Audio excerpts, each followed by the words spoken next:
refresh, and just hit the middle of those two buttons. I think once Facebook's live, then I think it automatically does it. Refreshes it. Okay. I want to get some Wi-Fi. All right, thanks.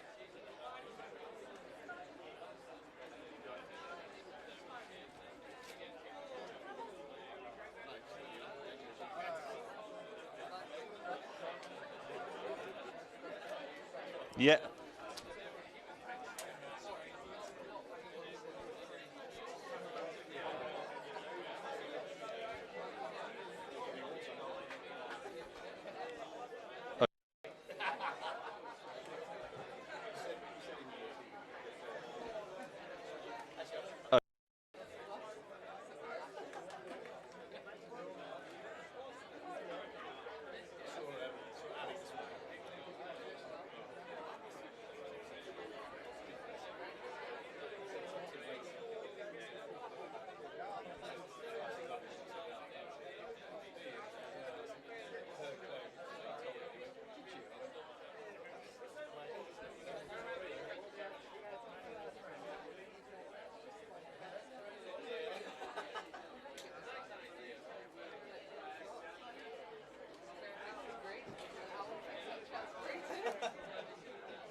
Off. Should I take it off, do you think? We're about to have it just taken away by that lunatic in the bloody thing anyway. How is it having a pasta cup on the table? I know we need to get that off. Because you might want to read that pasta coffee cup. Oh, yeah. Ha. We're with Lavazza, but I recommend Costa.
You're listening to the Wimbledon radio channel on Wimbledon.com, 87.7 FM, and the official Wimbledon app.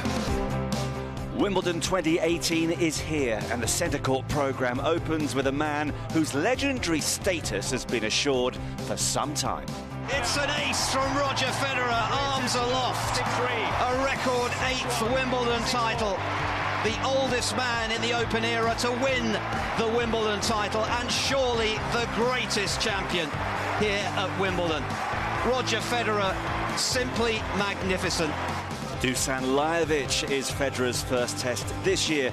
And while defending champion Garbina Muguruza starts tomorrow, there are plenty of ladies singles contenders in action, including these two rather special sisters. It's victory for Venus Williams on centre court. She's into another final, the 9th of her career. She's done it! A 7th Wimbledon title, the queen of her generation. Serena gives the Viva victory sign. With commentary on all the top matches and key moments, as well as big-name interviews with players and celebrities. And we'll bring you the full Wimbledon experience from every corner of the All England club and beyond. Including here in the famous Wimbledon queue. I'm Robin Bailey. I'll be getting a flavour of the atmosphere outside the gates. Already the expectation is building, isn't it, guys?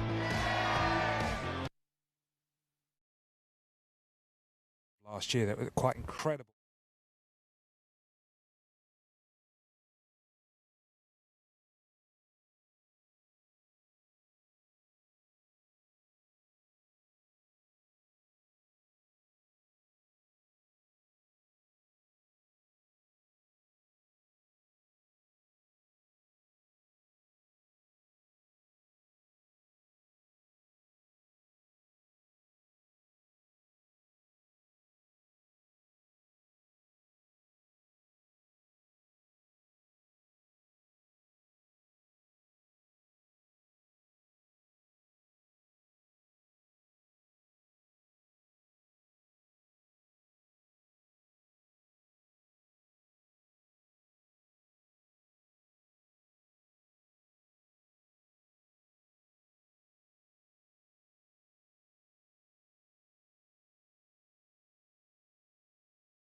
You're listening to the Wimbledon Radio Channel on Wimbledon.com, 87.7 FM, and the official Wimbledon app.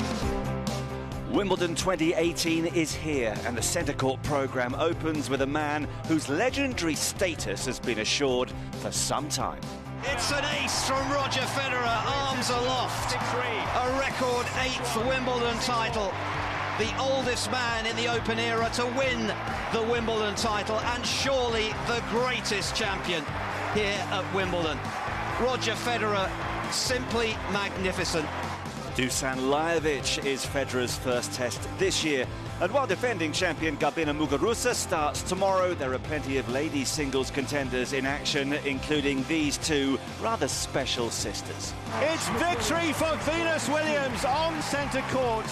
She's into another final, the 9th of her career. She's done it! A 7th Wimbledon title, the queen of her generation. Serena gives the Viva victory sign. With commentary on all the top matches and key moments, as well as big-name interviews with players and celebrities. And we'll bring you the full Wimbledon experience from every corner of the All England club and beyond. Including here in the famous Wimbledon queue. I'm Robin Bailey. I'll be getting a flavour of the atmosphere outside the gates. Already the expectation is building, isn't it, guys? So stay with us for all the colour and the Grand Slam action from Wimbledon 2018.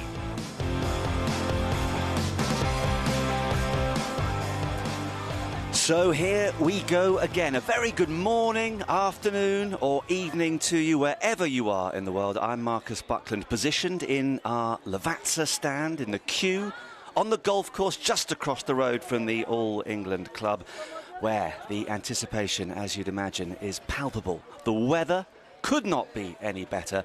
And our team has reassembled for 2 more weeks of fun and frolics and, of course, occasionally some serious tennis conversation too. With me, first up, the one and only Jill Craibus, who beat Serena Williams at Wimbledon in 2005 on her way to round 4 and has become the life and soul of our broadcast, or at least that's what she wrote on her CV at the start of this week. Former Fed Cup player Claire Curran, she of the velvet voice and unsurpassed knowledge. Is that right? She's here. So too, commentator supreme and former doubles specialist Robbie Koenig, out of his rocking chair and into the fire for another fortnight. It would not be the same without him, and it wouldn't be the same without you guys as well. Do get in touch with us at any stage over the course of the next fortnight. You can tweet us at Wimbledon CHNL, search for the Wimbledon channel on Twitter as well. You can email us as well, radio@aeltc.com. We'd love to hear from you, and it's great, Jill, to see you. It's so great to see you. I've missed your introductions since the last time I saw you. I've had 52 weeks to prepare for it, so I hope it was okay. But, you know, you're back, you're looking radiant. I know you're ever so slightly concerned because we're that much closer to the queue this year. I know, it's a little intimidating, actually. But it's nice to be, I feel like we're now part of the fans and the part of the queue, because I've never actually queued before for this event. So it's nice to be really close to the fans, and it's nice to see everyone getting excited for the tennis. Yeah, and they're looking back and they're smiling at us. Luckily, I don't think they can hear a word that we're saying, so we're not going to get pelted with eggs or anything just yet. Mr. Koenig, the thorn between two roses. Definitely. I mean, it's so special. We've been blessed with incredible weather already the last fortnight. Hopefully it holds true for the next 2 weeks as well, Marcus. Your intro was perfect. Great coffee. We've got a golf course just around the corner and the best tennis in the world. Yeah, frustratingly, we can't play on the golf course. It's full of cars. I know. But the setting, it doesn't get much better. And I was just thinking this morning walking in here, you never see players on the Instagram and Twitter posts taking pictures like they do here with the comments underneath the home of tennis, the best ever, the one and only tournament. You don't see that with the other 3 majors. And I think it tells us how much they hold this tournament close to their heart and how much esteem they have it. Claire, you've been coming here for many years, but I sensed that the butterflies were still churning in your stomach. The anticipation was as great as ever. Your dress sense, by the way, is fantastic. We are available on the television channel as well. So if you're only listening to us at the moment and you want to see the latest number that Miss Curran has obviously spent a lot of time preparing today, then it'll be worth it, because you're a picture. Well, you know, when I looked at my wardrobe last week, I thought I'd better come up with something new, because Marcus, you always make a comment about something I'm wearing, and it was a couple of months ago when we went for our big award ceremony in London, and I was wearing the same dress that I wore last year, and you noticed that, and that was an awful feeling for any woman. So I had to go out. And well, it just meant I had to go out and buy a few more dresses, which was difficult to do. But of course, it's the 150th year, and you've got to step it up here at the club in a special year like this. And rumour has it that Philip Brook might be joining us this morning, so I thought I better put something special on for Philip as well. Yes, the chairman of the All England Club will be with us in around about 5 or 10 minutes' time, just to set the scene, tell us how preparations have gone, what he's looking forward to in particular, and the latest development with regards to the roof on number 1, which is very much, I think, going to be his legacy when he finally stands down. He's done a fantastic job over the past decade or so. Now, an obvious question for the three of you, and it's something we discuss every year, but the magic of Wimbledon, it's almost a cliche, and yet it's so pertinent, particularly on the first Monday. What is it, Jill, for you above everything else that makes the start of this fortnight so special? Well, I think what Robbie referred to earlier is that, you know, all the players this is the one the tournament they love talking about the most. It's special for everybody as soon as you walk in here. And for me, it's the grounds. I mean, even yesterday, just walking around the grounds when it's so pristine and you get to see the courts and you get to see how everyone is just going about their business of making sure everything is absolutely perfect. And you do get that sense when you walk in here that just everything looks so perfect for the start of the tournament. And for me, that is a really special feeling walking in here every year to see that.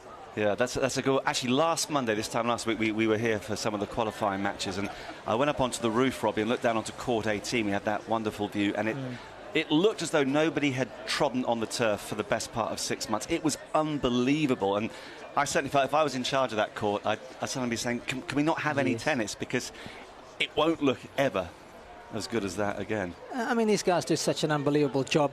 For me, growing up in South Africa on SABC local TV, the one tournament that you got every year was Wimbledon. And in those days, I think it was only the finals that was televised. And it was a big day. You prepared for it, Marcus. Everybody came around, you sat in front of the TV, and, you know, it was a full-on occasion. And, of course, I grew up watching Borg and McEnroe, those epic battles in the early 80s, and that lives in the memory forever. And then, obviously, when television advanced, we got to see the others. But Wimbledon was always the first for me, and that's why it's got such a special... And the way they look after their tradition here, I think they've got the balance so right, and it'll be interesting to chat with Phil about that, how you have to evolve to keep up with sport in general, but still keep the tradition. Yeah, it constantly changes, and yet it always seems to be the same, doesn't it? It's just an incredible place. Marcus, I'm lucky that I get to use the club through the year, and there's never a moment that you walk into Wimbledon and think to yourself, wow, you're not the luckiest person in the world. And that really does kind of sum it up to me. It's such an honour and privilege just to be able to watch it as a spectator, but also through the year as a member. But my favourite feeling about Wimbledon is always this first Monday, and I walk through the grounds before all the spectators come into the club, and you just look at how pristine it is, and you never turn a corner and think, oh, that's not great, is it? You turn a corner and you think, wow, isn't that magnificent? Oh, I wish I could do that at home, but I can't. And I mean, Jill was saying they just take such good care of the club here. Attention to detail is it's at its finest, and well, it's impressive, and it's lovely, I have to say, to be so close to the queue this year. We're very lucky to be able to integrate that much with them, and hopefully we won't get a few eggs chucked at us. I hope not. And we'll hear from a few members of the queue. Robin Bailey, one of his tasks today is to talk to people from the 4 nations playing in the World Cup. So he'll be looking out for some Belgians, some Japanese fans, some Mexicans and some Brazilians as well. Yeah, the only time you turn a corner and wince at Wimbledon is when you bump into Barry Cowan. And we'll be joining him shortly as well. He's on the practice courts at Orangi. But quickly, from the three of you, one thing above all else that you are most looking forward to over the next couple of weeks? I think what Claire said, this first Monday, I think the first couple days are just so awesome to see so many matches and just to see everyone in their whites again, gutting it out. But I mean, it's hard to pick one thing, but I would say another thing would be hanging out with you guys for the next couple of weeks. Yeah, if only she meant that. Smooth. Me, I am fascinated to find out whether Roger Federer has a new clothing deal today. It's been in the news, Marcus, last couple of weeks. Strong rumours that he signed a $300 million deal over the next 10 years with Uniqlo. And would he depart Nike? I'm fascinated to see. Maybe he comes out on a plain white tracksuit top and he just does the old zipper a la Andre Agassi and reveals. We'll have to wait and see. Oh, well, I can think of 300 million reasons why he might depart exactly Nike, particularly when he may not be playing for another 10 years. Yes. He might. Jill? Claire, got your name wrong already? Well, I'm with Jill all the way. It's just being here. Not every morning. I don't get the privilege of every morning, but being in the queue with you guys every morning, talking about tennis, what's going on the day that we're here and the day before, everything that's going on with the championships. But from a tennis perspective, in the ladies' draw, I'm not looking forward to seeing just one player. I'm really, really watching the Americans in general, because on the ladies' side, the Americans really are starting to dominate. The amount of players that they've now got in the top 100 in the world, the amount of juniors that they've got coming through, it's so strong, and it'll be interesting to see how they go in this championships. And of course, we will look ahead in detail to what is going to happen today and throughout the fortnight. There was some disappointment yesterday when, of course, Andy Murray withdrew from the championships. He's had this long-term hip problem. This is what he had said to the media on Saturday.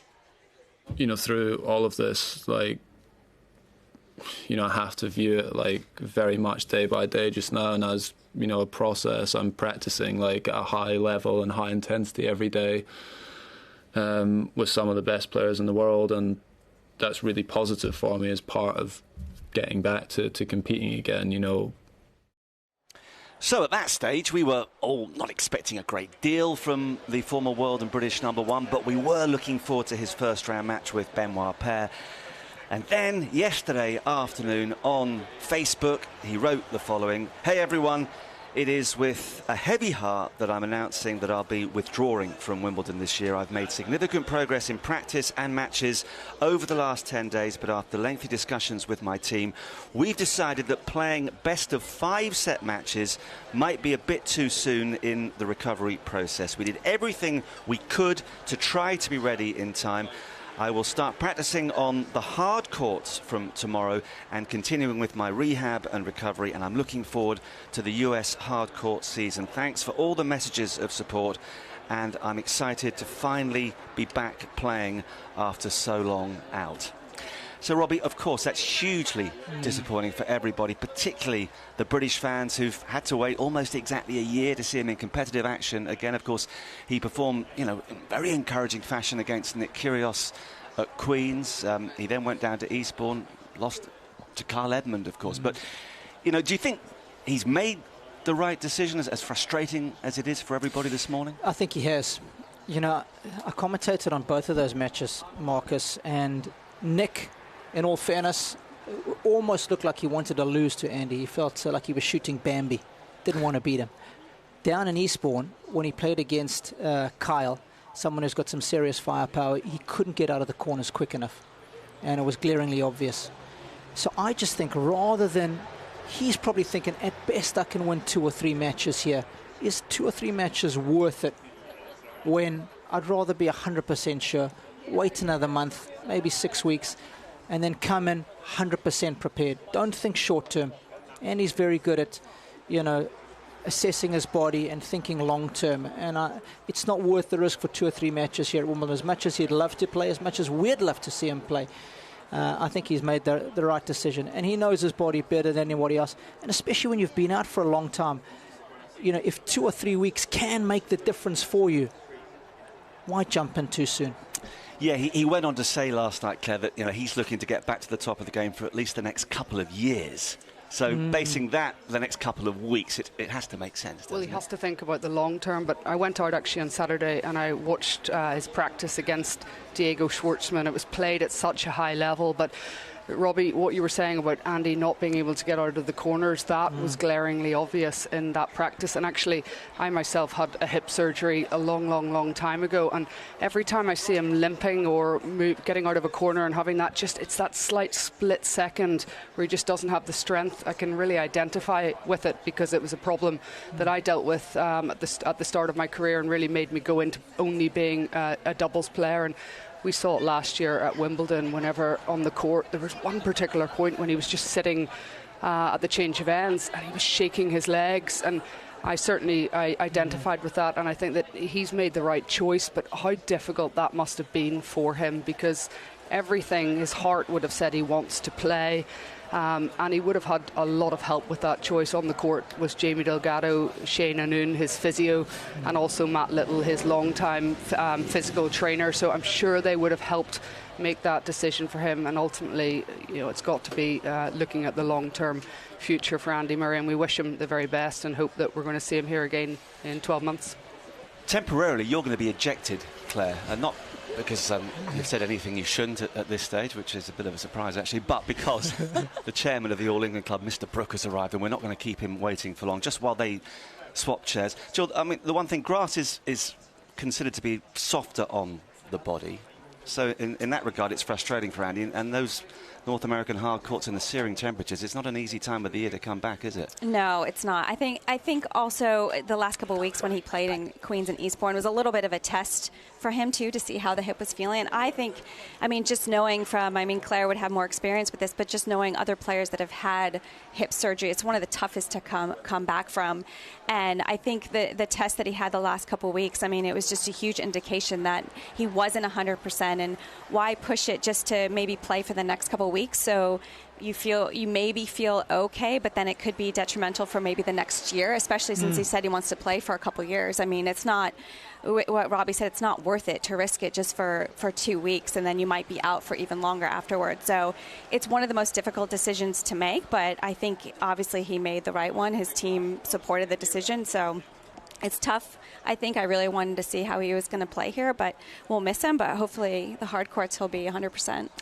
We'll have a word with the chairman in just a moment. Before that, our first visit of the championships to Robin Bailey. And now we are very close to the queue. I can't...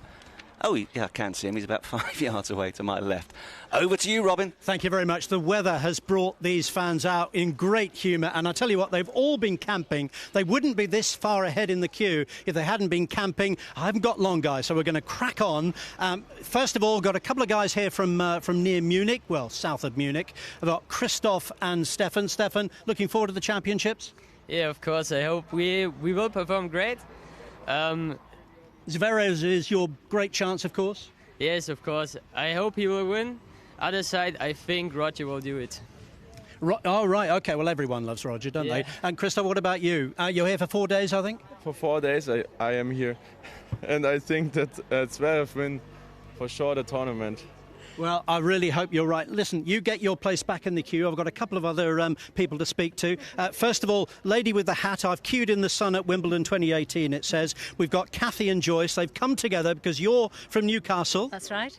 And Joyce, you're from? The Isle of Wight. And so you converge for Wimbledon? We do, yes. We met at Queen's Club, actually, in 1999, and we've been going to tennis events together ever since. Beautiful hats as well. It's an important occasion for English fans as well, isn't it, Kathy? Well, I guess it is, with Andy Murray coming back from injury, although I think you can't expect too much of him this time. He's out. We've just actually reported he's out. Yeah, if you read your paper this morning, you'll know he's not going to take part, which is a big shame. Yeah. You've always got Kyle Edmund, though. And a couple more English people, if we can just... Hello. Now, I spoke to you earlier, Helen, and you're also from Geordieland, from Newcastle, up in the northeast of England. Yeah. Excited about this. How was the camping? Great, yeah, very good. Not much sleep, but hey-ho, we've got a great day to look forward to. Who cares about sleep? Who are you with today? Tom and Rachel, my son and daughter. Tom and Rachel, brilliant. Have a lovely day, guys. Listen, you can see yourself on the telly over there if you just look round. This is a wonderful atmosphere here. I will try and do the World Cup thing. I didn't think I'd mention the World Cup, Marcus, when I was speaking to the German guys. No. Obviously, we're trying to be we're trying to be kind here. Yeah. Yeah. Well, I'm going to. Where are they? Are they still there? Oh well, they're back up the top. Are you now. Enjoying the World Cup? No. Glad we're on the radio. I don't see that sort of gesture first thing on a didn't Monday notice, morning. mate. What a shame that Jeremy's out of the World Cup. Extraordinary. He's going to find a Mexican, a Brazilian, somebody from Japan and somebody from Belgium before the end of the day. But I'm delighted to say that, as tradition demands, the chairman of the All England Club, Philip Brook, has joined us. Good morning to you, sir. Good morning, Marcus. Morning, everybody. It must be a warm day because jacket. I brought the jacket, but it's over there. Sensible option. It's a lovely day, isn't it? And the weather is looking very kind.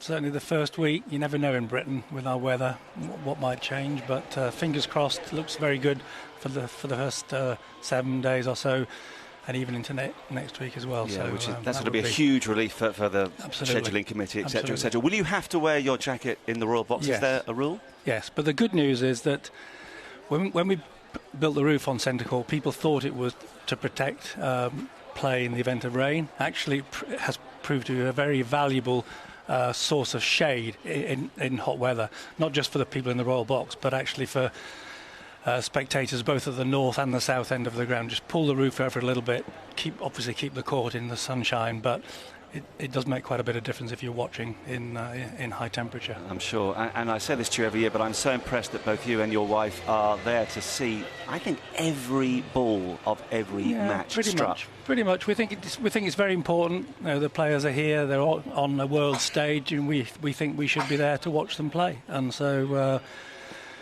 we are quite strong with our Royal Box guests in terms of, okay, we're having lunch, we need to finish lunch in time to get everybody into the stadium on Centre Court in time to see the players come on court at 1 o'clock or 2 o'clock in the finals weekend.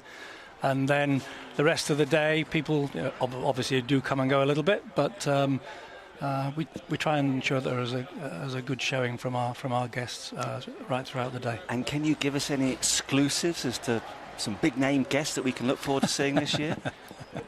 No, I can't. But I could tell you a very interesting story. I don't know how long we've got. Plenty of time. 2 weeks. We've got 2 weeks. Plenty of time. So I'll tell you an interesting story which many people listening to won't know. So last year, people sometimes say to me, "Who were your most interesting guests?" So for me, last year, there was a group of 4 that definitely win. So Tim Peake, astronaut, pretty brave person, I would say. Had been to the International Space Station for 6 months, came back, tried to get him to come to Wimbledon in 2016, but he couldn't come because he was still in quarantine. Although he'd landed, he was in 6 weeks of quarantine, unable to come, but would love to come in 2017. So that was very good news. A month before the tournament, Tim Peake emails me and says, "I've got some friends staying with me. Can I buy a pair of tickets for them? And they'd love to come on the same day as us, and they can sit in Centre Court while we're in the Royal Box." By the way, my friend is also an astronaut. He's an American who works for NASA, and he's flown the space shuttle a couple of times. So I said to Tim, I said, no, I'm not selling you tickets. Bring him with you. We'd love you to have all 4 as our guests. So they came along, and they were wonderful guests. Arrived at the beginning, stayed right till the end. Very interesting to talk to people who've done such brave things. During the course of the afternoon, and what I should say at this stage is that the American Drew Firstel is now actually in space. So he is doing the same mission that Tim Peake did 2 years ago. 6 months in space. We knew he was going to space, and his wife said, "Drew, you've got to take something from Wimbledon up into space." So, long story short, we made 2 coins. Had 2 coins commissioned, and these coins have on one side of the coin the championship's logo, and on the other side of the coin it is the patch of his mission 56, the dove and the names of the 3 astronauts. And around the rim of the coin, one of them says coin toss men's singles final 2019, and the other one says coin toss ladies singles final 2019. Coins are made, sent to Drew in Houston. He then takes them to Kazakhstan. Off he goes into space. So the coins are up in space at the moment with Drew, and the interesting news for Wimbledon fans is that a week today, Drew is going to be interviewed by Mats Wilander live, wearing his Wimbledon T-shirt, and he'll be showing off these coins that are up there at the moment. By the time he comes back, all being well, with him and the coins come back, he and the coins will have travelled 55 million miles. Wow. And then we'll use them for the coin toss 2019 championships, and then they'll go into our museum. So there's a little long story for everybody listening today. We can really say everyone's over the moon about that. And superb. And so we're going to be kept in tenterhooks as to who you'll have. I know, of course, on Saturday there'll be a rich list of sporting stars as well. Something else I want to ask you about is the development of the roof on number 1, which I know is very, very close to your heart. And, of course, this time next year, depending on the weather, it could be used for the very first time. It could indeed. So we're very pleased. It's 2 years now, the project. 2 years are over out of 3. People coming here, seeing it on television, will see the new fixed roof is now in place. It's finished. The stadium, inside the stadium now feels more intimate than it did. It feels a little bit more like centre court in terms of that roof coming over, giving a sense of atmosphere for the fans. The big missing piece at the moment is the retractable roof. The retractable roof is there in pieces, sitting on the ground to the north of number 1 court. There are 9 trusses, each of them weighing 100 tonnes. They're 70 metres long each and 7 metres high. They are massive pieces of steel. Once the championships are over, Europe's largest crane will arrive on site. The crane itself takes 3.5 weeks to build before it starts to do its work, and then it will lift these trusses one by one into place. And interestingly, the man who's driving it, his cab is actually on the ground, so he can't see where he's going with the trusses. Ooh. So I imagine he has lots of help in terms of men with radios. Health and safety are okay about this, are they? I'm sure it'll be fine. I'm sure it'll be fine. And is the crane green? Does it blend in? The crane, I'm not sure. The cranes for the last 2 years have all been green, which was a very important part of the selection process for the contractor. Absolutely. Robbie made the point just before you arrived, and it's something that we refer to constantly, but Wimbledon changes, and yet it always stays the same. Okay, visibly we can see what's happening by number 1, but that always seems to be the key to the way you ensure that you keep up with modern day life without losing any of the tradition that has now been going for 150 years. Of course, congratulations on your anniversary. Thank you very much. And it's interesting, isn't it? We talk about tradition. If you look back, not right to the start, because we were a croquet club right at the start, but that first championships in 1877, what happened? Tournament played in Wimbledon, hasn't changed. Tournament played on grass, actually played on croquet lawns, hasn't changed. The tennis players were playing in white clothing, that hasn't changed. And it was a men's event. Back then there was only one event in the first championships, but it was best of 5 sets, and that hasn't changed either. So there are some parts, some really, really important parts of the DNA of our championships that just haven't changed over all of that period of time. And if you ask people about Wimbledon and what do they think when they think Wimbledon, I think a lot of people would say, oh, it's grass tennis courts, it's the white tennis clothing, and then those are very, very important traditions, and we never talk about them. Yeah, quite right. Because they're just part of our DNA. They are just there, aren't they? Like Roger Federer, like Serena Williams, who is back, of course, this year, having missed the championships for a pretty good excuse 12 months ago. Everyone was fascinated to see where she would be seeded, and she got that number 25 position. Could you just explain to us how that came about? Sure. So everybody knows the background. Delighted for Serena. Now has a beautiful daughter. Wasn't here last year. Hasn't played much tennis over the last year. Her world ranking has fallen, but she has a special ranking under the rules. So that gets her into the tournament. That's the first point to make. And then the second question is, should she be seeded or not? She hasn't played much tennis, but she played Roland Garros and she played pretty well. She beat Ashley Barty, she beat Julia Gerges, so two players who are seeded here, interestingly, and then couldn't play, hurt herself, couldn't play against Maria Sharapova. So her form's quite good, and therefore, when thinking about it, what we wanted to try and do was to not only give her a bit of protection, but actually to give other top players some protection as well, because not really in anybody's interest for her to come out of the draw playing, let's say, Simona Halep in round one. Somebody's going to lose, and it would be a great match for sure, but we would lose one of the best players in the tournament. So by seeding at 25, the way the draw works, it means that for the first 2 rounds, she can't play against a top 8 player. And then if she wins 2 rounds, she will, and the seeding goes according to plan, she will play one of those top 8 players in the 3rd round. So just keeping a bit of separation, was the thinking. Yeah, okay. I mean, there are so many tricky decisions you have to make. There's the wild cards as well, and of course in Great Britain a lot of interest as to whether Dan Evans would be given a wild card this year. He served his ban for taking an illegal substance. How difficult a decision was that for you? I don't think particularly difficult. I think, again, Dan served his ban, so the ban's over. He's finished that, and he's playing tennis again. Fantastic. That it's behind him. The question I think we face and other tournaments face is, should you help players who are coming back from a doping suspension? Should you help them more than other players? And we struggle with the idea that you should. And so, to be fair to everybody, the answer is no. You can play in the tournament because to the extent that your ranking will allow you to get in. But why should we help any player beyond that?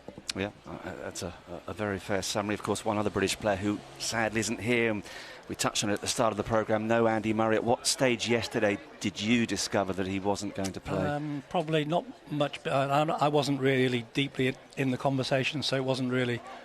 So I heard about it very late afternoon, more or less at the time that it was announced. So it's very sad.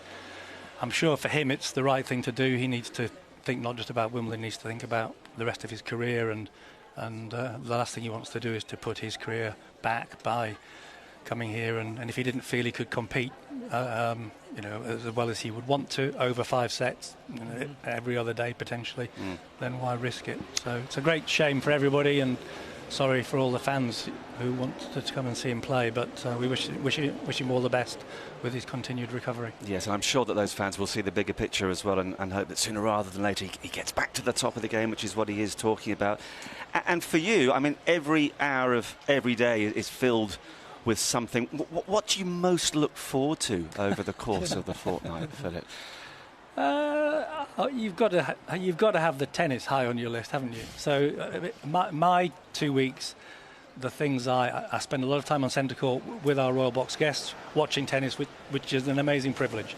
You have to pinch yourself sometimes that you're doing it day in, day out. So that's fantastic. And alongside that, over the years, this is my 8th year now as chairman, and over the years we've met some very interesting people. I talked earlier about our astronaut friends, but lots of very interesting people. And it's so lovely to see people coming to Wimbledon and really, really enjoying it and enjoying what we offer. We think we are a little bit different from other tournaments and a little bit special. We try and put a lot of emphasis on our grounds, the look and feel of the ground. Tennis in an English garden, that is very much our thing, and we always try and improve, obviously. Absolutely. Well, Robbie wants you to know he's got a tie just in case there's a spare slot in the box during the fortnight. How good is his job that when you invite people to the Royal Box, how much joy you are infusing in their lives? Because for some of them, it's a one-off experience. No, absolutely. It's such a cool privilege, isn't it? We're used to it, but need to remind ourselves every day that for many people coming, it is a one-off opportunity, and actually they don't know what to expect, and so it can be a bit daunting, I think. So we try and just keep the atmosphere very relaxed, and there we are. Well, from our position on centre court later, we'll be waving down at you. So if you could consider occasionally just looking up to your right at about sort of 90 degrees, give us the thumbs up, make sure you're having fun, and we will admire the fact that jacket will stay on throughout the course of the day. And I mean, we've got to show this on television. This is detail of the highest caliber. You've got to love the cufflinks with the tennis ball logo on the side of it in the Wimbledon colours. Yeah, absolutely. Those go missing today. For you know where to come look they've for got them. the year engraved on the back, so it was 2014. 2014 was the year that we made these cufflinks, and we sold them in the shop, and cool. I think they're rather nice. It's Wimbledon. It's the attention to detail. Philip Brook, chairman of the All England Club, I know you're a very busy man. Thank you very much indeed for joining us. And we wish all of you a great 2 weeks. Thank you. Thanks for having us. Thank you. So there we are from Philip Brook, running operations and looking very dapper with his Wimbledon tie and his Wimbledon cufflinks, to Barry Cowan, who's by the practice courts in a pair of blue shorts and an old T-shirt that I think he spent the weekend gardening in. Hello, Barry. That was the perfect link for you, Marcus, wasn't it? To be able to go from Phil Brook to me in our tie. I think I look very smart. From the best to the worst, Bazza. All white top, freshly ironed. Of course, not by me. Of course not. But yeah, what a great place it is to be here. But a little different. Phil was talking about it because this year, for this year only, we don't have practice court 1 and 2 because, as Phil mentioned, the chairman of the All England Club, we got these 9 trusses that are ready to be lifted up after the championships for the roof, which will be in operation next year, over 100 tons each. So how much weights would I have to lift to be able to lift one of those? Do you think I could do it? No? It's all gone quiet? No? OK. Well, Cowan, don't try and throw a question to me when I'm talking to my producer, who's much more important than interesting than you. Okay? Can you just try and hold it by yourself for 30 seconds at least? So, of course, what's going to happen? 10 o'clock is when all the action will start here at Orangi Park. The nets will go up and all the players will then start to gear up before their first matches, which start at 11:30. About 5 minutes ago, Marin Cilic walked past me, the finalist of last year. Of course, Cilic, who a heavy favourite, well, one of the heavy favourites this year because of his form, not only in Australia at the beginning of the year, but also when he won Queen's a couple of weeks ago. The fire alarm, the testing alarm has just gone off. I'm sure you could hear that. And Cilic is in great form. He has, as I mentioned, walked past me. He's off to the gym. Sam Querrey's just walking past me now. Of course, Cilic and Querrey were involved just over to my left. Frank, the cameraman, who Querrey and Cilic were involved in an absolute classic 12 months ago, that semi-final. So all very, very calm.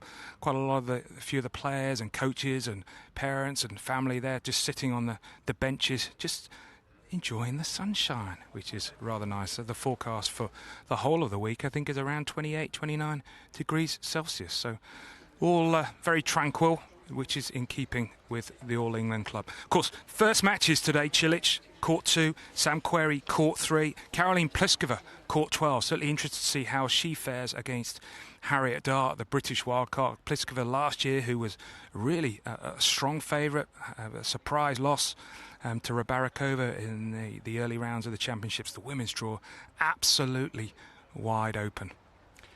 So other things that, of course, happen here at Orangi Park, just over to my left, in that green shed, that lovely lady looks like she's ready to work into action with a smile. She's got the balls that they'll be used for Wimbledon, and in that green shed also the water, which I've made the rookie error of all rookie errors. I've come out here this morning without any water, so after my little stint I will definitely be heading over to that green shed. I don't have the key, but I will, I'm sure, at some stage be able to get some water, because you don't want to get dehydrated. That would be tip number 1, Marcus, wouldn't it? It would. Lots of water, lots of sun cream, and lots of enjoyment. And I apologise that I wasn't hanging on to your every word. I can now see you via Facebook Live. I can see that T-shirt has been ironed quite extraordinarily. Pristine. Yeah. Well, we'll hear more from Barry throughout the course of the championships. Thanks to him. Let me just quickly run through the main action today. Centre court getting underway at 1 o'clock BST. Barry mentioned some of these matches, but of course it is Roger Federer, as tradition demands, first of all against Dusan Lajovic. A little bit of deja vu, because of course they met last year as well. Then Varvara Lepchenko against the informed Caroline Wozniacki. Is this the year when she goes really deep at Wimbledon? She's got a very modest record here. And Stan Wawrinka against Grigor Dimitrov. And I must confess, at the start of the year I was asked to name the 4 Grand Slam champions. On the men's side in 2018, I went with Federer at the Australian Open, put a tick against his name after that. Then I went with Rafa, which was a fairly obvious guess, of course, at the French Open. So I'm 2 from 2. Back in late December when I made these tips, Grigor had just won the O2, and I was thinking, well, he does well in London. He's got a pretty good grass court pedigree, so I said Dimitrov for Wimbledon. I'm not going to change my mind now. I know he's not had the greatest of years so far, but maybe he's going to peak when it really matters over the course of the next couple of weeks. Number 1 court's got Donna Vekic, first of all, against Sloane Stephens. Then Liam Brodie, who hails from Stockport, where a certain Fred Perry came from. He'll be looking down with interest on Liam's match with former finalist Milos Raonic. And Arantxa Rus of the Netherlands is Serena Williams' first opponent. Marin Cilic, 11:30, number 2 court. Keep an eye on Marin. I think a lot of people are anticipating that he will go one better than 12 months ago. Let's get back to the queue. Mr. Bailey's waiting for us. Thanks, Marcus. Yeah, I mean, you've got just about every nationality, and I've just about got to the point in the queue now where these people didn't camp, but they got in the queue very, very early. So first of all the way from Hong Kong, Ryan, welcome to Wimbledon. Thank you very much. Excited about this? Yeah, very excited. How long are you here for, all right? I'll be here for another week till Sunday, so hopefully I'll get 4 more days of tennis. So 4 more days tennis after today. So that's 4 in total, I think. Yeah, 4 in total. Brilliant. And you're a big tennis fan, obviously? Yeah, I love it. It's my favorite. And who today are you looking forward to seeing? Hopefully Sam Querrey to start with, and then Coric afterwards, and then we'll see what happens afterwards. You've got it all mapped out. It's quite a journey, isn't it? You're looking through the order of play and seeing where you're going to go. Listen, have a brilliant time. I know you've got Stella in the queue just a little. I've advanced you in the queue a little bit, haven't I? So we can get on camera as well. I'll just get back to her. Stella's fine, but she's going to do a bit of sightseeing, I think, when you're watching the tennis. Yep, perfect. I'll come in with my friends, some of my friends later towards the week. And she got some friends, and so you won't be lonely. She won't be lonely as well, which is the most important. Okay, well you get back to Stella because I'm worried about her. She might get lonely over there. And we've also got Andrew from Wisconsin. Andrew, welcome to you. Thank you. It's good to be here. And are you looking forward to seeing the likes of Querrey and this week? Yeah, I'll be looking to watch a lot of the Americans today, and I'll just see whoever I can find, I guess. Just a word about the commitment that it takes to get in the queue at this stage. I mean, it's only sort of 20 to 10, and you're quite a long way forward. When did you start queuing? I got here around 4:30 this morning. 4:30. That was an early alarm call, eh? Yeah, it was a 3:15 alarm, I think. So. And you're flying back tomorrow, aren't you? Yeah, I changed my flight about a month ago to move. So I could be here today, so I could see the tennis. So. Fantastic. And what is it for you about that? We talked earlier on the program about the magic of Wimbledon. What is it for you? I always remember as a kid watching it with my dad in the morning, because back in the States it's like a 6 a.m. start time, so we'd always get up and watch it, and it's special. And because the grass, it's like the magic of the grass as well, isn't it? And you can smell it when you get in those courts as well. Yeah, there's nothing else like it. You see the green grass, and it's just, it's Wimbledon. Well, Andrew, have a brilliant time. I have a mission to try and find World Cup nations. I know you weren't one, and the grimace says all there, but maybe next time in 4 years' time. So. Nice to speak to you, and Andrew, you get back in. You've got your number, so you'll be fine. Yes, thank you. Marcus, back to you. Thank you very much. It's great actually to be so near the queue and to see the smiles on the faces of all these people who have been up for most of the night, or all of the night in some cases, but when you come to Wimbledon, you don't need sleep. You get by on the adrenaline, Jill. Although, actually, I must say, 7:30 this morning, door opened, crashed open. Krabus came stumbling in, bleary-eyed, searching for a coffee and a brownie, which is her normal start to the day. Did you have a very late night last night, Jill? I didn't. No, I have no excuse of why I was tired this morning, but went to bed at 10:30, got a solid sleep of night, good sleep last night, but I don't know, for some reason this morning I was a little bit drowsy and sleepy, but I did get that huge coffee this morning, so I feel better. It's the heat. It doesn't make sleeping very easy. We are very indebted to Lavazza for keeping this programme going. Thank you very much. This morning. Although, Robbie, you always look so you probably played 2 hours of doubles at 6 o'clock this morning. I wish I could say that. I've been pretty bad the last couple of days, actually. I haven't done my usual morning routines, getting up, doing a bit of exercises before work. Sometimes sleep takes it over exercise, and I needed an extra hour and a half this morning. So even Father Time is catching up with the eternally youthful Robbie Koenig. About that, man. It's the human growth hormone. I'm going the artificial route now. Are you? Well, we'll be testing you on a daily basis. And Claire, a run around the common? Not these days. Run around a few kids at home before they go to school, but it's just so hot at the moment. I haven't actually been sleeping that well, and I think it's because of the heat, but I'm not going to complain because it's glorious. We are not seeking anybody's sympathy. You can watch us on The Breakfast Show on Facebook Live, which is actually what Lorna Hunter is doing, and she's written, "It's the guy second from left, the commentator from Tennis TV." So, Robbie, could you wave at Lorna Hunter, please?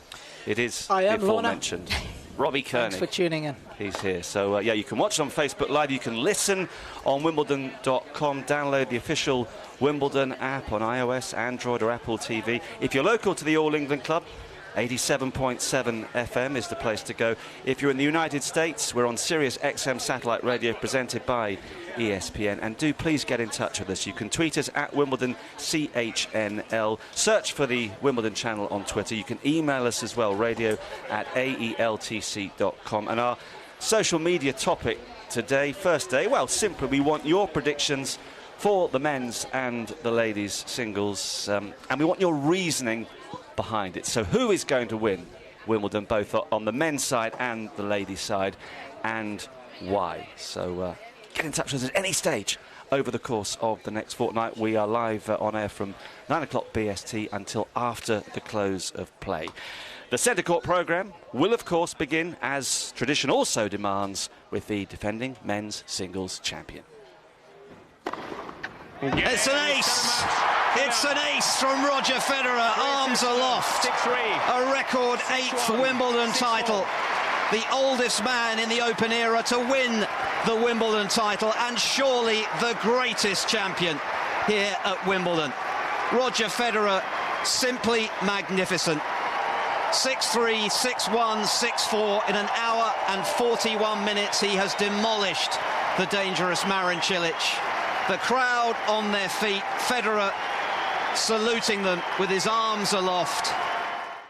Well, Dusan Lajovic is Roger Federer's first test this year, of course, as we've mentioned. So how was the defending champion feeling yesterday when he spoke to the media?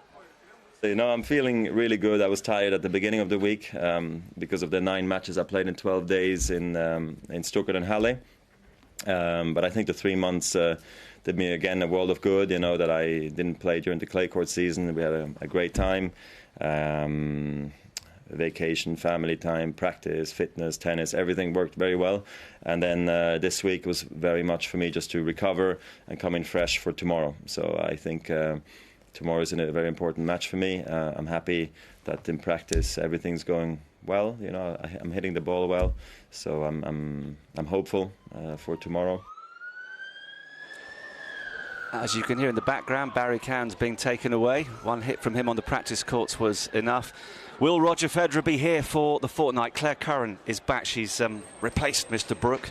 Is he going to do it again? Well, he's got to feel very confident, and he's got to feel especially good, because in that press conference yesterday, one of the journalists said to him, "I just say to you, Roger, you're looking more handsome every year," and he loved it. He was just in his element. That little compliment went a long way for Roger. But in terms of his tennis, will he do it again? Well, he's once again the clear favourite. How does he do it? He's played 9 matches. He obviously lost that last one to Coric in Halle, but he won't be overly concerned about that.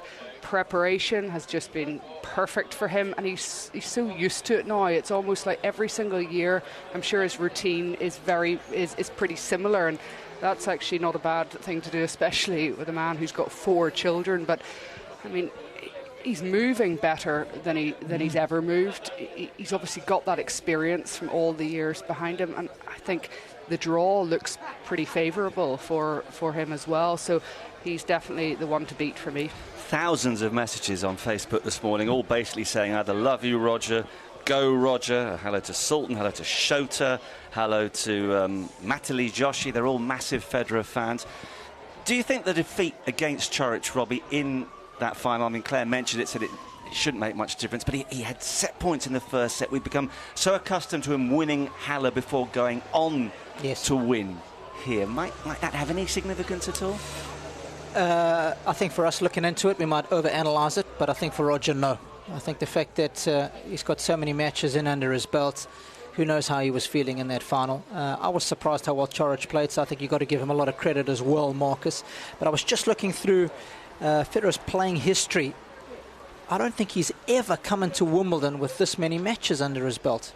2002, he came in with 7 matches before Wimbledon, so he's got to be feeling good about himself. He mentioned he was tired there, so I think the preparation has been ideal for him. And it's one thing beating Federer 2 out of 3 sets. Doing it 3 out of 5, probably on centre court, which is such an intimidating theatre, different proposition altogether. Yeah, I mean, last year his progress was serene, didn't drop a set. Of course, the final was a little bit disappointing, but you just wonder how. I mean, the guy is getting on, and yet, you know, I take what the interviewer said yesterday. He's still looking very nice, great, but I mean, he is superhuman in that regard, isn't he, Jill? Yeah, absolutely. I think one of the things he's done a really good job of is his scheduling. I mean, I know a lot of people miss seeing him play on the clay quite a bit, but he's figured out what, at this stage of his career, what's worked best for his body now. And him taking the clay court season off has proved very successful for him in the past couple years. And I think he now knows how to deal with his schedule. So he's making sure that even though he's a little bit tired maybe leading up to this event, he knows how to, recover really fast. He knows what to do to get to himself to the best of his ability leading up to this event. It's hard to root against him. He's definitely, obviously, a clear favorite, but I'm actually not going for him. Huh? I know. Normally I do. Even if I don't, I'm actually going to go for Del Potro this time. I'm delighted that you've gone out on a little bit of a limb. Just throwing it out there. Why Del Potro? I don't know. I just feel it. And I said at the Australian Open, too, because they asked me my opinions for Australia. And before the event, I threw out Wozniacki for no apparent reason. I just threw her out there and she won. So I'm just feeling Del Potro. I don't know. Despite the fact that his draw is tough. And it is very tough. Cowan at the start of last week went with Del Potro and then changed his mind the moment after the draw came out. I know. I'm going to stick with it.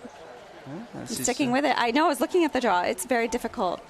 But that sometimes isn't a bad thing either. If you have to get through those difficult matches in the beginning, like more towards the beginning of the tournament, it could prove very well towards the end. So I'm sticking with it, Marcus. Yeah. Well, no, we admire that. Claire, if it's not Federer and it's not Del Potro, who for you? Well, Chilik's has been pretty good, obviously, coming into the tournament, and he's won that Grand Slam before. Mentally, he's playing just a lot better than maybe in previous years. That might have been the question mark. He had that final last year, but somebody that's been really impressing me in terms of their moving up a gear is none other than the former world number one.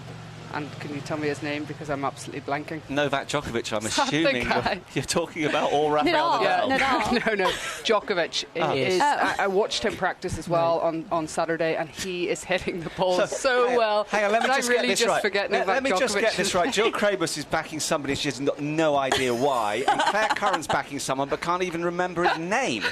Where do we get these people from? Brilliant. And he gave my daughter an autograph on Saturday and said thank you very much to her, because she was quite polite. So I'm sorry, Novak, that I've forgotten your name. Obviously, it's been a while since he won a Grand Slam. So it's the last time he'll be giving your family any autographs, that's for sure.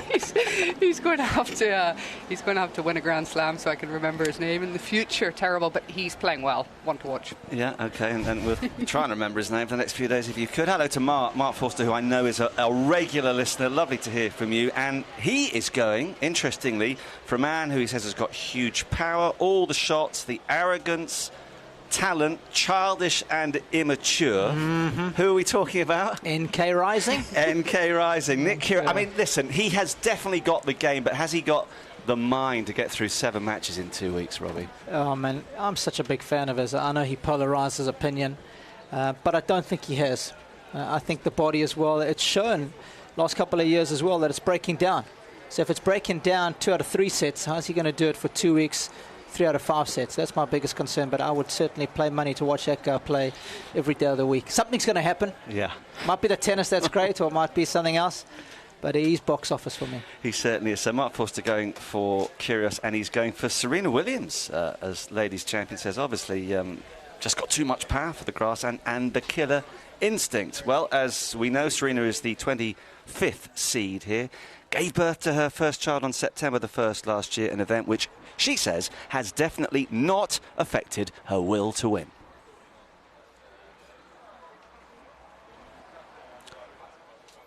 And she said it very quietly.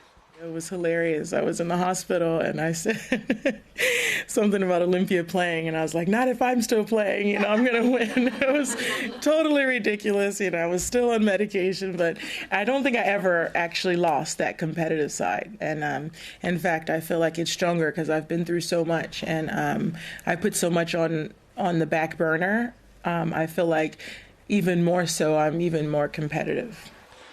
Which I suspect will make her even more dangerous. I mean, Jill, she looked okay at the French until she picked up a little bit of an injury, but another few weeks down the line, is everything set for her to become champion yet again? I mean, I think she could. Of course she could. Oh, I mean, she's the most dangerous on grass when she's playing well, but I think she's always a favorite here at Wimbledon, and I don't think... I listened to her yesterday, and where she said, I think I even enjoy the pressure I really enjoy the pressure. I'm like, I feel like you've always enjoyed the pressure. That's why you're so amazing. But yeah, I mean, she's definitely going to come out here. She knows that this is her surface, her all the time, and I think she's going to be definitely one to beat. But I'm not going with her either. Oh yeah, another shot in the dark coming up. Remember the name of your tip, please. I do remember.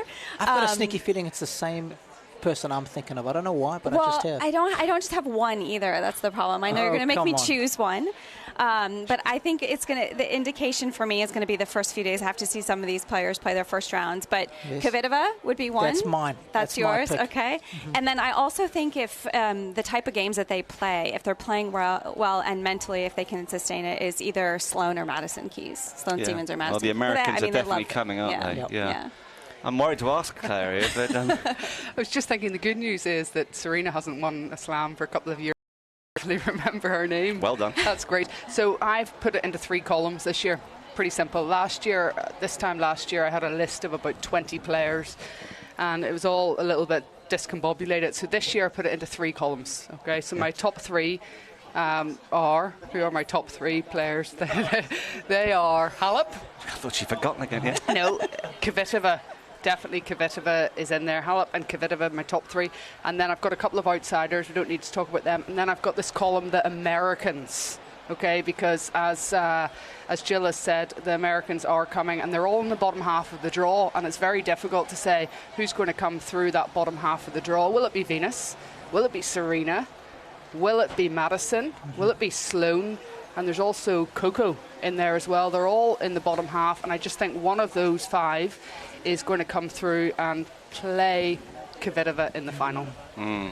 There's a very strong feeling for Kvitova this year.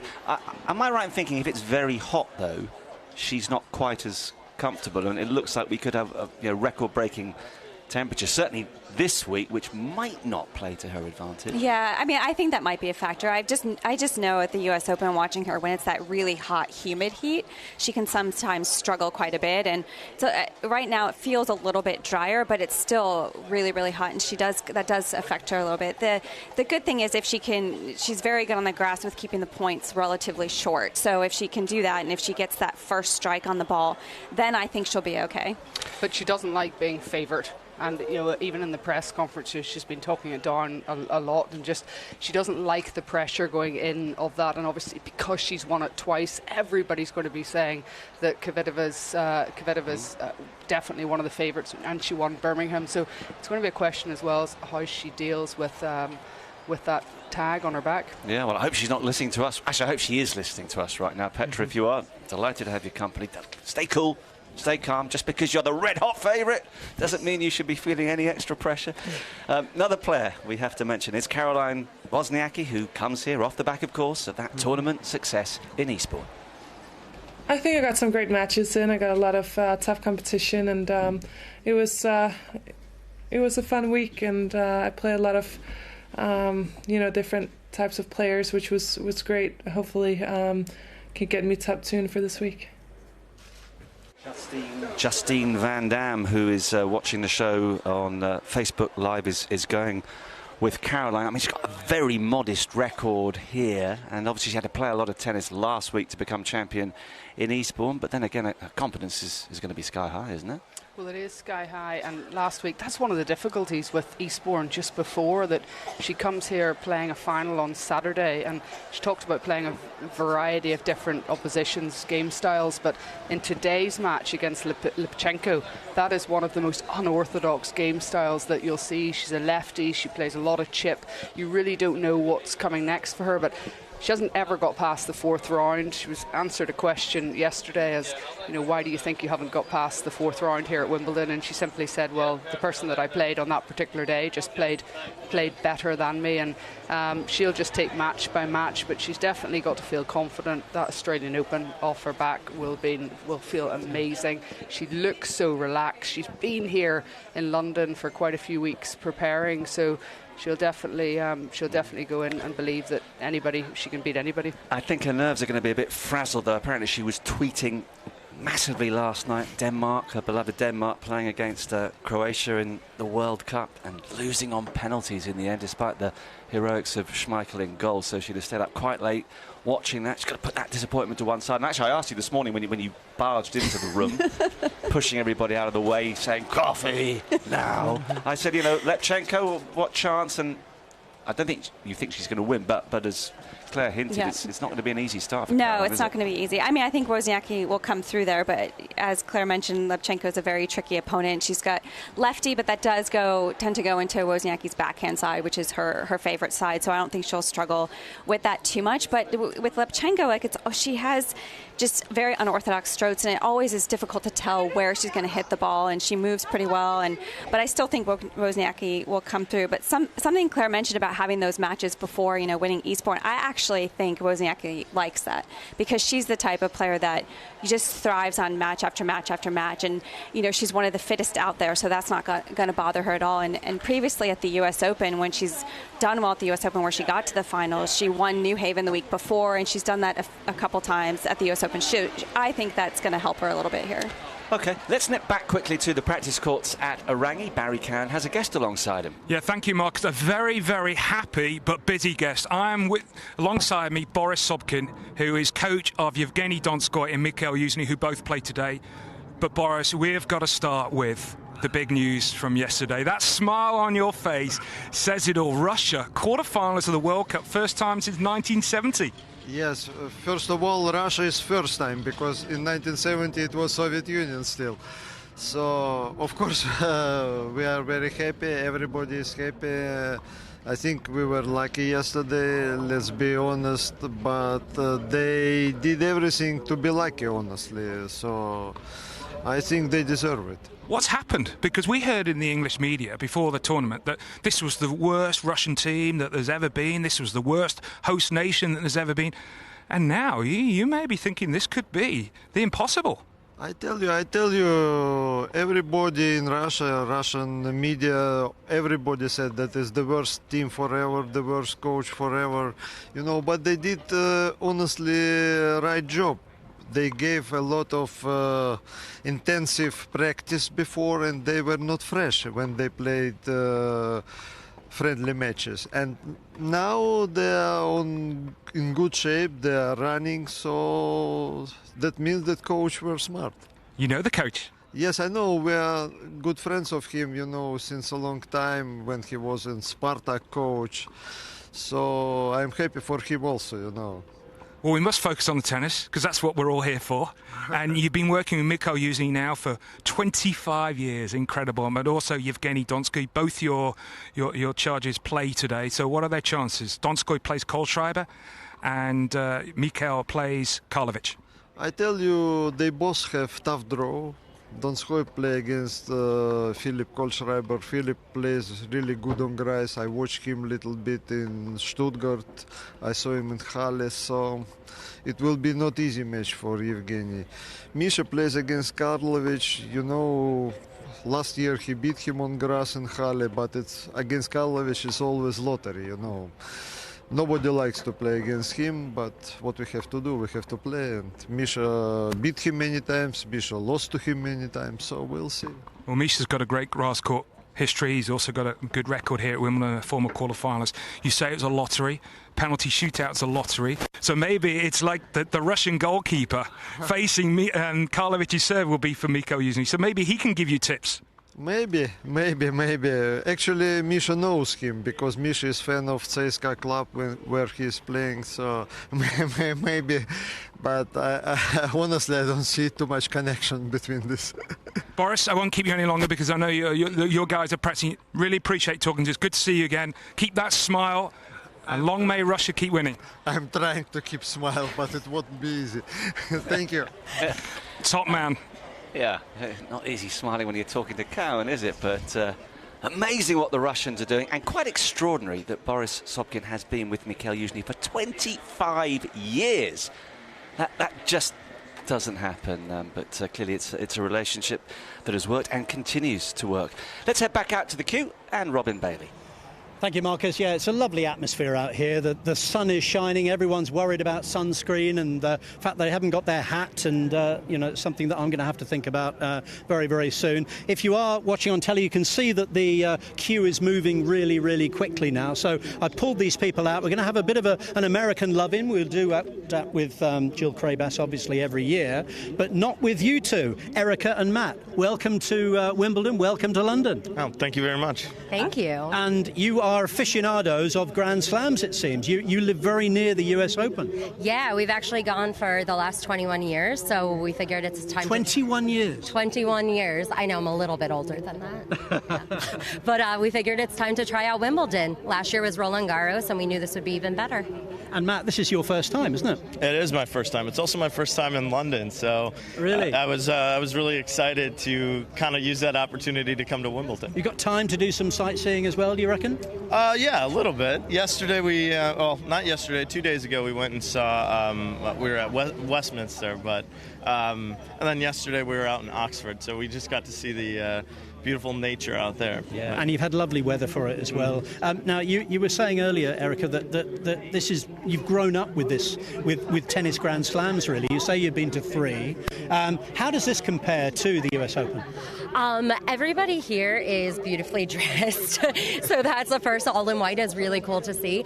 But just the atmosphere, there's a liveliness about here. The queue is something that we just don't have at the US Open. So to be with everyone since 4:30 this morning, we're all exhausted, but it's really cool to all be together, having some champagne, eating some food, and just knowing that we're a team and we're going to make it in together. Lovely. And anyone in particular, Matt, you're looking forward to seeing today? No, I'm actually just interested in watching whoever we are able to go in. Kind of doesn't matter, does it? Yeah, really? Honestly, no. I'm looking forward to seeing Sam Querrey, Sloane Stephens, and John Eisner. I'd like to see all of them, so I'm very excited.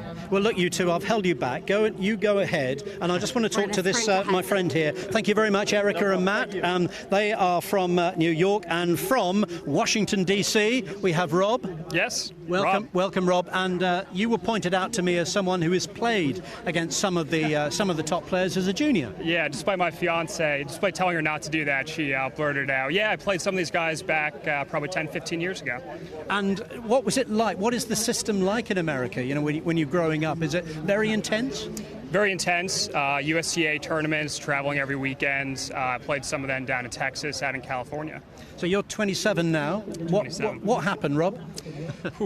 Gained a couple of pounds in the midsection. Apart from that, I played tennis in college. Haven't really played much in the past 5 years, living down in D.C. and New York. But excited to come out and see how much these guys have improved since I played against them. But still a fan of the tennis as a spectator today? Very much, yeah. I watch all the Grand Slams. Keep up with it where I can.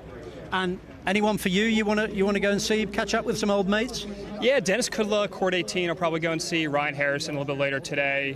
John Isner, of course. All the Americans. Brilliant, Rob. Have a great day today with your other half, and you can scold her afterwards. She's got all the pictures, by the way. She does. She's been taking pictures of us as we've gone. Thank you very much, Rob. That's it. So we've had the American love-in. I did speak to some Mexicans earlier, Marcus. Good. You can hear that later in the programme. I'm still looking for those other 3 nations from the World Cup today. Well, your time is running out, so get to work, Mr. I am going to work straight away. Okay, excellent. Just looking at some of the courts today. Court 12 for me jumps out. Harriet Dart, young British player, up against Karolina Pliskova, first on court 12, and then Daniel Medvedev and Borna Coric, who we were speaking about just a little bit earlier, the man who beat Roger Federer in the final in Halle. So 2 excellent matches to get things going on court 12, and Kevin Anderson's third on that court against Norbert Gombos, and Svetlana Kuznetsova, who has been around for quite a while. My goodness me, what a durable performer she's been over the years. She's up against Barbara Strycova, whose name often appears at this time of the year. So 4 excellent matches on court 12. And we just heard Robin talking to a gentleman who used to be a tennis player. I do quickly want to say congratulations to the Middlesex 12 and under boys team, who went to Boston in Lincolnshire yesterday and qualified for the national finals, beating Norfolk, Suffolk, Cambridgeshire and Essex along the way. And I know some of them are listening this morning, actually, as they travel to Scotland. There's a junior national event up in Glasgow starting tomorrow. So well done to Middlesex, who'll be one of the 8 counties going through to the finals in Bolton at the end of next week. Don't forget, you can watch us right now on Facebook Live. You can listen to us on Wimbledon.com. Download the official Wimbledon app on iOS, Android and Apple TV. If you're local to the All England Club, listen to us on 87.7 FM. If you're in the United States, I know it's early at the moment, but what a way to start the day, turning on the wireless and hearing us droning on. I guess you go straight back to sleep, wouldn't you? Sirius XM satellite radio presented by ESPN. 43 million of you listened to us last year, so it's fantastic to have your company. Do get in touch with us. You can tweet us at Wimbledon CHNL, and you can email us radio@aeltc.com.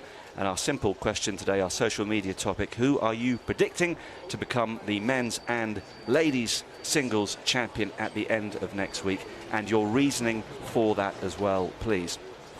And a little extra one this year, because 2018 is the 150th anniversary of the All England Club's beginnings, and around about this time every day, we're going to give you clues to guess a particular Wimbledon year. And Jill and Robbie and Claire, who are still with me, you're involved in this. If you know the answer, or you think you do, fat chance of that, don't give it out just yet, because we're going to give everyone 10 minutes or so to get involved. But I've got 3 clues for you for today. Guess this Wimbledon year.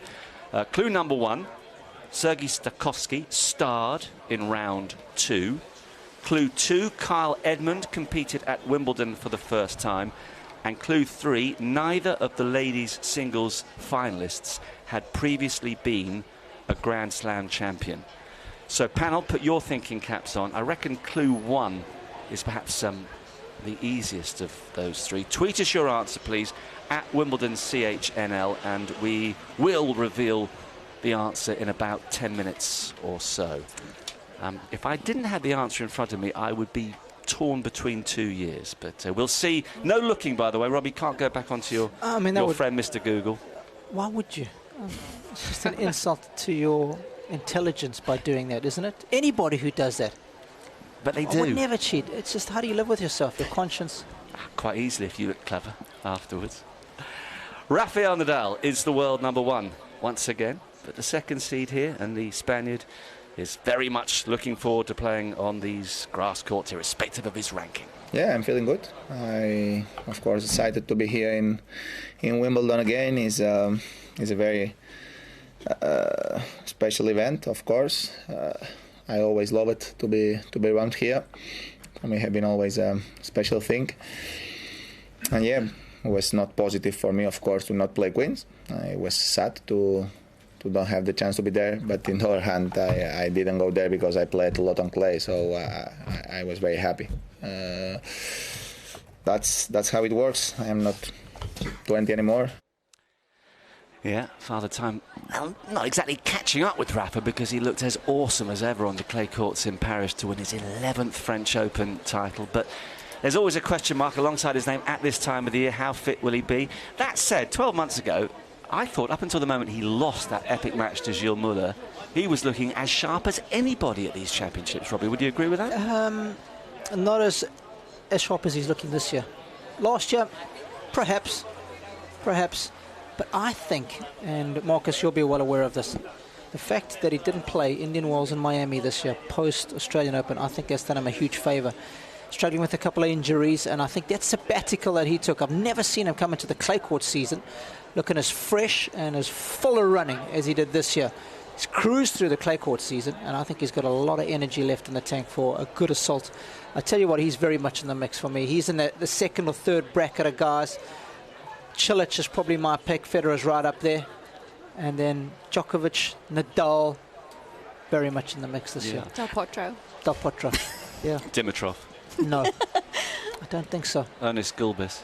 Yes. Haven't mentioned my Ernie yet, but he got through qualifying again. He's got a decent draw. He was feisty in qualies again. It's good to see, right? He's a former top 10er. I keep reminding everybody, made the semi-finals of the French as well.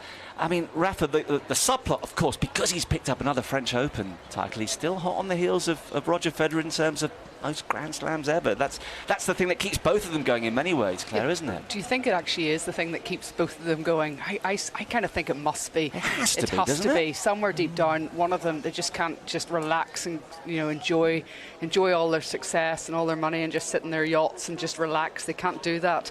I think they're both chasing each other, but I really don't know with Nadal. What Robbie said in terms of what he did at the French Open and the way he is physically, I absolutely take that on board, but there hasn't been any, we don't really have any information from there until now he shows up at Wimbledon, and we know that before he plays the French Open he loves to play all those warm-up events. He likes to feel the clay on his feet. Doesn't have that going into the championships, and that's what makes it really intriguing for me, how Nadal will perform here. We will look closely at his body language and everything else and try and work out very early on if he's going to be a serious contender. The 4th seed, Alexander Zverev's had some fitness issues of his own in the build-up to the championships. Let's hear from him. I've gotten a little bit injured in Paris, everybody knows that. I didn't practice a lot before the tournament in Halle, so I've played it without any practice, but now I feel really good. I mean, the practice that I had here and the practice that I had after my loss in Halle were great, so I feel ready to go. He sounded quite downbeat there. He's actually a funny guy. I mean, he made friends with a Yorkshire reporter during the French Open. I don't know if you saw some of the Twitter dialogue that went on there. This very nice guy, I forget which radio station in Great Britain he works for. He's got very, very...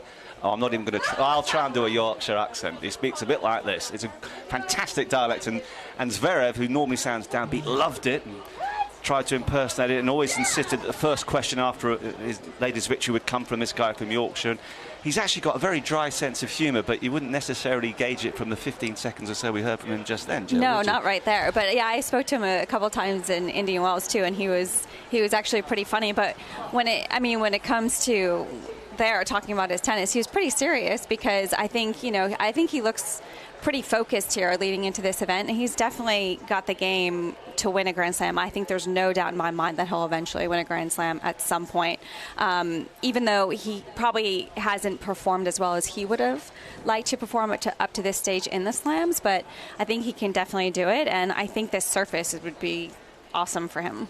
Yeah, I think you've got to remember that when Federer first played Wimbledon, I think in his first 4 years he lost in the first round 3 times, so it does take them a while. And obviously everybody talks about Zverev as the next possibly #1 in the world and multiple Grand Slam champion, but it takes time to get there. Would you agree, Robbie, that he carries himself like a world #1 of Yes. the not too distant future? Definitely. The belief that he's got, the swagger that he's got, the fact that he's able to win Masters 1000s on a regular basis as a teenager. He's been around the courts. We've watched him grow up around the courts in Hamburg. We used to see him there every year with his older brother. The belief that this young man has is incredible, and I think most importantly he's surrounded himself with good people, and I think that's so important early on, and I think that's why he's had so much success. It's interesting that Borna Coric won in Stuttgart. I think finally he is happy with the people that he has around him, and I think that's why he's playing his big tennis. If you get it right early on in your career, I think it's vitally important if you want to go on to be a multiple Grand Slam champion, and I think he'll be one of those. Well, those are just a couple of the possible contenders, Rafa and Zverev and Novak Djokovic. Most of us know who he is. From the member of this panel who's tipping him to win the championships. We'll talk about some of the ladies, the other ladies' challengers in just a moment. But Barry back at Orangi is, I think, having a close-up look at last year's runner-up. I am, Marcus, just over my right shoulder.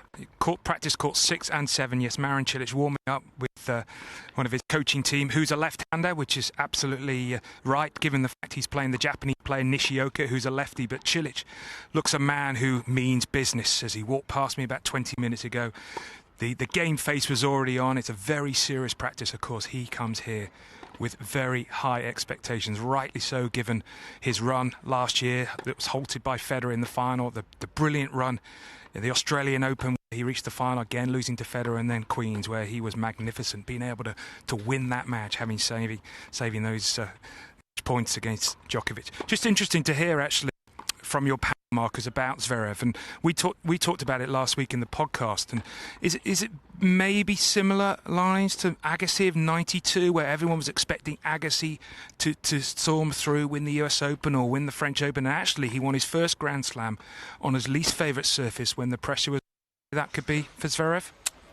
Interesting point. Yeah, I mean, as everyone said, it's a matter of when, not if, but maybe not just yet. Claire?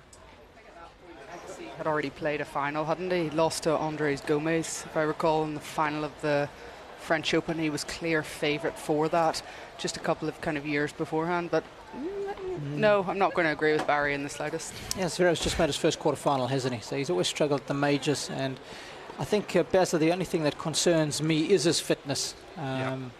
So, by the way, he's not my tip. Before Marcus turns it around, I haven't tipped him. It's just something I thought I'd throw out there. We've already mentioned that you've changed your mind once about who's going to win this. I wasn't sure this was the time to ask. Well, I'll tell you what, you could be changing. You could be having a word with the committee, our experts picks committee, because you'll be out by later on today. Yeah, could be, but won't be. Well, not so sure. Dimitrov, my man, up against Stan Wawrinka, third on centre court. Cowan began with Del Potro a week ago, then for no apparent reason shifted to Federer, and of course your man could be out by the middle of the afternoon. No, unlikely. No, my man's coming through in straight sets. Anyway, you bang on about Ernest Gulbis, and you claim to be his #1 fan. If you were such a supporter, why weren't you down at Roehampton last week cheering him on? I was actually commentating on another match at the same time. Doing some preparation, Mr. Cowan. Watching Eugenie Bouchard actually in action, and we'll talk about her in a moment. Anything else, or have you exhausted the few things you did have to say? I'm just enjoying my view here, being able to look at practice courts 6 and 7, also ahead of me over my left shoulder, practice courts 3, 4 and 5. Yeah, I can just about see some of the players over in the distance on practice courts 11, 12, 13. Can't squeak round and see 14, but yeah, it's a really good time to be here at Orangi, because the players have got their first matches on at 11:30. Of course, they want to finish their practice by 10:30, more or less on the dot. They get back to the dressing rooms, have a shower, maybe a quick stretch, bite to eat, and then ready to go, whether it be best of 3 sets for the ladies or best of 5 for the gentlemen. So great to hear actually Phil Brook talk about best of 5s for the men's. I would never want to see that one changed. No, I think the vast majority of people would agree with that. And on those outside courts, not long to go, just over an hour now. Play beginning at 11:30 on all the courts except centre and #1, which has a 1 o'clock start. Hello to David, who's been in touch from Santa Barbara in California. Says very much looking forward to this tournament, and as always in capitals he's written, the TV will be muted to listen to you.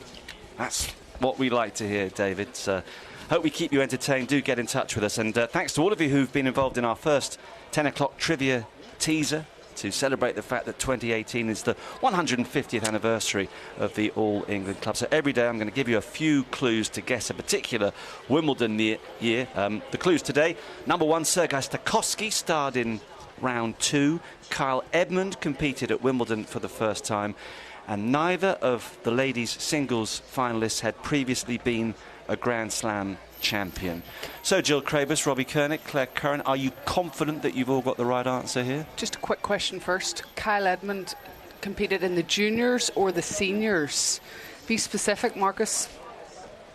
Well, you don't have a clue. Of course I do. I've got the seniors, obviously. Okay, just checking, because he's been around a while playing the juniors.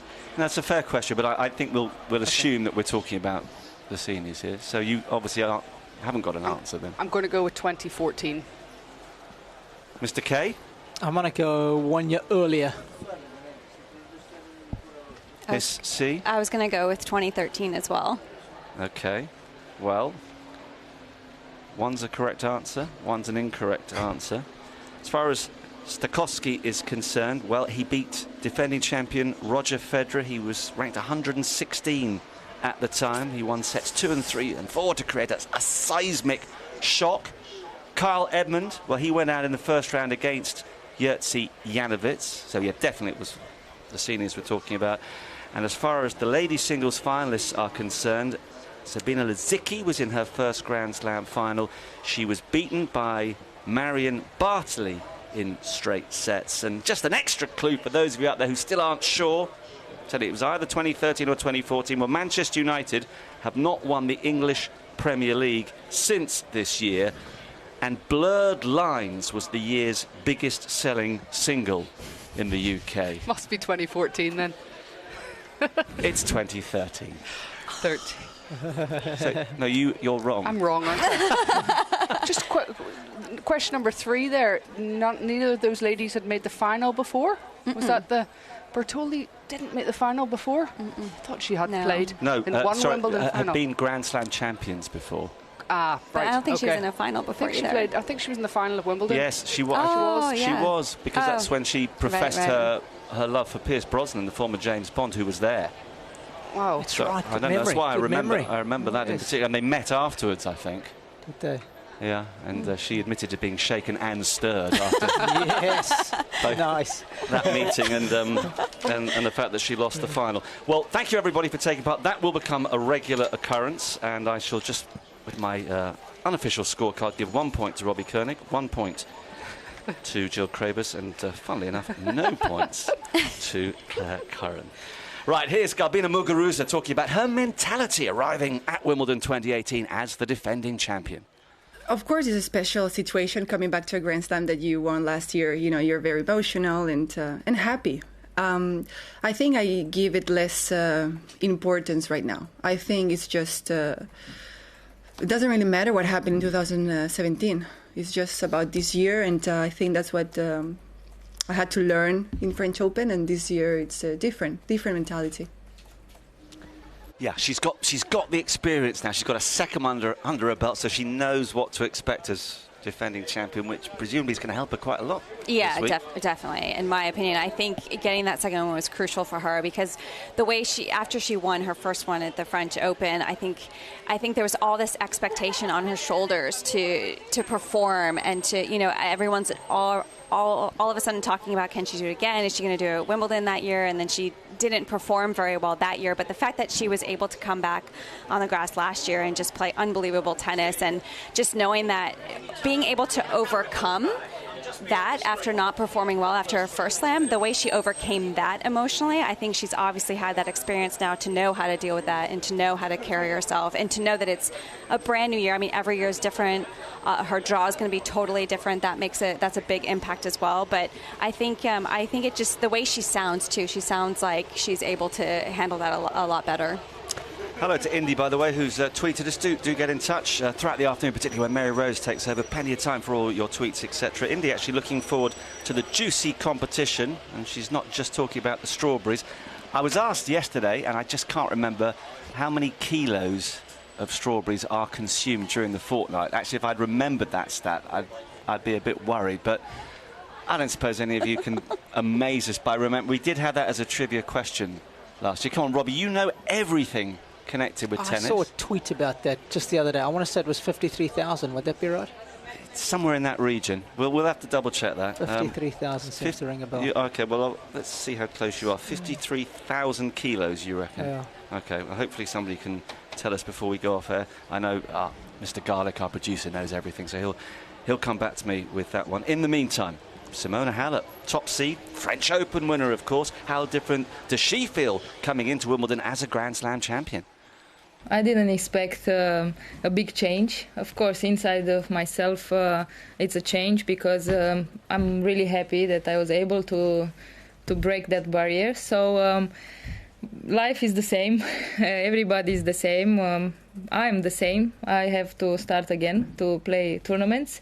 I'm here ready to go ahead, and I'm really looking forward to start it. I don't know how it's going to be, this tournament, but I smile a lot, I feel happy, and I'm happy to be back on court.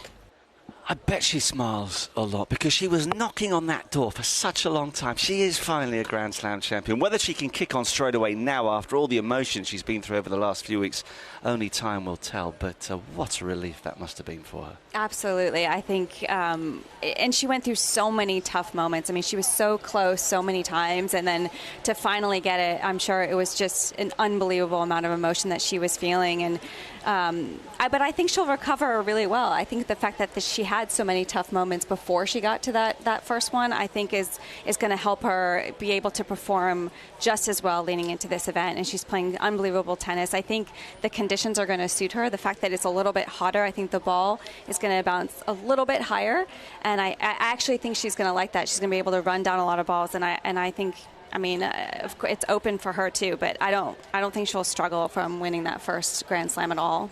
I vividly remember her quarterfinal here last year against Jo Konta had a BBC audience of 7.4 million. It was the highest, certainly, for a ladies' singles match for some time. She didn't quite come through on that occasion, but I've always admired the way she's just bounce back from whatever disappointment has come her way. And I was so pleased to see her finally become champion in Paris, Claire. I mean, I think she's just, warmed everybody's hearts. Halep, the story really from a year ago, whenever she had a bit of a meltdown at Indian Wells, or it was Miami with her coach, and he really told her to go home and kind of take a look at herself, and it was really up to her, and she did that remarkably well. But even since then, she just so many times she just failed at the very last minute. So everybody, I think, whenever she won the French Open, was so happy to see that result. But as Jill said, I would agree with her. She's going to be feeling really fresh coming into the championships. She'll feel really good about herself, and I think the one addition that she's added, and she can say, is that mentally she's not a weak player. By winning that Grand Slam, she's taken that monkey off her back. So she's got that confidence from knowing that she mentally is so tough. Well, I mentioned her match with Konta in the quarterfinals last year, so let's hear from the British number one, who went out in the semi-finals, of course, but feels as though her form is improving. We're very fortunate in tennis. We get to have an opportunity almost every week if you really wanted to perform. I'm treating this week as another opportunity for me to perform and for me to keep building on what I feel is a better and better level that I've been playing over the last number of weeks. And I'm just looking forward to going out there, competing, doing the best. At the end of the day, I'm only accountable to myself, and to make sure that I do myself justice in the effort that I put in. And then there's still a whole second half of the season to play, which I'm also looking forward to.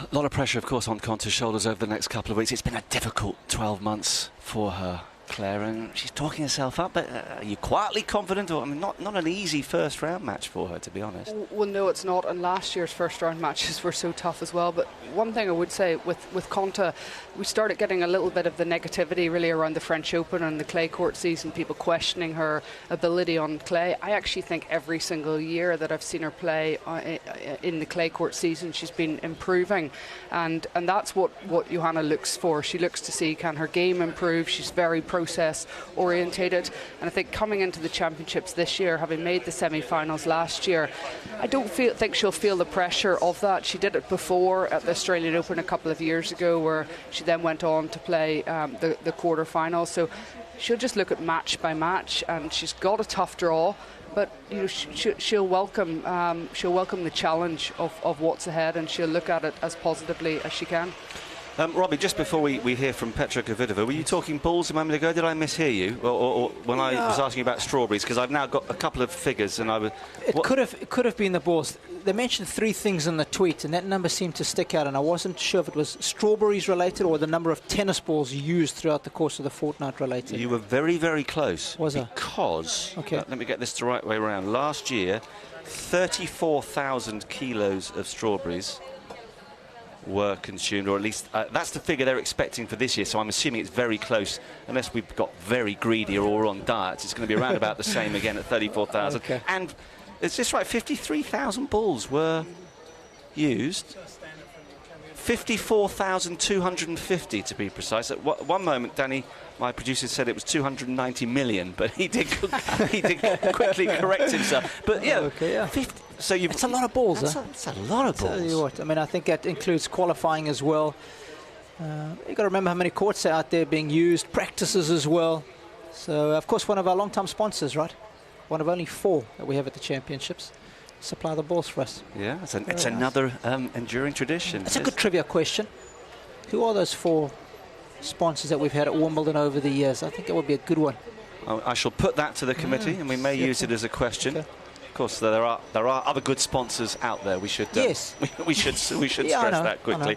Now, Petra Kvitova, we know that a lot of people, including several in this booth, are tipping her to become champion, but she feels that sometimes she tends to try a bit too hard. I'm kind of the player who loves to play those Grand Slams, but as I said already, sometimes I want too much, which I try to be more relaxed in Birmingham. Everything worked perfectly, so I'm going to try to have the kind of same mindset here, but obviously it's not that easy. I I know how great memories I have in my mind from the past years, and it will be a little bit difficult to play more free, but I'm gonna really try, I promise. And we'll see what happens, but overall I'm happy to be here in kind of different situation than the last year, so I'm really enjoying it. Well, let's hope she can enjoy herself. As we were saying a few moments ago, she doesn't necessarily like having the spotlight on her, but she comes across, Claire, so well. She's got that natural warmth, natural charm. It's no wonder that a lot of people want her to succeed, even if her ranking and current form didn't suggest that she could be a champion. There's a really strong feeling of goodwill towards her, isn't there? Well, you know, she's so well thought of in the locker room. She's such a lovely girl, and she does it with a smile, and it's great that she's come here, and she is as relaxed as she can possibly be. Her tennis has been great all year since she came back from that horrific attack. She's won 6 titles.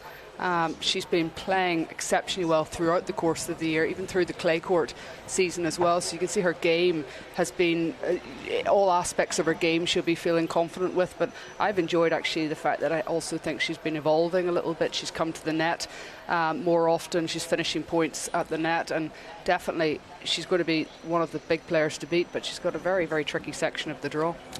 Let's get back to Mr. Bailey as I just peer around the corner. Is he to my left? No. Is he to my right? No, he's travelled the distance, hopefully, to come up with one of the nationalities we need to tick your World Cup list today, Robin. Absolutely, and this is going to be a task that I definitely achieve with flying colours. No problem at all, Marcus. We are going to tick the Japan box, OK? Now, first of all, I've got 3 graduates of Tokyo University. First of all, I've got Xiao Xiao. Hello, Xiao Xiao. Hello, I'm Xiao Xiao. From Beijing? Yes, I come from Beijing. Xiao Xiao's from Beijing. Leo, where are you from? I'm from Taiwan. OK, and we've also got this gentleman. Hi, I'm Paul from Yorkshire. Sorry. That's ridiculous. OK, so you were all graduates. You all met there. You two guys work together? Yeah, pretty much. Yeah. So I'm about to tick the box properly because we've got someone next to me who's actually from Tokyo. Exactly. But, you know, the fact is that you understand the excitement in Japan at the moment, in Tokyo, about the World Cup, don't you? Yeah, they're all just crazy about it. It's really like witnessing the crowds there is amazing. And Leo, what about you? Do you sense that excitement? Do you think they think they can win? Probably they will. I believe I have a strong faith with Japan. Oh, fantastic. Yeah. Xiao Xiao, interested in the football or just for tennis for you? Yes, I know a lot of young people very crazy about the football in happen now, and they also have a lot of events in Shibuya, and they were very crazy. Great that they've made the knockout stages as well. So apart from these 3, and you can get back in your queue now, you guys, because I know I've taken you out for a while, we do have someone from Tokyo. You're with 5 of your mates. Yusuka, lovely to meet you. Thank you very much. Lovely to meet you as well. And what about, yeah, I mean, I know. Well, fantastic. Xiao Xiao, interested in the football or just for tennis for you? Yes, I know a lot of young people very crazy about the football in happen now, and they also have a lot of events in Shibuya, and they were very crazy. Great that they've made the knockout stages as well. So apart from these 3, and you can get back in your queue now, you guys, because I know I've taken you out for a while, we do have someone from Tokyo. You're with 5 of your mates. Yusuka, lovely to meet you. Thank you very much. Lovely to meet you as well. And what about, yeah, I mean, I know there is a World Cup match on today. Yes. But did you even know? I know that, but to be honest, I'm a tennis player, so I'm really interested in this, unfortunately. Yes, so. Well, that's fine. That's fine. All I have to do is tick the box that I found someone from Japan. But you must understand that there's huge excitement back home. Yeah, there should be a huge excitement. And one of my friends who are so interested in soccer are always interested in that. So, yeah, they are enthusiastic. So what about the tennis then? You're clearly excited. You're here for, what, 3-4 days? Yeah, of course. We are going to attend some of the match. We are going to watch some of the matches in a row. So it's very good excitement for us. Yeah, of course, for our friends as well. I have to tell you that when I came up to this guy in the queue, he was actually standing up and falling asleep. It was like 2 a.m. or something where you first got in that queue? Oh, yes. Our home is a little bit far away from here, so I have to wake up so early, and I have to take a bus, so it was a kind of so long a trip, so yeah, it just was a very tough trip. But, well, yeah. Listen, I hope we've woken you up with an interview on the Wimbledon radio channel and simulcast with TV as well. Lovely to see you, Yusuke, and enjoy your day and go and join your friends, because I don't want you to get lost. So there you go. I've not got a great record with people from Japan in the queue in the past. I think I've succeeded, Marcus. You have. Congratulations. Your persistence has paid off, Robin. That's like we send him out, and if at first he doesn't succeed, he tries and tries again. So well done to him. Hello to Aaron, who wants to say hello to Claire and to Jill. Doesn't appear to want to say hello to you, Robbie. Sorry about that. Not much better looking than me, Marcus. I can understand Actually, that's the gist of his tweet, I have to say. And John Rogers has tweeted as well. Good morning from Galway, where it's beautiful. Delighted to have the Wimbledon channel back. He says, I truly enjoyed Halep's victory in Paris. Sloane was awesome too. And as was the case last year, so many intriguing questions surrounding the ladies' draw and the men's to a degree. I know we said that Roger Federer is certainly a favourite, if not an overwhelming favourite, but I just, sense it's not as clear-cut this time around. We've mentioned briefly Djokovic, who's slightly under the radar, but has definitely improved over the past 2 or 3 months. Robbie, there wouldn't be a huge surprise, I think, if Djokovic proved to be a key contender come the end of week 2. I think so. I think a lot of people forget he had match point against Cilic in the final of Queens, so he's 1 point away from winning the tournament, and I think had he done that would have changed a lot of people's perspective, perhaps, but I don't think that makes him any less of a player. I think it will test his mental fortitude if he gets close to closing big matches out, maybe come quarters, semi-finals, but he's been there and done it before. The fact that he's got a couple of matches in on the grass before coming into Wimbledon as well, that hasn't always been the case, Claire. Sometimes he's skipped playing warm-up tournaments, so I think he's primed. Each and every week I see him play, Marcus, he's getting better and better. And you know what I love about him is that the anger is back. And I like that in Djokovic. When he was going all passive on us and too calm for my liking, I don't think that's when he was playing his best tennis. But the fire is back in the belly, and I think it's always a good sign. It's a dangerous sign for the rest of the guys in the draw. You didn't like it when he had the guru preaching peace and love and all the rest of it? No, I didn't. Not at all. And that's not his, that's not innately Novak.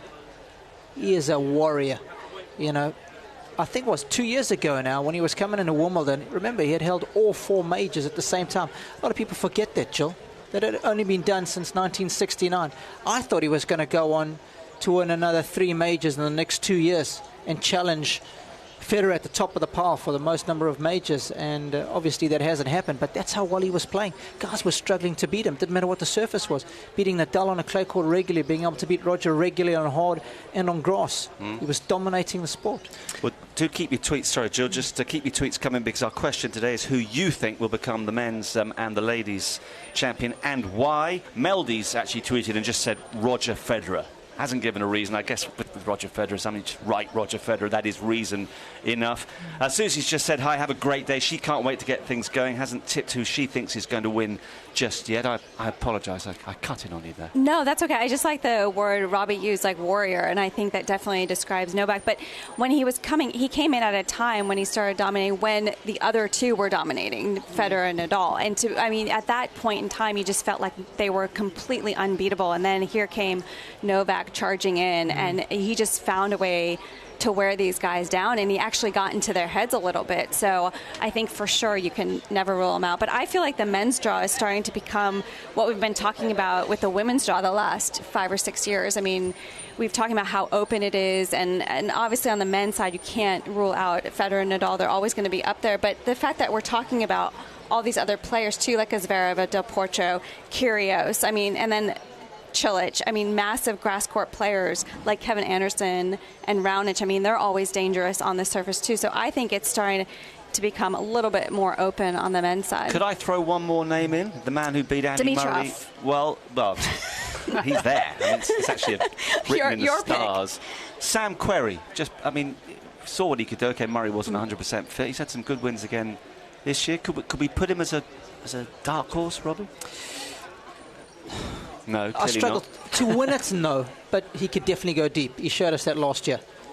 He showed us at the US Open he can go deep in majors as well. But to go all the way, I don't think... When I watched him play in Queens, I didn't think he was as sharp as he was 12 months ago here. That match against Kevin Anderson was a big one for both of them.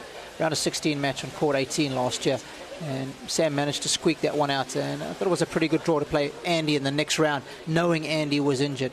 Sam can go deep. I definitely say dark horse for a quarters or semis, but not to go all the way for me. OK, little breeze has just picked up. It really is absolutely idyllic. Looking through the trees straight in front of us here on the golf course, I can see nothing but blue sky. Not a cloud in the sky. Those in the queue have behaved beautifully. We haven't had anything thrown at us so far. Jill, for the moment, thank you very much indeed. Jill Krabus, Robbie Koenig, Claire Curran. Been a perfect way to start these championships. And of course, we are going to be here every morning down at the Lavazza stand, drinking our coffee. It gets us going from 9 o'clock.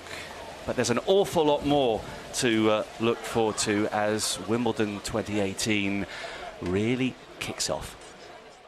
There's just something special about this place, and they keep making it better and better. We're very excited about today. It's got to be Nadal. He stopped, and my heart was just, oh my God, shot off to another planet. Oh my God, that was the most incredible thing we have ever seen. It would be unbelievable to play here, where all the great players have played. It's the home of tennis. I don't get the same feeling walking into any other grounds in the world. I'm back playing tennis after a 20-year layoff, and I'd like you to know I'm rather good. Stephen Fry, how are you? I'm extremely well. Always very happy to be in this wonderful, magical place.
Good morning. The wait is over. Welcome to Wimbledon for day one of the championships. The grass has been trimmed, the flowers are flushed with life, and the strawberries have been picked. And Roger Federer will step onto centre court in just over an hour's time, ready to defend his title as the 132nd instalment of these championships gets underway. Welcome. I'm delighted to be joined by the 7-time Grand Slam champion, Mats Wilander. Mats, great to see you. Welcome. Thank you very much. We're on a very special spot here, a very unique spot here on centre court. Yeah, this is unbelievable. It's, I mean, this makes me want to play, that's for sure. It'll be interesting to see what the heat is going to do to the grounds here. Obviously, I haven't had any rain, so it's good for the players because the bounce will be a little bit higher, and it's definitely much easier to play on grass courts when it's hot and dry like it is now. Yeah, Rafa Nadal will be loving the weather Yes, forecast. It's as if we've dialed in the weather, isn't it? A menu for 2 weeks of pure sunshine. But what is unique, what is special about playing at these Wimbledon Championships? When you turn up as a player, what gets you excited? Well, I mean, obviously the history of the tournament. It's the tournament that you grow up watching in any country, whether you're a tennis player or not a tennis player. I think this is just a big sports event. The grounds here are they're very pristine, very perfect. The other 3 Grand Slams are seem a little bit more modern, but they're really not, because Wimbledon, I find, they're actually ahead of their time. Obviously, with the roof, French Open doesn't have a roof. We have a roof over here. The facilities for the players are most probably slightly nicer. The restaurant and the locker room, they got a couple of ice baths in the locker room. They don't have that everywhere out there. So it's extremely special and nerve-wracking for players as well. And a unique crowd we have here at Wimbledon. How's it different to other slams like the French or the Australian or US Open? I find that the crowd here, it's a lot of people, this is the only day that they go to Wimbledon, maybe in their whole life. And that's different. Whereas at the French Open, let's say, a lot of spectators come back every year. Therefore, it's not always full. Every court here at Wimbledon is packed, and we've seen that on TV where they're sitting, even in the rain, they sit in their seat and they stay in the seat the whole time. So I think the buzz around the grounds here is unique because a lot of people are here for the first time. Well, let's say a shout out to everyone who's sitting on the hill. It's going to be a hot one this fortnight. I hope you brought your freezer bags, but a big hello to you there on Henman Hill. And do you remember the first time you played here? What was it, 1982, was it? Was it? Or, no, I actually played in 1980. 1980. And what were the feelings that it evoked when you turned up here for the first time? Well, it was kind of, I lost in the pre-qualifying in the men's singles over at Roehampton. Yes. But when you played for the first time here at Wimbledon in the championships? The first time, so I played the juniors in 1980 and I won a couple of matches there. But in 1981, I qualified again, and I won a couple of matches. It was in locker room B, but it really helped to have played here as a junior before you go into the men's tournament. And I do remember that the third round in 1981, they sent in a policeman for a security escort. Made you feel important. Yeah, a young Swede. Obviously, they were thinking that maybe this is the next Björn Borg or something, because he obviously was surrounded by people and had security. But so that was very different. Again, to me, it felt like a museum when I come in here, and especially here on the center court. Every time I walked on here, it was kind of difficult to be yourself. You feel like you're not necessarily the main attraction as a player, whereas at the other tournaments, I really don't care about the crowd. I really don't care about the history, so you just play. Here, you can't help but care about the tournament and care about the grounds. And also when you walk through, just before you get on the center court, you have all the trophies and these glass cases with memorabilia, and everybody's dressed in jacket and tie. So it's like, whoa, am I really supposed to be walking on that? And of course, then sometimes you have the royal family here, and you have to bow to them and learn the protocol. Bow before I play a tennis match. No, give me a break. So it was. So they really made sure that you feel that you are privileged to play here. Yeah, well, we're very privileged to be sitting on centre court. It really is a cathedral to tennis, but we've got plenty of reporters around the ground who are going to be finding out all those little stories and all those happenings and things that are going on. And first up, we're going to head to Rob Walker. Hi, Rob. What a view and what a setting. There is barely a cloud in the sky. It is fantastic to be back here at Wimbledon once again. And anybody lucky enough to be standing up here on the broadcast roof with such a great backdrop should never take this position, this privileged position, for granted. Over my shoulder, a certain defending champion, Roger Federer, just going through his early paces on court 15. Roger Federer almost always chooses to knock up out here on one of the outside courts rather than at the privacy of a rangi. Defending champion will be first up on centre against Dusan Lajovic, the Serbian, hoping to reverse his second round defeat to Federer here last year. Federer looking cool and calm, and you can just see a few people have begun making their way in. And if they haven't got a ticket for centre, it's the next best place to be. You can see the Federer fans. There are always a whole host of red T-shirts in the background, ready to cheer their man, who once again, as he did last year, decided to skip the clay court season, won the Australian 12 months on from winning a slam without losing a single set for only the second time. Poor old Marin Cilic couldn't recover from those blisters in the final 12 months ago. The only other time Federer had done that amongst his 20 Grand Slam titles was when he won the Australian back in 2007 without losing a single set. So the stage is set for one of the all-time great Wimbledon performers, back behind the baseline, warming up the forehand, looking totally relaxed and presumably feeling fairly fresh after skipping the clay court season. Unusually lost in the final at Halle. That would have been his 99th tour level title, which would have left him seeking a 9th Wimbledon title and a 100th tour title in all. As it is, he's stuck on a mere 98. Roger Federer looking poised and ready to go He is first up on centre in absolutely glorious weather. It's just so nice to be back here. Thanks, Rob. Yeah, it really is astonishing to think Federer playing his 20th consecutive Wimbledon match. I mean, where do we start? It's just extraordinary. There are no more superlatives, there's no more hyperbole, but I mean, he really doesn't seem to age. It seems so wise how he's doing his scheduling now, not playing in the French, taking this time out from the game, and then he can refocus. Yeah, it's incredible. I mean, the fact that he's playing his 20th is unbelievable, but he's also the favourite to win the tournament in everybody's eyes. And he just seems to have maybe a newly found passion for the game, a newly found passion for learning, because he's not only winning, he's improved certain things. His backhand, for example, is much improved compared to when he was maybe at his best, so to speak, 10, 12 years ago. In his movement, he hasn't seemed to slow down at all, which is quite amazing. It's interesting here that obviously we see practicing on court 15. When you play a match on centre court or court number 1, I think it's maybe court number 2 too, you can actually get a hit here on the courts at the All England Club. Whereas if you're playing on the outside courts, you have to warm up sort of across the street. We call it over at Arangi Park.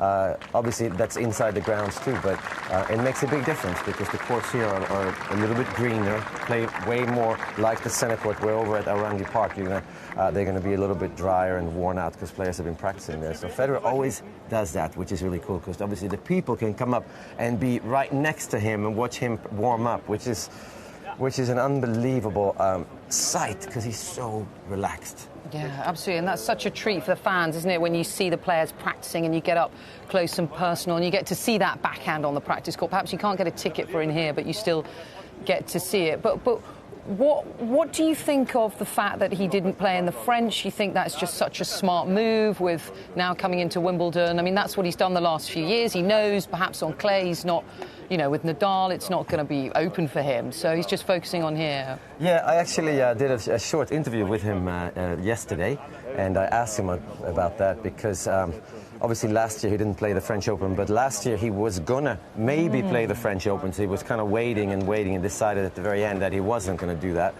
This year he said it's not only because he doesn't want to play on clay. He said, I am also a father of 4 and I have to spend some time with my family, so to prolong his career he chooses to take the clay court season off.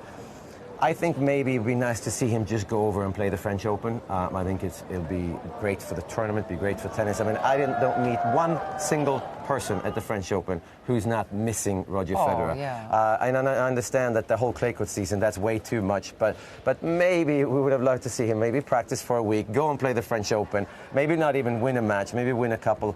I don't think that would have hurt his confidence, but he's so missed when he doesn't play the French Open by even fans. Nadal said he wished he was there, but we get him all fresh, we get to see him at the peak of his powers. And what do you make of his first round match today?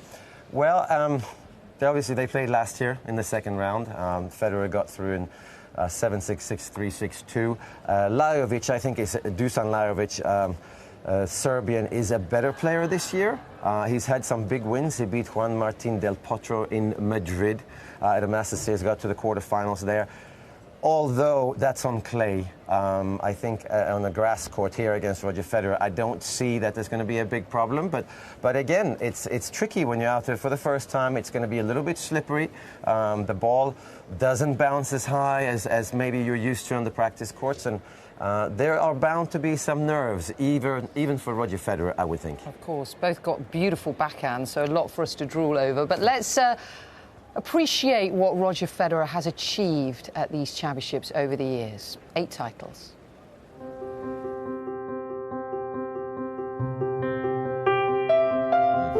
I have a massive memory about 2003 because it was the first one, my first Grand Slam ever, first Wimbledon title ever. And what I remember the most is that I really hurt my back, I think in my 4th round match against Feliciano Lopez in warm-up. I wasn't sure if I could continue the match, but I played and actually ended up playing okay. Recovered fairly quickly, and all of a sudden I was in the Wimbledon finals, and I was a favourite going into it, I guess, against Mark Philippoussis. And I remember serving at 6-2 or 6-3 in the tiebreaker of the third set, having all those match points, having tears in my eyes already, and starting to believe and dream that I'm going to be Wimbledon champion probably in the next couple of minutes. And it's exactly what happened, and it was one of the most beautiful moments, especially also when I received the trophy and I was able to hold the Wimbledon trophy in my hands for the very first time. It was amazing. 2004, I think title defense is always particular. Now you're going into the tournament with a completely different feel. Instead of being just one of many who can maybe win the tournament, everybody's expecting you to win, and that feeling changes everything really. I played a good tournament, to be honest. I don't remember that much from the week that went into the finals, but I played a great finals against Andy Roddick, and just again, sort of disbelief at the very end when it happened. Because defending, in some ways, came easier for me than winning for the very first time. So I think I enjoyed being the favourite and the leader of the tour at that time, and I'm happy I was able to handle the pressure well in 2004. 2005, one of my best years on tour. Felt like I had to win Wimbledon at that point. Everything was prepared that way for it anyway, and there's never a guarantee, but I guess I felt as good as I've ever felt at Wimbledon that year. I think I only lost a set and played a wonderful finals against Roddick again. Yeah, that was a special year. I hardly lost matches that year, so I'm happy that year I won Wimbledon.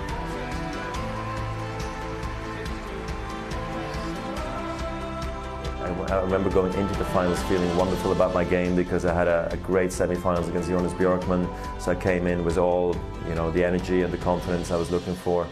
And it was the first time I played against Rafa, so in that Wimbledon finals, it was the first time I played him at Wimbledon, and clearly that was always going to be a bit of a special twist to it because he was the French Open champion, I was dominating on grass, he was dominating on clay at the time, and I actually played very well. I remember when I came out of the blocks very strong. I think that helped me then to eventually win that match and that tournament in 4 sets against Rafa. Set a match Federer. 3 sets to 1. 2007 was very, very special and unique because I was going for my 5th one, and there I guess I have an anecdote that I remember at the time when I beat Pete Sampras in 2001 at Wimbledon.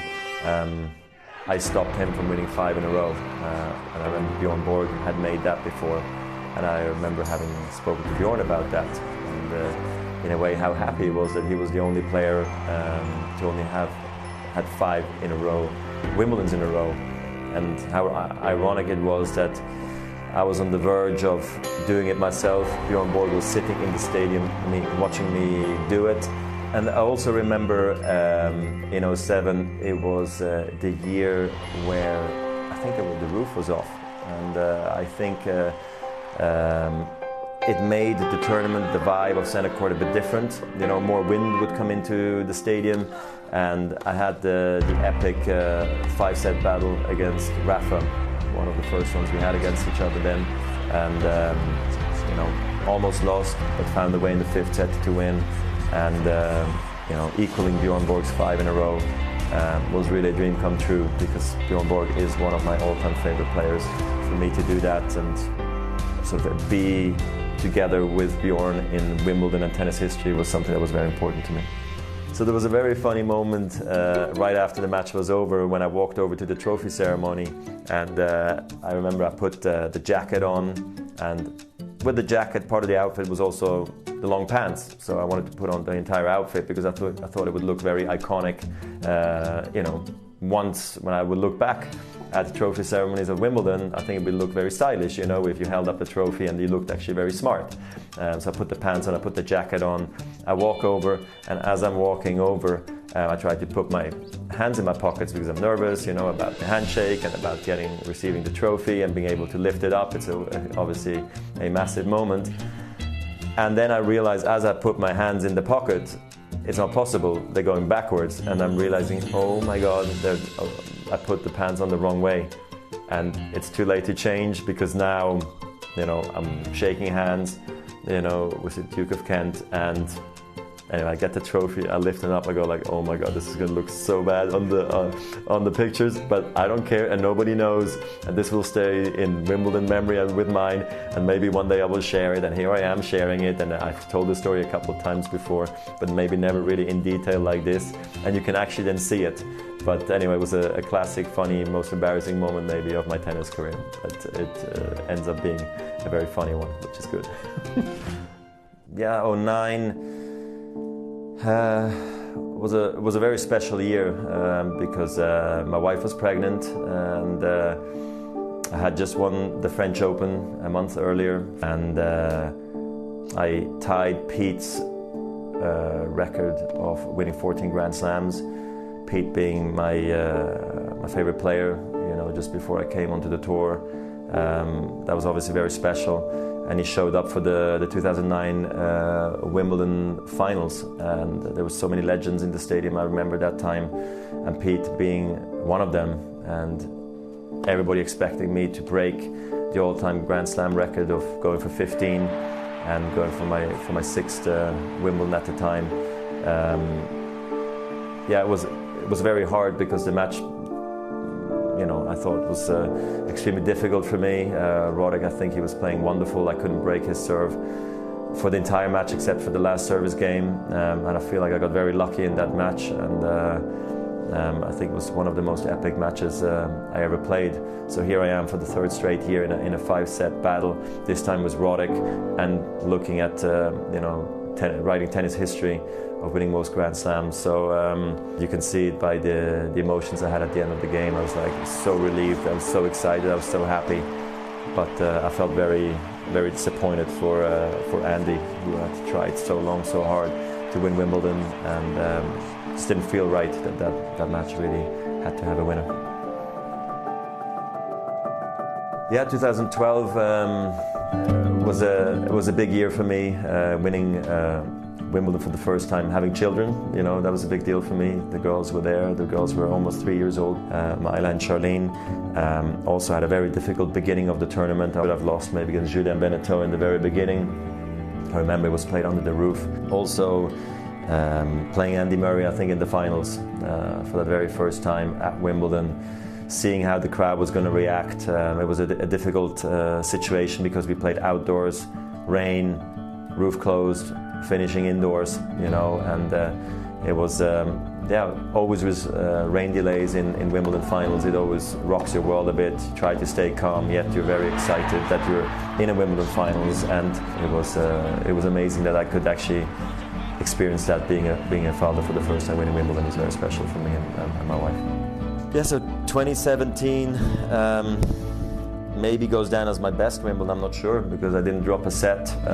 Felt good from the beginning till the very end. I started the tournament strong, finished it very strong against Cilic in the finals. I think it was a very hard fought sort of first set. There's not many chances, and then once I got the set and a break, Marin struggled with his foot, and I guess I was able to take advantage of that fact, but also I think I was very clear in my head how I had to play, and I just played rock solid.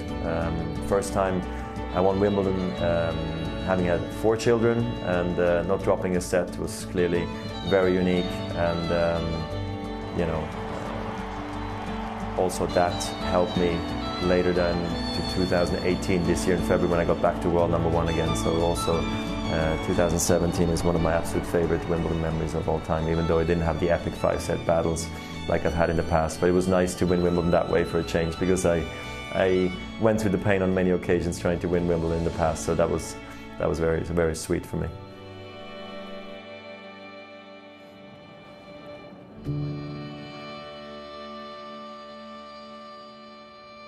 We use the sporting phrase icon far too readily in these days, but my goodness, does it apply to Roger Federer. But lovely moments of humour there as well, saying in that 2008 final in the celebrations he had his trousers on the wrong way. He is human after all, Matt. No, he is human, yes. I mean, I think that because of the way he plays, he looks, I think, way more relaxed than he actually is. I mean, we remember when he lost to Rafa Nadal in, I believe it was in 2010 in the Australian Open final, where he had tears and he was crying, and at the prize ceremony, Rafa Nadal put his arm around him and sort of, I mean, I've never seen that. I asked John McEnroe, would you have done that to Ivan Lendl? No, of course not. So Federer is very human. He's obviously unbelievably well liked, not by just fans, but by the other players. And I think that's where he gets so much respect, because every single match he plays, his whole career that I've seen, he shows up. And he tries as hard as he can, and he tries to change his tactics. And the other thing that's interesting, when you see Marin Cilic suffering with his foot injury here last year, Roger Federer is never injured. Yeah. He has never walked off the court and actually retired in a tennis match. So, I mean, he's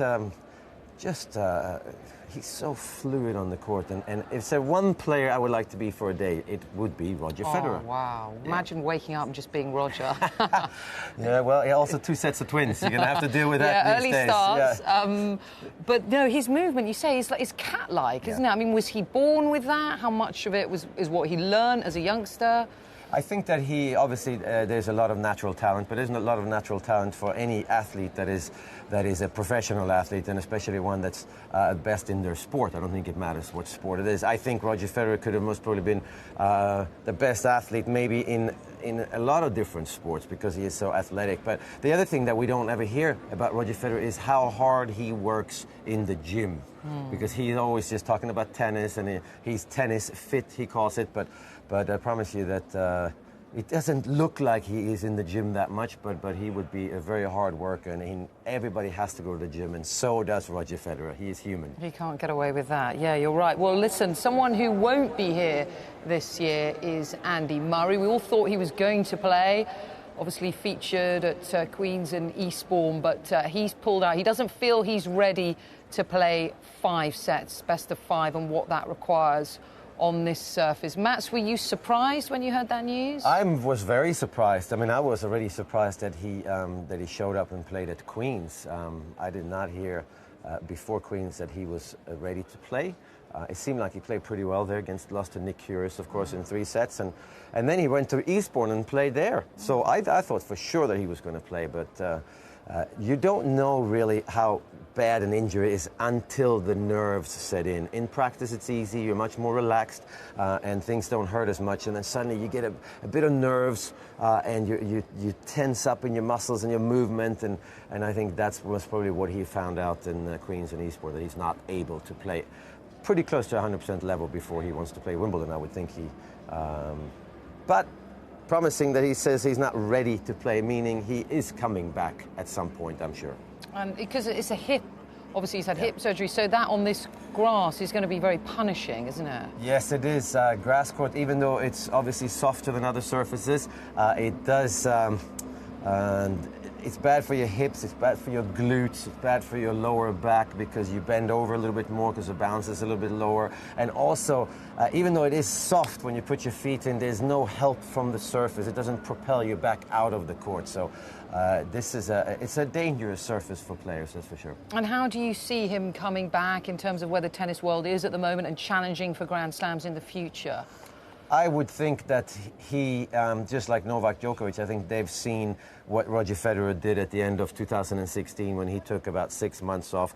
Obviously, he had a knee surgery at that time as well, but he came back and played some of his best tennis in the beginning of 2017. Rafa Nadal did the same thing, came back and played some of his best tennis. So that has never really been done before. We tried in our day, and I remember John McEnroe once in 1986 took 6 months off. Well, he never won anything after that. So it is very difficult, but I think they've really paved the way again for all the players, Roger Federer and Rafa Nadal, by showing that it is possible if you have the passion, and I think Andy Murray is as passionate about tennis as Federer and Nadal. Yeah, you can't imagine him doing anything else. No. But it's going to be painful for him watching on the television, but we tried in our day, and I remember John McEnroe once in 1986 took 6 months off. Well, he never won anything after that. So it is very difficult, but I think they've really paved the way again for all the players, Roger Federer and Rafa Nadal, by showing that it is possible if you have the passion, and I think Andy Murray is as passionate about tennis as Federer and Nadal. Yeah, you can't imagine him doing anything else. But it's going to be painful for him watching on the television, but we wish him well. Now let's go around the grounds because another one of our reporters, Rachel Stringer, is around and about. Chief Exec of the All England Club, thank you very much for joining us on day one of the Championship. And 2018 marks an anniversary year for the club. How special is it compared to other years, which are always special anyway here at Wimbledon? Well, the whole calendar year has been very special. 150th anniversary of the club. We've been holding a number of anniversary celebration events. We've got a particularly big week coming up in August. And we're very proud of the fact that the club runs the championships. It makes it very unique to many, many other tennis tournaments around the world. It's 132 championships now, so we've got history and tradition on our side. But I think the other thing that we're very keen to celebrate and acknowledge this year is the 50th anniversary of Open Tennis. Wimbledon's very proud of the influence and the impact that we had, driven by the All England Club. It was actually 51 years ago we had a professional tennis tournament here. We celebrated that last year by having the players come to the Royal Box and their relatives, and so we acknowledge the fact that we've actually probably played a pretty important role, driving force behind making tennis what it is today. So yes, it's fun to look back, but we must also look forwards. And with those two anniversaries in mind, anything in particular happening to mark those two occasions here, this Championships? Well, we're playing the 150th club anniversary low-key because we're focusing on the championships. We've got Billie Jean King and Rod Laver here, the champions from 50 years ago. They'll be the special guests in the Royal Box, so it's wonderful to have them still with us and celebrating those great achievements all those years ago. But we're talking about it, we're doing a bit on the website and social media, but we're also keen to focus on this year as well. You mentioned there are 132 years of the tournament. What's it now for you being here in charge? Well, I haven't done 132 years myself. I know I look old. So, I've done 7 years now, and it's interesting how it does change and evolve each year. We try to deliver continuous improvement. In pursuit of greatness is our strap line, and it does make us quite relentless in trying to improve all the time. We've got some wonderful new facilities open this year that have been planned for about 2 or 3 years now. We hope the public are going to like the walled garden. That's a new public plaza near number 1 court towards the bottom of the hill. We think it looks great. We hope the public thinks it's looked great. The players are benefiting from refurbished dressing rooms, which we're getting great feedback on. New corporate hospitality area. Wimbledon Broadcast Service has a new host broadcast facility. So we've done quite a lot. We've been busy. So yeah, there's quite a lot new for this year. We love being back. And just talk us a little bit about how you're trying to make it a little bit more environmentally friendly as well with some of the things you have around the ground. Yeah, sustainability is very important. It's very important for everybody in society, and we want to be a responsible part of society. So we've banned plastic straws, 400,000 used last year. We've installed more watering points. Clearly plastic bottles and that sort of thing is something that have been phased out, and we want the public to be able to make it easy for them to be able to refill the water bottles. We're phasing out the plastic bags, so there'll be paper bags in our retail outlets. So there's a number of things we're doing. We've made it very clear this is just a beginning. We are committed to improving year on year from a sustainable point of view. Absolutely, and just maybe a word on the developments which are also happening. Obviously, Court 1 is still in that developmental process stage. Yes, number 1 court, if you go to the north end of number 1 court near the Rangley practice facilities, you can't miss. There's 9 roof trusses on the ground there, almost identical to the centre court roof trusses, which is the moving roof. So they'll be lifted by Europe's largest mobile crane.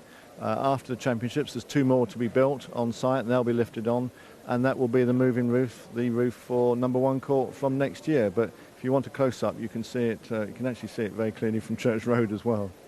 And you mentioned a word there on the facilities like the water and stuff, but a word on the heat as well. We've had 2 solid weeks of wall-to-wall sunshine, 2 more, hopefully, fingers crossed, expected. What does that mean for what's been going on with the grass and the work put in to make it as beautiful as it currently looks? The weather is good. It is hot. It's not exceptionally hot, certainly from the player's point of view. It's not exceptionally hot. I think this is probably pretty close to ideal playing conditions.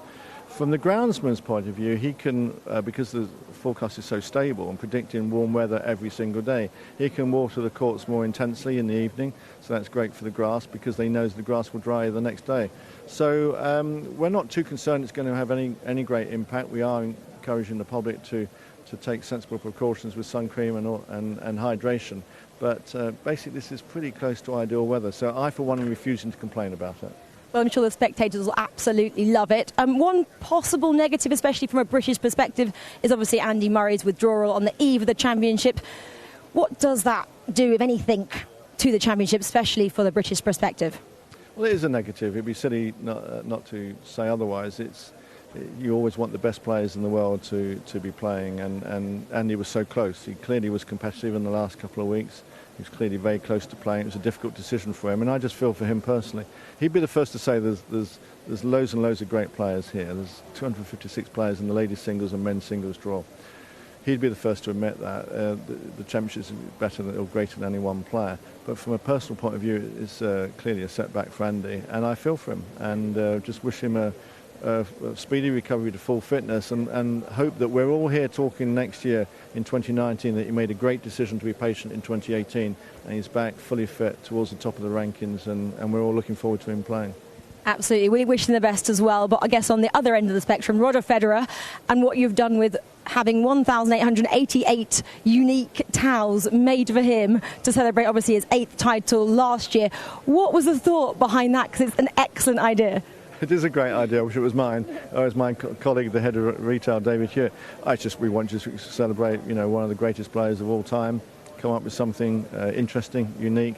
The profits go to charity, to the Wimbledon Foundation, to Roger's own foundation. So we just thought it was something that would create interest and celebrate, as I say, one of the greatest players of all time. Thank you very much, Richard. We wish you a brilliant championships. Thank you. The difference that Home Start support makes to families is often life-changing. The volunteers that we train, who offer practical and emotional support, helps families get back on their feet, learn to cope better, and eventually they are able to cope without our support and provide a better future for themselves and their children. Through the support of the Wimbledon Foundation, we've been able to extend our volunteer training and improve how we prepare people to work with families who are living with disability or mental illness. If I didn't have the help from Home Start, I probably would still have no confidence, no social life, and just have that fear of going out with my daughter. So I don't know, if I hadn't have had that support, I don't know. I think life could have been very different right now. I really enjoy meeting the different families and getting to know them, and getting to know the children and the parents. I look forward to the visits every week, and I've made some really nice friends out of it. The Wimbledon Foundation support has enabled us to support 30 families in an intensive and long-term way that otherwise we would not have been able to do, so it's fantastic. I think one of the things that struck me about Home Start is how well Home Start have managed to find the right volunteer for us as a family, because it's not that simple, that matching process, and it makes all the difference. We have some parents who were originally quite isolated, not connected to their community at all, and through the support of volunteers have found their way out to build networks that not only help them feel more confident and capable, but connect them into a community where they're now volunteering and learning and signing up for things that expand their own horizons as individuals as well as parents. It's just lovely. It does feel like Home Start becomes part of your family.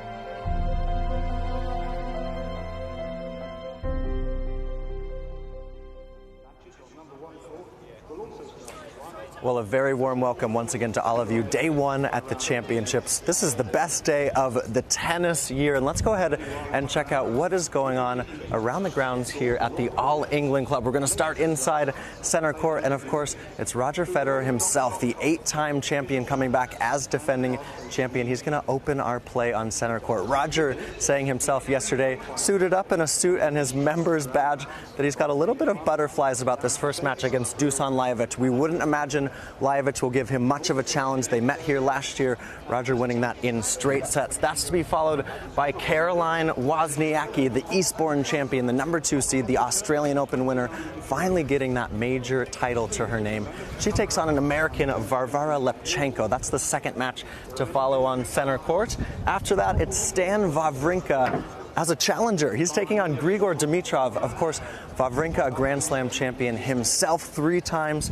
But look at that seed next to Dimitrov's name. These guys have met before. We'll go into their head-to-head in just a second. But that match is one that drew a lot of oohs and ahs when the draw came out from the press room. A lot of people looking forward to that match. It's third on center court today. Let's go to the number 1 court to open play there. Sloane Stephens, the U.S. Open champion. She was just coming back to tennis a year ago, and she's got a tough ask in Donna Vekic. If you remember on this very court last year, Donna Vekic stretching Johanna Konta deep in the third set, 10-8. Konta squeaked that out, and Sloane Stephens has not played since the French Open final. That's 3 weeks, and Donna Vekic, she's ranked 55th, but she's got a very good grass court game. So Vekic and Sloane Stephens to start there, and then Milos Raonic. He's ranked 32, but he's been bumped up to number 13. He is a former Wimbledon finalist.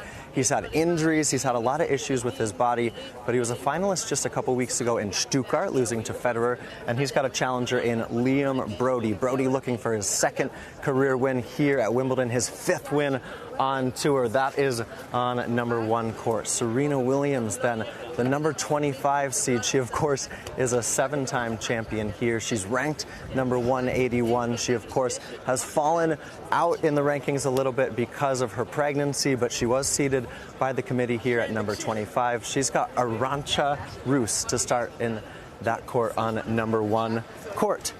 Number 2 court, Marin Cilic, the finalist here last year. He's got Yoshihito Nishioka, the young Japanese player coming back from an injury of his own. Cilic looking in good form, having won in Queens just a couple weeks ago. He's very confident, and I think he's someone that a lot of people are picking perhaps to come through into that semifinal. He's on the same half of the draw as Roger Federer. That's to start on the number 2 court. If we go to our next match there, Venus Williams. She's had a struggle of a year. She's a champion here. Of course, in the past, she has Johanna Larsson in her first matchup. That's on the number 2 court. Venus trying to find her form.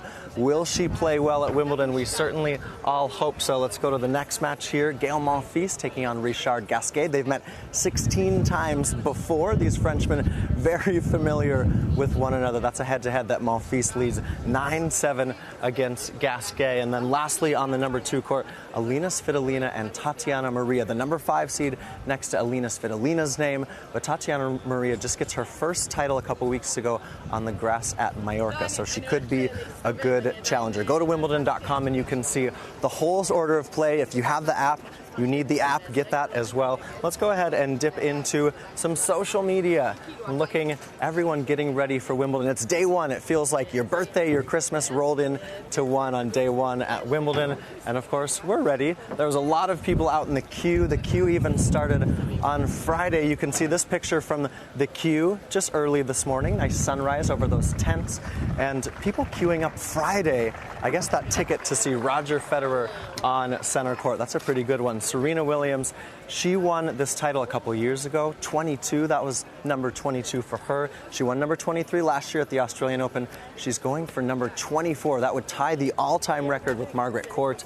She's the 25 seed, so we're going to see how Serena can do there. What about Mr. Federer himself? I love this picture. Geeking out, Roger Federer with his bag over his shoulder, the big RF on his chest. He's ready. He looks like he's going to the first day of school, Roger, there, with that big grin on his face. He's ready for Wimbledon just like the rest of us. A couple more spots around social media. Venus Williams, always back at Wimbledon, always happy to be here. Little serve there with center court in the background. Looks very good. Venus, of course, we just mentioned, she is up today. And what about Caroline Wozniacki? She won that title, number 29 at Eastbourne just a couple days ago. She rushed here. She did media yesterday, and she's ready to play. So lots happening on social media. Make sure you use that hashtag Wimbledon. Now let's look at a couple of our featured matchups. We mentioned Roger Federer taking on Dusan Lajovic. It's 1-0 for Federer in that head-to-head. Donna Vekic and Sloane Stephens, that's a tough matchup on the grass itself. Let's dip into this head-to-head. And if we look at Monfils and Gasquet, 9-7. Monfils leads that head-to-head. The last time they played actually was on grass at Eastbourne last year. Look at that score line, 7-6 in the third third for Monfils. We should expect a very good matchup between these two guys. And then what about Stan Wawrinka against Grigor Dimitrov? This is an interesting matchup. Stan Wawrinka has not been playing his best tennis since coming back from a knee injury. But if we dip into their head-to-head, you can see that it's actually a 4-2 head-to-head lead. Where is it? Here we go. Stan against Grigor. There's the head-to-head. It was waiting for me. Grigor Dimitrov 4-2, 4 in a row. Look at that, 4 in a row for Grigor Dimitrov. So a lot going on, and the courts, the matches, everything on social media. Make sure you use that hashtag Wimbledon. Also dip into our Facebook page. We're gonna talk about the daily debate every day here on the Wimbledon channel, and you get to be a part of that. Go to our Facebook page, go down to where we're promoting our daily debate. We'll talk about it later today. What do you want us to debate on the Wimbledon channel? You get to help us decide that. That's what's going on, at least on the touchscreen. For now, let's check in with Selena. Oh, thank you, Nick. Fantastic. And, well, play is going to be underway shortly, 11:30 on the show court number 2. As you mentioned, Marin Cilic up against the Japanese player Yoshihito Nishioka. Marin Cilic, Matt's probably the nicest man in tennis in terms of from a media perspective.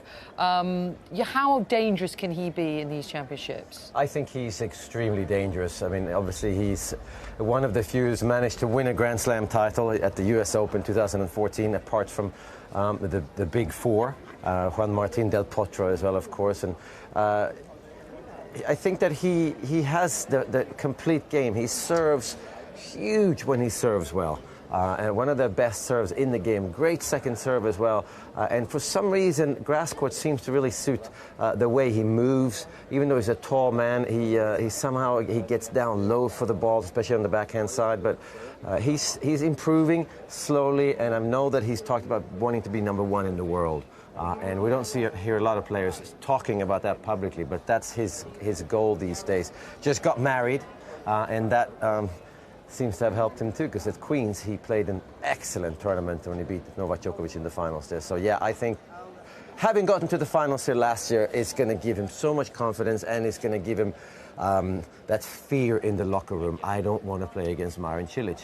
And he'll be very happy with how Croatia did in that penalty shootout last night. But no, I caught up with him before the French Open, and he mentioned he just got married 3 or 4 weeks before, and that it was just, I think, his childhood sweetheart, and just what a good place he was in his life personally. And we've seen that before, haven't we, with Andy Murray and Novak after getting married. You know, that can give a player an extra bounce. They're feeling good off the court, they feel good on the court. Yeah, definitely. And I think he is, obviously, he did get to the finals last year, but because of that massive blister on his foot, he must be full of, want revenge and wants to give himself a proper chance to win Wimbledon. Obviously, he played excellent to get to the finals, but really couldn't play anywhere close to 100% in the finals last year. Yeah, I read an interview with him while he was at Queen's, saying he doesn't even think about being in another Wimbledon final. He takes it step by step, but surely that must be a huge motivating factor. I was at that final last year, and just to witness the heartbreak that this was something, there are the things you can control and there are the things you can't. Okay, you can't control Roger Federer, but for his feet, I mean, it was just, I don't know if you've ever had something like that in your career, but it just, we all fell for him, didn't we? It's horrible. I mean, it's a horrible feeling when you can't do your best, and I cannot imagine what it's like in a Wimbledon finals. But I think that what's very interesting about Marin Cilic is that I'm not sure that he's a better ball striker these days than he was when he was younger. He changed his serve with Goran Ivanisevic. He used to have a really high toss, and Goran Ivanisevic went in and lowered Cilic's toss, and what happened? He won the US Open straight away. Very few players are able to change something as drastically as he changed the toss. And also, he's made such a big improvement in terms of being involved emotionally, and I think that's the biggest improvement, and I think that's the difference between Federer, Nadal, Andy Murray.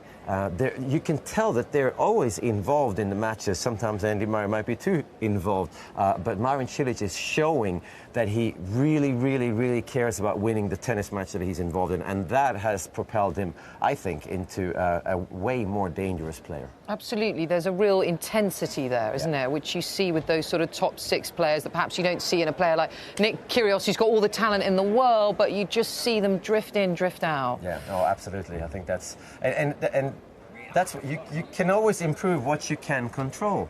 It's not. I do a lot of clinics and lessons around the world, around America especially, and I tell them, listen, you have to get better at things you can control. Hitting the ball, there's a lot of luck involved. And Marin Cilic has improved his footwork, has improved his mentality, and of course he did change his serve. So he is, yes, really, really dangerous for everybody. Yeah, there's some.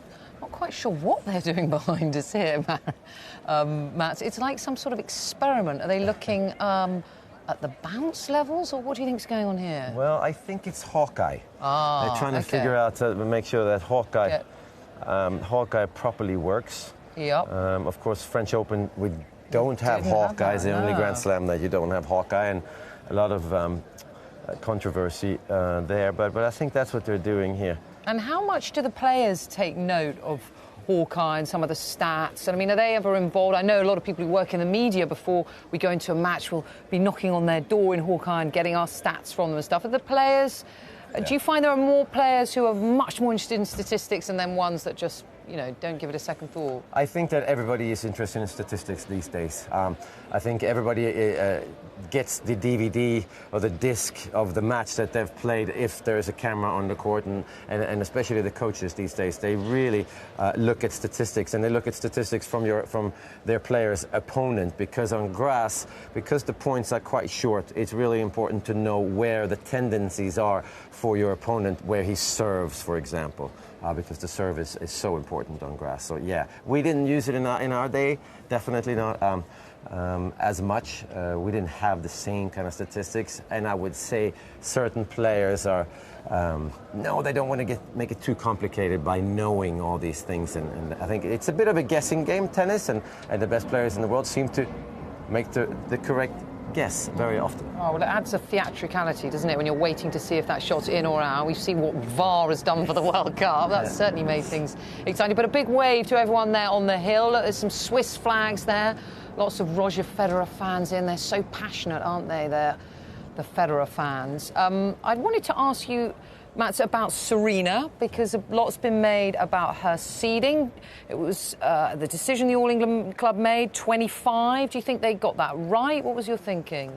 Well, I mean, I don't know if it makes a big difference as long as she's seeded, because it's unfair for the rest of the players to have to play Serena early. But yes, I'm very glad that she's seeded, and for her, that's perfect. She can get a couple of matches against unseeded players, and when she has won 2 matches, I think we're going to start talking about her potentially being the favourite to win. Absolutely. I mean, in the third round, she could face a top 8 player. The irony is, if she'd been unseeded, she could have actually had an easier pathway, perhaps. But, you know, we'll never know. But what do you expect from what you saw of her at the French Open? Where do you think she's at right now? Well, obviously, physically, she cannot possibly be back to 100% after having a baby and not being able to play as many matches, and most probably not practicing as hard.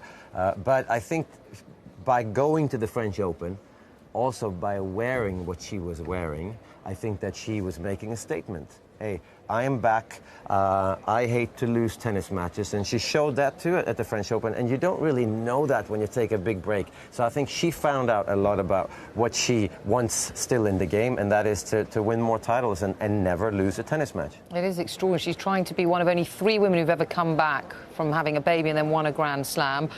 I spoke to her at the French in one of the press media days, and she was saying that, you know, she'd only recently sort of thought about stopping breastfeeding, and, you know, when she practices on the court, she has a little video monitor set up so she can see baby Olympia and how she wants to be the best mum she can be, but also the best tennis player she can be. I mean, my goodness, talk about being a perfectionist. Most people are trying to just survive the first year, but it is truly extraordinary. I mean, she won the French Open, she won the Australian Open at 9 weeks pregnant, when most women are maybe trying to keep down breakfast. I mean, what she's achieving here as a mother on tour is inspirational for a lot of women. No, it's very inspirational, of course. And I think, again, Roger Federer, again, I think Serena maybe should thank Roger Federer, because he showed that after having obviously not being pregnant, but with 4 kids in his player box sometimes, traveling with 4 kids. It is possible to still improve. It is possible to make tennis the most important thing in your life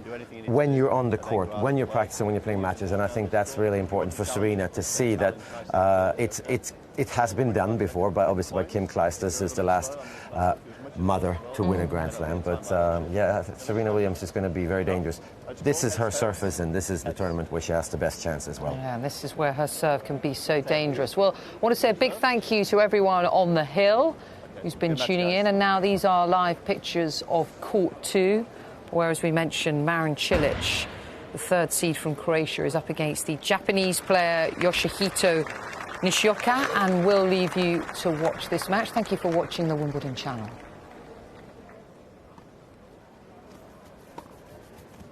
Last year's runner-up here at Wimbledon after...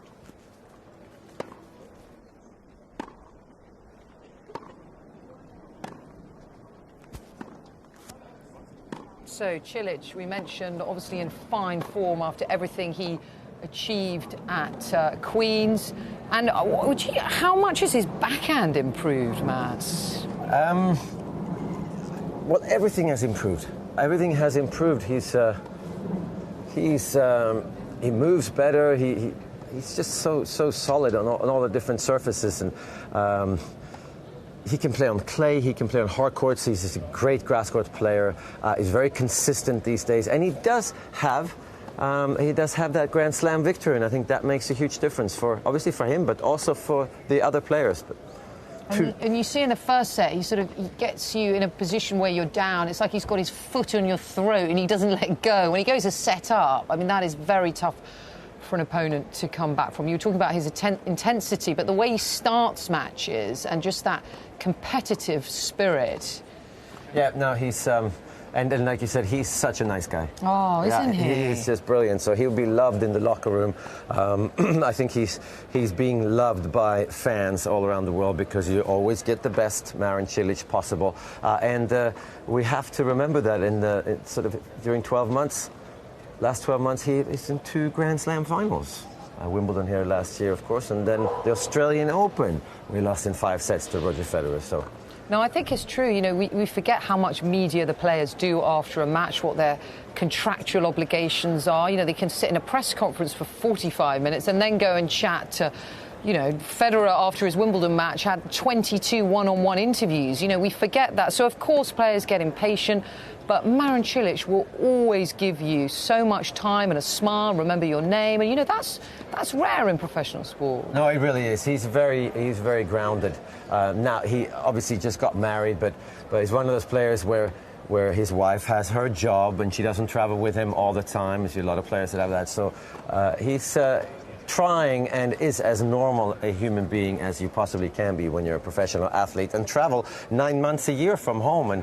And Marin Cilic. So I think a lot of people would love to see him win Wimbledon, just to see him happy and get rewarded for all the hard work. He's in the same half of the draw as Federer, so that could get interesting later. And just his opponent, Yoshihito Nishioka, how's he going to be approaching, this match? What is he going to try and do early on? It looks like he's massive over the other side of the net. You know, when those serves come booming down, what's he got to focus on trying to do? Well, he obviously knows this, but we have to remember here and looking at it, he's left-handed. And playing against a left-handed player is really complicated because obviously the ball skids away way more on the bounce after a slice serve, and you're not used to playing against left-handers on any surface, and then let alone on a grass court. So it's not an easy match for Cilic in the beginning before he finds his rhythm and finds his returns. But so much depends on if Marin Cilic serves well, then he is most probably going to keep his seed and make it to the semi-finals, I would think. Yeah, and I love watching Marin. You know, when the stakes get higher, he sort of bounces the ball starts off sort of 3 or 4, then it gets into a tie-break, it might be 6 or 7. It's not quite a Djokovic proportions, but he is a ball bouncer. He is very focused at all times, that's for sure. And what about these conditions? It is extraordinarily warm for, an English summer. Maybe not, obviously, if you're from the States or hotter parts of Europe, but it is hot for here. And what difference is that going to make over these 2 weeks? You were mentioning the higher bounce. Yes, it's going to make the courts dry up a little bit. I know they've been busy watering the courts here at the All England Club, but also the tennis balls will react completely different. So when you put spin on a ball, it takes spin more, so ground strokes, the ball's going to bounce higher because of the court, but also because of the ability to put more top spin on the ball. It's going to play a little bit quicker because of the heat, but at the same time the ball is going to bounce a little bit higher, so it's going to play way more like a hard court than a grass court. And I shouldn't say this, but hopefully we get a little bit of rain at some point during the 2 weeks, because we don't want to see the courts dry out too quickly during this championship. Well, they've been watering them plenty. I mean, I think it was 1993 here at Wimbledon. I think it was the Sunshine Championships. It didn't rain. There was not a drop of rain for the whole 2 weeks, and that was the year Jim Courier got to the final against Sampras. And obviously, Courier loved a higher bouncing ball that he could hit. I mean, Nadal's going to be loving it, isn't he? When he looks out of his hotel, or he's probably staying in a lovely house in Wimbledon, but he looks out of the window, he's going to be thinking, more of this, please. Yeah, definitely. And it's also much easier to play. I mean, it's not hot at all for the players today. It's perfect. It's easier to move as well. The grip underneath your feet is much better. But I think one of the most interesting things about the grass court season is that when Marin Cilic now played the finals of Queens, obviously that's a court that is a little bit worn out. And suddenly, so every Monday of these 3 weeks leading up to Wimbledon, you're going to start off again on the green grass court. And so you have to adjust along the way, and you cannot play the same game today when the grass is green as he will in 12 days when he potentially is in the semi-finals. You have to adapt to the court becoming faster or slower or drier, and that's the big difference. It was very difficult for me to adapt to. Oh, well, listen, thanks, Matt. We'll catch up with you in a little bit. Let's join our match commentators.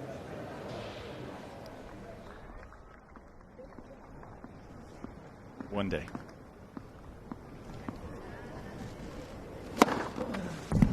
And it was worth the wait.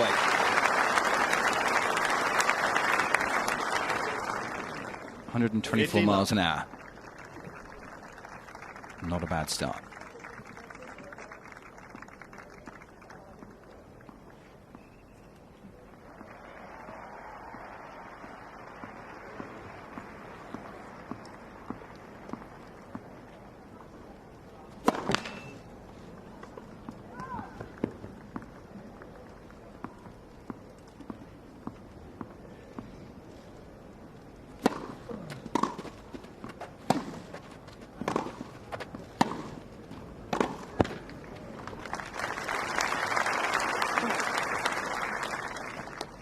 Love.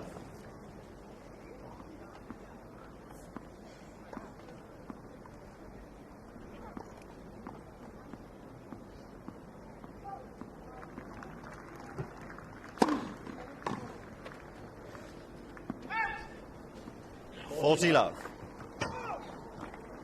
And you'd have to think that every time Cilic can get the slice serve out wide and force Nishioka to return with one hand, he's going to win 90% of those points. Game, Cilic. Just the perfect start for Marin Cilic. A clean game to love. First game.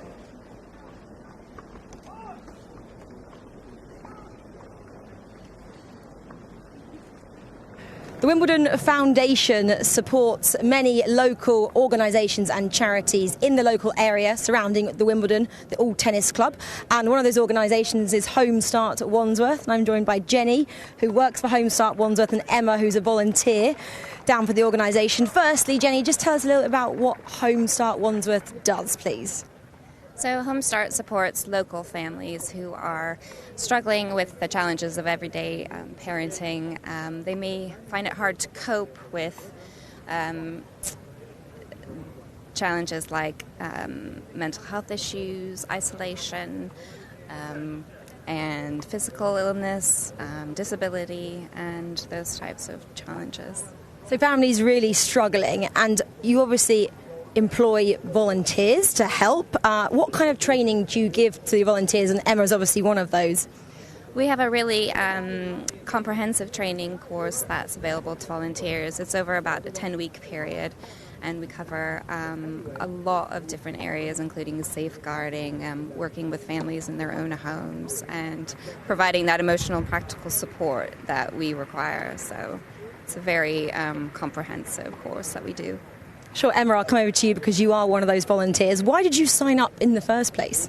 Well, I identified Homestart as a really, really wonderful charity, local charity. They give fantastic training. We never feel unsupported. It's a wonderful community. And I get to go into fantastic families and be really part of their family for a while at a crucial moment, hopefully, in their lives where I can make a difference. It's a very, very rewarding charity to work for, and as I say, I never feel I'm on my own. There's a wonderful community of volunteers and staff to support me, so that's why I joined them. And the families that you look after, are they the same families each week, or do you go and meet different families, and how do you build relationships with people that really need your support? Well, I go and see families on a weekly basis, maybe for a morning or an afternoon, maybe a day, and I stay with them on average for 6 to 9 months. It's very much about enabling people to get on with their lives. We're not doing things for them, we're doing things with them, and being sometimes just an ear, or I might write letters, I might accompany them to appointments, and it is a wonderful thing to be part of that. What does it feel like when you leave a family in a much better state than you met them in? Just describe that feeling. It feels sad, to be honest, because I get very attached to my families. But again, we have great training about that, and we feel that we've empowered them. I feel proud to have done something for them, but I feel sad to leave them because I have made wonderful relationships with various local families. Absolutely, I can imagine it does. And come back to you, Jenny, as well. Obviously, Wimbledon supports Homestart Wandsworth. Just tell us, is there anything specifically which they help you with? Well, our focus with the Wimbledon families is on general health and well-being, and we do that through the emotional support, of course, but then we also offer things like groups where they can learn how to improve their cookery skills, so healthy eating is part of that. And through that, through supporting parents in that way, we ensure that the children then have a better health and well-being as well. So it's about supporting parents to ensure that they build better lives for their children. So, well, you're absolutely in the right place for healthy eating here with all these elite athletes around. I'm sure you can learn a few tips. Guys, enjoy your day at Wimbledon. Thank you so much for chatting to us. Thank you very much. Thank you. Thanks very much indeed, Rachel. Wonderful course to be hearing about there. This is Court 3. Last year's semi-finalist Sam Querrey is up against Jordan Thompson. 15.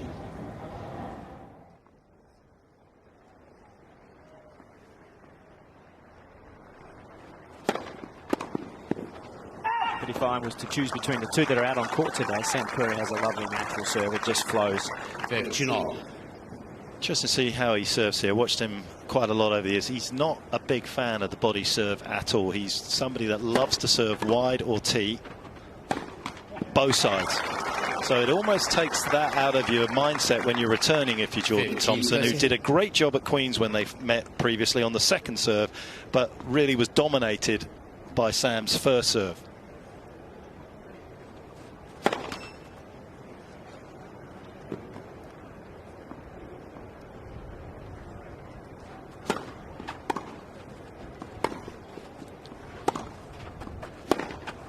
That's wide. It was a great return.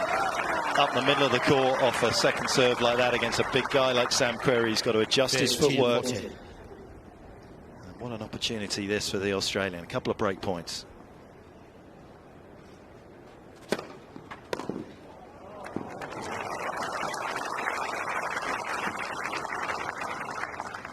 G14.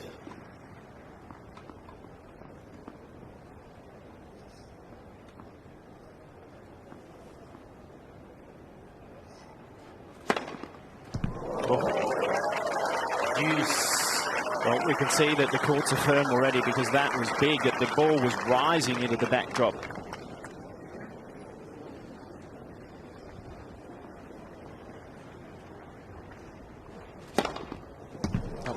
happy with that as well.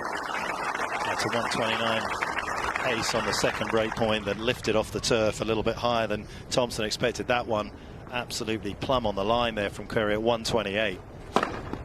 Yeah, where?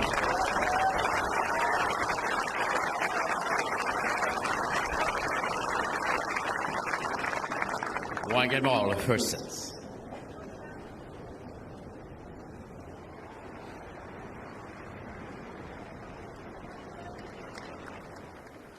Well, it's amazing who you can bump into around the broadcast complex. If you're watching internationally, you may not necessarily recognise the face and the voice of Barry Davies, but I can assure you, here in Britain, he is a legendary commentator who has done just about everything in broadcasting. Barry, you're looking tanned, relaxed, and back here for yet another Wimbledon. How many years have you been covering this fantastic championship? I think this will be 33 or 34.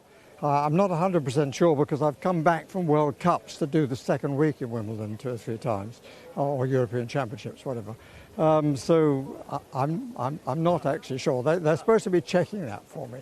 But it's the last one, I do know that. You know you've made it when you've lost count at 33 or 34, whichever, it's a fantastic tally. There are people in the press room. Nigel Clark, for example, is in the 50s, the number of...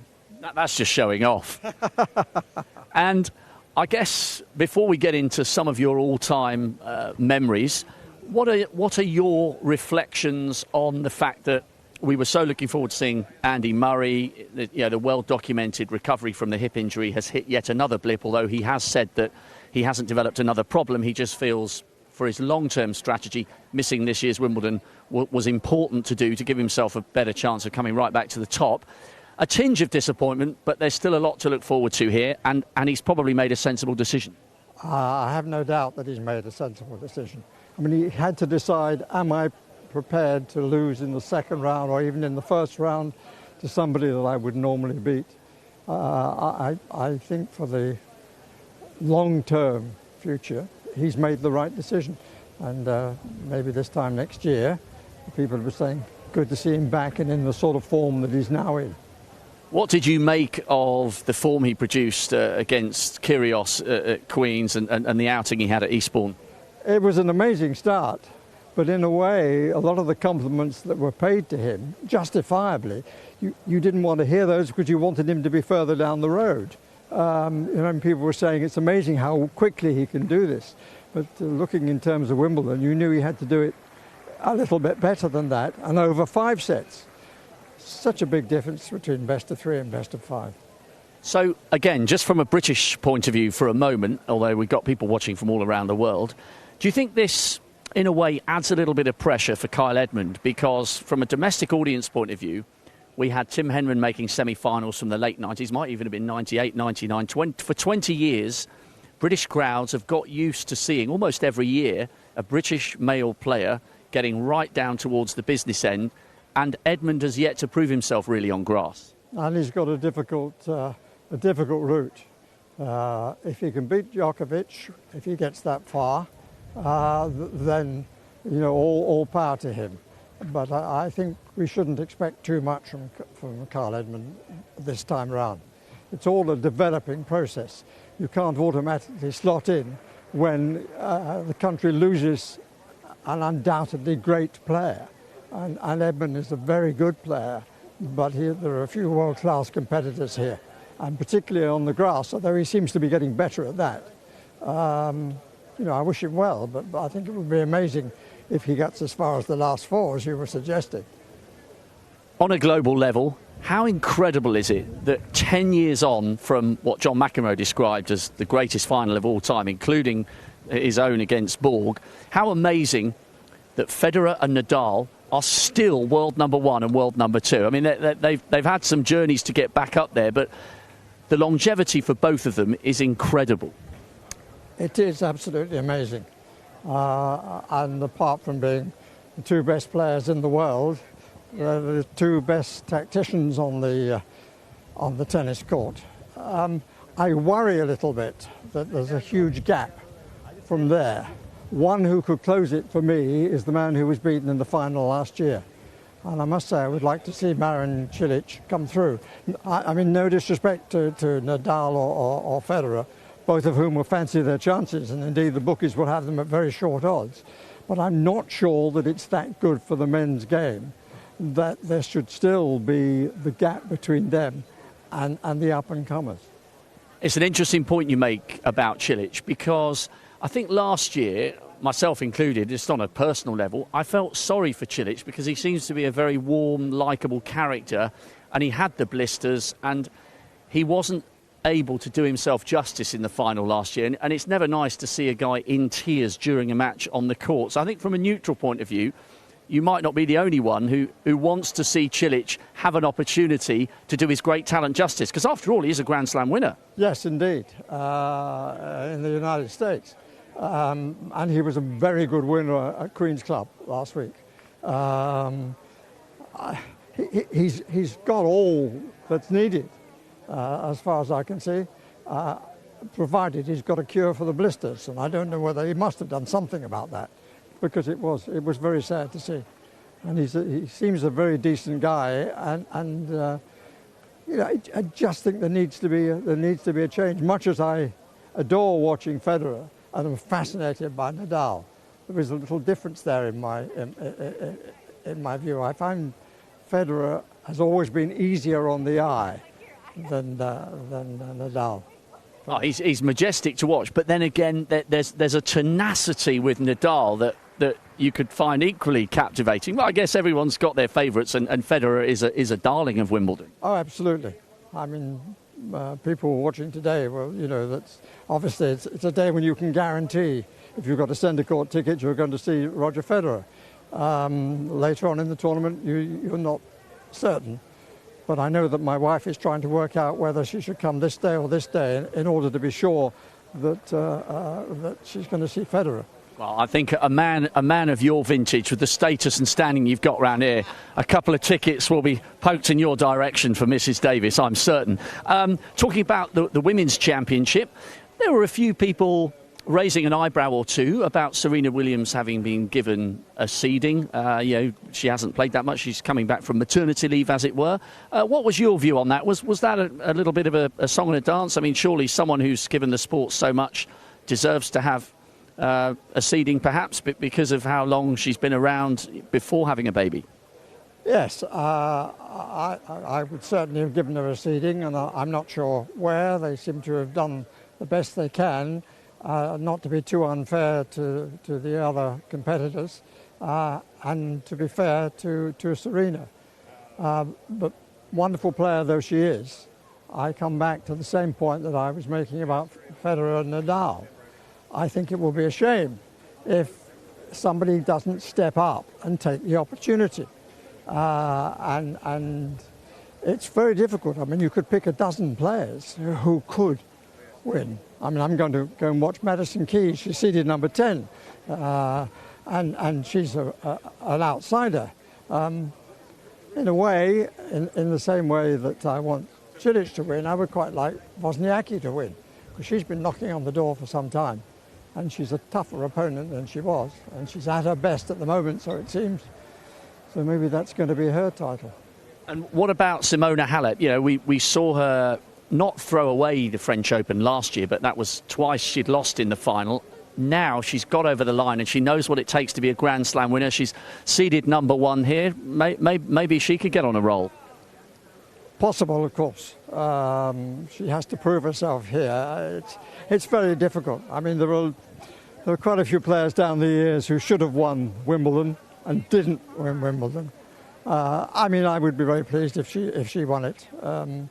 It is those who have been trying for a little while. I would like to see them at least get their chance. Well, it's been fascinating talking to you. You are a man hotly in demand here at Wimbledon. Let me shake you by the hand. Thank you very much. I grew up listening to your commentary. It made me want to become a broadcaster. So enjoy your fortnight. Thanks for talking to us, and maybe we'll grab you closer towards the end. Thanks very much. I used to say that sort of comment made me feel old, but now as I'm commentating still at the age that Dan Maskell was, though nothing like as good as he was, or as knowledgeable as he was. But the chance to commentate here in my 80s, I'm very grateful for that. Thanks a lot, Barry. Thank you. Barry Davis looking resplendent in blue there, the voice of my childhood. What a talent. Next up, we've got action on court 12. Karolina Pliskova against Great Britain's Harriet Dart. Dart, who beat Pliskova's sister, Christina, in Eastbourne. But she's up against Karolina today, who, you know, it's tough for Pliskova because of her movement. You know, it's been difficult for her. But these are the sorts of stages now that she needs to be really making a move, aren't they? Yeah, absolutely. I think that by now I would have expected her to win a Grand Slam, actually, because she's obviously been #1 in the world as well. She's got one of the best serves in the women's game, and she hits the ball extremely flat, so this is a great surface for her. So she's always, for me, one of the favorites to win. But the question is, can she win a Grand Slam? Can she go all the way? And maybe mentally she's not quite as strong as some of the other top players. Absolutely. It is that mentality, what it comes down to at the end. When you say there are, you know, we saw with Halep at the French, suddenly it all clicks into place. It's almost like a rewiring happens, and the self-belief, you know what, I can do this. Yeah, definitely. And I think the one thing that she should actually take a page out of Marin Cilic's book and show a little bit more emotions on the court. And even if you don't feel emotional when you're playing, or less than other players, I believe you still have to try and fake your way a little bit and show her opponent that she really cares about winning and losing a tennis match. Fake it to make it. Well, listen, let's join our match commentators.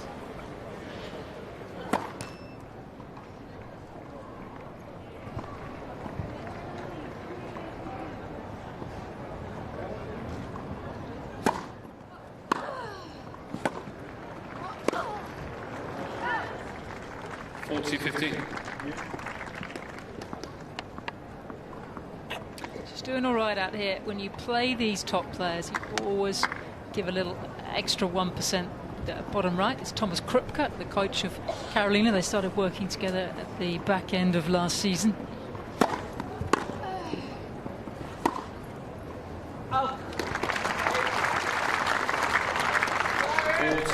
You know that feeling, Nick, when you're almost trying a little too hard. You know, that's the danger for Harriet when she gets an open court.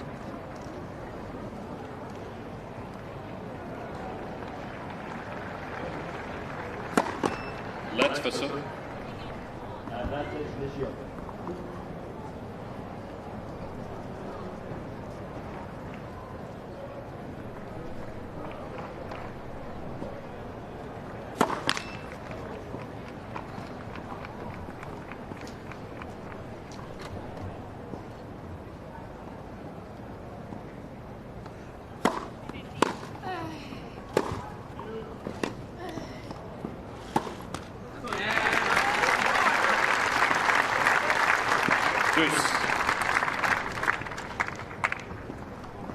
Dart won't be the only one feeling nerves on the first day of the greatest championships of them all, and there's a lot of expectation and pressure on the shoulders of Pliskova as well. 7th seed here this fortnight.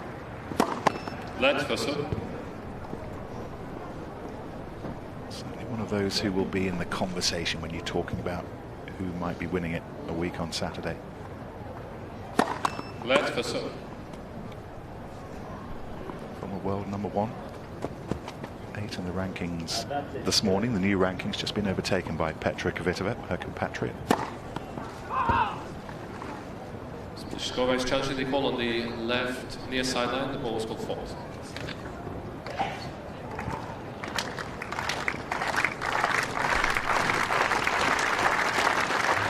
First time we've used Hawkeye this year in these championships out here on court 12.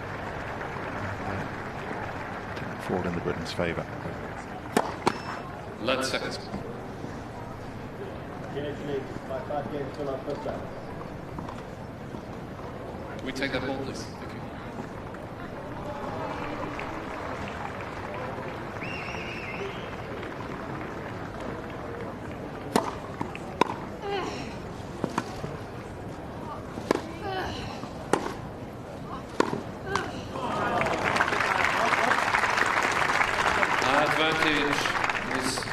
She's doing all right out here. 20 minutes for one of the best players in the world, and she's holding her own at the moment. always think of the words of, I think Virginia Wade said many years ago to me. She said British players, when they play Wimbledon, they very rarely play at their regular level. They either play up or a little below.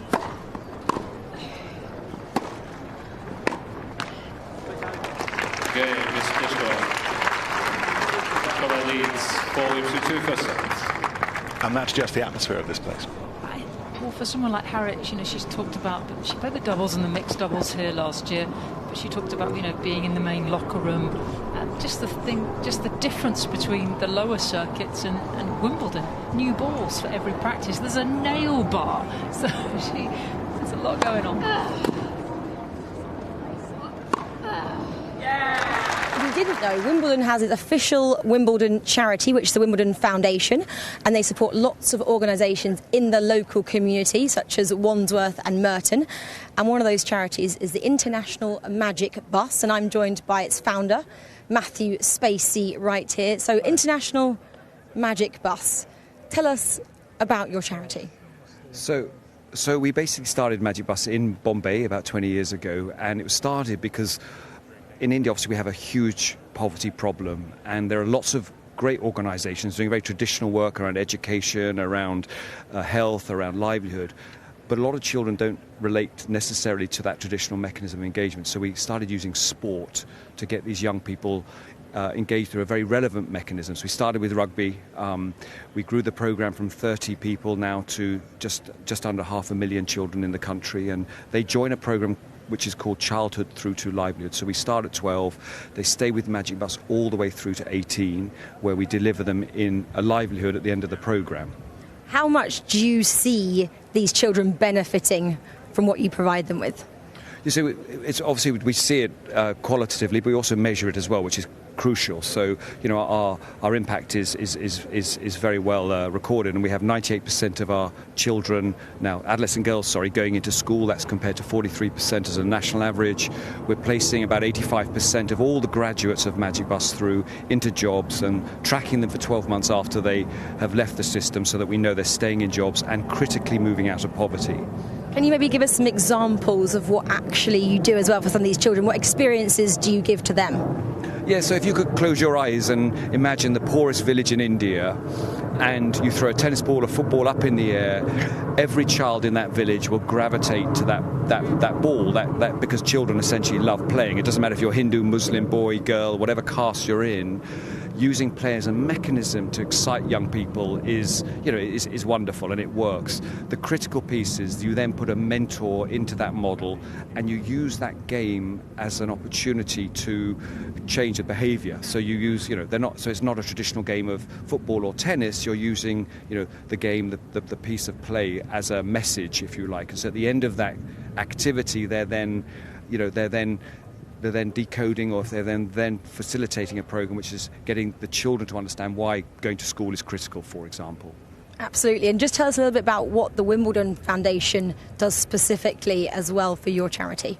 So, we've had this is our third year of our relationship with Wimbledon. And, when you start thinking about tennis and the slums of a city like Delhi, where we have our programme, you think there's not really much connection you can make with. But, and so, if we started on that premise, but we thought, this would be very interesting. And so the Wimbledon Foundation have started a programme where we have 3,000 children in a slum in Delhi. We have a solid tennis programme where they have the coaches, but we also layer that with the Magic Bus programming, so we also mentor the children about critical issues like not getting married and going to school.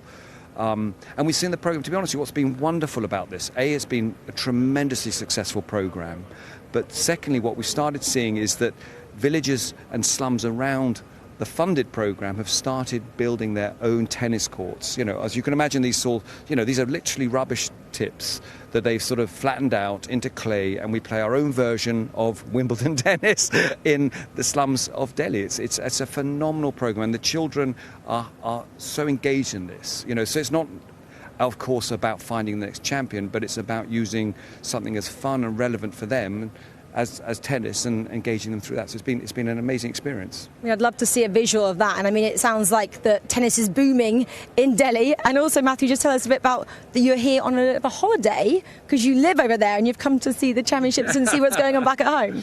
That's right, yeah. So I live in Bombay. You know, I've been there in fact, I was posted there 22 years ago to work, and then 20 years ago we started Magic Bus, and, you know, it's a big organisation. We have 10,000 people delivering programme every week. So, you know, it's sucked me into this.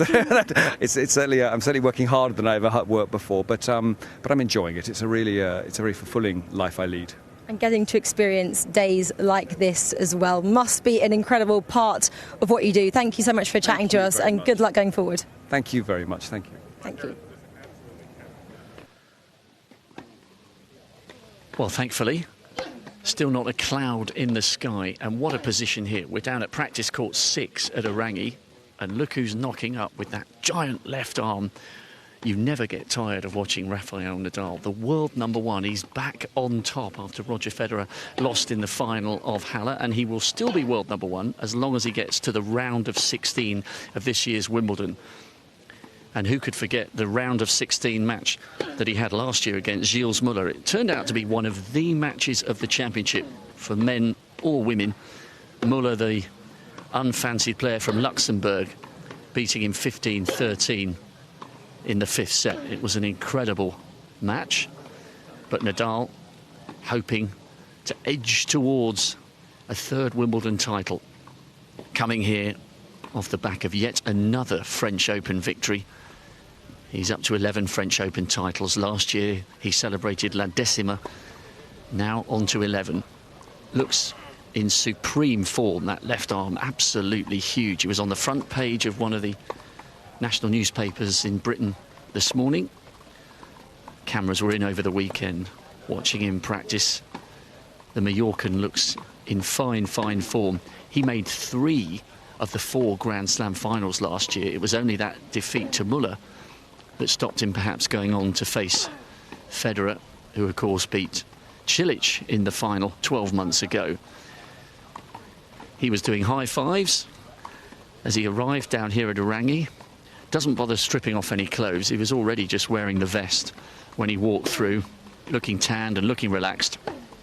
Hard to believe it's 10 years ago since that absolutely incredible final. I know we'll be talking about that, assuming both Federer and Nadal progress well this week. Stories of that final from a decade ago will return at some stage, because it was one of the all-time greats, including the rain delays that helped play a part in rising the heat in terms of the tension and the drama. Nadal here off the back of that fantastic victory at the French.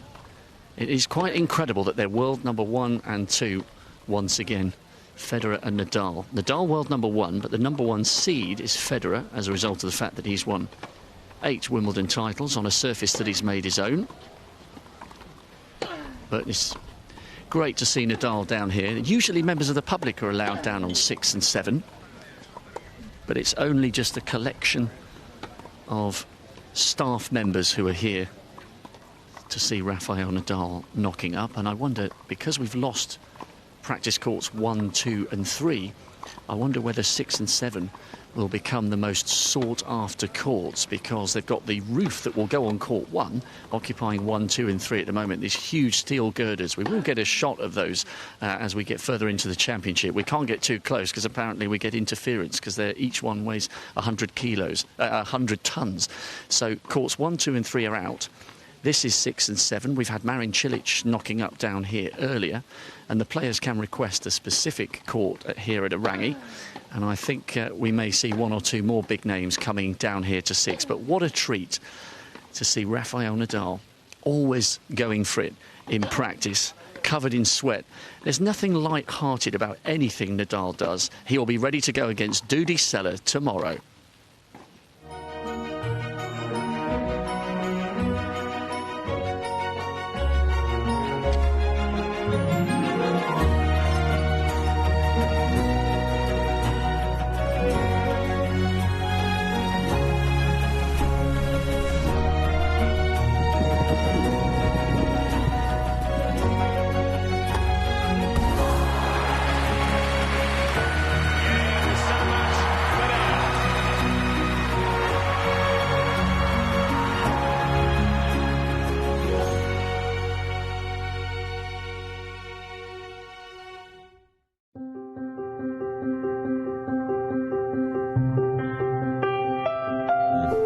have a massive memory about 2003 because it was the first one, my first Grand Slam ever, first Wimbledon title ever, and what I remember the most is that I really hurt my back, I think in my 4th round match against Feliciano Lopez in warm-up. I wasn't sure if I could continue the match, but I played and actually ended up playing okay. Recovered fairly quickly, and all of a sudden I was in the Wimbledon finals, and I was a favourite going into it, I guess, against Mark Philippoussis, and I remember, serving at 6-2 or 6-3 in the tiebreaker of the 3rd set, having all those match points, having tears in my eyes already, and starting to believe and dream that I'm going to be Wimbledon champion probably in the next couple of minutes, and it's exactly what happened, and it was one of the most beautiful moments, especially also when I received the trophy, and I was able to hold the Wimbledon trophy in my hands for the very first time. It was amazing. 2004, I think title defense is always particular. Now you're going into the tournament with a completely different feel. Instead of being just one of many who can maybe win the tournament, everybody's expecting you to win, and that feeling changes everything really. I played a good tournament, to be honest. I don't remember that much from the week that went into the finals, but I played a great finals against Andy Roddick, and just again, sort of disbelief at the very end when it happened. His defending in some ways came easier for me than winning for the very first time, so I think I enjoyed being the favourite and the leader of the tour at that time, and I'm happy I was able to handle the pressure well in 2004. 2005, one of my best years on tour. Felt like I had to win Wimbledon at that point. Everything was prepared that way for it anyway, and there's never a guarantee, but I guess I felt as good as I've ever felt at Wimbledon that year. I think I only lost a set, and played a wonderful finals against Roddick again. Yeah, that was a special year. I hardly lost matches that year, so I'm happy that year I won Wimbledon.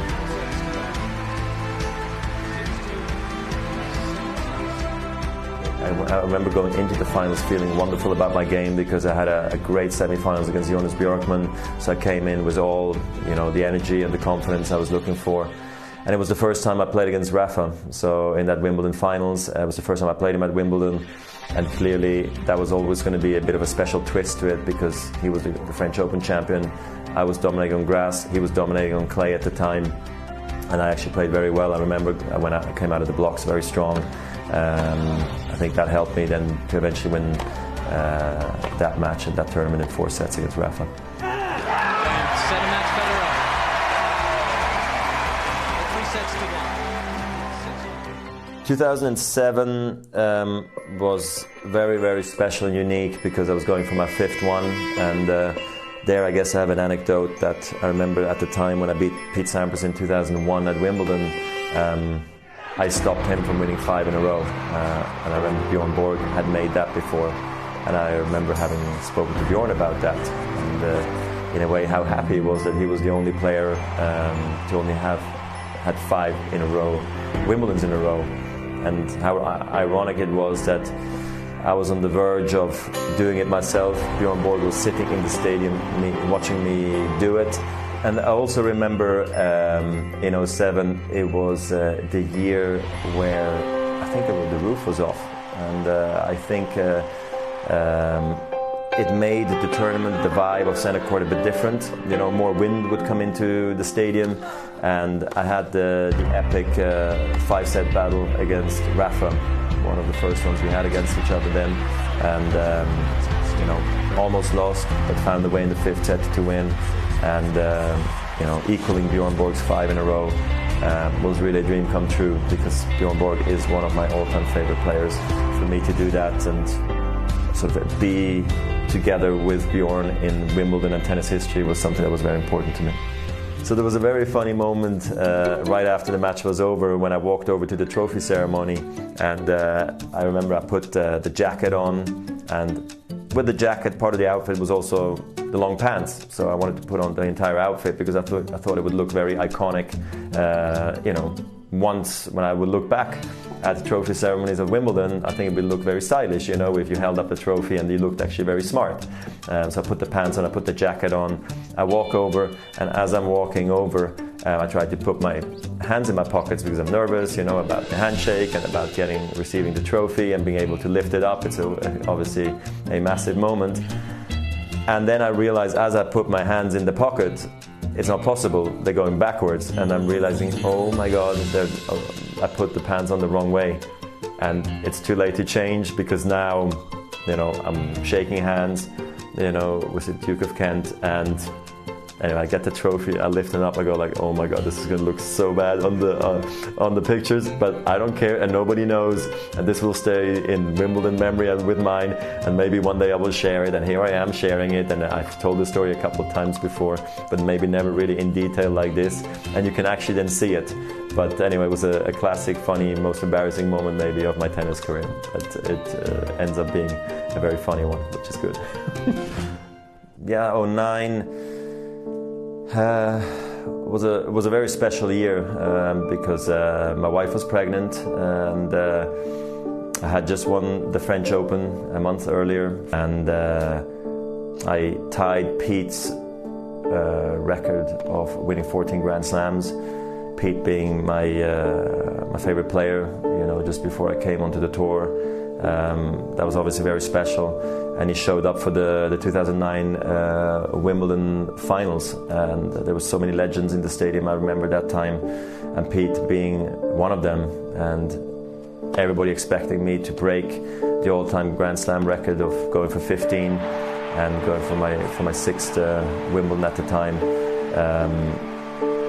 Yeah, it was very hard because the match, you know, I thought it was extremely difficult for me. Roddick, I think he was playing wonderful. I couldn't break his serve for the entire match except for the last service game, and I feel like I got very lucky in that match, and I think it was one of the most epic matches I ever played. So here I am for the third straight year in a 5-set battle, this time with Roddick, and looking at, you know, writing tennis history of winning most Grand Slams. So you can see it by the emotions I had at the end of the game. I was like so relieved, I was so excited, I was so happy. But I felt very, very disappointed for Andy, who had tried so long, so hard to win Wimbledon, and just didn't feel right that match really had to have a winner. Yeah, 2012 was a big year for me, winning Wimbledon for the first time, having children. You know, that was a big deal for me. The girls were there. The girls were almost 3 years old. Myla and Charlene also had a very difficult beginning of the tournament. I almost, or should have lost maybe against Julien Benneteau in the very beginning. I remember it was played under the roof. Also playing Andy Murray, I think, in the finals for the very first time at Wimbledon. Seeing how the crowd was going to react. It was a difficult situation because we played outdoors, rain, roof closed, finishing indoors, you know, and it was, always with rain delays in Wimbledon finals, it always rocks your world a bit. Try to stay calm, yet you're very excited that you're in a Wimbledon finals, and it was amazing that I could actually experience that. Being a father for the first time winning Wimbledon was very special for me and my wife. Yeah, so 2017 maybe goes down as my best Wimbledon, I'm not sure, because I didn't drop a set. Felt good from the beginning till the very end. I started the tournament strong, finished it very strong against Cilic in the finals. I think it was a very hard fought sort of first set. There's not many chances, and then once I got the set and a break, Marin struggled with his foot, and I guess I was able to take advantage of that fact, but also I think I was very clear in my head how I had to play, and I just played rock solid. First time I won Wimbledon having had 4 children, and not dropping a set was clearly very unique, and you know, also that helped me later than to 2018, this year in February, when I got back to world #1 again. So also 2017 is one of my absolute favorite Wimbledon memories of all time, even though I didn't have the epic 5-set battles like I've had in the past. But it was nice to win Wimbledon that way for a change, because I went through the pain on many occasions trying to win Wimbledon in the past. So that was very, very sweet for me.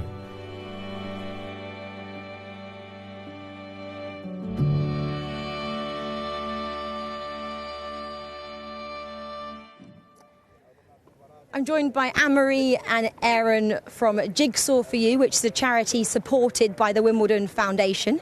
Aaron, I'm going to come over to you first. I mean, what a wonderful day you have here at Wimbledon. But just chat to us a little bit about what Jigsaw for You specifically hopes to achieve. Okay. Jigsaw for You, they do lots of things in the local area working with kids. So they offer bereavement services if the children have parents that have passed away. They do mentoring programs for the kids, so you'll meet up with kids one-on-one and just do something fun with them every couple of weeks, and they have a lot of different schemes for that. Advocacy, so they'll work on behalf of kids that are in care. If they have any issues or complaints, they'll really be the one kind of fighting for the kids in the child protection hearings. So they do lots of good stuff for kids in the local community. And you two both volunteer your time for this charity. Why did you choose Jigsaw for You as a charity that you wanted to help?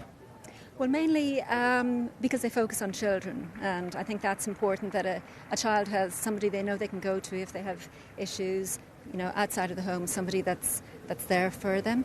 I wanted to be part of a charity that helps children.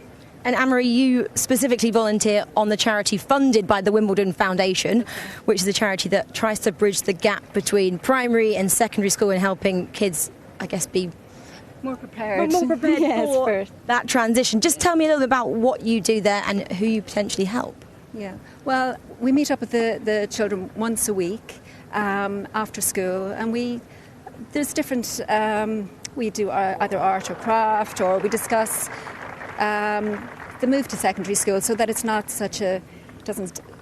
it's not so daunting. It's not a big obstacle, that we can deal with it beforehand. And if they have any issues, they can come to us, and we'll try and sort it out for them and just give them more confidence. And you become like a friend to these kids that you help. And Aaron, coming over to you, again, building on what Anne-Marie said, how important do you think it is for these children to have a friend like you two, just there for them whenever they maybe need them? Yeah, I think that's what the whole program is about. They have a lot of adults in their lives, social workers and, advocates and foster parents and things, but they don't necessarily have someone that's just there to be a friend and that's there to hang out with and be, someone that they can call and talk to about anything. Someone that's not paid to hang out with them, and that is a question that you get. Just one of the first things the child asked me was, "Are they paying you to hang out with me?" And I said, "No, are they paying you to hang out with me?" And he said, "No." And I said, "Okay, well, then we're even. All right." I just love that you two would just go and ride bikes with them. There's no ulterior motive. You just want to have fun with this kid who's going through a tough time. Yeah, exactly. So you just, it's sometimes a bit challenging to think, okay, what can we do? What can we do this week? One of the things we did is I taught him how to skateboard. Now, I don't actually know how to skateboard, so it made it a little bit tricky, but we found a way, and by the end of it, he became halfway decent. So, yeah. Well, no, I'm still terrible. But and you two are both smiling, so it must mean that what you do is super rewarding. Just describe how it feels when you do see a change in these kids that you help. It is great because you see a change over the year. Usually we would start in January when they're in primary school, and you work with them through to the first 3 months of secondary school. So over that time, yes, you see their confidence grow, and they're more outgoing and more open to trying new things, and definitely that sets them up then for life, really. Yeah, and I think a lot of people, they don't have necessarily a job that when they go home, they have this warm and fuzzy feeling. And I think this sort of stuff, mentoring, volunteering, that can really, you can sort of get it from that. And it's great for the volunteer. It's great for the kid too, but like the volunteer also has a great time. Highly recommend it to anyone. Thank you so much, Anne-Marie and Aaron. I hope you have a great day at Wimbledon. Okay. Thank you. Thank you. Thanks, Bob.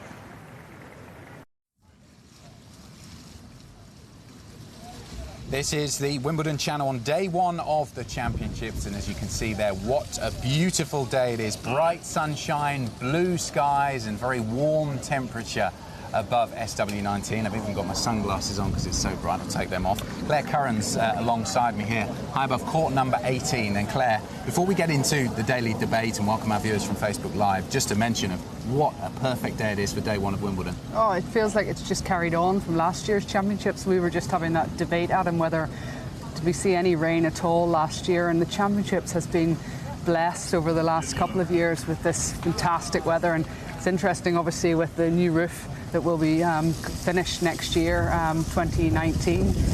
They certainly wouldn't need it this year because forecasts are looking fantastic for the entire championships, but let's hope that they might need to use it next year. Yep, hot weather and blue skies set to continue. Now let's get to the daily debate. Welcome our viewers on Facebook Live. The debate for today, day one: who is the best player never to have won Wimbledon? We'll start on the men's side. Who's your pick? Oh, that's a very tough So many question. contenders.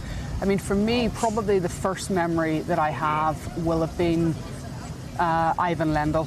You know, growing up as a kid, watching Lendl play in his finals and not able to get there, and also thinking about how many things he tried just to get to win Wimbledon. His game felt like it was kind of built for doing it, but he wasn't able at the very end to get past that last hurdle. And in fact, even at one point, he changed his racket, and he came up with a racket that he said, this is a racket that's going to guarantee me that I'm going to one day win Wimbledon, and he didn't end up doing it. That would be my first memory of the person who didn't win it. The great thing about Lendl, obviously, it was for him chasing the Wimbledon title, like chasing the Holy Grail in his career, but then helping Andy Murray to win it. And he said in a few interviews after that, didn't he, that he almost experienced winning Wimbledon vicariously through Andy Murray and helping him win it. Well, of course, and that was more special because it was a British man winning Wimbledon, and Andy had done such a similar thing to him. He had played numerous Grand Slams before he got there, and won obviously the US Open before, but he came out and won Wimbledon. And I do remember thinking that, yes, for him that was that moment that almost was as special as winning it himself. A similar era, I suppose, to Lendl. A man that springs to mind, a man who won 7 Grand Slam titles but couldn't do it here on the grass at Wimbledon, was Mats Wilander. Perhaps for him, the surface didn't really suit his game. Well, yes, it was tricky because he was a baseliner. He had this beautiful backhand. That was my favourite shot, and I remember really mimicking my own backhand on him. But he probably didn't have a big enough shot, definitely in the serve, that would have been great enough on the grass, but also in those times when the grass played a lot faster, it was really down to the dominating big servers and the volleyers that were winning. And Mats, of course, is a member of the Wimbledon Channel team, so I'm assuring you that over the next couple of days we'll be asking, why did you not win Wimbledon? Tough question for him to answer. Other names in terms of the men's side of the draw that spring out, players that probably should have won it. Roddick's a great example. 3 finals, but he couldn't get it done. Well, he had to play against a pretty good player in all 3 finals. That was tricky for him. He played, obviously, Roger Federer in the first 2 finals, and in the 3rd final, when he played Federer again, I was actually watching that match live, and when it went into the 5th set of that match, you thought that Roddick had all the momentum, but he just couldn't get the early break of serve, and Federer, the great champion that he is, he ended up winning it, and that was really an unbelievable opportunity for Roddick. But I think what was nice about that was that afterwards the club offered him his membership in recognition of the great success that he had here at the championships, and I think he's obviously a very fond and very popular Wimbledon player in the past. And obviously Roddick existed in the Roger Federer era, tough to win titles as it still is with Federer still around. And another player was Pat Rafter, who his game was tailor-made for grass, wasn't it? Serve and volley. It was great to watch him coming in, and he captured the fans' hearts, but he couldn't quite get over the line. How did he not win Wimbledon? Well, do you remember that final that he played against Goran? And I mean, it was really meant to be for Goran, wasn't it? The final was played on the Monday, the way that the rain had suspended play in the semi-final against Tim Henman for him. But my overriding memory of that final is when Goran was serving for the match, and actually it was at match points. I just thought, Pat, all you have to do is put the ball back in the court, and this guy is so nervous, he's not going to be able to finish. You could see how much it meant to him. You could see. I think at one point he had his hands in the prayer position before he was delivering the serves on his final service game. But I think Rafter, what a gentleman, and you got the impression that he was happier for Goran to win that title, and even he would have been if he had have won it himself. That's how it appeared on the screen, but I'm sure deep down he was really disappointed. And I suppose that's a great thing about grass court tennis. I suppose particularly in that era, maybe not so much now, but in that era where serve and volley was the style of play that worked best on grass. It was great to see those players that maybe perhaps didn't have too much chance of winning tournaments at other surfaces and other venues, but when they came here to Wimbledon, they were hard to rule out because they served and volleyed so well. Well, they really were, and there's not very many of those types of players around anymore. And Rafter was one of my favourite players with the serve volley, and it's actually a testament to how great an athlete that he was. The fact that you knew he was coming. There's nothing you could do about it. He was a fantastic athlete, and the fact that he was able to win those US Open titles, serving and volleying, and that incredible second serve, so much kick on it, gave him the opportunity and the time to get into the net. On the ladies' side, one name that immediately strikes me is Justine Henin. Even when we were talking about it before we came on air and said Justine Henin never won Wimbledon, it surprises you, doesn't it? Because she was so good. Well, she was so good, and she dominated the game for a substantial amount of time. And I think what was tricky for her was that she was coming into Wimbledon off the back of the French Open as well, but she didn't have a huge big shot. And when you look at some of the winners of Wimbledon over the last decade or so, it's been the big hitters that are doing exceptionally well here. But I think one of the players that really stands out to me that didn't win Wimbledon, and sadly I guess her career was cut slightly short when she was at the very, very top of the game, was Monica Seles. Probably tricky because she was playing the two hands off both sides. But how would that affect grass? Maybe when she was playing the courts, I'm sure you would agree, were slightly faster, weren't they? How did that affect her game? Perhaps cost her the title because she was playing two hands? Well, a little bit in terms of her. You have to move so well on the grass courts to be able to be that successful. But I think it was really the fact that she was unable to come forward at key times for her. But obviously we've watched Bartoli when she's made the final and then she won it. So it is possible with the double-handers. What it gives you is it gives you more power and strength off the back of the court. But I think it was just her inability to, and she didn't really like to just come forward and finish off. Do you think with some of those players on both sides, men's and ladies, once they've either got to the final a couple of times or the expectation is on them because of their style of play suiting grass, once they haven't won it for a couple of years, does that pressure start to build that they think to themselves, why haven't I won it yet? Well, it obviously must do, and I think that's actually when you talk about that, Adam, I think that's something that we've got to really admire about the number one seed in the ladies' draw, Simona Halep, who's made numerous finals of Grand Slams, and she got to the very top in the world, but she kept failing at that last minute. And what it really indicates is that how important the mental aspect of the game is, and how you've got to continue to work hard on mentally refocusing and reapplying and just taking day by day, and not looking at the past. Muguruza is talking about that coming into the championships this year, that 2017 was a year away and she's just got to focus now on the future, and I think that's what any player does. You've also got to acknowledge the fact that tennis is a sport that you lose every week pretty much. Okay, you can dominate like Roger Federer does and Nadal, but the majority of players, they lose every single week, so they're used to the process of dealing with, as they say here, before they go onto centre court, dealing with triumph and disaster, and just treating those two imposters both the same. Absolutely right. Before we head over to Nick McCarville at the touchscreen, and the Nelly colours to the mast, who is the best player in your mind to have never won Wimbledon? That's a great question because I'm stunned with it. In recent years, I think it's Andy Roddick. You've gone for Roddick. I'm going to say Lendl, because as we spoke about, it was the holy grail for him. He wanted to win that title so badly, and he wasn't able to do it. So Roddick for you, Lendl for me. Let us know your thoughts. Hashtag the Daily Debate on Twitter. You can find at Wimbledon Channel or at Wimbledon on Twitter as well.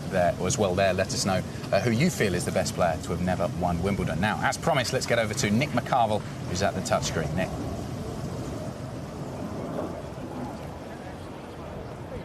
Yeah, so we're going to debate every day, daily debate. Go to our Facebook page if you're not following us there. And also, for me, the most recent player not to win Wimbledon is Marin Cilic. He is a deserving, right now, contender here today. Let's actually check in on Marin Cilic right now. He's on the number 2 court, and gosh, he's looking pretty good so far against Nishioka. 6-1, 5-3. That match live. The grounds are bursting to life here. A lot of matches going on right now. Go to Wimbledon.com or also download our Wimbledon app because we have live scores around the ground. We're going to get to, of course, Roger Federer in a little bit on center court. That's going on. But I want to check in on this match as well. Karolina Pliskova just squeaking out that first set against Harriet Dart, 7-6. But Harriet Dart with the second set, just a break, 1-0. So that's a match to watch. The second round for Karolina Pliskova could be against, you can see this match right now, Luca Pouille and Denis Kudla, but it could be against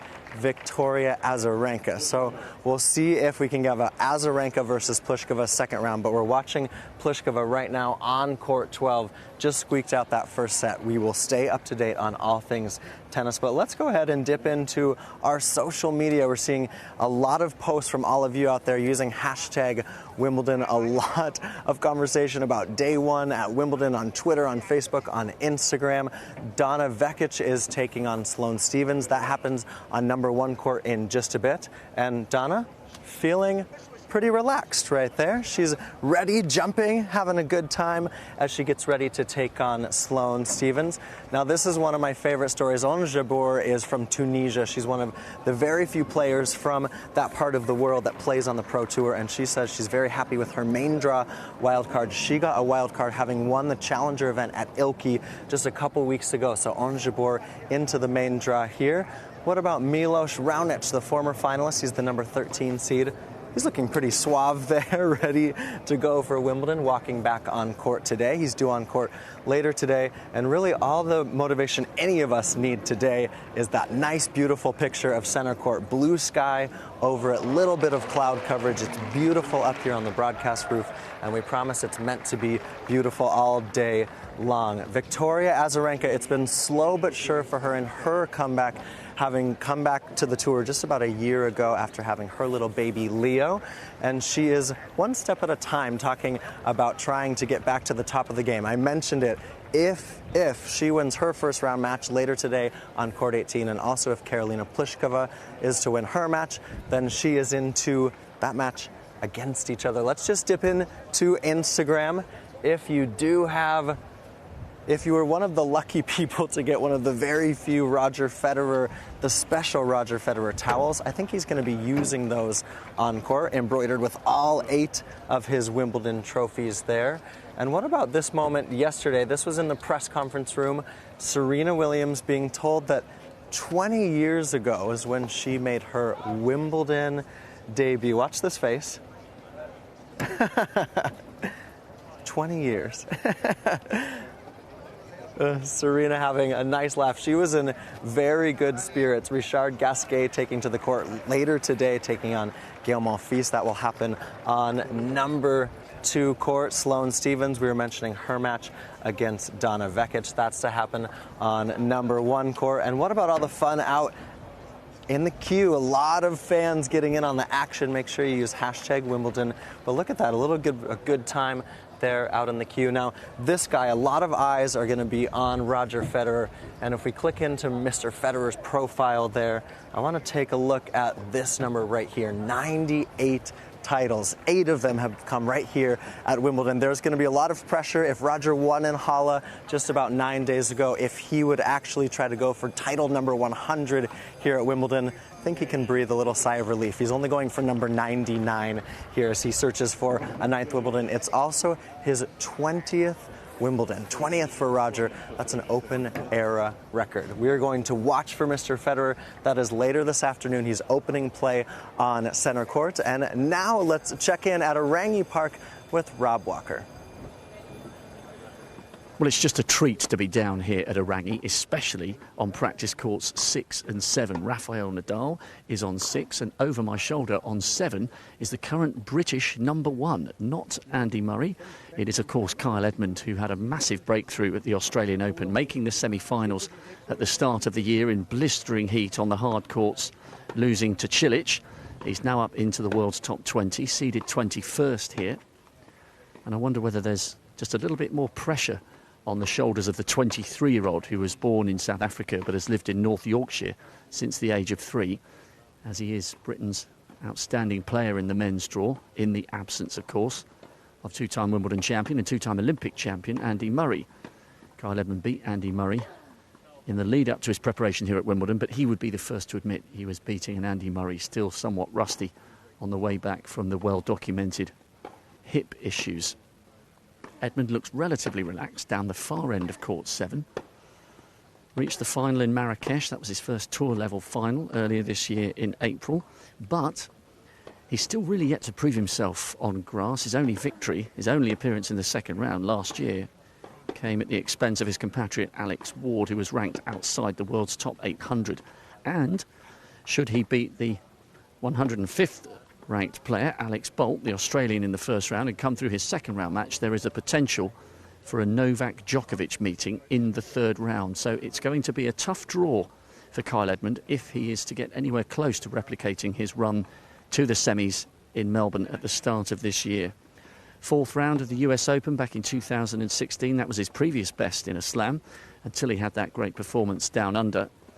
Pressure is on for Kyle Edmund, now taking a little break. Coming up this end of the court, he's had a pretty good workout, and we're looking forward to seeing how he gets on against the Australian tomorrow. Thanks, Rob. Always great to see how the players are getting ready for the big matches here at SW19. Now we can take you down to court number 2.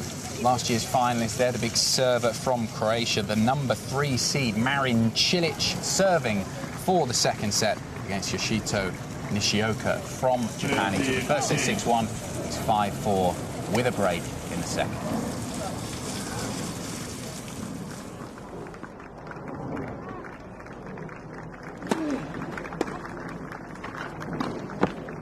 That was an awkward return there from Nishioka. Yeah, it was. I'm not sure if he caught it entirely as he planned. A slight miss hit that actually worked in his favor.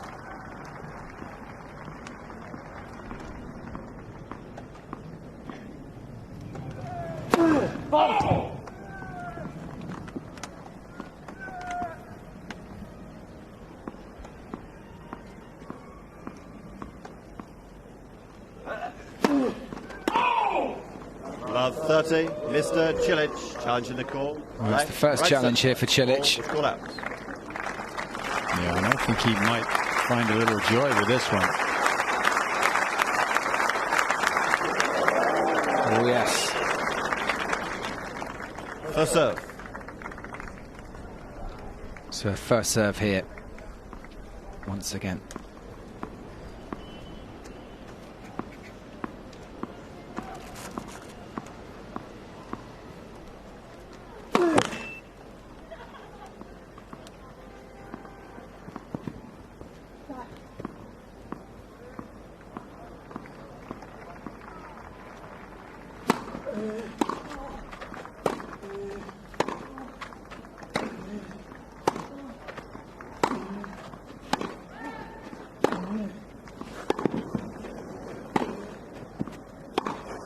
Oh, what a shame. He was making Cilic play there, making it uncomfortable. 15-all. Had to find the target, though, with the final shot.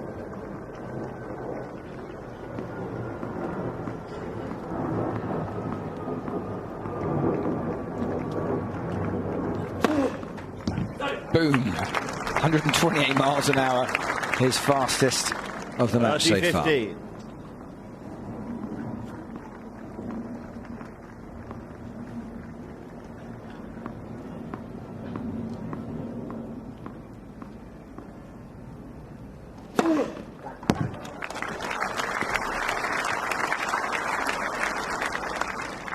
Two cheap 40, points, 50. 2 set points.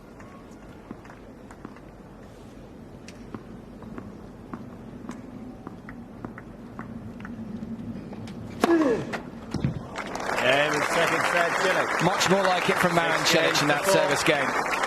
He closes this second set by 6 games to 4.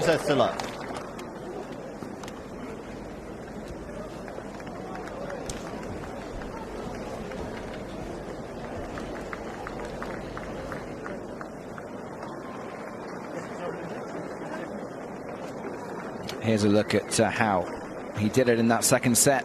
7 aces to love. Look at that first serve points won and high serve returns in. Total winners 14-2 from Cilic, because Nishioka just doesn't have the game, does he, Peter? He has no shot in his locker which he can turn to. Well, yeah, I think Cilic might even be a little disappointed in that he only got 73% of his returns back into play, because Nishioka does not have a powerful delivery. Of course, he won the vast majority of the points where he put his first serve into play, as you would expect, because let's face it, that serve is a bomb. I think it was just a little a bit of a lax performance in that second set, but of course it's hard to push yourself, that when you know you don't need to get the adrenaline pump out. The question is, well, why bother? You can cruise through a match like this and get through it without any undue trouble. Well, then that's generally what you want to do. Don't get too upset.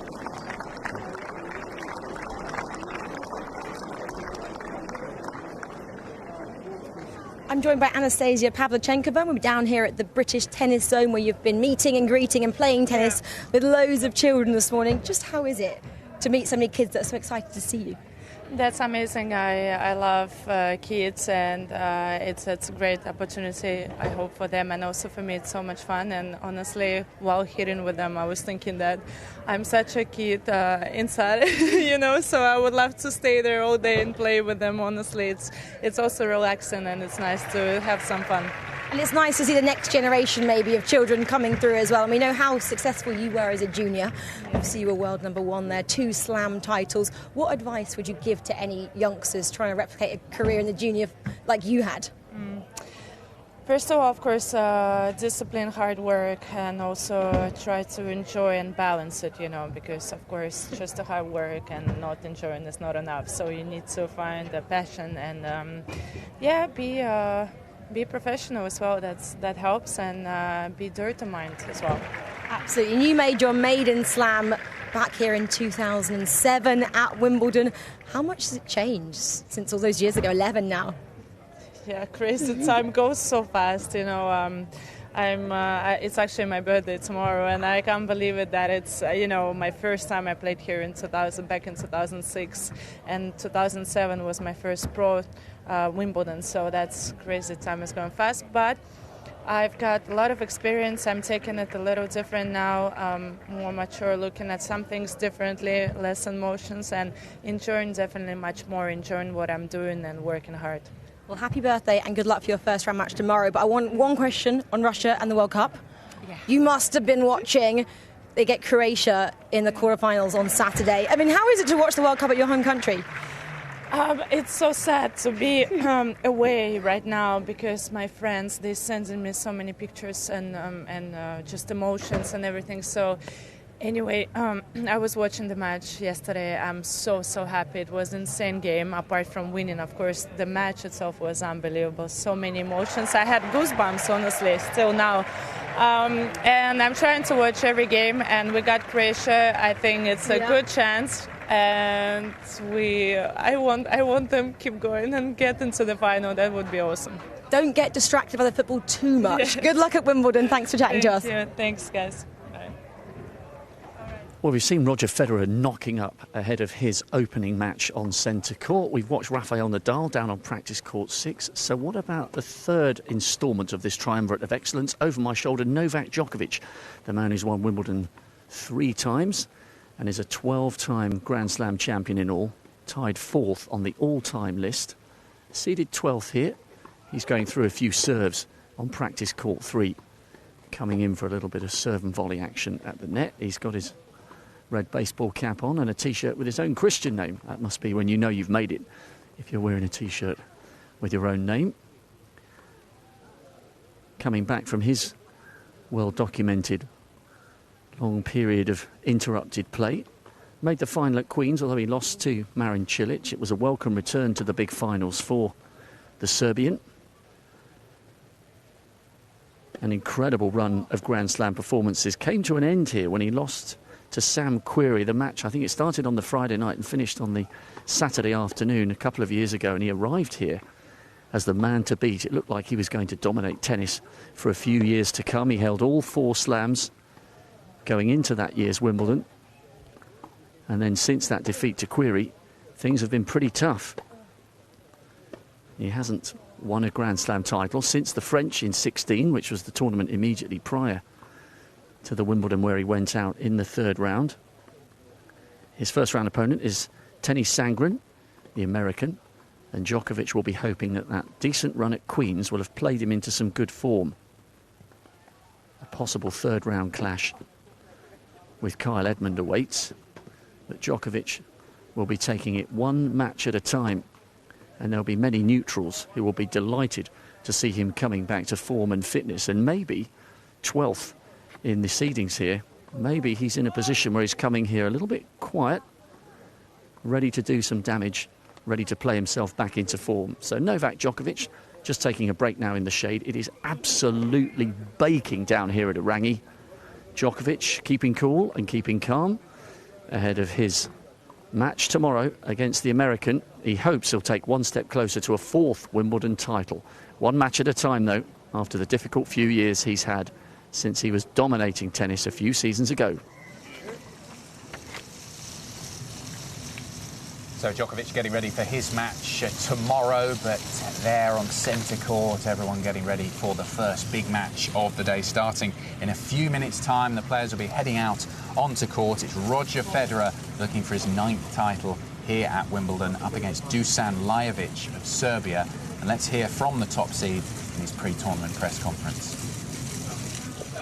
You're going to play for the 8th time tomorrow, the first match on centre court. Can you elaborate on the special this moment? How special is this moment, and the memories you have? The first one, I'm not sure how much I remember of it, but if I think of tomorrow now, I think it remains a little bit nerve-wracking, you know, in all honesty. It's a big deal. I think besides the history and the mythical place that it is, you know, you cannot also practice on it. So when you come out, there's a bit of uncertainty for both players. From a very quiet week and site that we've seen this week, it's just packed everywhere. So the entire atmosphere changes at Wimbledon, and you realize the eyes are on you, and that naturally makes you a bit nervous, you know, I believe. And plus, it's not the second day or something, or Wednesday like it sometimes used to be at the US Open when you started the tournament. You're basically the first one on the show court, you know. And it's always a lot to ask for from the players, but I love it. You know, it's a massive honor, and you try to do your best. But I'm looking forward to it. It's exciting. Couple here, Roger. Roger, speaking of memories, it's 10 years since you played that epic final with Rafa. What motivation did that give you to stay at the top of your game as you look to defend your title here? For this year, nothing. To be honest, it was I think it was one of the hardest losses I ever had. You know, and no doubt about it. I was so close to making it 6 in a row. The initial reaction was, okay, well, got to win it again next year.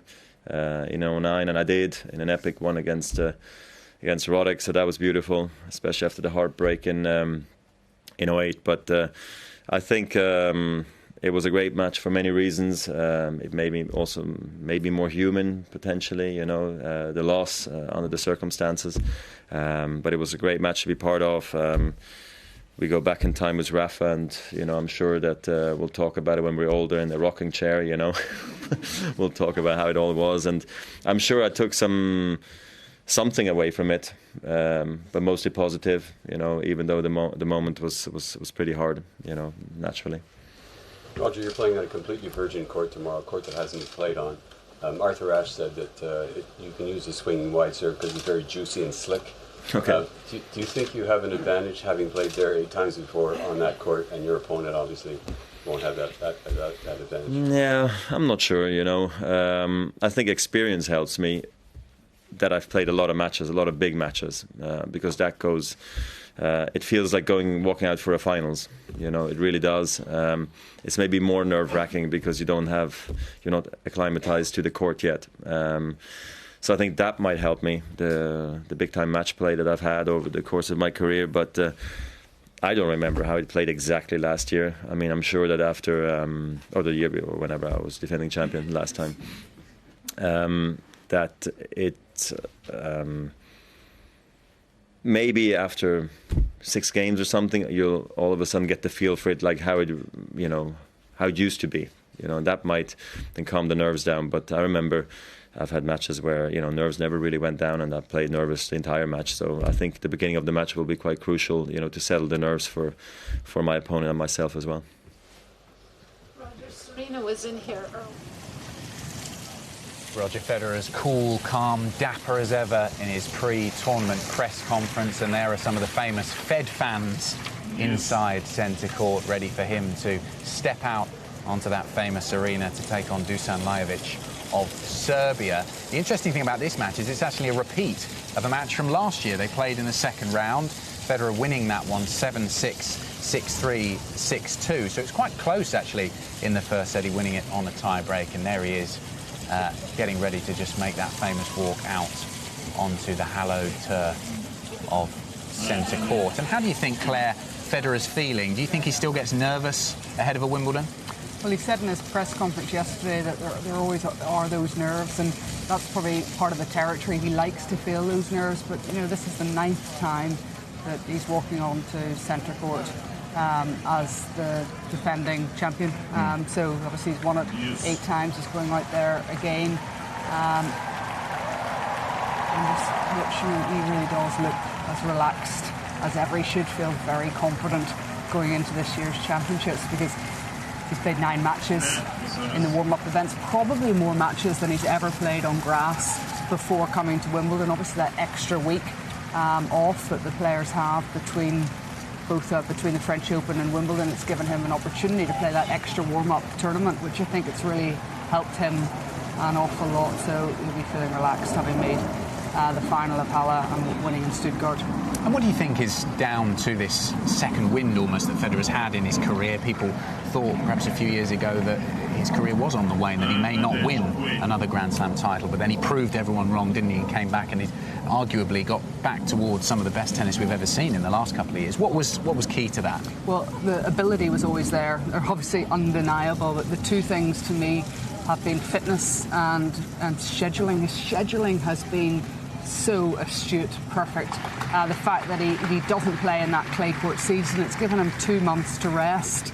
Mentally. It's quite a bold choice, really, wasn't it, to say, I'm going to skip one of the Grand Slams, the French Open, to focus on Wimbledon, which is so important to him. Well, of course, it's a huge choice that he made, and I'm sure there was a lot of pressure on him to play at the French Open, but he knows his body well enough. He knows what he wants out of the game in terms of the longevity, and it was a very, very smart call in the end. We've been seeing shots throughout of blue skies. It's very, very hot, up to about 32 degrees, the weather forecasters tell me, in terms of Celsius. So it is hot there on court. How's that going to affect play? What's it like when the conditions are similar to this? Well, for Federer, it's going to be great for him. He's going to enjoy those hot conditions out there. But all of these players, they're so used to it. They obviously throughout the calendar year, they're playing in Australia at the start of the year, which is that's so hot down in Australia. But the main thing is that for the players that hit through the ball, like to play big shots, big serving players, they're all going to enjoy these conditions over the fortnight. In terms of the draw, we mustn't look too far ahead. You as a former tennis player will tell everyone that. Don't look too far ahead. First round is all that matters in a tournament. But if you look at Federer's draw, I suppose the first main seed that he will have perhaps identified is Sam Querrey, last year's semi-finalist, and Richard Gasquet, who of course takes on Gael Monfils a little later on today, so he might not even make it through to the second round if he can't get past Monfils. But there are some dangerous players lurking in the draw for Federer. Is he like everyone else? He doesn't look further ahead than the first round? Well, he'll definitely say that he doesn't look further ahead, but I mean, he must just feel so confident about himself that you must take a cheeky look every now and then. But yeah, there are some big players, and in the fourth round, potentially he could play Coric, who obviously he just lost to in the final of Halle. So you know there's some dangerous players out there for Federer. But when you look at the whole draw, I actually think it doesn't look too bad for him, and he'll be feeling pretty good about that. He's obviously in Cilic's semi-final, and that's a player who really can cause him a huge amount of trouble. Looking at his opponent today, Dusan Lajovic, we mentioned that the Serbian played Federer in the second round last year. I'm sure in your career you played players having lost to them the first time, perhaps not of the calibre of Roger Federer, but then playing them again. How does that change the mentality when you play someone for a second time? Will that help him? Well, it will help him because he has that in his locker. He has an understanding of what to expect from Roger Federer, but obviously this is a new, it's just a very tricky occasion for him today because he's playing Federer. He's not a man who likes to lose in the first round of any Grand Slam. Although when I look at Federer's 20-year history here at Wimbledon, 3 out of the first 4 years that he played, he actually lost in the first round, but it wasn't. And he has struggled as well, hasn't he? There's been a few first rounds where he's been taken to 5-set. I remember a few years ago he played Alejandro Fire, the left-hander from Colombia, a player you wouldn't think he would have struggled with, and it went 5 sets there. So there have been times where both Federer and Nadal have had to work in the first round. Well, it's like any other player. The first match is always the trickiest one, but here at Wimbledon, neither of these players have got that opportunity to warm up on this centre court before the match starts, and that must put a little bit more pressure, a few more nerves. You've got to just settle into the match. But as I say, Federer, he's so used to doing that. He's so used to being in this environment, and I think today it'll be a nice match for him. In terms of the court, obviously when we see centre court for the first time on day 1, day 2, day 3 of Wimbledon, it's very, very green, and then the darker patches start to come up towards the baseline as they get worn away from the players running around. How does that affect play on the first few days? Is it quite different to further on in the tournament? Well, we always say that by the time the kind of Friday comes in the middle, Saturday, the grass is playing really at its truest. At the moment, the court is in absolute pristine condition. You won't see really won't see very many bad bounces, but it has a tendency to be maybe a little bit slippier at times. Players are not 100% sure of it. But obviously, as the tournament goes on, they really feel that it's playing at its kind of trueness. It's going to be difficult actually here for the head groundsman Neil Stubley, because the weather and the conditions, they're perfect. There's not very much rain obviously, and there hasn't been a lot of rain in the build up to Wimbledon, so they've got to be very cautious with the court and make sure that obviously it's getting the amount of water that it needs. They'll be working overtime. Brilliant team that Neil Stubley has here at the All England Club. In terms of Federer, I suppose looking at the first few games of the match, he's looking for a fast start and perhaps try out a few different things, because he's spoken about that in previous years and in his press conference before the tournament this year as well, that in the first couple of rounds he likes to make sure that he's looked at all the different corners of his game and see how they're performing at Wimbledon. He won't just focus on winning, as easily, as quickly as he can. He'll make sure he gets a run out, hits as many forehands, backhands, come to the net, some serve and volleys, some staying back, just to test the whole of his game.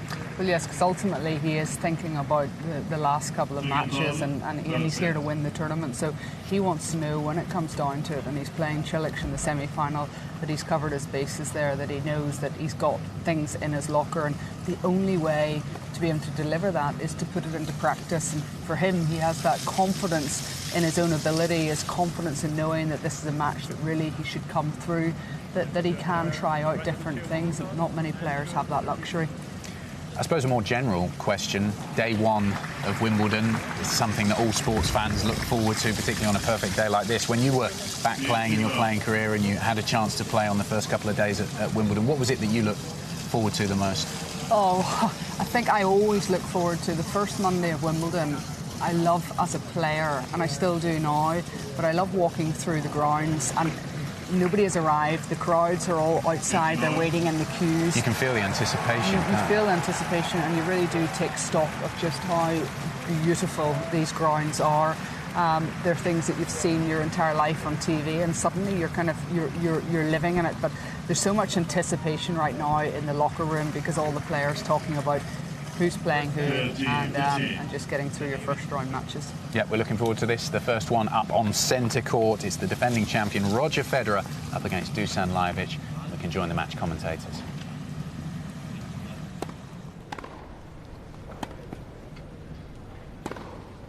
Out. 50 left.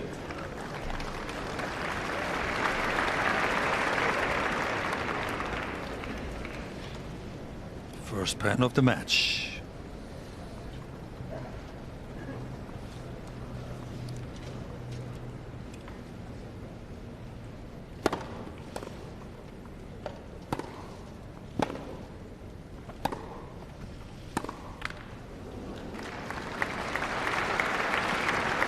Did you see much of Federer in Halle? I saw a lot of him in Halle and in Stuttgart, and he won some tough matches, especially in Stuttgart against the likes of Kyrgios and Raonic, and he looked great as a kid. 40 left.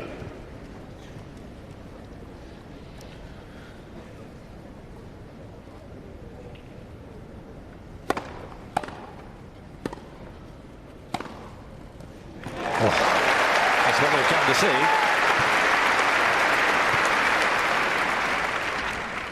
$40-15. First point for Roger Federer in this year's championship.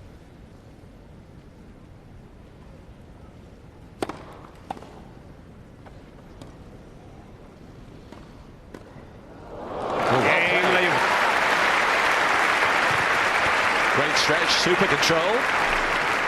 And Lajovic First game gets underway.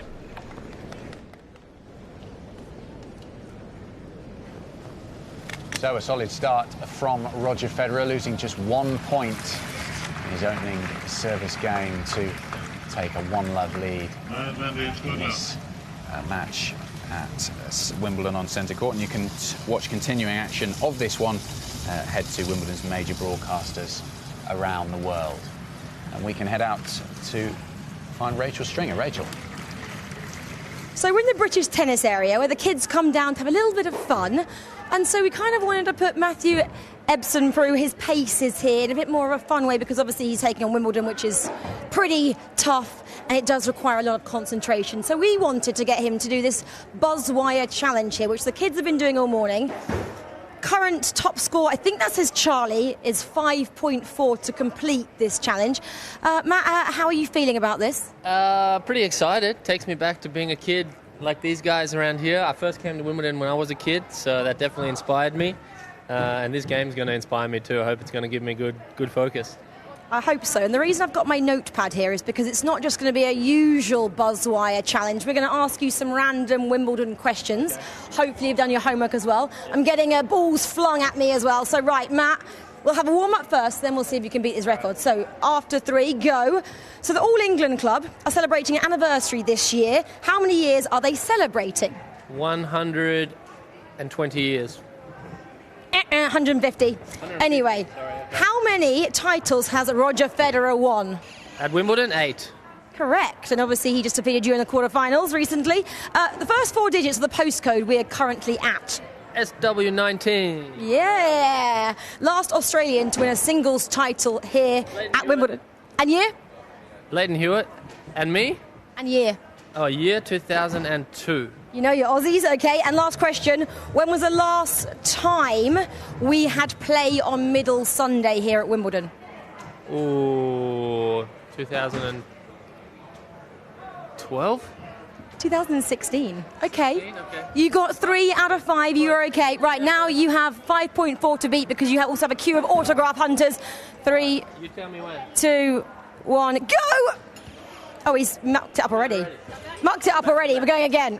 He mucked the first one up. 3, 2, 1, go! Oh my gosh, you're not very good at this. Okay, go! Okay, he's being a bit more controlled.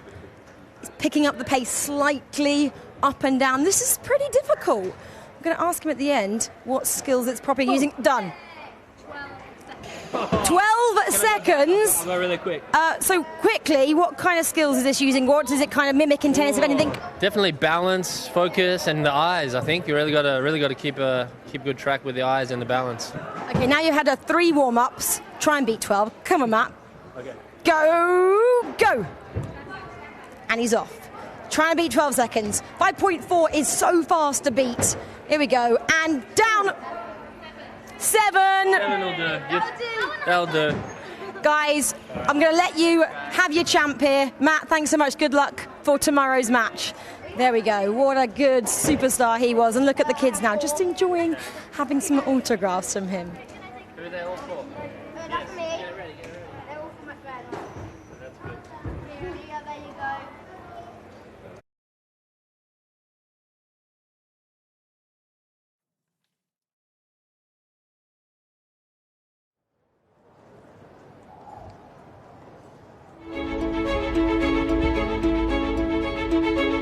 Wimbledon is the pinnacle of tennis. The way it represents our sport, the heritage of our sport, the way it preserves that. So 2 weeks of the year when everybody in Britain talks about and watches tennis. Every time you just step in the club, you feel it. You see the green colors everywhere with the purple one, the white clothes on the tennis court. The class of the place, the quality of the place, the tradition of the place. The charm. You walk into the grounds and everything looks immaculate. There's not a flower out of place. It's just very special for all of us. In terms of annual sporting events, I think this is one of the best. And when you talk about the history and tradition of the event, I think those are the cornerstones. The rich heritage of the championships is intrinsically tied to that of the All England Club, whose foundations date back to 1868. In the 150 years since then, Wimbledon has grown from humble origins to become a truly global icon. What makes Wimbledon so special? I think it's the tradition. I think most players will tell you it's the tradition. So the story goes that it was originally a croquet club, and that croquet club had run out of money and they needed to buy a new roller for their croquet lawns. And so they thought tennis was a popular sport where they might be able to make a little bit of money to buy a new roller. They had the tennis tournament that's now the championships. 1877, Spencer Gore won the tournament. There's some great stats about it. There were 22 players took part, all of them British. They used 180 tennis balls and 200 spectators took part. The 180 tennis balls is now 54,000 tennis balls. The 200 spectators are now roughly 500,000 spectators come into our grounds each championships, and literally hundreds of millions of spectators watching on television. People come from far and wide to visit it. It is held in high regard, not only as one of the greatest tennis events in the world, but as actually one of the greatest sporting events that anyone could ever visit. So long may it continue. One of the major turning points in that 150-year history came in 1968, when the Open era began. The introduction of professionals to the Grand Slams brought the top players back to the historic championships and moved the game on apace. I feel this is the type of tournament that's going to make tennis such a popular event and become a very big sport in the world of professional sport and, of course, open sports. If you look at that tournament in 1968, suddenly all the big names who've been lost to the professional game came back.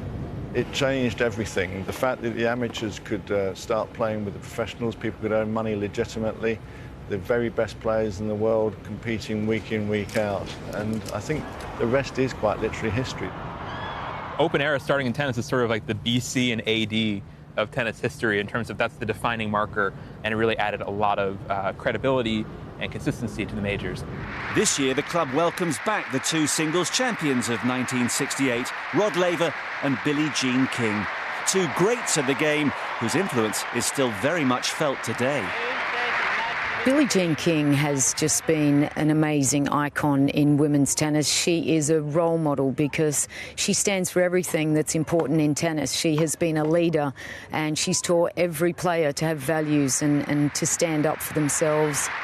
think she's a great role model.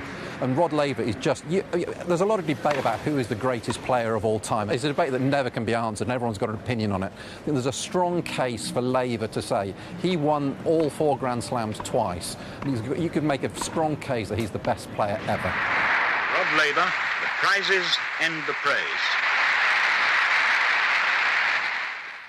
Well, we have been given exclusive access to come down here to some of the most difficult practice courts to come and look at, because we've been given the rights to 1.5 minutes watching Serena Williams get ready for her first round match. She's third up on court 1 against Arantxa Rus, the left-handed player from the Netherlands. She's getting ready for what will be her first match at Wimbledon since she won the title in 2016. Time off to have her baby, Alexis Olympia. She's getting through her final preparations.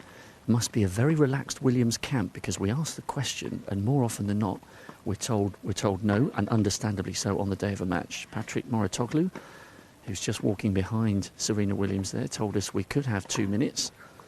23 Grand Slam titles, one behind Margaret Court, seeded 25th. Some people felt that was a little bit controversial. Her WTA ranking is 181 because she's still, of course, making her way back up the rankings after that maternity leave. But seeded 25th, made the 4th round of the French and then withdrew before what would have been a mouth-watering match against Maria Sharapova. Won the Australian Open at the start of last year whilst she was pregnant with Alexis Olympia. Her sister Venus is also in action today. A real rare treat for us to get a glimpse of one of the all-time greats, male or female, going through her final preparations for what will be her first match here at Wimbledon since winning the title 2 years ago, coming back from maternity leave. And we are going to take our leave because we want to make sure we get invited back should Serena Williams make it through that first round match. But there is one of the all-time greats down here on practice court 8 in the baking sunshine, making sure she's poised and ready to go later on today. Thanks, Rob. The fearsome ground strokes of Serena Williams there, preparing for her match. Third up, as Rob said, on court number 1 against Arantxa Rus of the Netherlands. And Claire, first question, I suppose, about this one, difficult question concerning Serena, was her seeding. You know, ranked 183 in the world, only her 4th event since coming back from the birth of her daughter towards the back end of last year. She was made a seed by the seeding committee here at the All England Club, which they can do. Doesn't matter about the rankings, they can make someone a seed, as they've done here. Was it the right choice? Well, firstly, I think it's incredible that she's come back really as quickly as she has from the birth of her daughter Alexa, and really it's testament to what a great athlete that she is, and especially she had such a tough birth as well. But look, at the All England Club in this Grand Slam, it's at their discretion what they want to do with the seeding, and I think there was probably 2 things that they had to consider with it. Firstly was, if you didn't seed Serena, then potentially you could have had a Serena Halep first round match or second round match, and you'd lose 2 big players, but it wouldn't really be fair for those players that if they came up against her in the first round potentially. And then so from that aspect I can understand that. And then when they looked at seeding her, I think actually they've got it absolutely spot on with the 25 seeding, because she has actually beaten in the French Open. She beat Julia Gerges and she beat Ashley Barty, both players that are ranked inside the top 20 in the world. So they've seeded her just outside that bracket, which is probably right. And I think it was a difficult decision, but I think it was the right decision. It was always a decision, wasn't it, that was going to make someone unhappy, because one of those 32 players was inevitably going to drop out if they put Serena into the top 32 seeds, which they did do. What are the expectations for Serena here? What would be considered success for her at the Championships this year? Well, looking at those images of her at Orangi Park, she looks fit. She looks like she's not carrying that injury that happened at the French Open in her pec. For Serena, the expectation will be she's here and she'll believe that she can win it. And of course, she certainly has the game to do that. In the early rounds at the French Open, she started to play so well, and we were starting to actually think maybe she could actually go on here and win the French Open before that injury happened. So I think she's a serious contender, because she's such a great champion and she's got such a good grass court game. If she is to win another Grand Slam title, having had that time out, do you think it's most likely to be here at Wimbledon? Or has this one come perhaps a bit too soon? No, I don't believe it has come too soon for Serena. She shocked me with the level of performance that she played in Paris, and I had started to think that this level that she could go much deeper into Paris. But no, I think that she's ready, very much ready, and she'll be a contender here. And of course, from one contender to another.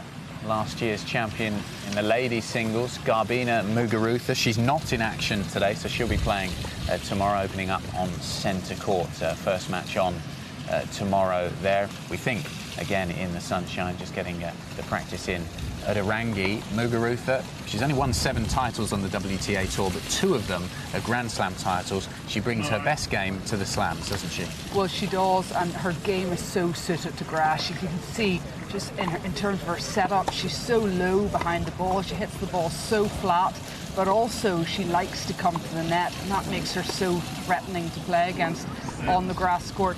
I think for Muguruza, probably the question for her was how is she going to deal with being a defending champion and coming back, and it's going to be really important for her. Because we saw her struggle with that, didn't she, at the French Open? She won the French Open and then she really struggled the following year. I think she lost in the first round, didn't she? So, because it is a weight of expectation on yourself and also from your country and all the fans expecting you to do well again this year. Well, she crumbled in the French Open in 2017 when she went back to defend that title, and I think she's obviously learned from that. She's spoken about how it's just important for her to put the past behind, and then it's all about the future going forward. But in terms of her game, she's got such a big game, and she'll be a contender as well. OK, looking forward to her match tomorrow. She'll be first up on centre court, and we can take you down to court number 2, down towards the south end of the grounds. Marin Cilic there, who's been in great form coming into these championships, having won at Queen's, making the final last year. We'll be hoping to go one better, of course, this year, having lost in the final last year to Roger Federer. It's been fairly plain sailing for him so far in his match.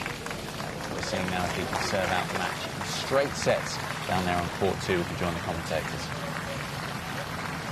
Stunning day on the opening day of the championships here at Wimbledon 2018. Marin Cilic, the number 3 seed, runner-up last year, serving for the match here on court 2.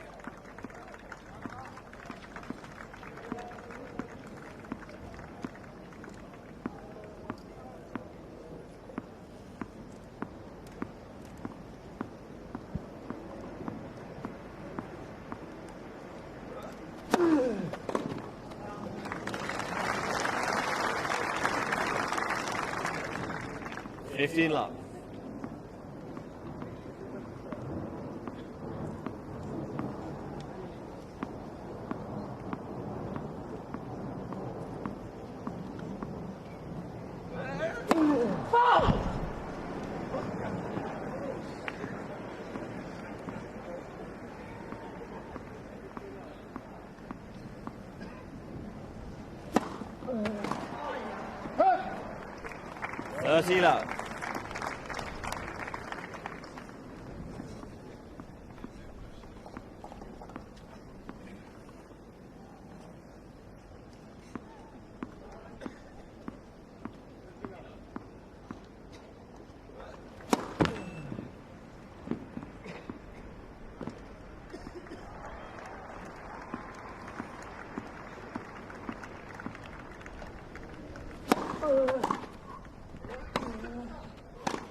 Love. He hasn't dropped a point on his serve since the opening service game of this third set. Marin Cilic.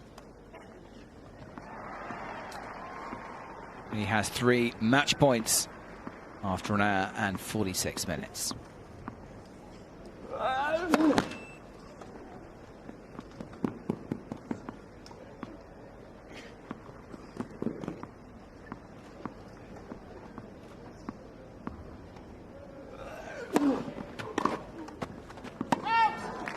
Set a match. Seals it first time. 6-1, 6-4, 6-4. And he's hardly had to break sweat here, Marin Cilic. Barely gone beyond third gear. But he looks in ominous form. Last year's runner-up, a wonderful smile, takes the ovation of the crowd. But plenty more to come from the number 3 seed. Well, exactly right. Really not a lot of opposition for a man of Cilic's caliber on this surface. Nishoka did his best, but just didn't have the serving power to be able to stay with Cilic. And I think that he'll be happy when he goes in and collects his check. And Cilic will be pleased to get off the court in straightforward manner. Hour and 46 minutes. Not really tested today.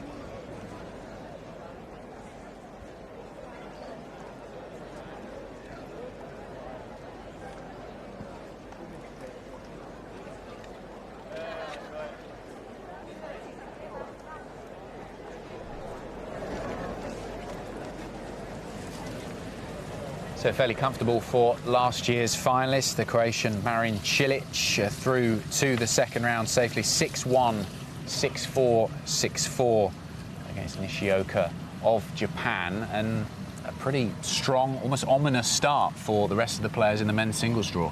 Well, that's a nice start for Cilic, and he'll want that.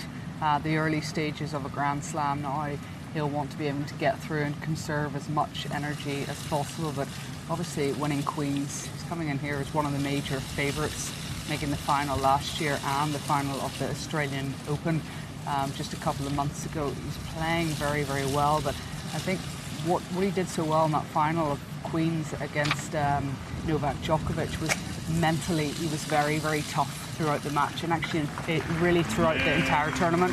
That's been one of the big questions on Cilic, but he seems to be evolving, and he's coming to this championships. He's just recently married, so he must be really feeling pretty good about life. You mentioned the word evolving there, and he's a player whose game has really evolved on grass, because remember earlier on in his career, he didn't really like playing here at Wimbledon. He had some great results at the other slams on the slower hard courts and on the clay at the French Open, but he didn't really know how to translate his game from those slower surfaces to grass, but he seems to have figured it out. He uses the serve more now, doesn't he? Well, I think whenever he appointed Goran Ivanovic as his coach quite a few years ago, I think that was really a big breakthrough for him. Goran really talked about how to use your serve on this surface, and what he's done with his serve is he's gone for bigger serves, gone for the lines a little bit more. But, you know, when he played in the Queen's final, his percentage of first serves was very low. It was under 50%. That will be too low for him to win here at Wimbledon. But it's the points that he wins behind his first serve that is so high, and that's what makes him so difficult to play against, because he's got such a strong weapon. Another thing he figured out was, and he mentioned this several times in different interviews, was the movement on grass, because often when we're talking about tennis, we talk about the movement on a clay court being so different to the other courts, having to slide and all the different things, the way the ball bounces. But actually, grass is quite different as well, and the players have to learn how to move on grass. Give us a sense of what he maybe changed to suit this surface. Well, firstly, he's 6'6", so he's a guy who has to, whenever you play on the grass courts, the ball bounces through the court much lower, and you have to stay lower with your centre of gravity. That takes quite a lot out of your lower body, so you've got to have the strength to be able to deal with that. But also you've got to move out of corners very, very quickly. And on the clay courts, you get the clay gives you the ability to be able to slide, but on the grass you've got to have that quick firing motion to get back into the court. And really one of the biggest changes is that you're not moving so much backwards as you would on a clay court, but you've got to be able to take the ball on early and keep moving up the court. So a lot of changes. One of the big changes that you make straight away is lots more little steps to get yourself into the perfect position. You always have to do that on a grass court, because you could have an uneven bounce, so you have to be able to adapt with the feet right at the very last moment. Reading through the English newspapers over the last couple of days, a few of the journalists are picking Marin Cilic as their favourite to win the title. What chances do you give him to go all the way? Very high. I mean, he's obviously in Roger's half of the draw, so they could meet in the semi-finals. But You almost sense with him that he's destined to win here at Wimbledon. He was so devastated last year to perform as he did in the final. He obviously had that blister, but his game, he's playing at the very best of his ability right now, and I think this is a big year and a big chance for him. Also, beware the player with a point to prove, and after what happened, so disappointing really for him in terms of his performance in the final last year, he's got so much to prove on centre court as he moves through the rounds. Of course, he was on court 2 today, but he'll head towards centre court, court number 1, the big arenas. He's got a point to prove that he can win here at Wimbledon. He's got a point to prove, but also when you listen to him, he's very confident in his ability as well. Even at Queen's, he was talking about the fact that he was watching Roger play in Hallen and he was having a tricky time through that draw. He doesn't fear anybody, and I feel that when I listen to him talking, even going into the final last year, that he really felt that he's destined to win the championships. Maybe last year in the final, whenever he lost the first set, he had that injury. Maybe mentally he just really exploded as well because it was just too much for him to handle. But he will have learnt from that, so I think he's come back into this championships and he's going to be a stronger competitor mentally, as well as having made the improvements in his game. Absolutely, it'll be interesting to watch his progress. So Marin Cilic through to the second round, one of the early players through to the second round on day 1 of the championship. Let's get out around the grounds and we can catch up with Rachel again. So we're always on the lookout for some pretty interesting and unique stories around the grounds here at Wimbledon. And I think I've got a pretty good one for day 1 of the 2018 championships. This next to me is Debbie Kemp, and she was a ball girl 33 years ago, back in 1985. And this year sees your son Alex as a ball boy for the first time. You've just been out there on court 10 watching him. I mean, it's pretty unusual, isn't it, to have 2 people in the same family as ball boys and ball girls? I mean, how does it come about for you? Do you know, it's a wonderful experience. I so enjoyed myself here for the 2 weeks all those years ago, and now to see my son doing exactly the same thing, it's just emotional day for mums. I was just going to say, you've obviously been watching your son Alex out on court 10 this morning. He's been being a ball boy in the men's singles tournament. Just describe the emotions it felt when you were watching him. Oh, choked up, obviously. But, you know, he looked absolutely incredible out there. So last year he went for the trials, didn't make it. His sheer tenacity and wanting to do this, he's got in this year. So absolutely chuffed to bits for him, all to his credit.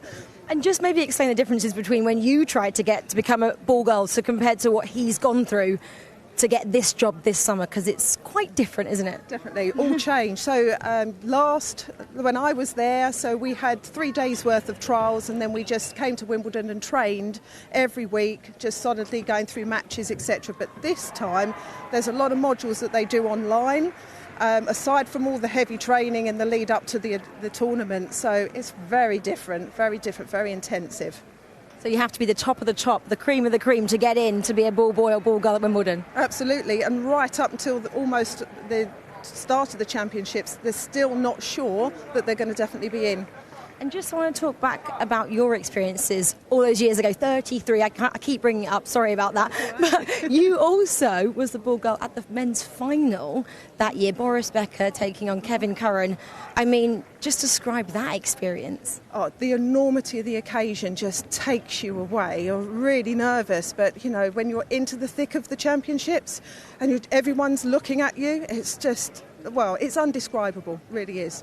What advice have you given to Alex then in his new role this championships? Enjoy the moment, because it's a once-in-a-lifetime thing to do. So love every moment. Absolutely, I'm sure he is. We love being here. Obviously, you love coming as a spectator now. But I want to just draw your attention to what we have down here. We have this year's Wimbledon programme, and then Debbie's programme from 33 years ago. Day 1 as well. You can see up here the first day, Wimbledon 85. I mean, it looks a little bit worn, but same size. They've kept with A4, which is always nice to see. This year's is so much thicker, though. I'm not sure if you can turn it around.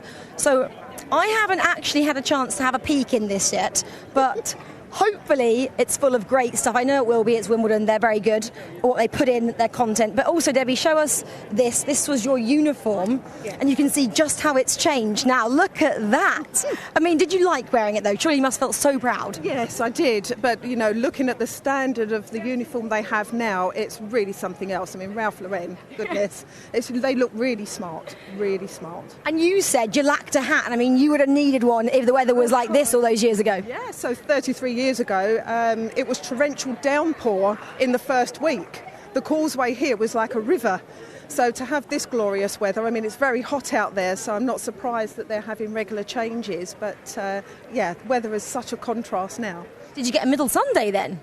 We did, which is really unusual. So, but no, we had no hats. So we had a nice sock mark, though, at the end of the championships, as the second week was a lot better. Well, I definitely thought about obviously keeping the ball boys and ball girls protected this year with the temperature being as hot as it is. But Alex, he's going to go over to court number 8 in a bit. Good luck for him for the rest of the tournament. Hope you have fun watching him and feel super proud because he's done excellent to get here. Thanks for chatting to us, Debbie. Thank you so much. Thank you. The most recent Grand Slam champion in the ladies' draw, Simona Halep, proved a lot of doubters wrong at Roland Garros. After losing her first 3 major finals, the Romanian recovered from a set and a breakdown to finally claim the French Open. She showed incredible fortitude at the French because that was a tough final. Sloane Stephens played lights out first set. And Halep would have had a perfectly good excuse to say she was just too good on the day, but she wouldn't go away, and that showed great tenacity. The challenge will be to work out how she's going to carry herself in her first major after that breakthrough. Halep's been semi-finalist at Wimbledon. She's a tough opponent for anyone. She's world number 1 now, and the fact that she now has a Grand Slam title under her belt, I think that gives her a huge amount of confidence, knowing that she's got what it takes to win 7 matches across the fortnight, and there's no reason why she can't do it again at Wimbledon. Halep's quarter-final match against Johanna Konta in 2017 drew a peak audience of 7.4 million on the BBC, the highest figure for a ladies' match this century. It was certainly a dramatic affair. It was an incredibly high-level match. I do remember that. I think both of us were really kind of raising each other's level in a way, and that's when great matches happen. I think with the roof being closed and the acoustics that were on centre court, it was an electrifying experience. I got better with each match that I played, and I really left it all out there. So I can only really ask that of myself, and I'm really looking forward to continuing to do that. I think with Jo it's a bit tricky because her results have been up and down since then, and I think she lost to Petra Kvitova in the build-up in Birmingham. So I feel that she kind of needs to string a few wins together to get that confidence back. I feel that there's a few more question marks on her than other players.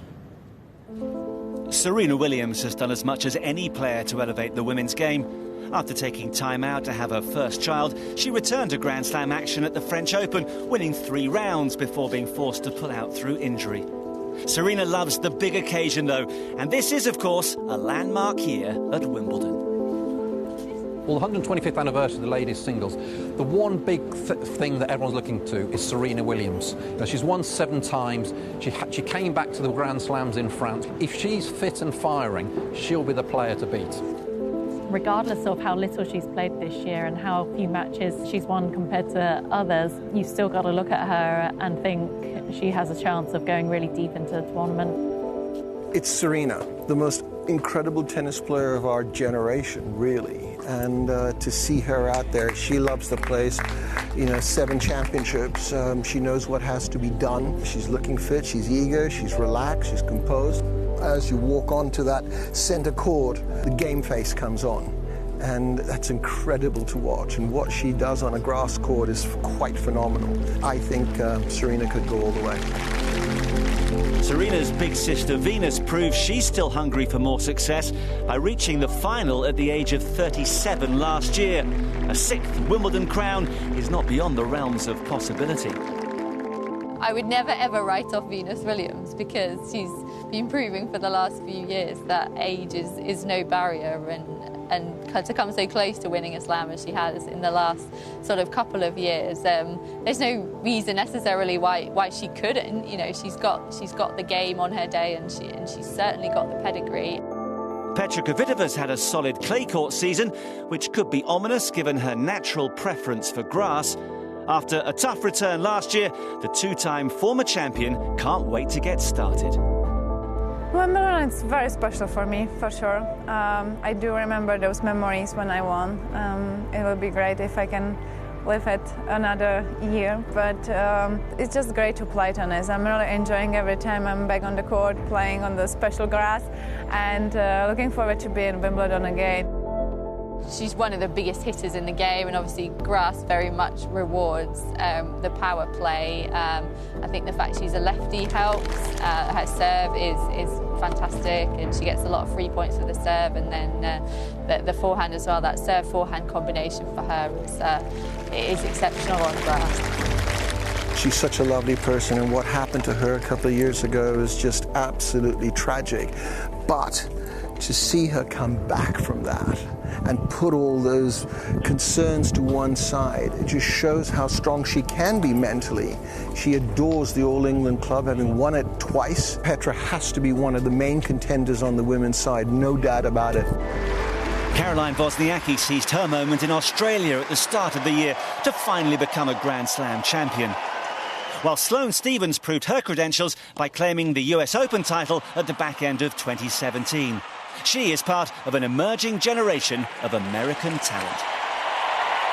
Sloane Stephens and Madison Keys, I'm going to be really interested to see them. I mean, Sloane Stephens, you know, since she came back from that terrible foot problem that she had, has just been, I think, exceeded what everybody would have expected, you know, winning the US Open and then getting to the final of the French. Historically, she hasn't done particularly well at Wimbledon, but it sort of feels like you can almost write off what happened before and that this is a new career for her, and I've been impressed by the maturity that she's shown on court. I think maybe that was something that was a little bit lacking from her before. She was too up and down mentally. She didn't necessarily seem to focus enough during the matches, but it seems like now that she's got this second chance to play, she had tennis taken away from her a bit, and now maybe it means a bit more to her. And then, of course, there's the defending champion, Garbiñe Muguruza, whose game also suits the myriad challenges that grass presents. Lifting the Venus Rosewater dish in 2017 signalled her second Grand Slam victory, and she certainly seems to thrive when it really matters. I think it's interesting with Garbiñe Muguruza because she has such a poise, such elegance on the court, but we never quite know which Garbiñe Muguruza is going to show up. Is it the one that is going to contain her tennis and bring it all out for the big stages, which she's done before? But then you feel like there's a lot of pressure riding on her shoulders as well. But one thing's for sure, she's going to have a lot of support from the crowd. At Wimbledon last year, she seemed to be at peace. She was working with Conchita Martinez at that tournament, who's a 1994 Wimbledon champion, and just seemed to put her in a very good headspace the whole way. She's not with Martinez anymore, so maybe we won't have that same type of calm, but the game is there. And she's another player who fits that mold of big power, pretty good serve, comfortable coming to net. She plays a lot of doubles, so she can finish up there, and she really was impressive at last year's tournament. Sure, she's got a shot at defending, but there's been a sequence of first-time winners recently, or at least I think there have been 7 different winners in the last 7 women's slams. So that tells its own story that there's a lot of unpredictability and volatility in the women's game at the moment. First up for Muguruza is British hope Naomi Brodie. Seeded 25, Serena Williams takes on Arantxa Rus. Simona Halep faces Kurumi Nara of Japan. And Alexandra Sasnovich lies in wait for Petra Kvitova. Hello, welcome to our position just at the top of Court 1, which has the most fantastic atmosphere. And we've got a view of Court 18 and then Courts 14 to 17. Nick, we've really caught the sun here so far. Yeah, we really have. And out on Court 2, we're going to see former champion Venus Williams in action. So a real treat for us. And Venus, she's not had the best year, obviously, to put it on an understatement. Yeah, no, it's been a struggle for Venus Williams this year, Selena. She's 10-7. A couple of those wins came in the Fed Cup. Really has only won a couple matches in the last few months. Clay has not been her surface of choice, obviously. And then the Williams sisters just don't play warm-up events for Wimbledon. And so we haven't really seen much of Venus since losing in that first round at French Open. And so, you know, question marks. She's a 5-time champion. She's 38 years old. And, you know, as we see her warming up here, I think question marks as to how well she can play Selena here, especially in the first round against someone like Johanna Larsson, who's pretty experienced. I mean, we forget she's 38. I mean, it's absolutely astonishing, these players just prolonging their careers. You know, when players are just in decades gone by, had hung their rackets up at sort of 24, 25. Yeah, I spoke recently with Monica Seles, and she was saying when players hit 30 in my era, we were done. Yeah. Everyone just walked away, and here's Venus pushing 40. There's been talk about her playing in Tokyo 2020 in a couple years for the Olympics, and she would be 40 years young, Selena, in Tokyo. So Venus, as we can see, she's got some, just taking her jacket off there, but has dealt with injuries. We were talking before we went on air about Sjogren's syndrome, which she was diagnosed with in 2012. She's sporting a sleeve here. I haven't seen her do that before. I think that would help keep the arm hot and loose and warm for that big serve. But this is the surface that really speaks the best to her game. She's won here 5 times, of course, a finalist last year, but she hasn't had the same form this year, Serena. And Serena's coach, Patrick Mouratoglou, saying, you know what, enough of the doubles, you two. It did for Serena at the French. So she's focusing here. Obviously, she'll be staying in the village with Serena. They all often stay together. But this is the tournament. This is the surface of any that she can string some results together. Yeah, no, absolutely. Grass is Venus overall. Well, let's join our commentators for this one.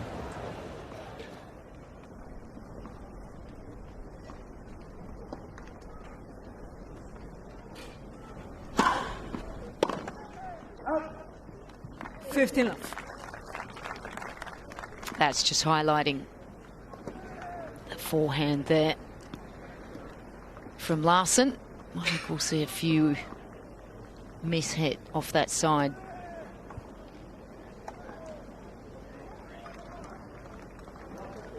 Do you think that will be where Venus Williams will target as well? Get more into the forehand today because of that big swing? Yeah, absolutely.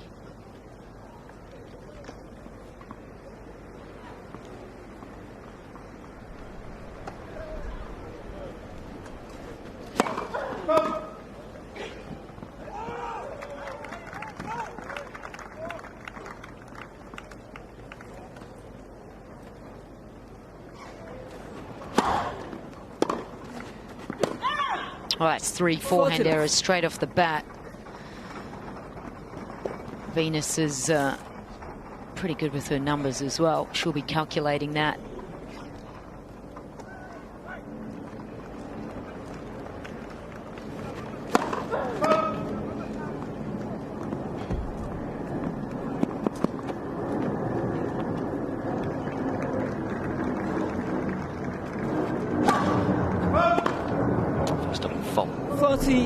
Of the encounter. The second serve has been something that Venus Williams has struggled with in recent times.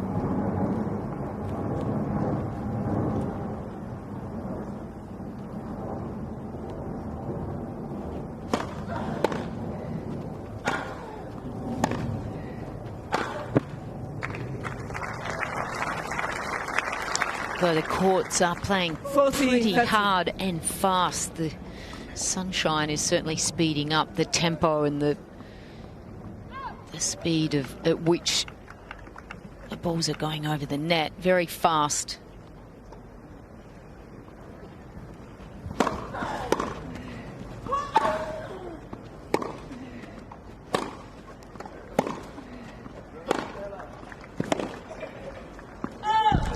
Going, Miss Williams. First game.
Well,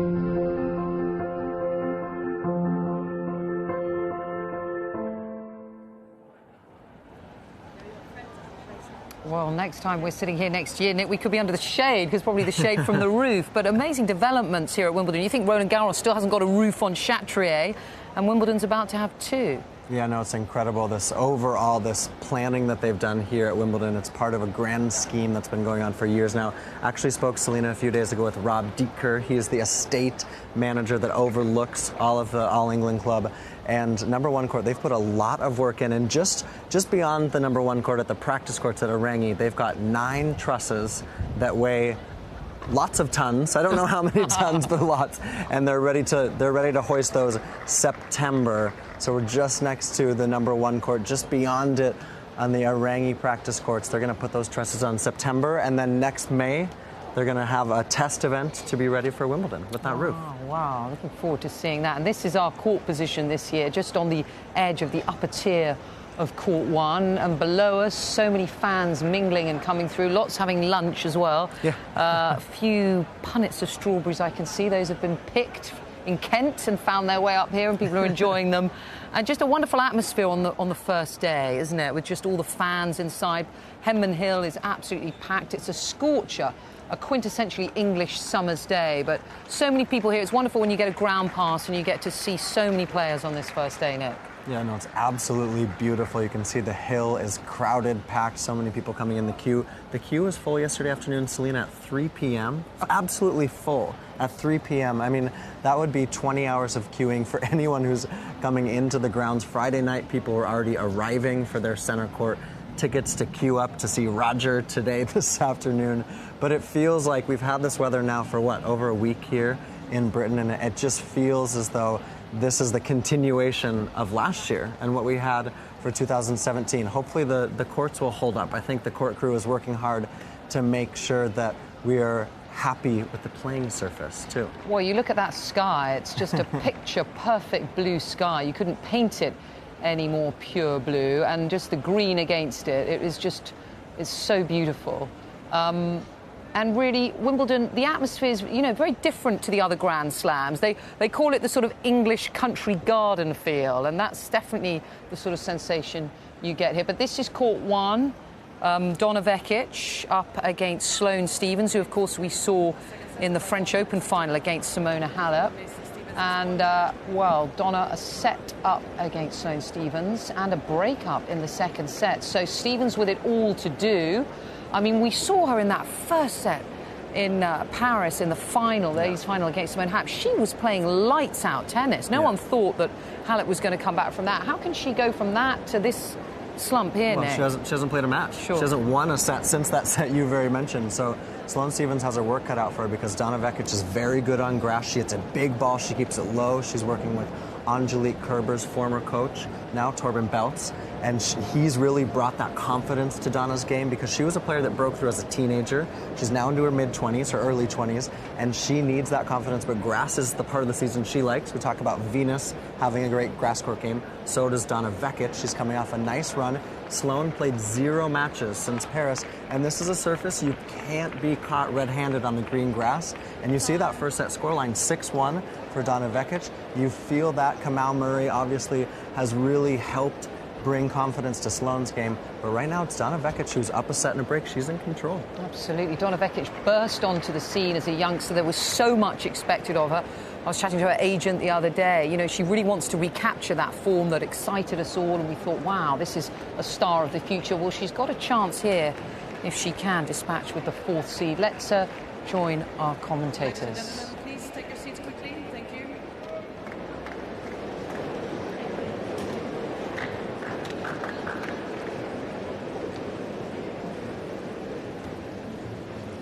It's the 4th seed.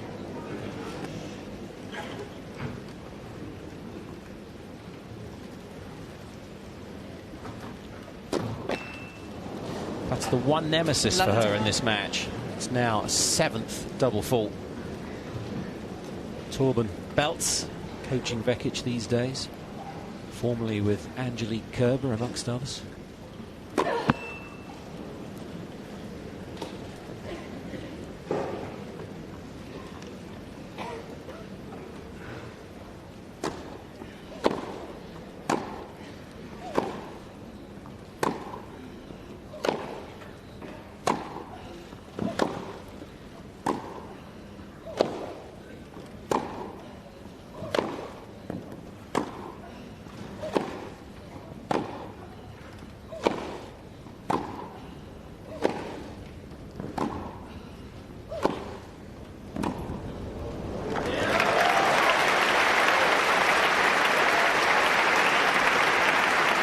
are crucial moments for Sloane Stephens to just dig in and fight.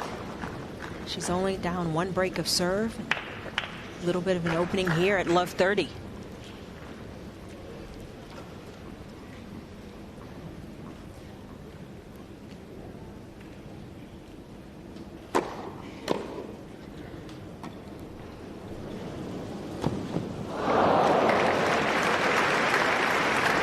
Off of Vekic's racket, that shot didn't look very good. It was somewhat high, but it dropped.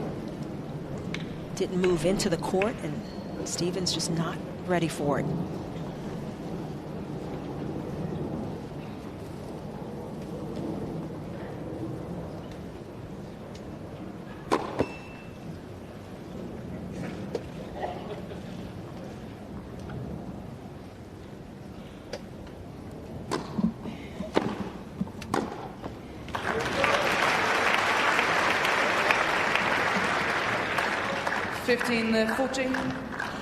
Well, these are almost lifeline points.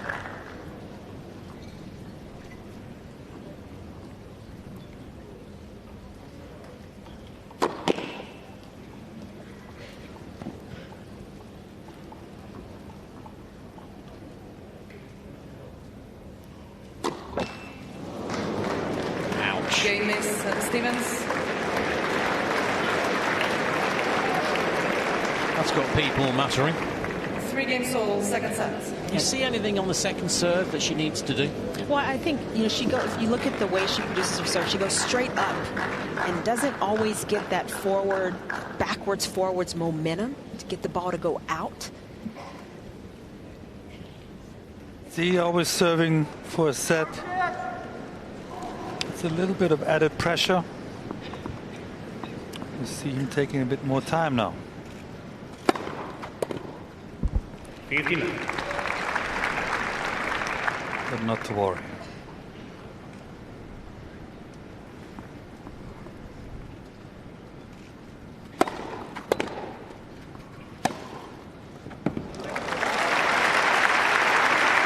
We're nearly 2 sets old. He's dropped just 2 points when the first serve's gone in.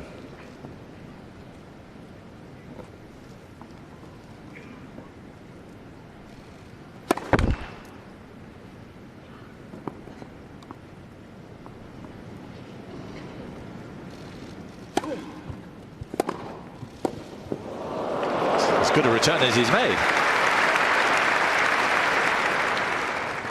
13-15.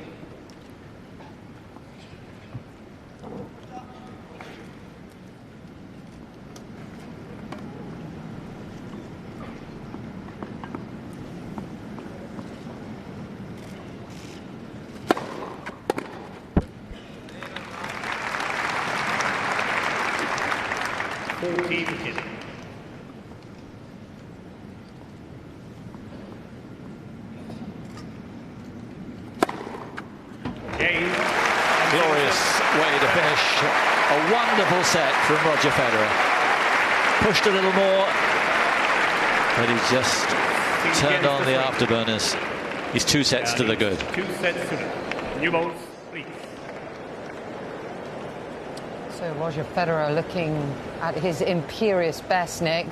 The big news when he walked out on court, there were a few gasps in that centre court crowd because he wasn't dressed in his usual Nike gear, but is signed with Uniqlo. What is there no shock?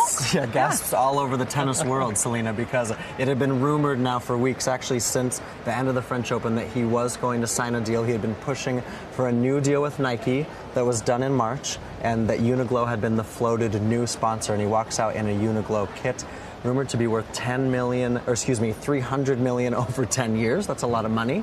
But, it's an interesting aspect because Roger's been with Nike since he started his career. They've built a legacy together. Nike actually owns the RF logo that you see everywhere at every tennis event. So we were speaking about perhaps this is a new legacy for Roger to start after his career. He's thinking in those terms, but his tennis hasn't changed at all, right? He's still playing the same tennis. Oh, my goodness. But, we know he's great friends with Anna Wintour, the former Vogue editor, his interest in fashion. So maybe it's a move to reclaim that and have more autonomy over it. But a great move for Uniqlo with the Olympics in Japan in 2020 to have a figurehead like him. Yeah, no, absolutely. And of course, they have Kei Nishikori.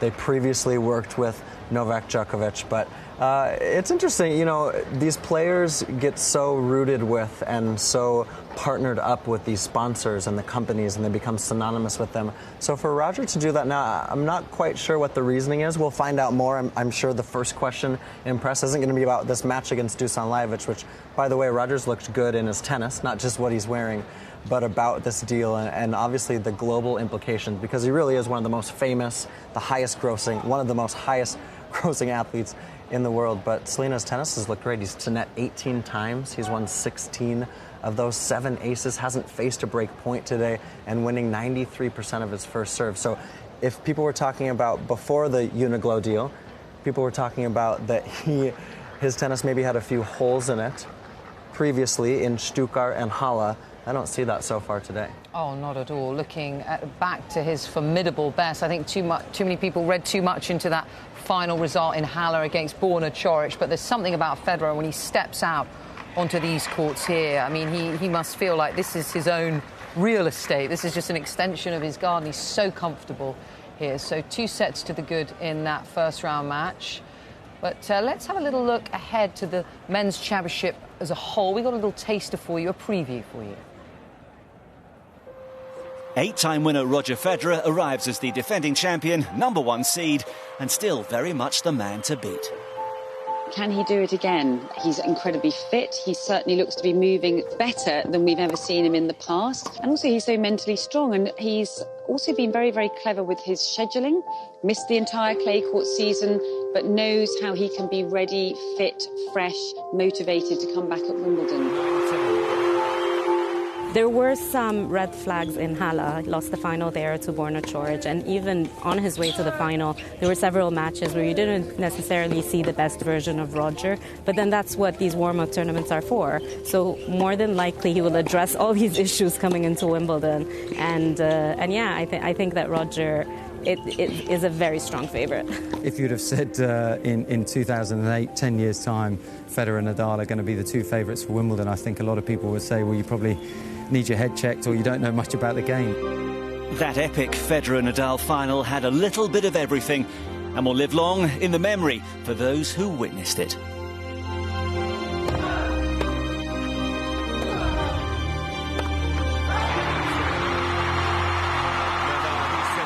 I think it was one of those perfect storms. It's quite difficult to replicate. For that match to have gone to 5 sets in the gloaming the way it had, the swings and the changes in momentum, and above all, that was one of the great rivalries in terms of the contrast in the 2 players and the way that they dressed and the way that they carried themselves and the way they played.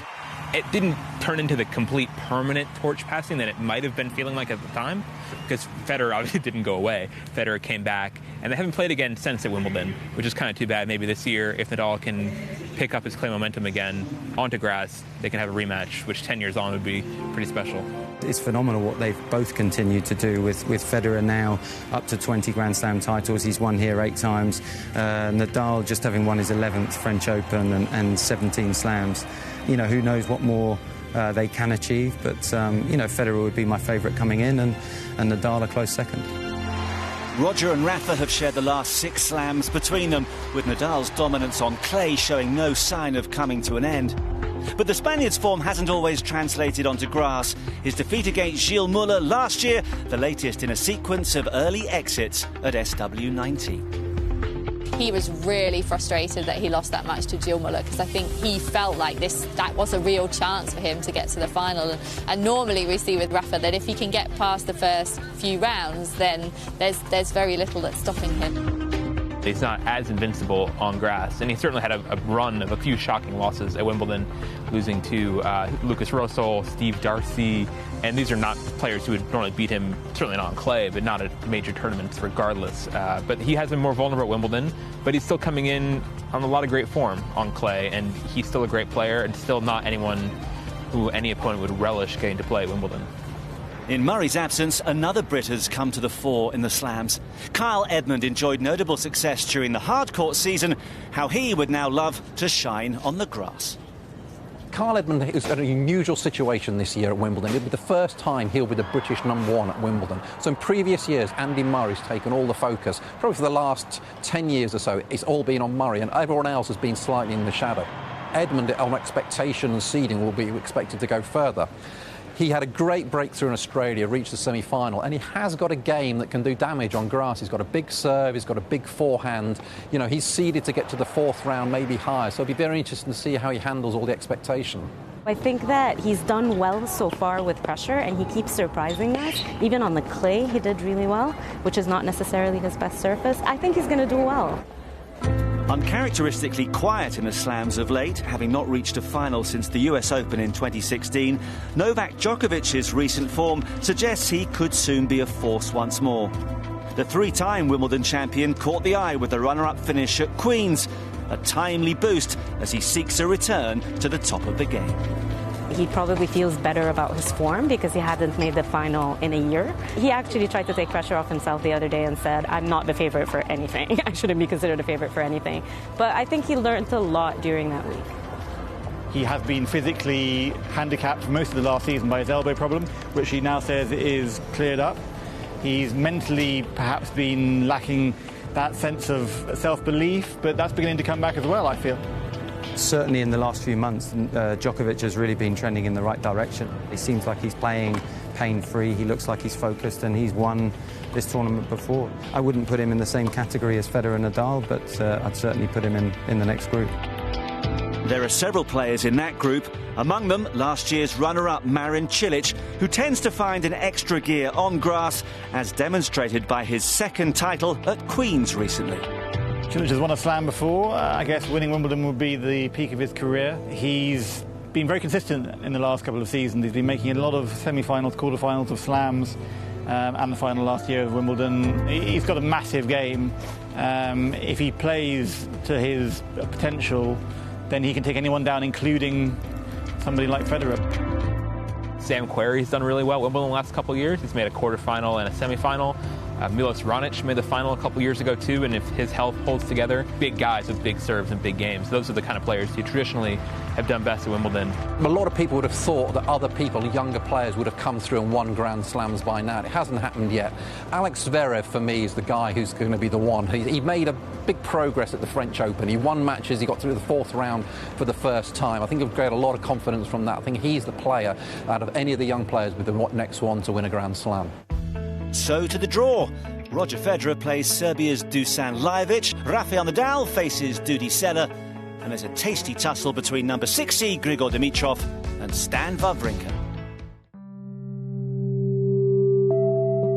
I grew up in the area just a couple of miles from the stadium. When I was 11 or 12, that's when I thought, I want to do this. It's one of the hardest things I've ever done because they want the best.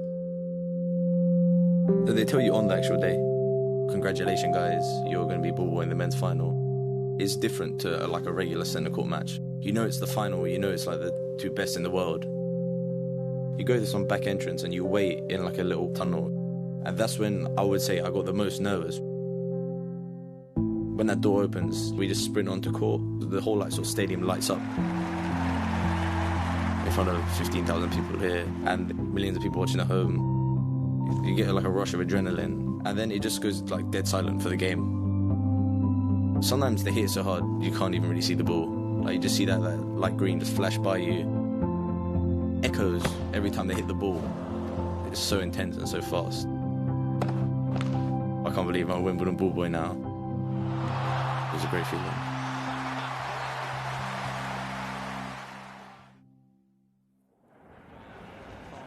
Second serves to be attacked, and I'm sure it. Well, I'm delighted to say I'm joined by Great Britain's Fed Cup captain Anne Kyothevong, the face of our channel over the next 2 weeks. Welcome. You've been commentating. You've hot-footed it over here. Thank you so much for joining us. We're here on court 12. This is Borna Coric, who of course beat Federer in that Halle final. We were seeing earlier a feature on, male contenders at these championships. Who do you want to keep your eye on? Well, for me, it's hard to bet against anyone other than Roger Federer. I mean, why would you? He's had so much success here, knows exactly what he's doing, one of the greatest players of all time. And despite what happened in that final and Halle, when it comes to Wimbledon, I just can't see anyone else getting past him. Yeah, no, wise. But what are the dark horses or challengers? Give me a few names to keep our eyes on. Well, I'll be interested to see how Raonic gets on. He's obviously had success here in previous years, and he's got a great game, although he hasn't been at full fitness recently.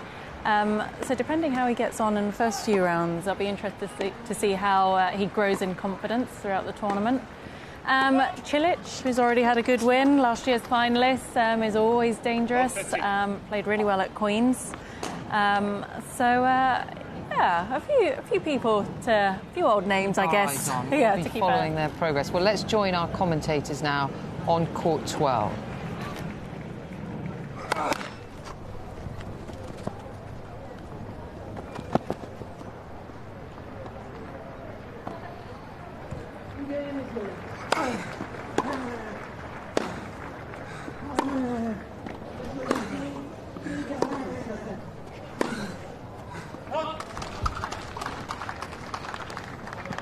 Love 30.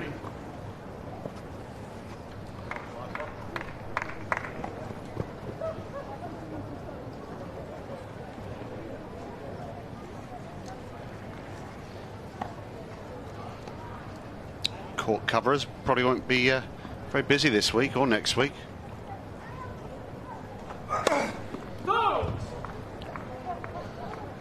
It's a good gig to have if you're a court cover and the weather stays good. It's a couple of weeks of free tennis. Yeah.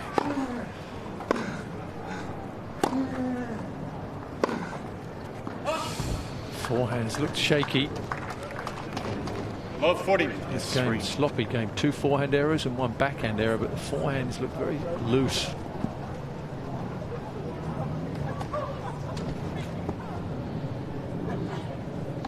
Three break-back points for Medvedev.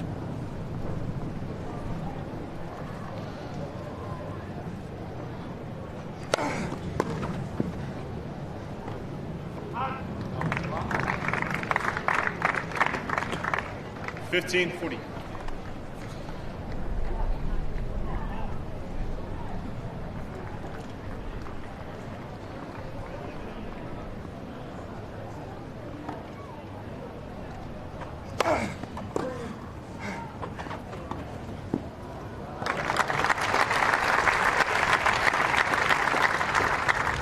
$30.40.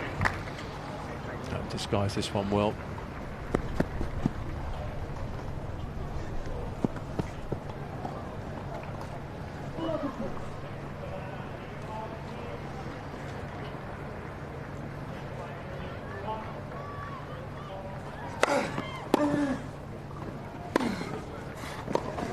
Oh, that's a beauty.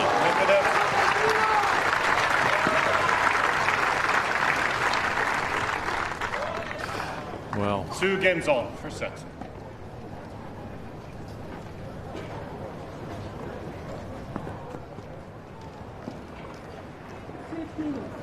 So before joining us, Anne was watching Karolina Pliskova in action against the young Brit Harriet Dart. What stood out for you in that match, Anne? Well, Harriet Dart was making a singles debut here at Wimbledon, and I felt she handled the occasion incredibly well, playing a top 10 player for the first time in her career and made a real match of it. She had chances. Pliskova was very ropey, I must say. Probably wasn't at her best, but Harriet was able to capitalise on the opportunities that she had. She was just unfortunate that Pliskova was able to raise her level in the third set, and yeah, the Czech woman ran away with it. And you've played at Wimbledon, being a British player. Talk us through what the build-up's like when you come into the championships with the media, how it's so different for a homegrown player. Yeah, well, this is a tournament. As a British player, you receive the most amount of attention, and the media are not always kind to British players here. And so you're desperate to perform well and show them and prove people wrong, show them what you're capable of, and you've got all your family and friends watching and supporting you. So I guess, yeah, ultimately as a player you put a lot of pressure on yourself because you want to perform. It's not always the best thing when you have all that, the expectations and the pressure you put on yourself. But You know, it's how best you manage it and how well you can work with your coach to manage the nerves and go out there, embrace, I guess, the fans and the support and try and give it your best. As Harriet darts, from her point of view, she walks away with a cheque for £39,000. You know, at that level, OK, there's the honour of playing at Wimbledon, but also that's a huge amount of money which can make such an impact in just for the next year when you think you've got expenses, hotel bills at her level, a coach. You know, it's an expensive sport to fund. Incredibly so. I mean, today was probably her biggest, well, I know for a fact it is her biggest paycheck. But yeah, you know, it was a wild card, really. It was a great opportunity for all the British players. You know, she didn't make the most of it. She couldn't go deeper in the draw, but it will help her for the rest of the year. She's based out in Istanbul, trains with an Australian coach in Istanbul.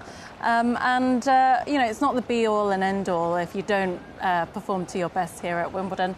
The year's still very long and you've got to make the most of it elsewhere. Well, thanks very much indeed. Well, let's catch up with Nick. He's getting a tan over on the roof and he can bring us up to date with a few things. Neil Stubley is head of courts and horticulture here. A hot Wimbledon. How do you make sure you care and prepare those courts as best as possible in this hot weather, Neil? Well, we actually start to use less water, certainly on the courts, as we lead up to the championships, because we actually want to dry the courts out and we want to get them firm. So by nature itself, we actually reduce our water consumption for the courts itself. Obviously, we need a little bit more for the plants, and it's just a case of making sure that we go around in the mornings, early doors, 6 a.m. That's when we're actually watering all the plants, so it makes sure that the soil gets completely saturated before we reach the hot parts of the day. How do the courts change for the players from a playing perspective when we have these hot conditions, and making sure that, of course, they've got the best playing conditions that they can have for the championships? Yeah, well, we can control that anyway with our irrigation in the evening. So what will happen is that as we go through practice week into the first week and into the second week of the tournament, the courts will naturally start to firm up, and that's one of the beauties of the tennis here. The courts will start to firm up, the ball will start to come up a little bit more, the baselines then will start to sort of recede a little bit. So every day you'll see some slight changes as a player as you go through further in the tournament. It was a long winter here in London. How did you make sure that these courts at the start of the tournament were ready for play come the first Monday? Well, it's just a case of having a routine that we stick to, having the ability to change and change things at the 11th hour if need be. So we put ourselves in a good position in spring. So whatever's thrown at us, whether it's this continued heat that we're having now, or prolonged rain, or really cold days, we're always in a position that we can just finely tune our normal practices to make sure that we're exactly where we need to be for day one. Of course, the court care, but you also have a horticulture team, a team that makes this place look really good. What is different, what's out there that the greenery team has put together for Wimbledon this year? Well, I think it's just a few subtle changes, extra baskets, the planting schemes are the same, so it's always trying to have really nice floral colours, nice and subtle, without being too sort of in your face with everything. And each year we review everything that we've done for that year, and we'll do slight changes. As you can see behind the living wall, we've actually put in the 150 this year to celebrate the anniversary of the club. So these little things is what we look at each year, and just to sort of add a little bit of sort of beauty to the grounds as people come in. And Neil, there's going to be some strawberries popping out of that living wall too, right? Absolutely. Over the next week you'll see the strawberries that are nice and green at the moment, but as we go through the week with this nice weather, they'll ripen off and they'll be ready to eat by the weekend. And the daily care, going back to the courts themselves, how do you make sure that the team, night by night, morning by morning, has the courts ready each day? And you've got a good team in place for that, I assume. Absolutely, and it's tried and tested. They've got years and years of experience. We hit a routine. They've got their jobs to do in the morning. They've got their jobs to do in the evening, and we just monitor it. And we have spreadsheets, and we've got people's names up, and they know exactly where they need to be every minute of the day while they're here. All right, thank you so much. Pleasure, thank you. So a few moments ago, a shock on court one. Sloane Stephens, the French Open finalist and fourth seed, she is out. Beaten by the Croatian Donna Vekic in straight sets, 6-1, 6-3. You can see there how much it means to the young Croat. So first shot really at Wimbledon. How much of a surprise is that to you, Anne? I must admit it's not a huge surprise because Donna Vekic is a very capable player on a grass court. Last year she won the WTA event in Nottingham, which was on grass, beat Britain's Johanna Konta in the final, and played that epic match against Konta in the first round here last year. And Sloane Stephens, you know, she can be very unpredictable outside of the US. Disappointed for her because I guess after her run to the French Open final, I think a lot of us may have thought, well, you know, she's cracked something, but back to the drawing board for her and back home to the hard courts. Because when you watch her movement, I mean, it's sort of hypnotic, her footwork. You always see her practicing before she goes out on court, sometimes kicking a football, and she has incredible footwork. You thought, will she make that transition? I know she hadn't played on the grass, but thought with her movement that perhaps she would fare better, but... Yeah, Sloane's a great athlete, and yeah, her movement is one of her best qualities on the tennis court. But I think it's very difficult, no matter what you're ranked. Your first match on a grass court is never easy, and against Donna Vekic, who's had a number of matches coming into Wimbledon, you know, that was never going to be straightforward for Sloane. And Donna Vekic, 3 times she's fallen in the first round, now makes it through to the second round. So much made of her a good few years ago when she burst onto the scene. Didn't quite match that, but these are opportunities now, aren't they, to go deeper in the draw? And, yeah, and Donna Vekic is very capable of doing so. I mean, that section of the draw now will open up for her, and just how big a victory is this for you? We can't hear from very her, happy but to win today.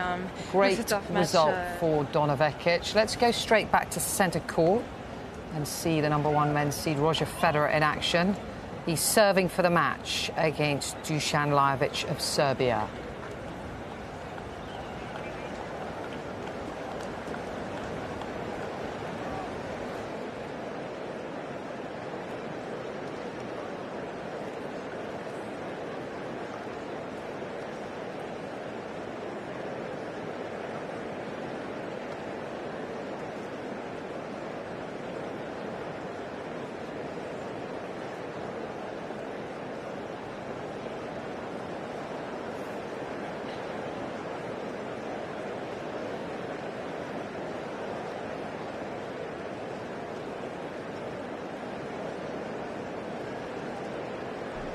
Time. The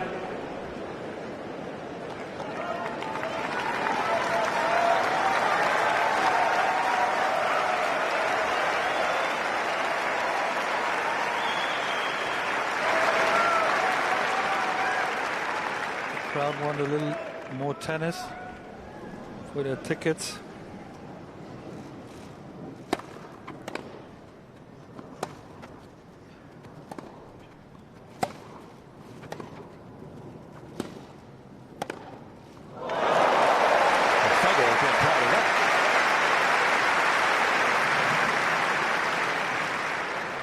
Love 15.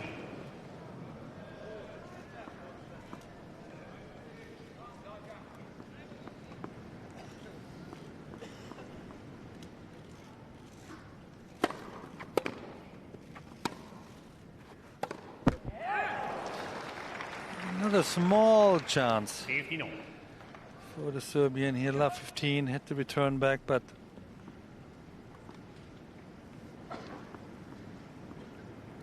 not to be.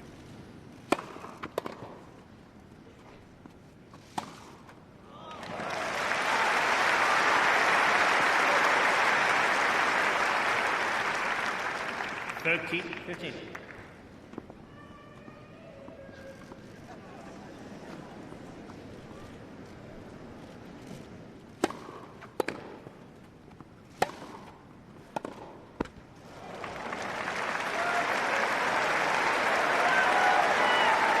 Here it is. Match point #1. 40-15.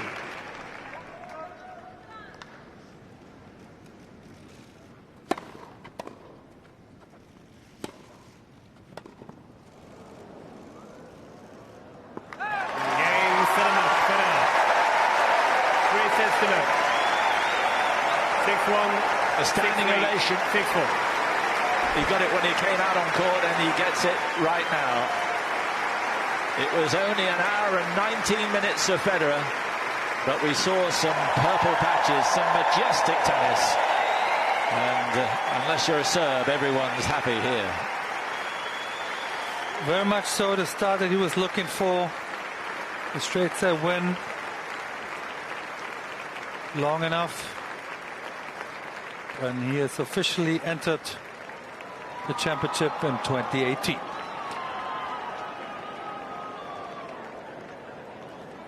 This is 20th consecutive Wimbledon, and even Federer has not had many shorter matches than this.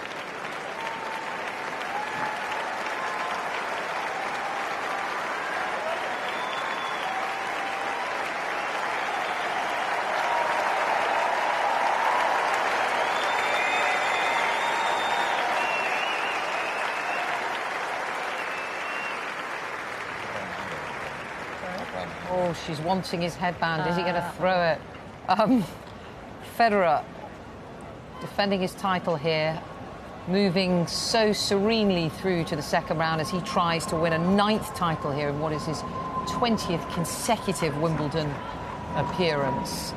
Never tire of drooling over that backhand, Anne. What's your favourite shot of his to watch? What do you just love about when you watch Roger Federer play? Well, I just love the way he moves on the court. He looks so graceful, and everything just flows. I mean, everything is fluid about his style of play, and he makes it all look so easy. And you go out there on the tennis court and you try and emulate the same type of tennis that he produces, and it just doesn't happen. I think one of his early coaches called it liquid whip, the way he just, the feel he has on the ball, and apparently his racket is weighted much heavier in the handle, which for a club player, if you tried to play with a racket like that, is nigh on impossible. But he moves it, a bit like a wand, and he can get that movement in the head of the racket, if you like. But he's so gracious, so lovely with the fans. Obviously, his wife has been a huge part of his success, managed his career for many years. Now, obviously, she's very busy with the 2 sets of twins, but it really is a team effort behind Team Federer. It is, and they travel as a family, and he seems to manage the best of both worlds incredibly well. And there they are, my goodness. They've grown up. I wonder up. what kind of tennis players they could turn into. Or they may be like Steffi and Andre and be like, actually, no tennis, just enjoy your life. Yeah, because Federer's wife was a very good tennis player in her own right. She was a top 100 player, had a very good career herself. But, once she gave everything up, dedicated herself to his career, and it's been a real family affair. And I was talking with Matt earlier how he balances, like I think in March and April, May, he was off in Malawi, working with his Federer Foundation, being with children over in Malawi and Africa, and just to have that time out of the game is so important. We've seen what that's done for the Williams sisters over the year. It's grueling travelling on the tour week in, week out, and in a way he seems to have the balance just right. Yes, and he knows his own body now, so he knows what he's capable of, and I guess manages his schedule incredibly well. Right, let's move over to court 3 and see how Madison Keys got on. She obviously played in the French Open semi-final. And she is serving for the match. And no problems for her, so she'll certainly be one to watch. I mean, Madison, you never know how she's going to handle the big occasion, but she's certainly got the game. Yeah, a win over one of her good friends, Ayla Tomljanovic. They would have trained together as juniors in Boca Raton at Preserva Academy. So, win against someone she knows incredibly well. Madison Keys, another player who's had a lot of success on grass over the years. She's got a big game that's well suited to the courts here. Huge serve, huge strikes from the back. And another young player who's growing in confidence and I think could be a real threat. And she sort of officially says she's parted with her coach, Lindsay Davenport, but she'll still meet up with her at Grand Slams. Obviously, Lindsay, former world #1, she will give her advice, but that's been a really key for Madison, hasn't it? Yeah, and for me personally, it's great to see someone like Lindsay showing interest in the next generation of American players, and they have a very close bond. I mean, the first time they worked together, Madison spent a lot of time with Lindsay in California, stayed with her family, got to know her kids really well. So, I think that relationship goes deeper than player and coach. And Lindsay, has had so much success herself, and it's great that she's able to share her knowledge with Madison. Madison's certainly got the weapons. I mean, looking at her power is always something to behold. And we're going to go to live pictures now on court number 1, where Milos Raonic, a finalist here 2 years ago and a quarter-finalist last year. He's again rediscovering his form on grass, reached the final in Stuttgart after a month-long layoff. So it will be interesting to see how he fares physically. Yeah. He's just warming up his match against Liam Brodie, who's been quite outspoken in the weeks leading up to Wimbledon, saying great things about equal pay. Yes. And gun control in America. He's got a lot of things to say, hasn't he? Well, yeah, I mean, him and his sister are both very opinionated, and it's great someone like Liam Brodie isn't afraid to speak out and speak on behalf of a lot of other players. And, you know, he's I guess, following in the footsteps of Andy Murray, campaigning for equality as well. And I guess he's been able to see what his sister Naomi has had to battle and put up with. And so it's great to see one of the male players sticking up for women's tennis too. Absolutely, very refreshing. Right, let's join our match commentators.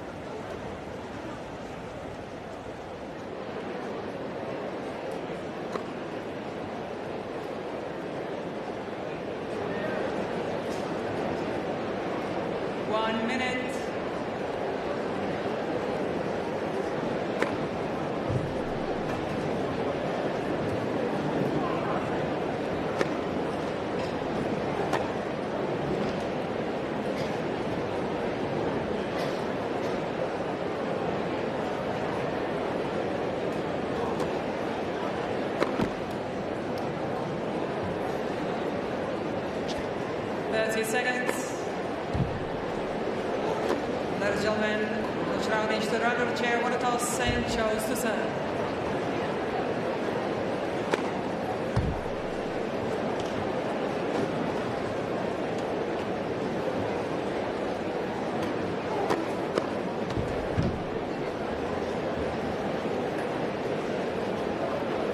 Yeah, he's going to go in there with the right attitude, and the attitude is this is a great opportunity. He doesn't have anything to lose. He's playing against a guy with vastly more experience and you know, great achievements at this tournament. But you know, right now that goes out the window. He's got to believe that, concentrate on these first couple of service games, try and get a foothold in the first set, and make life difficult for Raonic. And what an extraordinary couple of opportunities for the Brodie family at Wimbledon this year, because his sister has drawn Garbiñe Muguruza in the first round of the girls' women's singles, and here he is with a match against Milos Raonic in the first round of the men's. That would be a win double to talk about for many years to come for the Brodie family.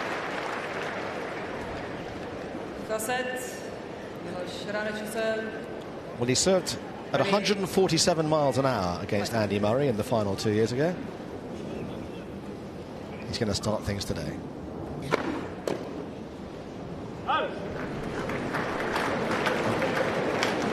And that was just a sighter at 137 miles an hour.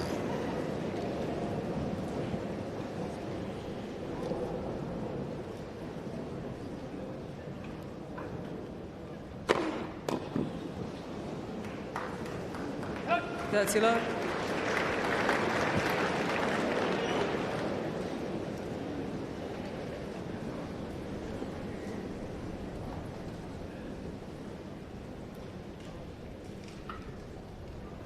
Let's seconds.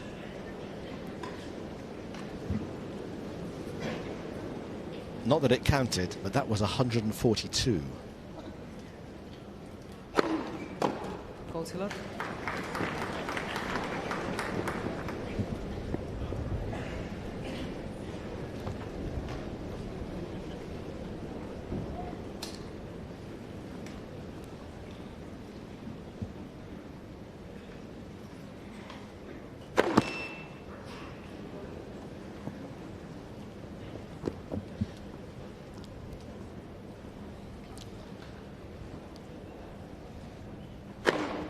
Game Raonic.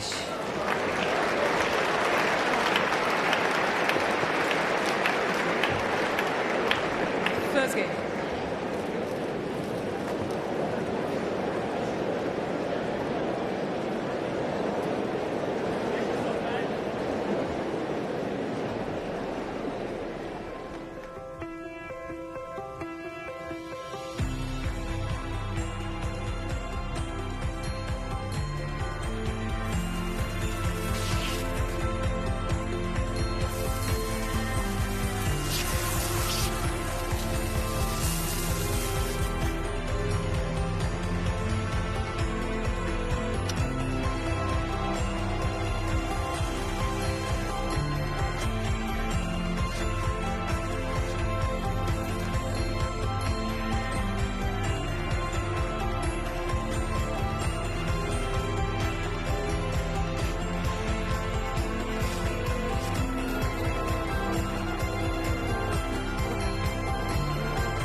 So 28 degrees on centre court. They've already seen the top seed. Now they get to see a Grand Slam champion in action. We've waited a long time to say that about Caroline Wozniacki, but she's already won a major this year, and the second seed from Denmark is up against Varvara Lepchenko of the United States. And must be a huge relief for Caroline Wozniacki not to have to answer that question at pre-tournament media days endlessly. Yes, I think that's probably her favourite thing about being a Grand Slam champion. But it's great that she doesn't have to answer those questions now. She's, a great champion in her own right. And I think coming into this year's Wimbledon, I think that takes a bit of pressure off her because, funnily enough, this is a Grand Slam where she hasn't had the best success compared to the other slams. Yet grass is one of her favourite surfaces to play on, and she's always done well in the lead-up tournaments to Wimbledon. She won in Eastbourne a couple of days ago, and she was a junior champion here at Wimbledon many moons ago. I'm surprised that she's never progressed further. Yeah, never been beyond the fourth round here in 11 attempts.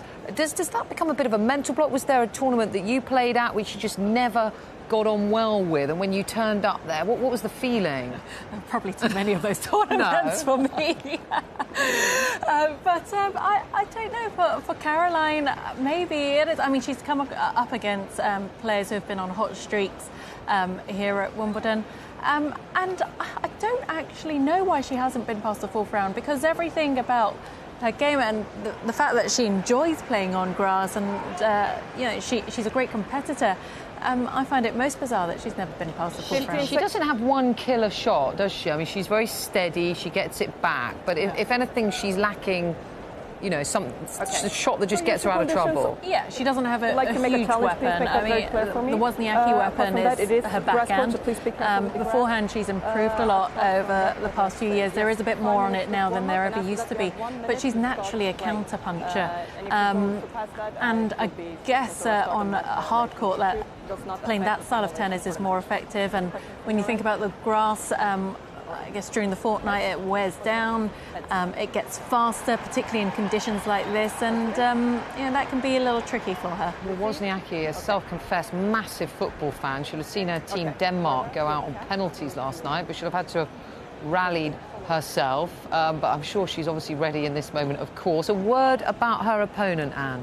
Varvara Lepchenko, well, she's been ranked a lot higher, currently ranked 97 in the world.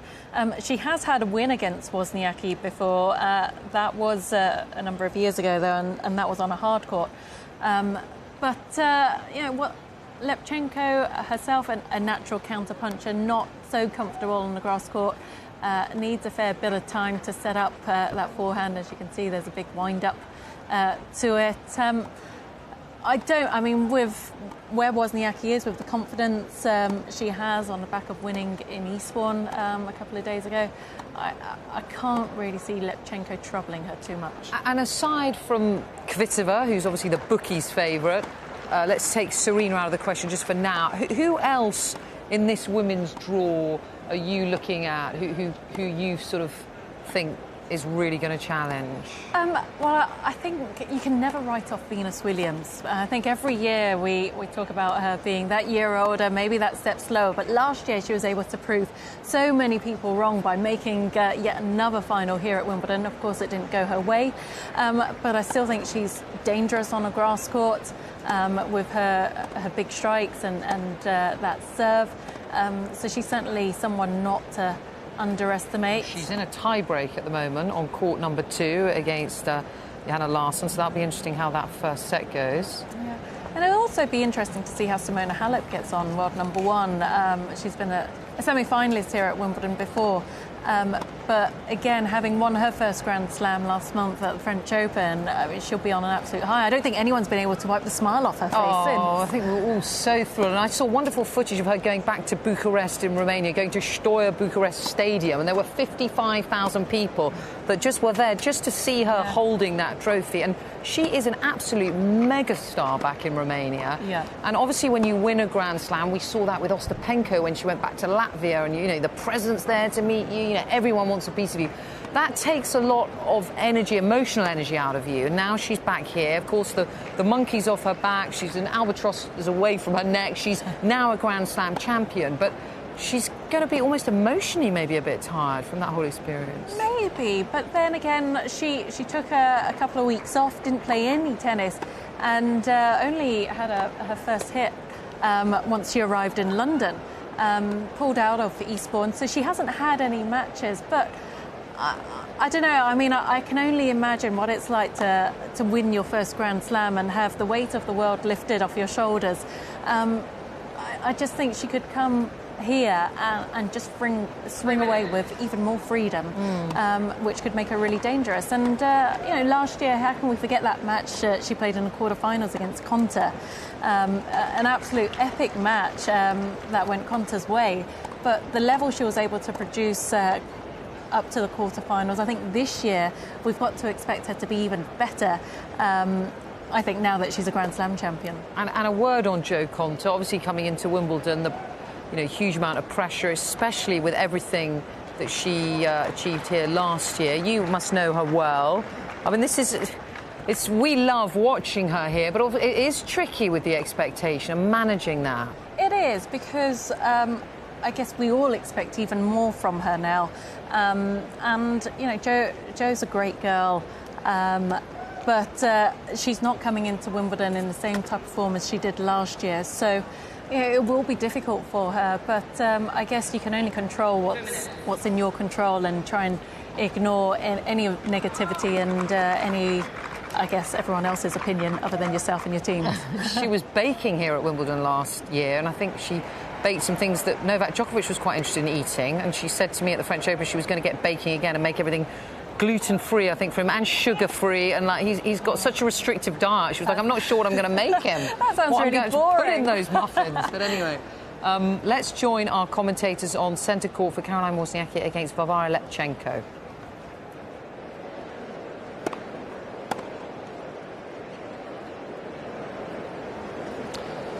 But very interesting to see how Caroline Wozniacki gets on at this Wimbledon. Again, it's not been her favourite of the majors. But again, with that victory at Eastbourne, showing that she can win on the grass. Again, some grass surfaces are not all grass surfaces are the same, and Eastbourne a little bit different to Wimbledon. 1 minute. There's Wozniacki Senior, Father Peter, just on the left there. Ladies and gentlemen, if you leave your seats, please make sure you take all the belongings with you. If you have a mobile phone with you, please make sure it's switched off.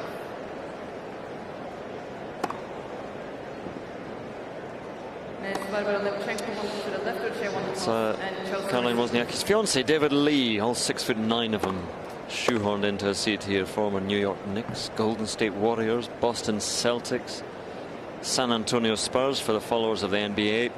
Played for them all, retired now, but got engaged in November last year. Formerly engaged to Rory McIlroy, so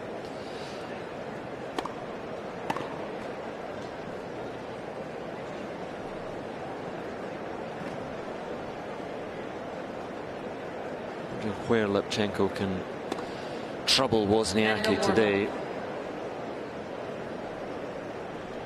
On the centre court, which is in a pristine condition, near enough pristine condition. A few paw prints from Federer and others who have gone before, but by and large untouched. There we are. See, a clean white baseball cap has been found because she had the logo on her previous one, so removes the cardboard. And on it goes. Not even a hint of off-white is allowed.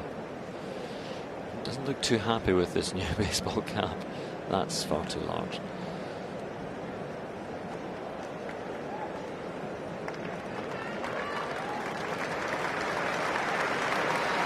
So there we go. Varvara Lepchenko's had to make the first adjustment of the day, and just about ready for this match.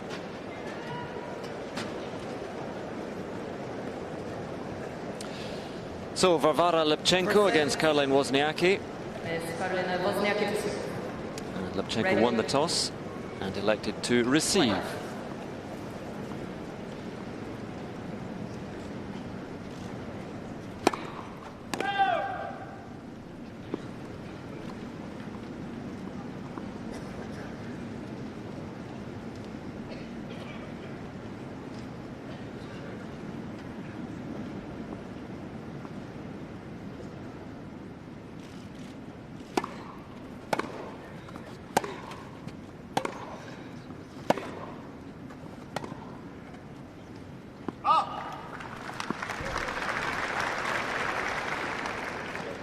15 love.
A good slice of fortune to get Levchenko on the board.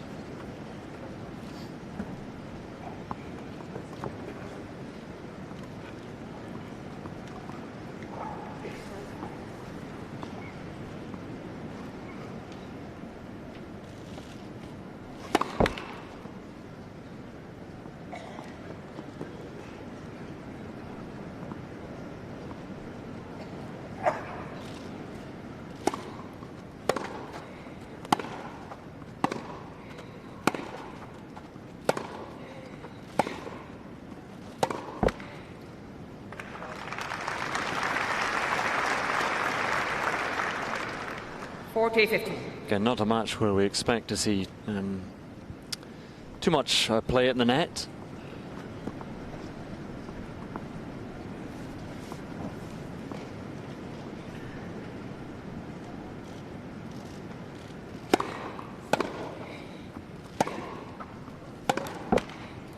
Game, Miss Wozniacki. So there we are, hole for Wozniacki to get things going. Levchenko a little bit loose. First game. Few unforced errors, just as she'll want to try and settle in and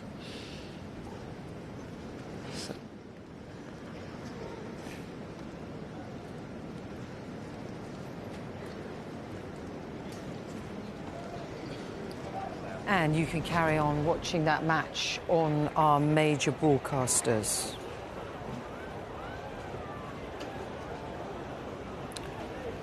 And Marin Cilic, a winner today already. He had no problems against the Japanese player Yoshihito Nishioka. And here's what he had to say after that one. Congratulations. It was hot out there. It was. How did you find dealing with the heat? And is this the hottest you've played, certainly in London at Wimbledon? I'm dealing quite alright with the heat because it's quite dry, and usually the points are not too long, so it doesn't bother us much. And I usually like to play on heat, and I'm not sure if it's one of the hottest, but last week was also quite hot, week before as well. And it's been a really great summer, so enjoying it, and I hope it stays like this. Thank you. Do you think, just on the heat quickly, do you think the women get a break as part of their heat rule when it gets above a certain temperature and humidity? Do you think that's something that should be available to the guys in their game? Maybe in some cases where humidity is big. Usually with the heat we are dealing with the heat quite all right. Just if the humidity gets really, really high, sometimes at US Open its temperature can be around 29-30 and unbearable on the court because it's cement. Everything gets so hot, so it's much more difficult than here. I feel here is quite comfortable, even though it's hot, and it's not so easy, but I feel it's not too bad, so I think it's better that it stays like this. You didn't play on center today, but when you have played on center, as recently as the end of last Wimbledon, what is the feeling like walking out to center court, both emotionally and mentally, as you prepare to play on that court? It's one of the best courts that we have in the game, and also it makes it special as you walk through the corridors. you are seeing the history of past Wimbledon champions as well. And I was fortunate to play a few matches last year there, and I always felt amazingly well. It's sort of also with the atmosphere, with the the public. They are giving you always the warmth, and you feel that you are special on the court. And I think it's really beautiful to play inside. Yeah. Not just on center, of course, but playing in grass in general. How does it affect your thinking about your serve and your confidence in it? It's just slightly different than all the other surfaces, as the ball skids through the court a bit quicker, and you can slide the ball around a little bit easier than on hard courts, for example. And here you also tend to play the opponent on the other side, so you have to play the mind game as well, where to serve, what kind of a serve to serve. At certain points, what you feel with your serve. So it's not just hitting only your spots and your patterns, it's more also playing the opponent and playing the mind game, what is going to work at that particular point. The Wimbledon women's final is always on a Saturday, men's final on a Sunday. For equality, should they mix that up? Sometime the women have the highlight, the final day final. I'm not sure, because it's also part of the scheduling. Men's play Monday, Wednesday, Friday. The matches and the ladies play Tuesday, or maybe even 4 matches up to Saturday. Not exactly sure, but it's, I think, on the tournament to decide about those things. I still think that ladies matches are followed extremely well, and I'm also watching a lot of the matches. So I think the atmosphere, any kind of the day, it's amazing, and I think the tournament prepares it extremely nice for both men and women as well. It was unfortunate in the final last year to get the blisters. Is that a regular problem or not too often?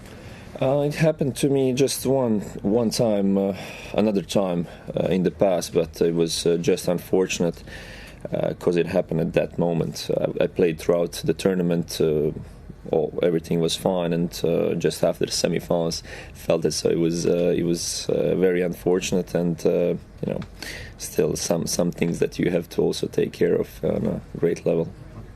White shirt here. You okay? In terms of your history playing here at Wimbledon, what is your favorite memory, and what do you remember about it most? Favorite memory would be last year reaching the final, and that moment of celebration and realizing that I'm going to be the first time in my final and playing for the trophy.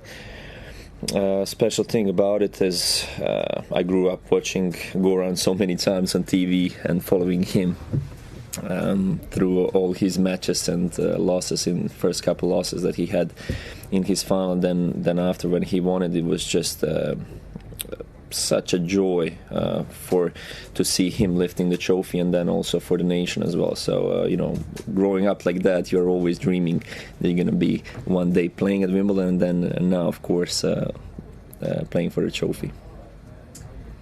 Andy Murray won Queen's in 2013 and 2016 before then going on to win the title here at Wimbledon. How has Queen's victory prepared you for Wimbledon? Is it kind of motivating you more for kind of getting to the final and taking the title this year? I think it prepared me extremely well in terms of my confidence. It's very high. I played 5 quality matches over there, and I was aware that most of the guys who were playing great at Queen's were also continuing to play again over here. Even for me last year, even though I lost in the final of Queen's, I felt that I was playing great tennis, and that helped me to continue the form here, as the season is so short on grass and you have to peak it extremely well. And in terms of matches over here, if you are not completely focused, 1 or 2 points can cost you a set. So I think that kind of a tournament like Queen's always prepares you mentally well. But still at the end of the day, you have to do things really well during Wimbledon, and that's what I'm going to focus on, just to try to be as best as I can on my part of the court, and worry about that only. Your next opponent is Pella or Kubler. What do you know about them, and what are you hoping to achieve in the next match? I've played Pella a couple times. He's a very solid player, and even he had great success on clay and hard courts. Grass, not really that much, and we haven't played on grass. But I've seen that in Stuttgart he played also. He won a couple matches, and obviously he's getting better on grass. So I'm feeling that I have to be ready for that match from my own part of the court to continue to play my own game, serve well, like I did today, just to try to control most of the rallies. And for Kubler, I don't know him much. I've never played him and didn't see him how he plays. We're going to go 3 more in English. 1, 2, and then 3. I just want to ask about your preparation before a match, if there's anything you do specifically, superstitions. Also, whether you watched the football last night, I did. And what your thoughts are on a potential clash with England in the semi-final. Yeah. Regarding routines, I'm quite straightforward. I am always having the same routine, no matter the match, and I think that helps me to prepare for every single match on the same level, and respecting the opponents, and also preparing preparing mentally makes it easier for me, even when I'm going to later stages of the tournament, as nothing is changing. Is feeling that it's just another match that I'm going to be playing. And Croatia's match was a big drama last night. We were on our edge of the seats, and it was not easy to follow the penalties in the end. But luckily that we won, and what a performance, what a victory, obviously, and what a result to get into the course. And still 3 more matches to go, but we have to take it match by match. Does your experience in the final last year make coming back here in any way bittersweet, or are you more determined than you were 12 months ago?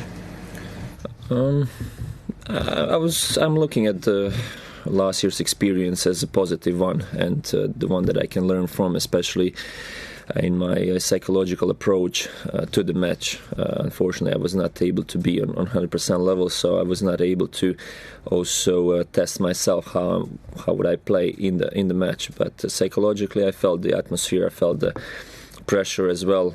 I felt that I was dealing with it really, really nicely, and it gave me great confidence for this year coming back on grass.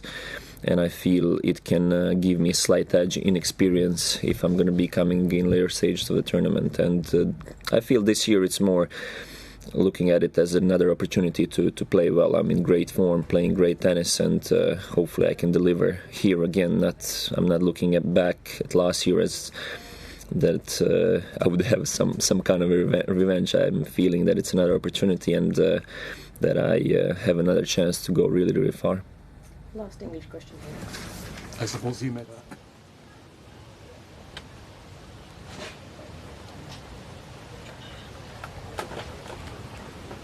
that. Okay, you're watching the Wimbledon channel here on day 1 of the championships. We're taking you down to court number 18, and it is Victoria Azarenka up against Alexandrova in the first round ladies singles match. Not too far away from where we are, and we can join it at the start of the tie-break.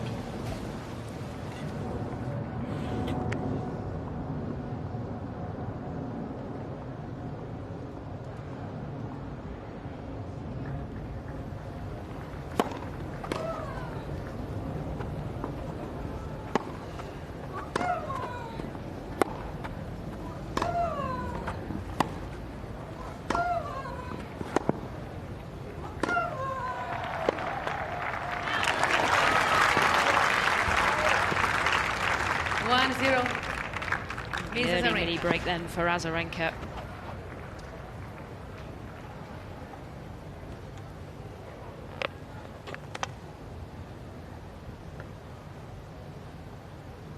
She looks like she means business. This has gone on long enough, she says.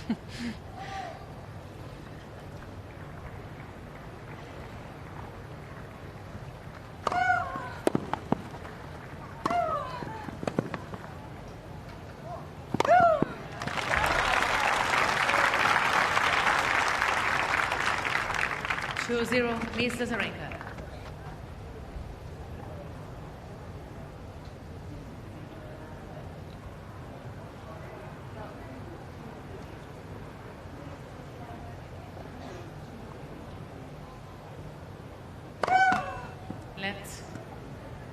First service.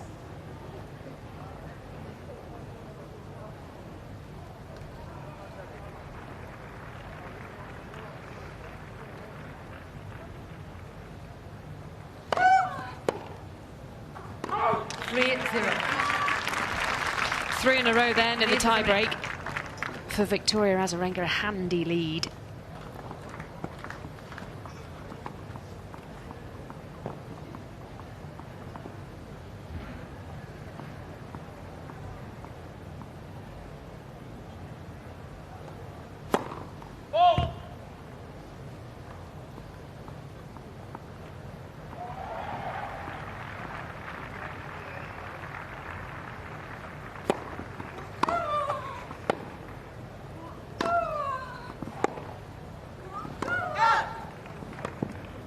Ms. Alexandrova challenged the call on the right near serve. The ball was called out.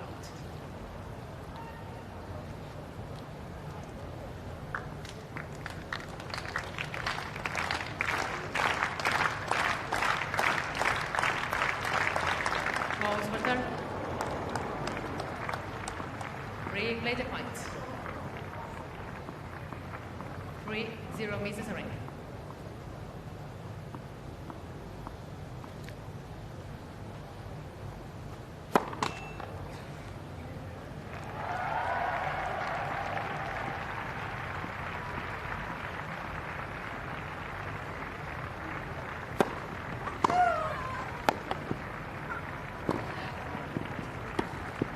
Oh, what a shot!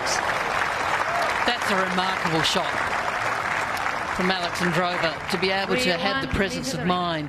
Azarenka did a good job there, and this one here just opened the racket face, and just terrific angle, fighting for everything here in this first set. First service.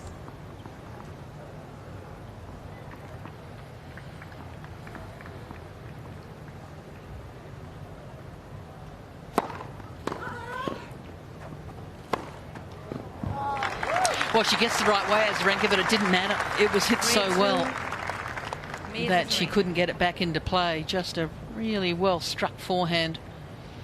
And having said that Azarenka meant business, Alexandrova not hanging around here either. This is just a reflection of what the set has been like, or the match has been like until this point.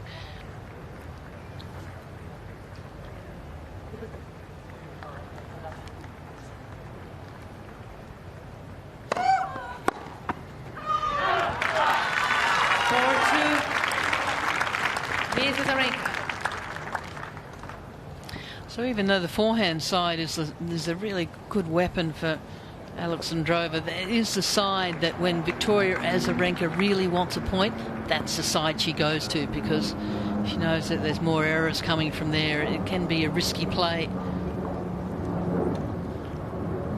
Still anyone's set, this first one. 4-2 Azarenka. Yeah, still with that mini break.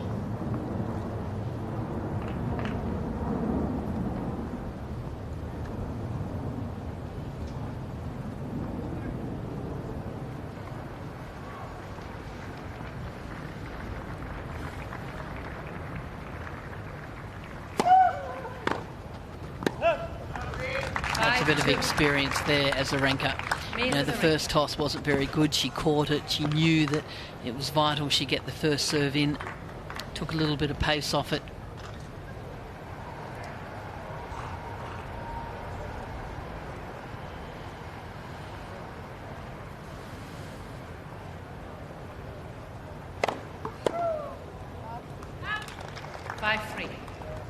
Ms. Azarenka.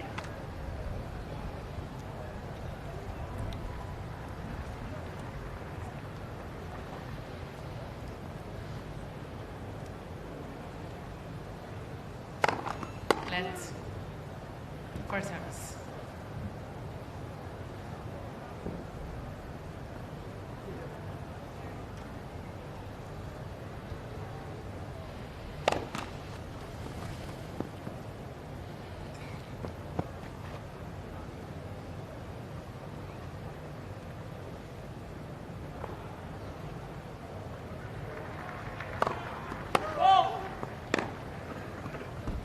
Alexandrova is challenged to Ko on the left. I think it's more out of desperation than anything else, though. You can see her shoulders have slumped a little. Never a good time to serve a double fault, but certainly now's not a good time. 3 set points, Azarenka. 6-3. Ms. Azarenka. Ms. Alexandrova has 1 challenge remaining.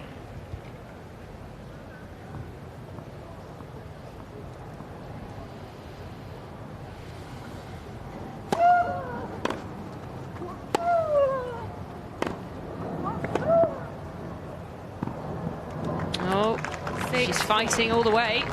Ms. Azarenka. Alexandrova. That's 1 set point saved. That was a slow first serve from Azarenka. It got punished.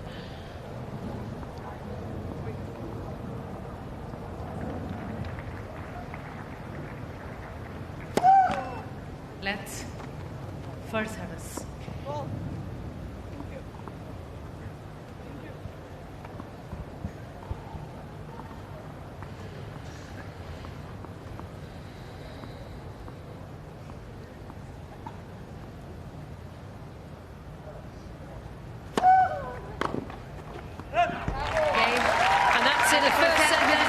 To the 2-time Grand Slam champion Victoria Azarenka. Went to a tie-break in the end.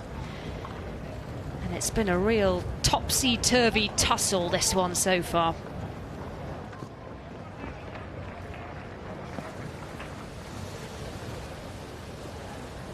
So a pretty long first set there in a tiebreak. 7-4 for Victoria Azarenka, the 2-time Grand Slam champion. An hour and 8 minutes it took for her to win that first set down on court number 18. And as you can see, it continues to be a beautiful day. About 32 degrees, we're told, around the grounds here at SW19. You can see some of the crowds there on Henman Hill enjoying the sunshine.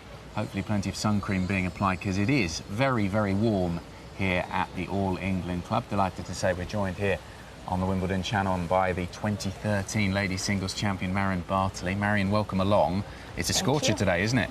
It is absolutely, and we're really not used to it actually in London, but I think the players were really warned about the warm weather, so they arrived well prepared. But it's actually a lot more difficult to move on the grass when it's that hot, because the grass becomes so slippery. We have seen this young English player who had a wild card, Ariette Dart, slipping quite heavily and having to be treated in that second set, and that's really a specificity of the grass. When it's hot like that, you have to be even more careful into your footwork. We're watching Victoria Azarenka there through in the first set, but it's not really been the great recent time of it for her. She is a 2-time Grand Slam champion, knows how to perform really well at this level, but the last few years haven't been kind to her. Well, I think it's been more difficult for her than she, I think, expected to come back after giving birth to her son Leo. I think, the tennis has been more tricky for her. She hasn't been able to really find her best level back again. I don't really know the reason why. It really has been taking more time than she anticipated, because to me she was really that great ball striker that would be able to come back quite fast into her best level, but it hasn't been the case so far. She's struggling massively with her forehand, who always been the sort of weakest link of her game, even when she was #1 in the world. But I think those days it has been really a shot she can't rely on. I mean, the match, I've been commentating her when she played in Roland Garros and when she played in Madrid, and really on that forehand, once every 2 shots she was going either in the net or outside of the court. So when you really can't rely into your game like that, it's very difficult to find some confidence when you're on the court. So I think she needs more time on the practice court, obviously, to find her groove again, to be confident about her shots before she can employ that during a match. From one first-round match there to another, and Caroline Wozniacki, we were saying how long the first set had been for Azarenka. No such thing for Wozniacki, the #2 seed. 6-love in just 28 minutes for her to get through her first set against Lepchenko. You were saying before we came on air, Lepchenko perhaps struggling a little bit with an injury there. Yes, yeah, she has an injury on her shoulder, so it's her only tournament coming back. The first tournament, she hasn't played anything on grass. She hasn't. I think her last tournament was the French Open, but she really can't play properly there as well. So the combination of that and Caroline winning his ball and coming in with a lot of form, I think is just proving a little bit too much for Barbara Lepchenko. But for Caroline, grass hasn't been her best surface. For some reason, she's always been able to play well in the lead-up tournament and not well in Wimbledon. I'm not sure what it is about this tournament that she doesn't enjoy, but let's see, finally having this first victory in a Grand Slam this year in the Australian Open is giving her a boost of confidence to go further here in Wimbledon, despite the fact she hasn't been able to play well in the past years. What is it about her game that perhaps hasn't translated to playing here at Wimbledon? Because, as you said, her results on other grass court tournaments, Eastbourne particularly, have been good. Why has she struggled here? I'm not quite sure. I think the grass here plays slightly differently from the other tournaments. I think it plays slightly slower into the first week and a lot quicker when you enter the second week. And I think that transition, when it plays slow, it's favourite her game, obviously. When it plays really quick, she's struggling when she plays some players like Coco van der Weijck last year when she lost to, or players that can really hit her through the courts. She's she's a great defender. Of course, she runs extremely well, but to a certain degree. I mean, when she has to face Serena Williams, those type of player who can really hit the ball so hard, it becomes a lot more trickier to defend, and especially into the second week of Wimbledon when the courts are really skidding through and the ball comes so fast at you. How do you think her mentality has changed now that she is a Grand Slam champion and that question mark over her head has been removed? I think it's such a massive relief for her that finally, she will not face that question again and again in a press conference. She will be able to finish her career saying she has at least won one Grand Slam, which is such a huge achievement. Every player dreams to win at least one Grand Slam, so when you're finally able to do so, you have a sense of relief as well as a sense of pride. Every time you walk into the court, you have this pride that comes into your game as well. And I think now when I see her play, she plays with a lot more confidence that you have seen before from her. And I think she's such a great all-around player. She will have another chance somewhere to win another Grand Slam. Might be the US Open, might be the Australian Open next year, but she can have another one before she can retire. You mentioned winning at Eastbourne, so her confidence is high. She's been playing well on the grass. Could this be her year here at Wimbledon, or do you just think that this tournament's perhaps a little bit too far away from her? I don't see her as a winner this year, just because I think there are still too many players that can hit the ball a lot harder than her. That said, she's such a tough competitor, and I think winning back-to-back the Masters and the other of last year and the Australian Open at the beginning of this year gave her so much more confidence that she used to have. That might be the time for her to go to the semi-final or maybe a final, but I don't see her lifting the trophy at the end of this fortnight. Now, we've been seeing, and we've been showing you throughout the day, shots all around Wimbledon of the beautiful scenery, the blue skies overhead, as we were saying, about 32 degrees. We can see some shots here of all around the grounds here at SW19. Tell us about, it is hot here at Wimbledon, and how much of a challenge that can be. Well, because on grass the rallies are shorter, I don't think the players will suffer from the heat. I think what is making really a tricky part is the sliding. And you're going to have a lot more difficulty when you go out on the court to stay on your 2 feet and to stand there without falling.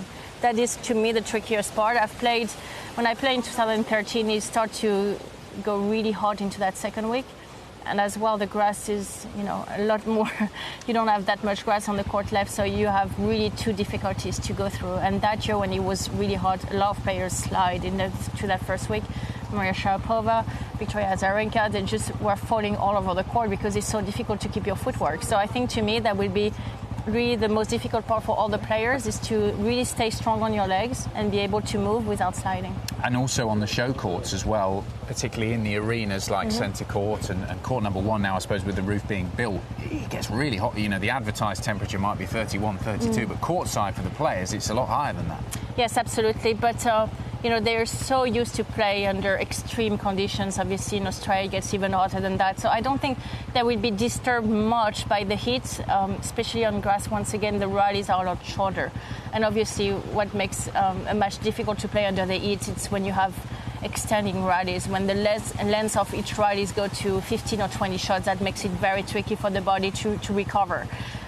So, it's not the case on grass. Obviously, when you go to 5 or 6 shots, it's already a great rally. So I don't think the players will suffer too much on that department. maybe more for the fans, actually standing there in the middle of the sun and trying to get some air, because there is really, as you say, not much air when you get into the stands on court number 1 on center court, or even court number 3, which is really a short court, extremely enclosed.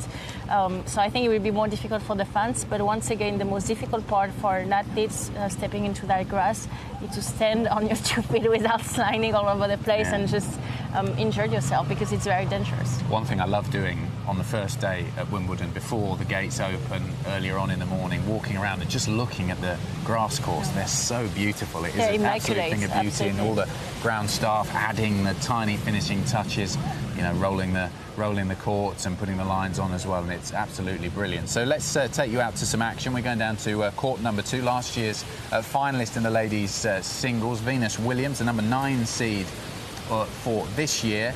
She's lost the first set against Johanna Larsson of Sweden, 7-6, and we can join the match at 5-2 in the second set. Venus Williams will be receiving at the end of the second set.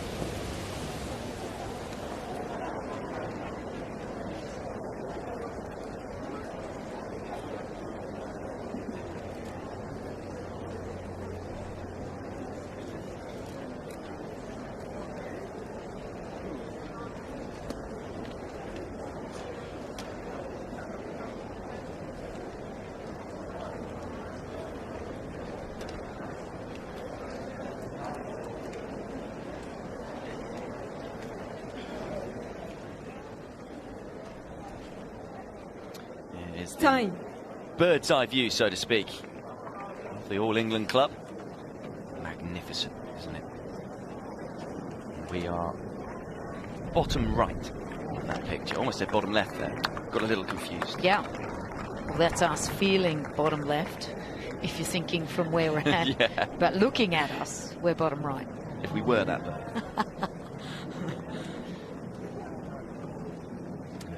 Like no other, the championships here in SW19.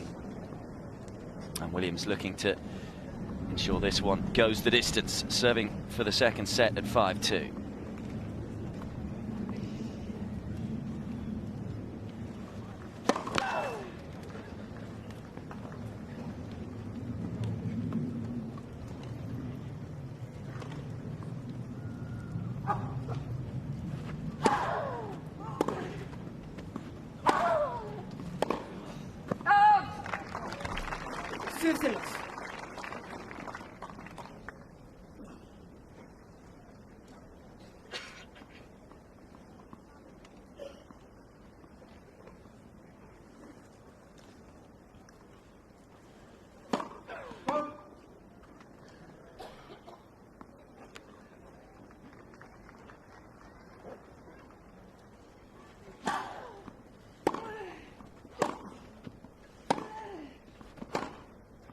Sumptuous. Beautiful angle off the forehand from Venus Williams. 30, love.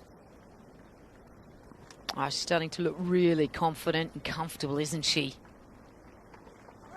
Nice little brush up the ball. Well, she's taken her time, hasn't she, to look comfortable. And Venus Williams now with 3 set points.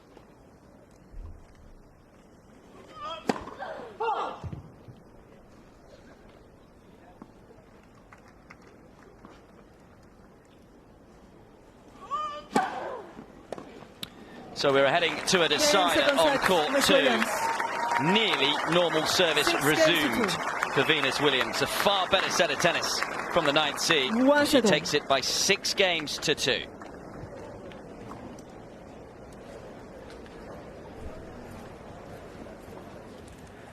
Well, we can see there the 5-time champion Venus Williams trying to fight from a set down. She hasn't had the best 2018, but she's taking on Johanna Larsson on the number 2 court. We will stay abreast of all things happening around the grounds. But let's go ahead and check in on another former champion. Venus has won 5 times here. Roger Federer, he's won 8 times. He's, of course, the defending champion here at Wimbledon and came through with a loss of just 8 games to Dusan Lajovic today. 6-1, 6-3, 6-4 coming through. Let's go ahead and look at some of the stats today for Roger Federer. 35 winners. That's a number that he likes, Roger. We're going to talk about exactly how he hit those 35 winners here in just a minute. But 23 times he won at net out of 28 approaches. 28 times Roger Federer approached the net, and he wins 23 of those points. That's a good number, and that's also a number that we should look out for throughout this fortnight. How much is Roger Federer moving forward in the court, attacking the court? Let's go ahead and then look at what Roger has done today, obviously coming through, and what he was able to do. If we go ahead and click through, over Dusan Lajovic in the 3-set win. And let's go ahead and look at Mr. Federer. Let's hit play there. Dusan Lajovic in the near court, Roger Federer in the far. Federer so seamless on the court. Look at the way he moves the ball around here, getting Lajovic on the defensive, and the nice little drop shot closes so well. Again, 23 for 28 today at the net. Now Federer, late first set, near court, nice first serve, just sneaks in and puts that volley serve away. Federer does so well to move into the net right when his opponent doesn't expect it, and really does well to move the ball around the court. Again, the net attack today, Federer with great stats off the serve, great stats at net, and also moving Lajovic around. This is the kind of tennis that Federer wants to be playing, losing just 8 games today over the Serbian. And that's something that Federer, to get comfortable a little bit, right? He comes into Wimbledon having lost his previous match on grass, losing to Borna Coric in the Halle final. He has those 98 titles. He won number 98 in Stuttgart, loses in the Halle final. But really, the big news today, I mean, we know Roger Federer won his match at Wimbledon, but he comes out dressed in Uniqlo, right? We've known him as a Nike man for years, a new look, but the same Roger Federer today in the Uniqlo kit. He basically walked onto court, and that was the announcement, the Uniqlo putting out a statement right as Roger walked out onto center court itself. A lot of you on social media weighing in about Federer and his look and exactly how you felt about it. Roger, short work, of course, but he's back at Wimbledon with a new sponsor, says Tito, looking elegant. Sanjeev saying that Nike and Federer were synonymous, it felt like, for a long time. But Roger Federer now on Uniqlo, in Uniqlo, and he is into round 2. We're going to now head over to Rob Walker. He is with Sam Querrey, who was a semi-finalist here last year. Well, one of the main men here at Wimbledon in recent years is Sam Querrey. He has been responsible for some massive upsets, knocking out Andy Murray last year and Novak Djokovic in that amazing rain-delayed match that was held over from the Friday into the Saturday 2 years ago, and a lovely solid start today. Yeah, so far so good. It's nice to get out there and play first, especially if you get a win, and so I'm pretty happy. And how much confidence does it give you coming into a tournament when you know you've had some of your biggest wins and biggest scalps right here in southwest London? A ton. Even if I didn't have those results, I still feel confident coming into Wimbledon. I love playing here, and you know, because I had those great results the last couple of years, it probably even boosts the confidence a little more. And I remember interviewing your girlfriend last year, and she'd been kind of instrumental in helping you through the rigours and the turmoil of being on tour. And not only was she instrumental last year, she's not your girlfriend anymore, but you haven't split up. You got married 3 weeks ago. Yeah, we got married 3 weeks ago. It's going great so far, and you know, hopefully it'll just keep going great. And how do you find the time to do that in the middle of the season? Were you not tempted to wait until the end of the year to get married? No, we actually did it the weekend of the finals of the French Open. I usually don't have my best results there, so the weekend was open and we knocked it out there and it was great. And were you able to have a couple of nights in a hotel and actually enjoy it, or were you training the following morning? No, you know, we flew back home the next day. We're home for a few days, then flew over to London, so we might have a honeymoon later in the year. Looking back to this tournament then, as opposed to a potential honeymoon, yes, we know we've got Roger and we've got Nadal on top form, but Novak's still not yet back to the place he was before you knocked him out 2 years ago. There's no Andy Murray. Does it feel as though there may be some bigger opportunities now that, you know, 2 of the big 4 are, you know, in Murray's case, he's not here, and Djokovic still isn't back to where he was. So does that make it more of an opportunity for the rest of the players? Maybe slightly. There's so many good players, and the field's so deep, and you've got Zverev now playing incredibly well, and Dominic Thiem hasn't had great results at Wimbledon, but he's still a top player, and Martin Cilic is coming off a Queen's title, and Djokovic seems to be playing well. So maybe a little bit of an opening, but there's still so many good players there. It feels the field feels pretty tough. And now that you have got a very early, comfortable first-round win out the way, what do you do with your day off? Will you practice later today, or are you going to rest and have some physio and just take it easy for the rest of today? Yeah, I'm done for the day. Tomorrow I'll get on the practice courts, work on a few things, and get ready for Wednesday. Well done today. We'll see you on Wednesday in the second round. Thanks. Thanks a lot. Appreciate your time. Thank you. Good stuff as ever there from Rob Walker with Sam Querrey, the number 11th seed, semi-finalist here last year, won through in straight sets on court number 3, 6-2, 6-4, 6-3 against the Aussie Jordan Thompson. Sam Querrey at Marion, a player who likes playing on a grass court. His game suits this surface. Absolutely. He made the semi-final last year here, beating Andy Murray on that center court on that day when Andy obviously was already carrying on that hip injury. But when you're able to go that far into a tournament, you're obviously playing well on that surface. So he's really someone who can, again, do some damage this year on grass.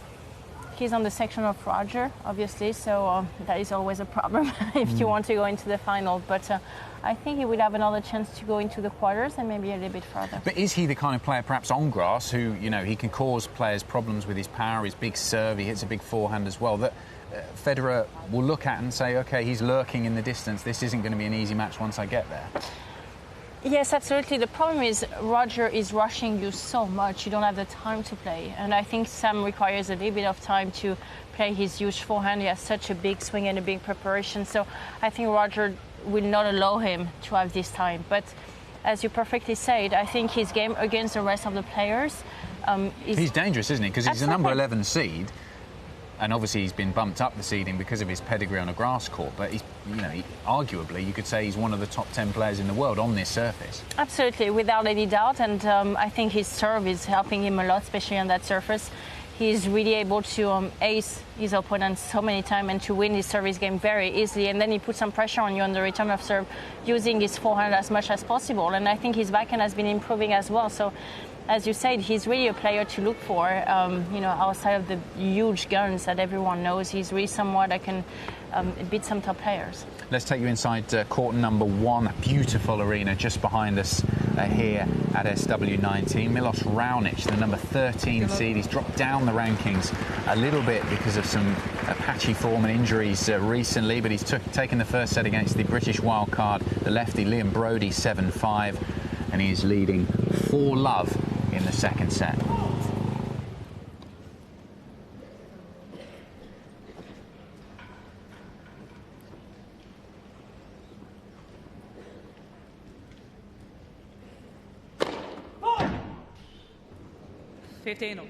That's the Nick Kyrgios school of second serving, that.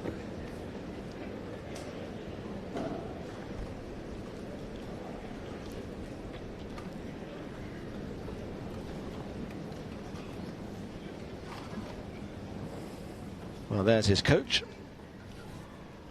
his serving coach.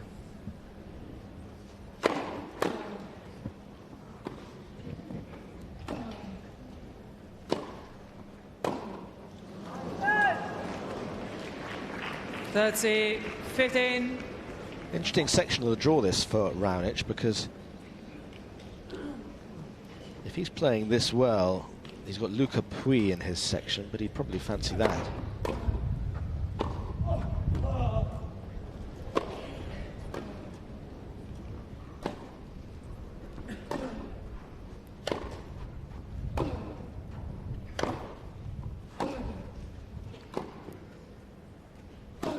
Longest rally of the match. And Brodie wins it. But we were talking about big serving somewhere down the road. 30-all. But in the context of the tournament as a whole, quite early, you could have Raonic against Cilic.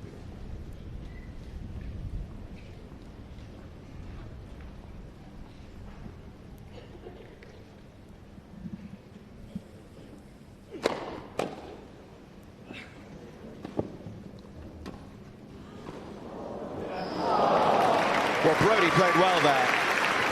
It's just that Raonic played better, and that was a beautiful volley to win the point. 13. Took his time with the approach shot, but really kept his racket out in front. Just nudged this down the line. Good technique.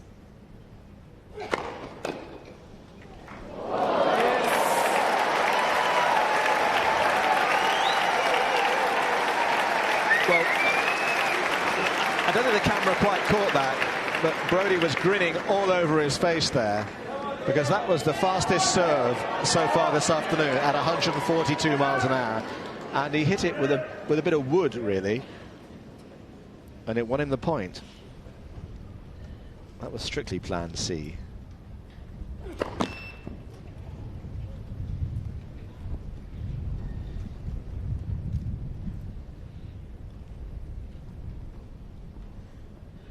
Gusting away on court one. Oh. Advantage Raonic. What? I'm sure I'll say it for you, Liam. What on earth can you do with a second serve like that?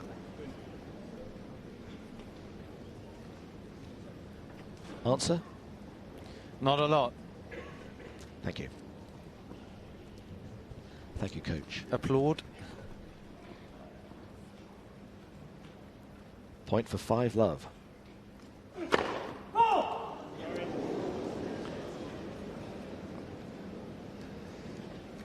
Just checking the ball girls all right.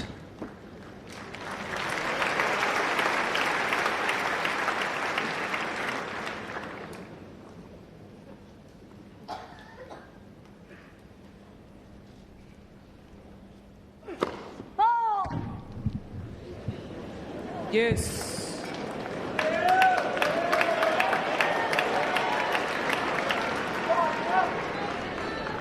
Well, he has been smiling a fair bit in the last minute or so, Liam Brodie, but there's actually not much else you can do, is there? So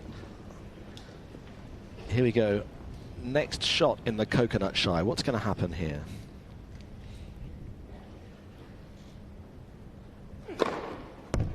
Advantage Raonic.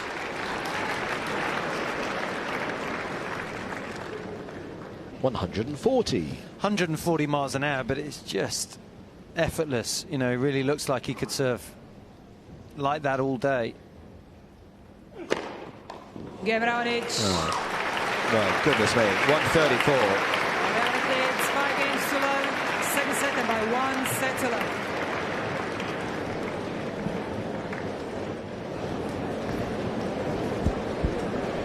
So set 5-love to Milos Raonic. Some big serving there on court number 1. To watch continuing action of that match, head to Wimbledon's major broadcasters around the world, and we'll take you to another big server there. It is John Isner.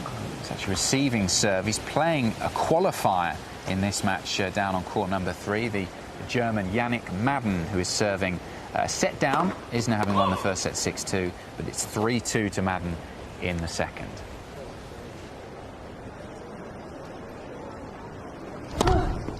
Well, that's his first ace, and it was a second serve.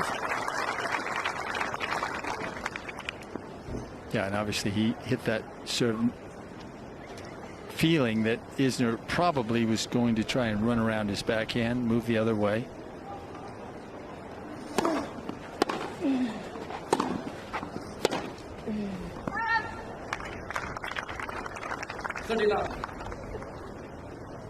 And we look at a shot like that and go, how could he make a mistake like that? Terrible unforced error. And yet it is very breezy, as you said.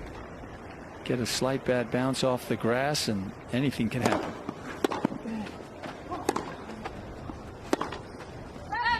Yes, and high quality though these grass courts are, you do get an awful lot of little bad bounces, which the players are constantly adjusting for.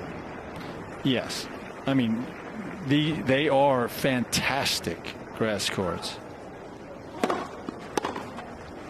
Yes. Caught the line. But you're absolutely right. There are little bad bounces. Back in the day, you know, they were monster bad bounces, and players used to think any good bounce is a bonus. That's no longer the case. Well, they say about the London buses, you wait a long time and then two come at once. 3 games all. Second set. So set to John is a 6-2, but 3-all in the second set there, down on court number 3. As we've been saying throughout the day here, day 1 of the championships on the Wimbledon Channel, it is a beautiful day in southwest London. Blue skies, just a couple of white puffy clouds overhead, but it is sumptuous conditions for the spectators on Henman Hill working on their suntans. We can take you down into centre court. Roger Federer having won the first match there, safely through to the second round, and Caroline Wozniacki looks like she's heading the same way. She took the first set 6-love against Lepchenko, and here she is serving at 5-3 in the second, a game away from a spot in the second round. Ms. Wozniacki is challenging Nicole on the right baseline. Ball's called out. I think this is a speculative challenge. Again, gives the crowd something to get their teeth into. Yes, that was Love ambitious. 15. Ms. Wozniacki has 2 challenges. Shadow of the ball in the first row of the stand.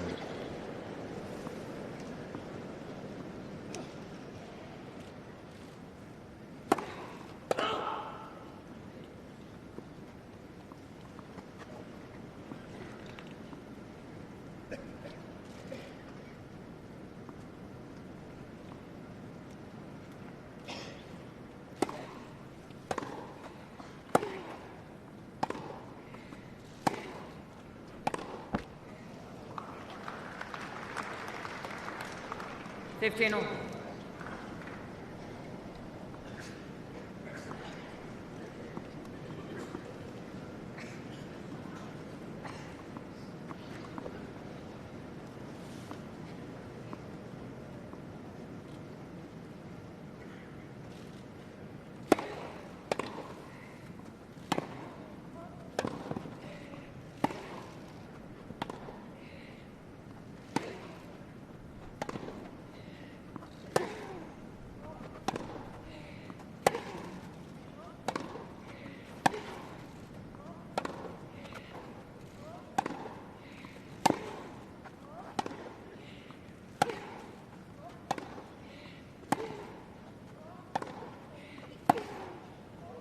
Wow. Point of the match. Yeah. We could have done with more of that. Again, great hitting from both players. Lepchenko really starting to find her 30-15. range. But running out of time.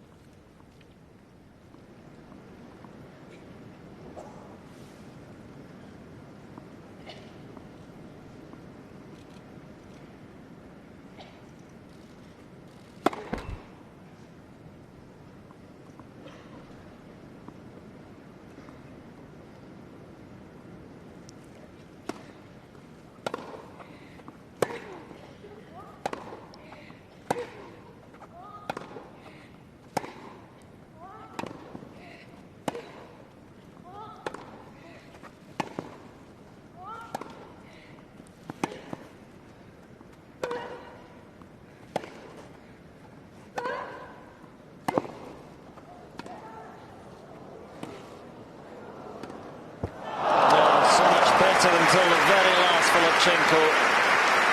Almost as if fatigue got it in the end. But where has this kind of tennis been for the rest of the match? 40-15. So Lepchenko giving far, far better now, but it may be too late. 2 match points for Caroline Wozniacki.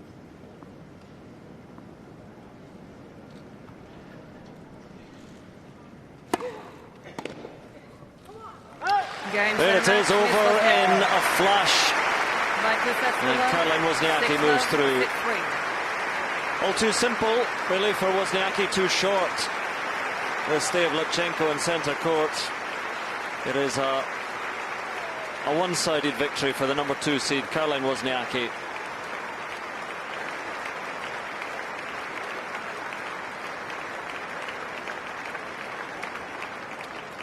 Just inside an hour, and really Lepchenko did well towards the end. Finally found something, but that was for much of that match pretty hard for for Lipchenko.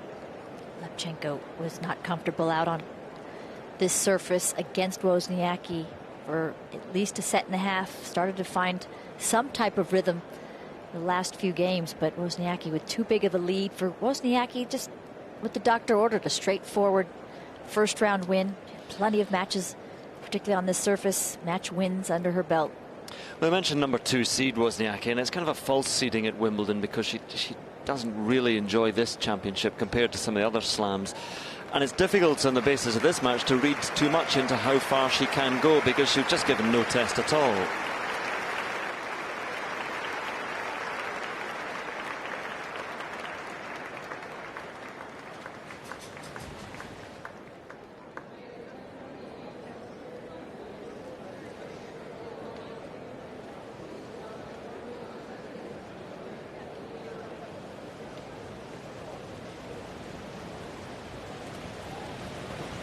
So a comfortable win for Caroline Wozniacki, the number 2 seed in the ladies singles. 6-love, 6-3, just signing some autographs for her adoring fans there inside centre court, winning that match in straight sets in 1 minute, less than an hour, 59 minutes it took.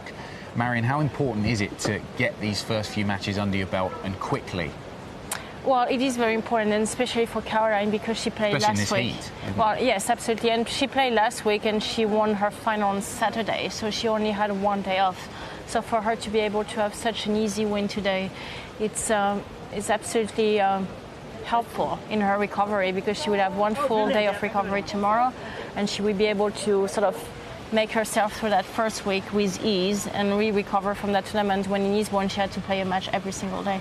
And tell us about that balance, though. Obviously, the players want to win as easily as they can when they step out on court. They want to win in the least time possible. But there is a bit of a balance, isn't there? You want to test your game. You're hoping for a match that allows you to test all the different facets of your game, just so you're comfortable for those later matches when you might get tested a bit more. Well, it all depends in the sort of form you're arriving into a tournament. If you have played at Caroline already a tournament on grass and you have been able to win it, your game is obviously on point. So you don't need that sort of extra match to test yourself and to test your game. So the easiest you can win, the better for you, because it's all about the recovery time from that great effort that she has been able to put in Eastbourne. Again, she made the choice to have 2 full weeks off after Roland Garros. She lost early into the second week to Kasatkina, so she had actually 3 weeks off. And then she played the tournament just before going into Wimbledon, which is, I think, an option not many players would have taken. Petra Kvitova, on the other hand, would I think would be a huge contender to win the title. Played Birmingham, won Birmingham, and then went into Eastbourne just to play 1 match and pulled out to have almost 4 full days of recovery before playing the championship. So obviously taking the decision from Caroline to play the week before, remember, a Grand Slam tournament is on 2 weeks, so you have to be ready to play during 3 weeks in a row if you play the tournament just before, which is extremely demanding physically and mentally and emotionally as well. So for her, if she can sort of make her way through that first week with a lot of ease, she can almost recover during that week and then really step into that second week with that stamina to fight again on the court. One thing you mentioned there sort of struck something in my mind. How different is it, having not played the game, playing a tournament that's only a week long like Eastbourne or a regular WTA event where they're playing every day or you're playing most days of the week, to then having a day off as the Grand Slams? How does that affect the preparations, help or hinder? Well, it's a lot different. I think for a player, for example, like Serena Williams, she's a lot more comfortable into that format because she puts so much effort, so much intensity into her matches. It's very difficult for her to do that day in and day out.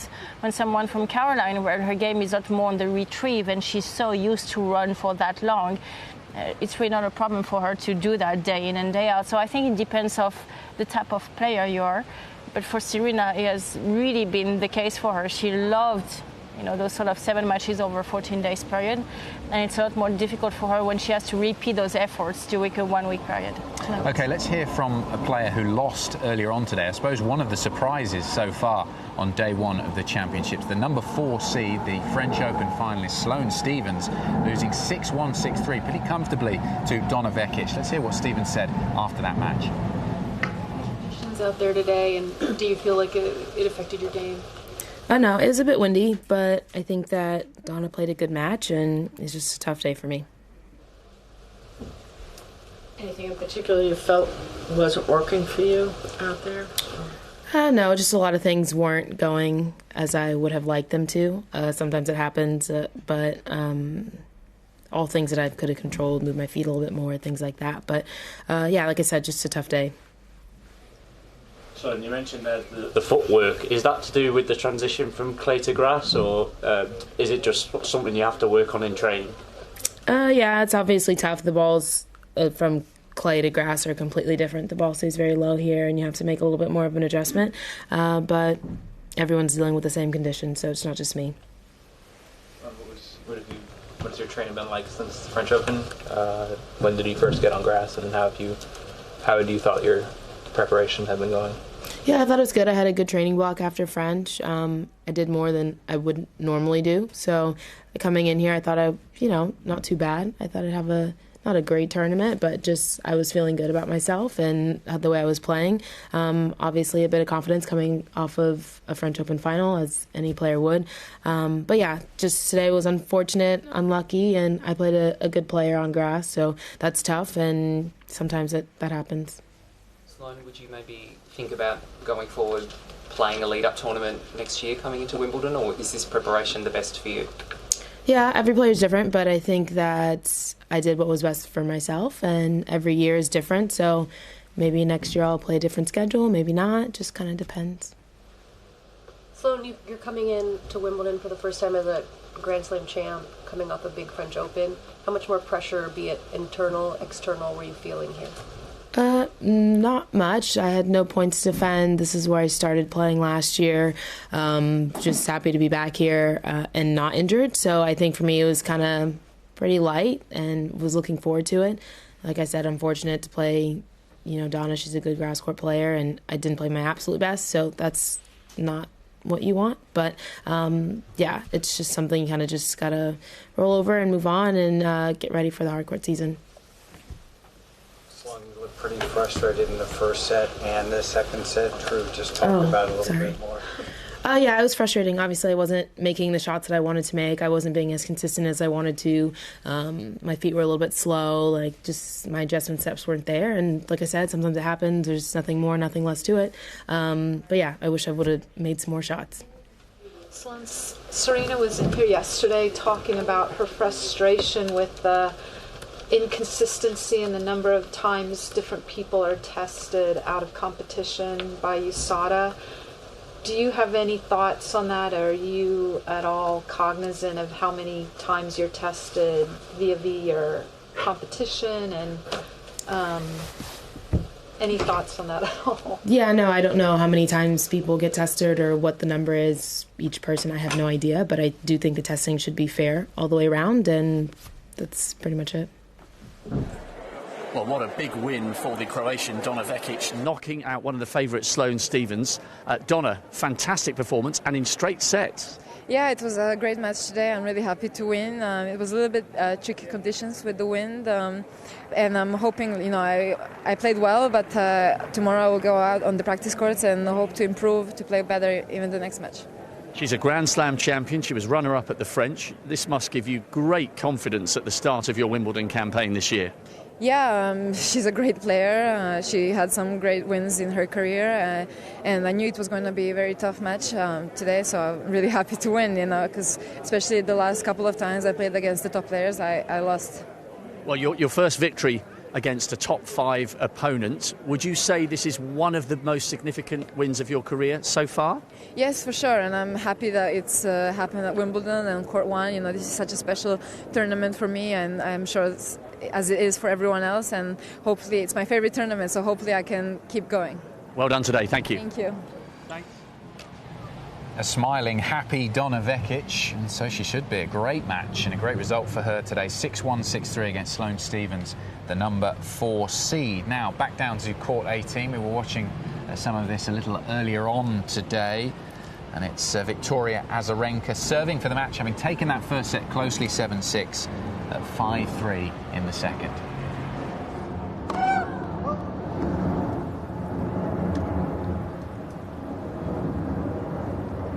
Wait, please.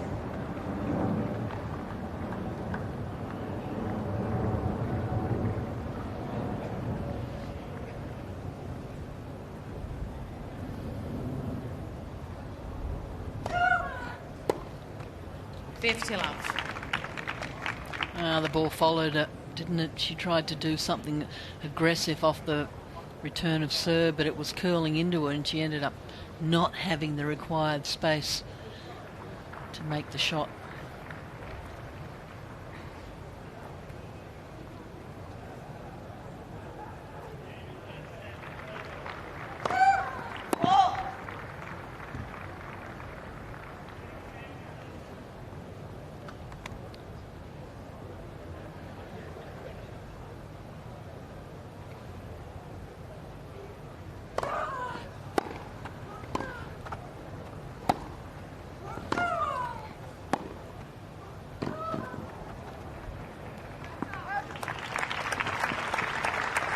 Now.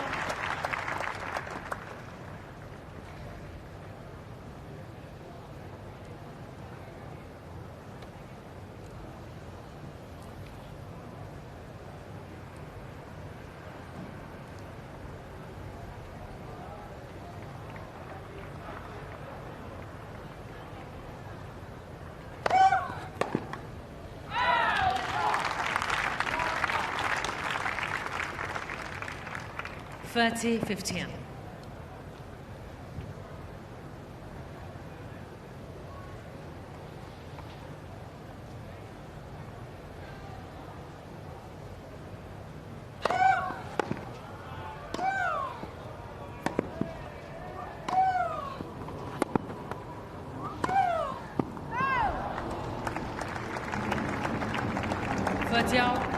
She played the point well, Azarenka, and she got the ball she wanted. She opened up the court, she found the space, and then just overplayed.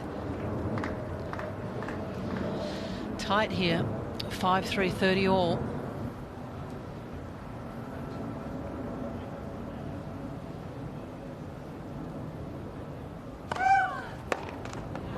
Oh, gee. She guessed right. 40-30.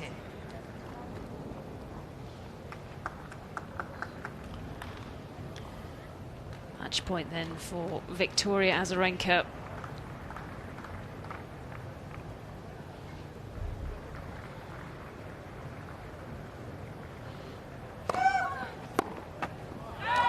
And that's it. Azarenka advances a tight first set. Easier for Azarenka, but by no means a walkover in the second. The two-time Grand Slam winner goes through. She reached the second week last year. Her first week this year off to the best possible start. Just had a little bit too much experience, didn't she, Victoria Azarenka? Former #1 player, a Grand Slam winner multiple times. And just when it was needed in that, well, there's her opponent leaving the court, but she'll be disappointed with that result. A lot to learn. And, you know, as you would expect at 23 years of age, a lot to learn. But this lady here, and she had the fall in the first set. She got the knee taped. It looked like it was fine, but she'll take a lot away from this match. You know, it's a confidence thing and it's a match thing for Victoria Azarenka. You know, she's back not to make up the numbers. She's back because she still feels like she can compete. She can win major titles and she loves tennis. So it's nice to see her back.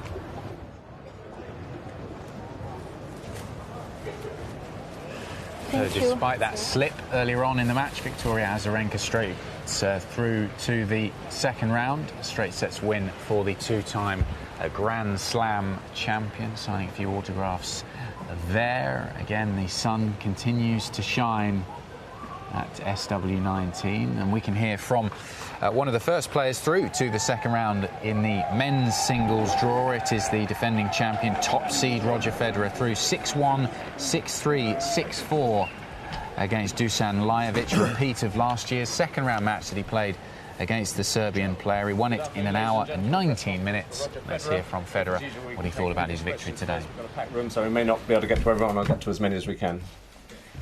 First of all, congratulations. I don't know if you have to congratulate more because of your win or for the $300 million that your parents are making with Uniqlo until you're 47 years old. So I hope I meet you. Okay, it's good you know my contract. Or you have no clue and you're just saying something. So no, but yeah, I'm very happy on both ends. Absolutely, I'm happy to be back at Wimbledon. I was really able to enjoy the match out there because you know, I got off a good start, and when you get off a good start in set 1 and 2, you're able to just enjoy the moment more than when you're struggling early on, you know, especially at the tournament. Like I explained yesterday, there's always pressure and nerves when you go into a first round. And also I was excited to wear Uniqlo today. I must tell you, it's been a long time coming, and I felt very good out there, and it's also crucial to play well, so it was helpful. You've been saying for quite a long time that you wanted to play until your kids could remember seeing you play. We've seen the twin girls and also the twin boys in the box today. Could you say that is definitely mission accomplished? Do you have the feeling that the boys do know what their dad is doing out there? I mean, they know I play a lot of tennis, but I'm not sure if they know that. I don't know. They won't know what my ranking would be. They wouldn't know what I'm actually maybe trying to do really here. They know that there is a trophy involved at some point if I do play well, because they get most excited about the trophies. So I think probably it would be helpful to a few more years for the boys to really remember. The girls, they will always remember at this point, of course, but I'm not sure about the boys. So it was nice to see them there today, you know, walking out and walking off and seeing them there. It means the world to me and also to my wife. So yeah, it's definitely a special day today in my life again. Yes, sir. Roger, yesterday you spoke about the importance of the first 6 games of a match, helping you kind of get settled. How did you feel about your first 6 games today? Yeah, it was good. I was nervous in the warm-up, you know, in the 5-minute hitting. And then when the match started, I really felt like nerves settled. I returned well quickly, felt my legs were moving. And that's then what gave me, you know, the confidence quickly to see, like, okay, I think I know very quickly within 2 to 4 games what I need to do to cause problems for Lajovic. I also watched some of the match I played against him last year, and my legs were really not moving, and also Severin and Ivan gave me good advice, and I think that all settled my nerves again. So yeah, it actually took me faster than 6 games to figure everything out, and court played great, so it's wonderful. It's wonderful to be back here. Over here, thank you. Hi, hey. How are you doing? I wanted to ask you about your Nike hat, the Roger Federer hat. I hear they still have that, so you can't use it right now, but that'll end at some point. What's going to happen with it? Yeah, so the RF logo is with Nike at the moment, but it will come to me at some point. I hope rather sooner than later. That Nike can be nice and helpful, you know, in the process to bring it over to me, because it's also something that was very important for me, for the fans, really. So look, it's the process, but the good news is that it will come with me at one point. They are my initials, they are mine. So, and the good thing is it's not theirs forever. So in a short period of time, it will come to me. But you know, obviously, we also need to figure out with Uniqlo when at one point we can start selling clothes for the public as well, because all this has just only gotten underway. So we were hopeful that beginning of next year, people can also start buying my stuff. For the moment, as fast retailing as they are and as great as they are, it just needs a bit of time. So overnight, Tennis Australia announced that the World Team Cup is supposed to be happening in about 18 months' time. We know that the Davis Cup is also supposed to be potentially becoming a November event. I think Chris Como said that would be insanity to have 2 of them so close. I just wonder what you think about this sort of team event mania. Yeah, it's very new news. I've only just gotten all the details just now before the press, so I don't look totally silly walking in here not knowing the facts at all. Because honestly, I was a bit out of it the last few months. I wasn't really totally involved in anything. I think, look, I think what tennis needs to do and look at is probably something that works also against other sports, not just the internal battles that we always face in, with politics on the inside of our sport, and maybe think more what's good for our sport to rival big events. World Cup is going on right now in soccer for a month, and it just basically takes over. Not here, but because Wimbledon has established himself as such a amazing tournament. So I think that's what needs to be the goal. In Australia, I'm sure it will be very successful. What the ATP and Tennis Australia are trying to do.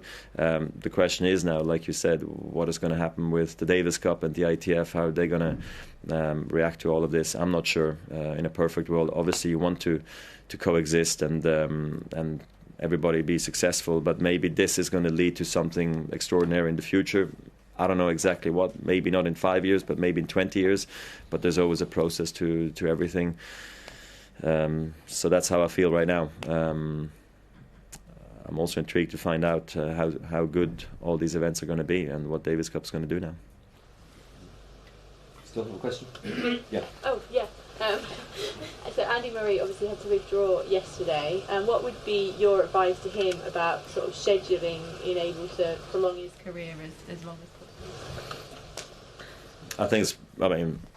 I'm not going to tell him what to play and what not to play. I think most important is that if he does return, he's fully fit. Because then anything's possible, especially for a former top guy. You have it. You don't forget how to play tennis. It's like riding a bike or brushing your teeth. It's not like you're going to all of a sudden rock up and forget about it all. So I think the body just needs to be there. And right now it seems that's not the case. Then, of course, you can wonder, why did he play Queens and Eastbourne? But only he and his team know. So, look, that's the only advice I would give, and I've realized that if you do come back too soon, it's always a problem because I feel like it lingers more. So I'm hopeful that he's going to feel better and better as time goes by, and if that means he comes back in a month, that's great. If he comes back in a year, well, so be it. But I'm hopeful to see a fully fit Andy Murray again. That's what I care about, really, as a fellow rival, friend, guy around who's been there before. So that's what I'm hopeful. Records recently, but one of yours is going to be broken at this tournament, and Lopez is going to get the record for most consecutive slams paid. I was wondering what you think about that, if you talked to him about it, and if I could just sneak in too, could you also just address your shoes, if you have a contract for the shoes, or if you're just wearing them? So I haven't spoken to Feliciano about it, but I'm happy for him. I had a good run. I don't know. It wasn't like my number one concern, but it's nice. It's nice that more and more players are able to keep themselves in shape, and especially I think as Feliciano and me, we go way back to the Junior European Championships under 16 here in Hatfield. All the way to today, that we can talk about breaking each other's records, let's say, or him breaking mine is a great thing, and it's a testament for both of us to keep yourself in shape and loving the sport. And I hope that many more players can achieve such a thing. Obviously, also the slams have grown in stature, over the last years now. And everybody now wants to play everywhere, at all slams. Not like when I came on tour, people would skip Wimbledon because grass wasn't their thing, or vice versa with the clay and so forth. So that's a great thing. With the shoe situation, is like I don't have a shoe deal, so I'm looking forward to see what shoes I will be wearing in the near future. For now, I will be wearing Nike. They have shown interest to have a shoe deal with me as well, so ties are not broken there. I have deep roots with Nike. I've had a great relationship over the last 20 years. So, but there, everything's open, and it's very exciting. Also, again, to see what's out there and who wants to do something with me. I'm sorry, that's run out of time for English questions. If we can move, please, to the questions for the Swiss press. So I've got David Goffin over here. David, lovely to see you back this year, fit and healthy, after pulling out with that ankle injury last year. Just quickly, how disappointing was it to miss out in 2017? Last year it was tough after the French Open. I was in a good shape, I was playing well, and then after my injury I had to pull out from this tournament. It's probably my favorite tournament of the year, So I'm really happy this year to be back on grass courts, because I really enjoy to play on this surface, and happy to be back in this amazing site and amazing court. So I hope to play another good tournament. How much does the disappointment of last year really kind of fire you up to try and achieve better than your fourth round, which you achieved here in the past? Yeah, it was tough. You know, when you want to come back, it's a tournament that you like, and you have to stay at home because you're injured, and you have to see all those matches and then all your friends on the court, and you want to be there. But it's life. Sometimes you have to stay at home and try to recover from injuries. We all have that kind of problem. So yeah, but it's in the past, and hopefully this year I won't have any problems anymore. So I'm feeling great, and I hope to play my best tennis this week.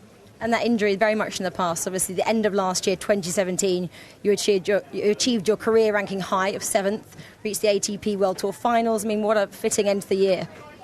Yeah, it was an amazing end of the year with a really good tournament in London for the ATP Finals, and also the Davis Cup Finals. I lost both finals, but it was a crazy end of the season with such a high level, my best ranking ever at the end.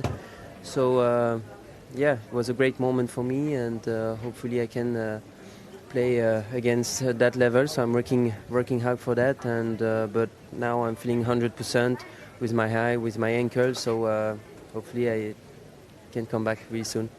Your championship starts tomorrow. Belgium are playing in the World Cup tonight, taking on Japan. How much will that factor into your pre-match preparation? I will try to stay calm tonight. Hopefully the team and they're going to make the job soon like this. I cannot stress until the end. So we will see. I'm going to watch the match for sure. It's at 7, so it's okay. And hopefully they can win tonight. And like this, they show me the example for my match tomorrow.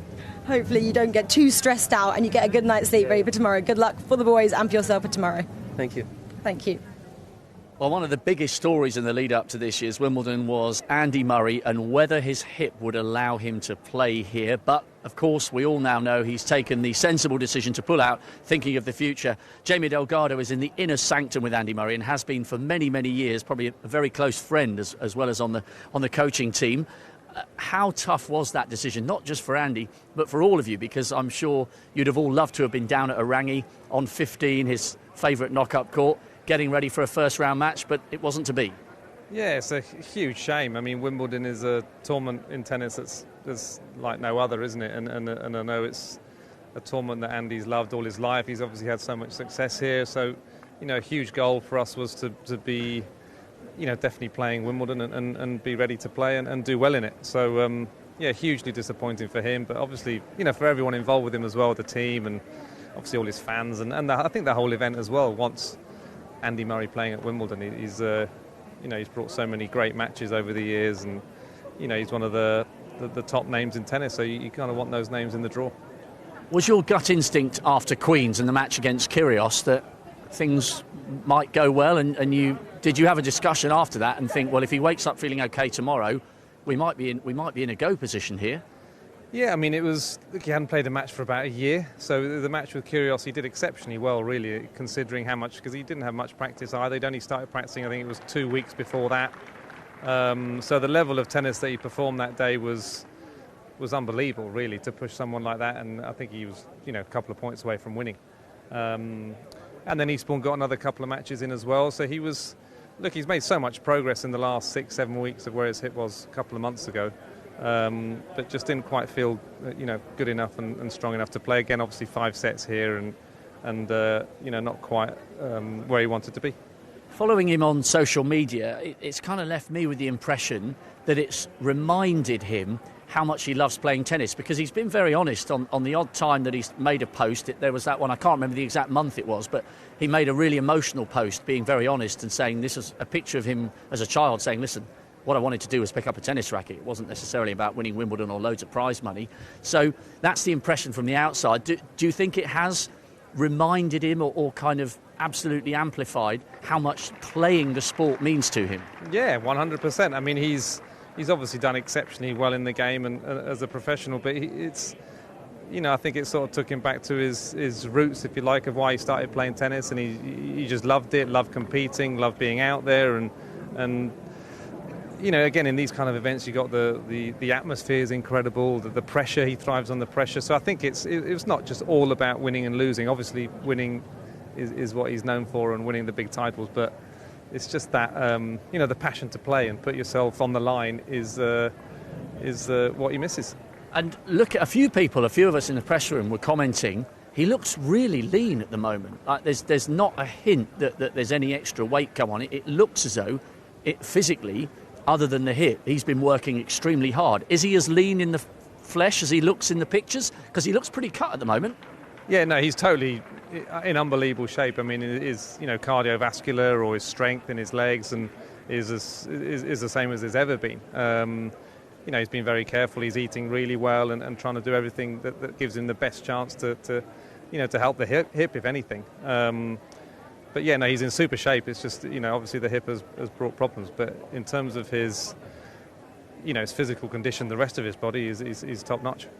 And what are your thoughts going forward then? I mean, is it a case of, has he got specific goals, or is he trying to just react to what the body tells him through every session that he has knocking up? Has he got a definitive goal with the US, or is he just taking it week by week and responding to what the body tells him? I think it's more that the second option that you've just mentioned, in terms of just getting his body stronger and more comfortable to be on the court and to be able to play these matches. Of course, he would love to play in the US Open and all the following big events, but it's that will come. I think we just got to make sure that he gets his body right first before totally pushing himself to the limit, especially in these 5-set matches. It takes a lot out of you, and someone like Andy and the Federers and the Dowls, they're not here just to make up the numbers. They're there to win these tournaments. So you've got to be in top shape for that.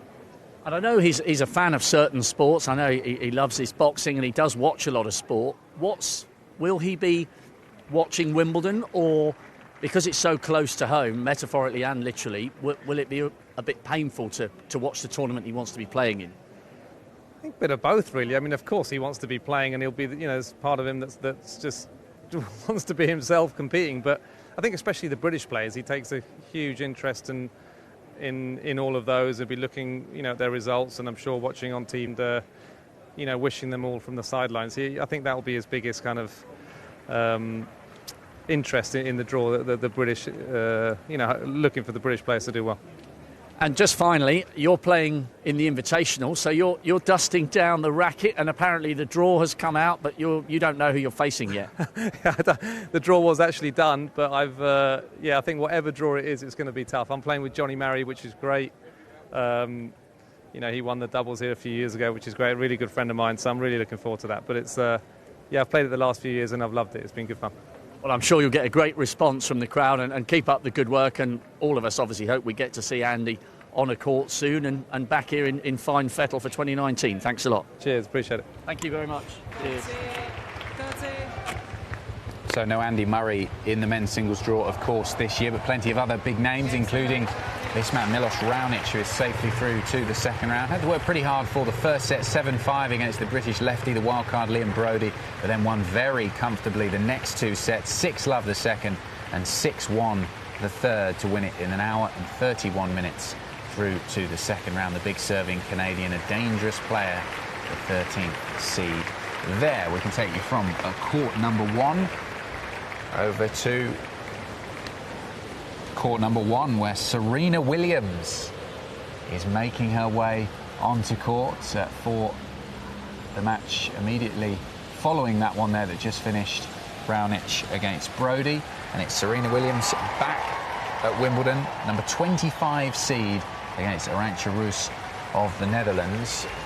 Firstly, Maren, what do you make of the decision to hand that seeding to Serena Williams? Obviously, she's ranked far too low to be seeded automatically, 183 in the world, but many people saying it was the right decision. Do you agree with that? Well, to me, it was the right decision. Now, I completely understand it has been a controversial decision because someone has to miss out, don't they, naturally? Well, yes, absolutely. And Dominika Cibulkova has been the first one that has been bumped out of the seeding because she was supposed to be seed 32.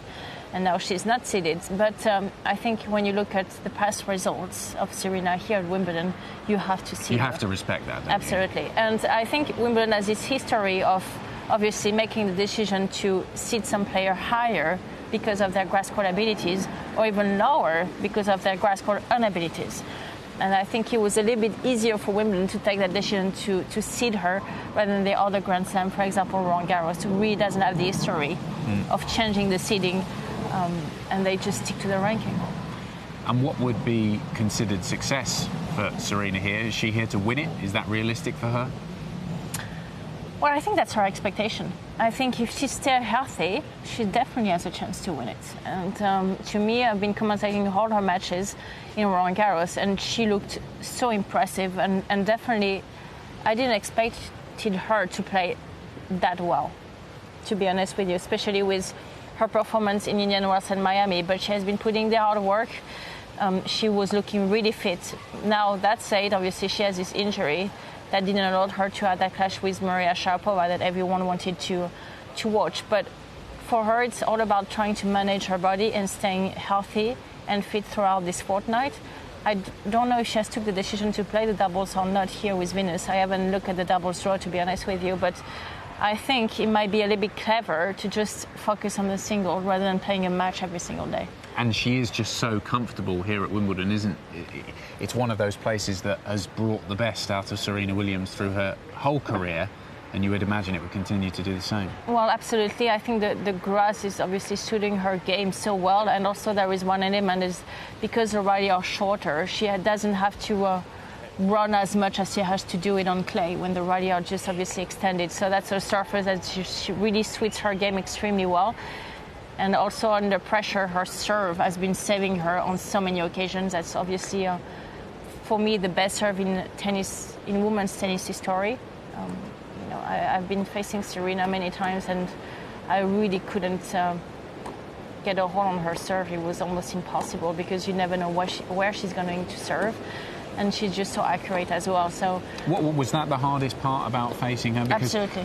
For people who haven't played the game to that level, you watch her and everything is so polished and perfect, the way she strikes the ball, so much power. What is it particularly that you found the hardest? Was it that serve? It's absolutely the serve, and actually I played a 10 points tiebreak this year against Serena in New York in an exhibition, and I was leading 4-2, everything was going well, and all of a sudden she aced me 2 times in a row, and obviously I was serving twice, but every time she was serving, she was just acing me, and just I ended up losing that tiebreak. It's just a difficulty. Every time you have a small look on her serve to break her, 15-30 or something, she just starts to ace you, and it's so difficult to read. It's one of the toughest serve to read. You just don't know where she's going to serve, and she changed her spots constantly as well. So to me, that was the most difficult part. Now, that said, I was, with a lot of luck, able to beat her on that court number 1 back in 2011.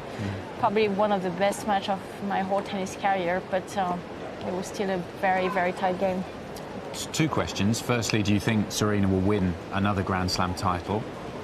And then secondly, if she does, if you agree with that she will win another one, will it be here at Wimbledon, or is this tournament perhaps come too soon? Well, there are 2 very difficult questions, but I would say if she can be injury-free, she will definitely win another Grand Slam. Okay. But the whole question is whether her body will allow her to play at that level and with that intensity. And that is the whole question. I never gave birth myself, so I don't know how difficult that is. All I can tell you is... She certainly has the desire outwardly. Absolutely. If you look at her interviews, she has that desire to win no question not about just one more, many more. Absolutely, there is no question about that, but I had the desire to come back myself. I trained extremely hard for 6 months. After 6 months, my body just broke into pieces. So sometimes your desire is actually stronger than your body. And that's, the reality of what your body can do and can't do. And that is very specific to every single individual. No one can be Roger Federer, or you can't compare yourself to someone else. It's about you, what your body can resist to, how many hours you have spent on the court already throughout your life. So it's all of those aspects you have to take in consideration. But if there is one Grand Slam tournament that Serena can win again, it's here at Wimbledon. that's her best surface. That's definitely her best chance. A little bit when Roger Federer was, having this question mark on whether he was stay at 17 or go further, we all thought Wimbledon was his best surface. Now, the Australian Open play extremely fast, so he actually had also the Australian Open, but Wimbledon would be definitely the best. Every single year she would play the best chance to Serena to win another Grand Slam. Arantxa Rus, the player up against Serena today, left-hander from the Netherlands. She's only won 2 matches in her whole career at Wimbledon, so she really hasn't got too much grass court pedigree. Tell us about her and what can she do to perhaps hurt Serena today? Well, I know her extremely well. She used to play with me when we were back in the juniors. She has been really a player, has been a lot of up and down results. She was on the ITF circuit, which is a lower circuit, for many years before she finally got her ranking back into being able to play the WTA levels. So I think for her it's a little bit like a resurgence, really. She didn't expect it herself to be able at the end of her career to find her way back in the top 100. So I think she would be delighted to be back into Grand Slam main draws. I don't think she would cause any problem to Serena Williams. Her best victory, as far as I can remember, has been over Kim Clijsters at Roland Garros, so that was probably the victory of her life. But on grass court with Serena's form, I think it would be very difficult for her to handle the pace today. She might perhaps, as you say, not be able to handle the pace, but she will enjoy this occasion playing on court number 1, a huge famous arena, one of the 2 biggest courts here at Wimbledon, and getting a chance to play against Serena Williams is a fantastic opportunity for any player, isn't it? Absolutely. I mean, I always adored that court number 1 because I never lost a match on it. So I had some what was it that you liked so much? Well, I really like the atmosphere. It is quite different to centre, isn't it? For people who haven't been here, tell us how different it is, because centre's quite intimate, isn't it? The centre court you feel the magnitude of the court. When you step into that court, you remember seeing the image of John McEnroe playing on that court, or seeing Pete Sampras, seeing Chris Evert, seeing Martina Navratilova, and you're like, do I really belong there, or should I just take my bag and just leave right now? So you have really that sort of feeling of feeling the pressure and the magnitude of the court. Court number 1 it's a really nice court to play. It's a very easy court to play because it's very small, so you don't feel like Arthur Ashe Stadium, for example, when the court is so huge. It's very difficult to find your rhythm because the court seems very tiny compared to the whole stadium. On court number 1, we don't have the sensation, so it's all about the opponent on the other side of the court. So, the third match of the day on court number 1. We've raced through. Hasn't been a set drop by the victors in the first 2 matches. It was 6-1, 6-3 to Vekic against Sloane Stephens, the upset in the first match of the day on court number 1. Then Milos Raonic in straight sets, 7-5, 6-love, 6-1 in the second match. And it is Serena Williams, the number 25 seed for this year's championships. Only her 4th tournament back since giving birth to her daughter at the back end of last year, up against Arantxa Rus of the Netherlands. And we can join the commentators for the first game of this one.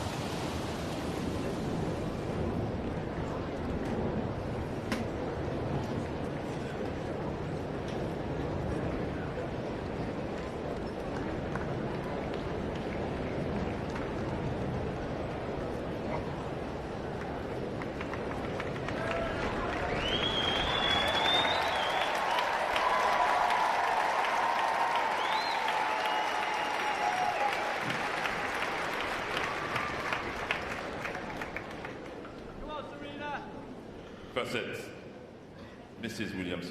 Serena's got leggings on. Ready? Right? I'm just not imagining. Let's.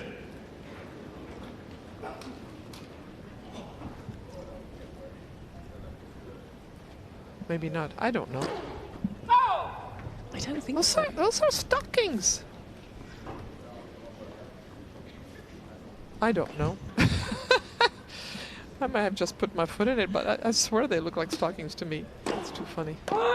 If people could see us both staring out of the window of the commentary box intently. I know what you mean. It looks like there's a certain sheen to it.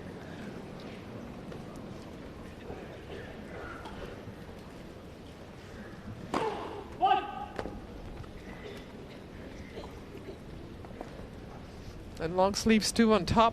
It's got to be hot. But if anybody can handle it, it's Queen Serena Williams.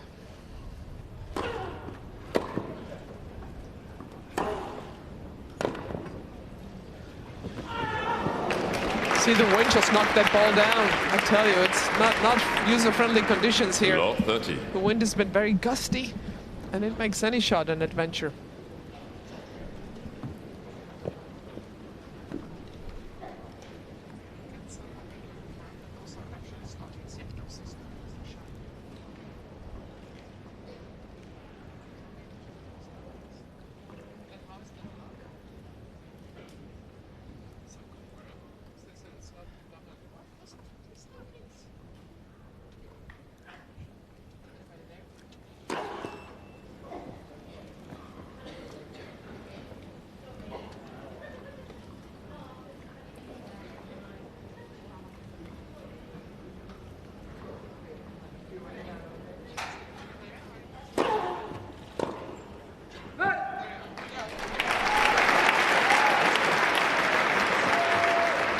$15-30.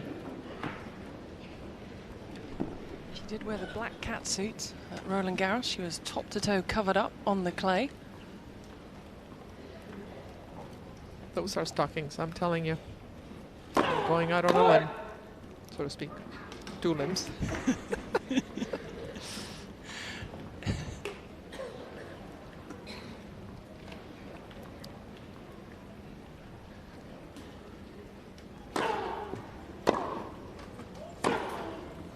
Wow, that was a bullet.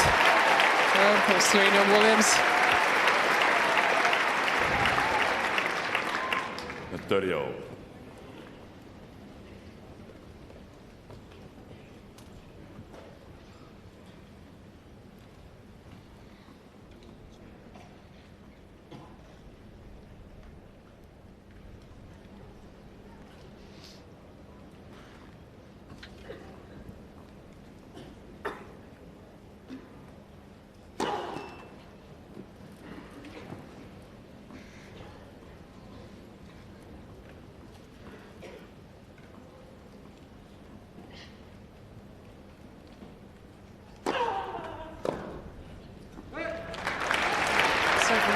To gain point, and your assessment of the serve so far, 30. Martina?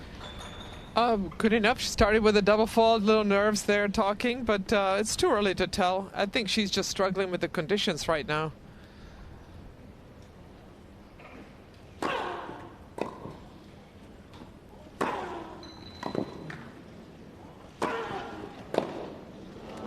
will feel good.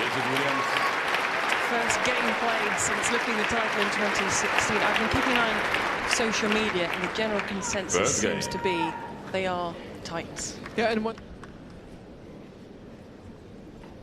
So Serena calls this her greatest challenge, trying to win a 24th Grand Slam here at these Wimbledon Championships. And I'm delighted to say I'm joined by Annabelle Croft. We're very windy position by court 8. We fear that we're going to do a Mary Poppins and just disappear into the skies over southwest London. But Serena Williams there, we've not seen her knees in a long time, have we, Annabelle? We haven't. In fact, there was a huge amount of interest in what kind of outfit she was going to wear because, of course, what she wore at the French Open with that incredible catsuit, which got so much media attention around the world. And I think we all wondered, well, will she wear a white version of it here at Wimbledon? But not to be, because apparently all the outfits have to be approved here at Wimbledon about 9 months ahead of schedule. So, you know, had that catsuit been put forward a long time ago, it might have got the go-ahead. But I think catsuits, there was one player wore one in the 70s here, and I think it was banned, so maybe she knew that. Yes, I remember that, actually. I was standing on the balcony. That was Anne White back in the 80s, right. And I literally was standing on the balcony when she went out onto court 3, I think, which is just behind us over there. And literally the collective gasp when she turned up in this white catsuit was absolutely amazing, but then it got banned after that, so she wasn't allowed to wear it. But obviously for Serena, she was wearing that catsuit in Paris because of I think it had sort of medical. She said that because of her sort of because she has blood clotting, doesn't she? Yeah. So she said it helped with that. But what do you make of her here? I mean, we saw at the French Open how competitive she was. That match against Ash Barty, I think, surprised us all. The intensity of her. Can she go all the way here, Annabelle? I think she can, actually, because as you've just said, the motivation to try to take yet another Grand Slam title when she's so close, tantalisingly close to Margaret Court's record of 24, and she's sitting on 23. And I think because grass is such a specific surface, I mean, it's quite difficult for a lot of players to play really, really well on it.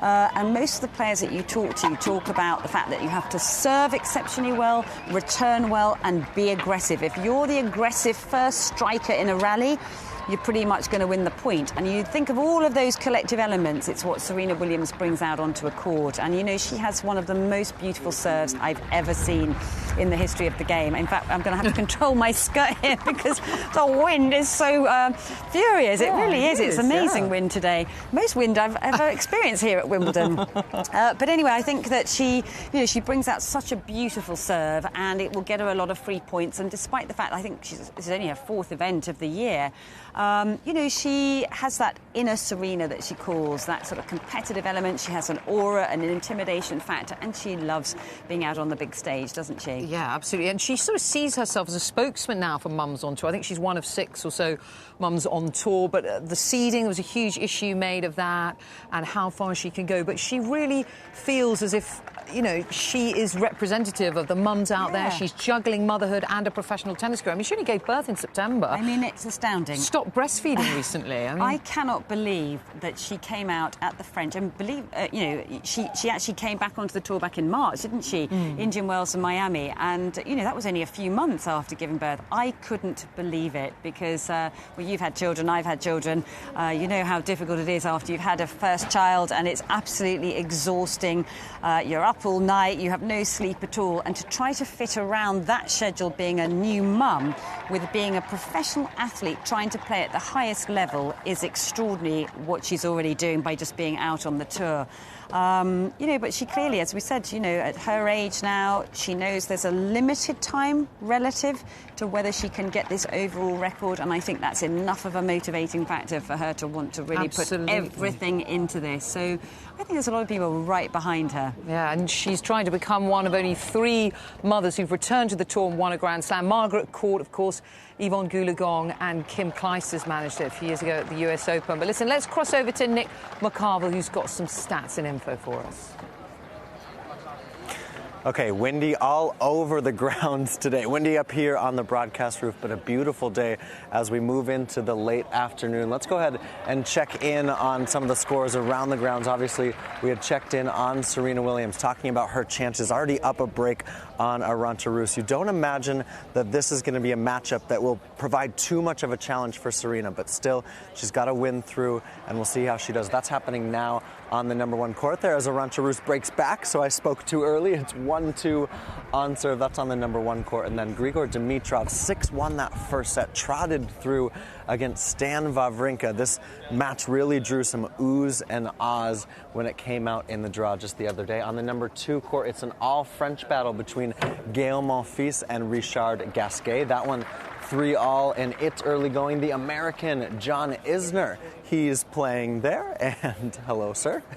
John Isner with a 2-set lead, and he's got on serve in set 3, 4-5. Always lots of holds for John Isner. It's just a matter of breaking or coming through a tiebreak. And then just near us on court 18, Stefanos Tsitsipas. If you don't know this name yet, learn it. He's a Greek kid. He's young. He's dynamic. He hits a big ball, and he's up a set 6-3 there on court 18. Let's go ahead and go through some social media around Wimbledon, and always talking about Marin Cilic when we come to the grass courts. He was a finalist here last year, and he looked very good today. 6-1, 6-4, 6-4 over Yoshihito Nishioka comes through. Marin Cilic won in Queens just a couple weeks ago, and he's looking good on the grass courts. So was Donna Vekic, who came through, and you can see this tweet from Soral saying that the Croats are having a good run. The Croatian team winning last night in PKs over Denmark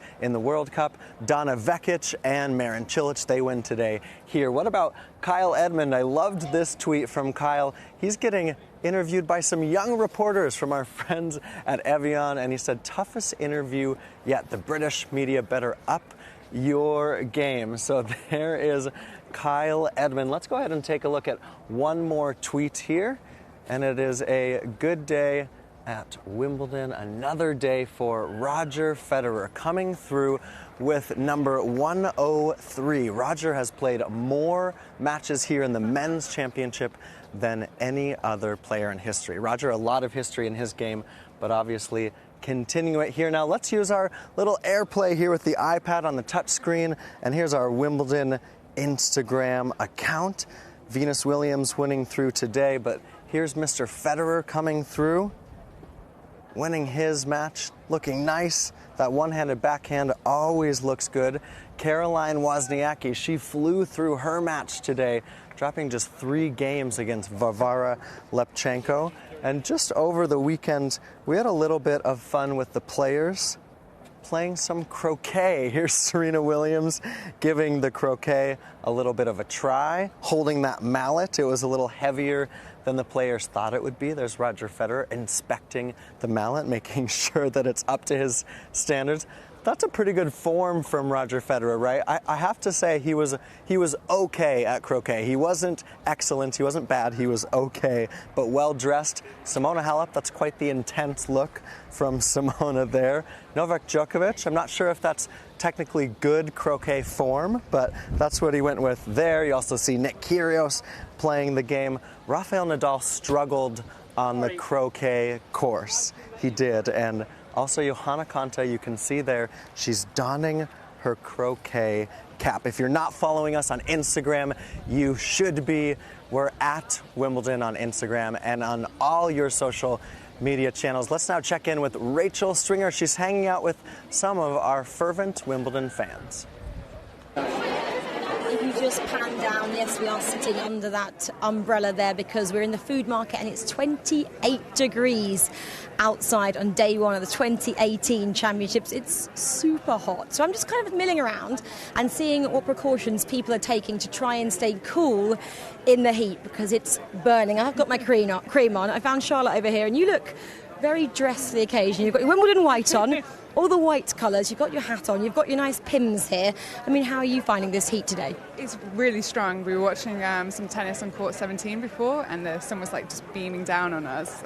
So I was really glad I had my hat on, and I had the Factor 30 on as well, which really helped. But we're British. We moan about it being too hot. We moan about it being too cold. Would you prefer it like this or raining how it has been in the past? I think because I'm off work as well today, I think it definitely helps that the sun is out today. I definitely feel like I'm on holiday, and it's a very nice to be in Britain, especially when the weather's so good, and to be at the first day of Wimbledon as well. You've got the holiday outfit look going on. I mean, how much thought went into your outfit, especially when you saw how hot it was going to be today?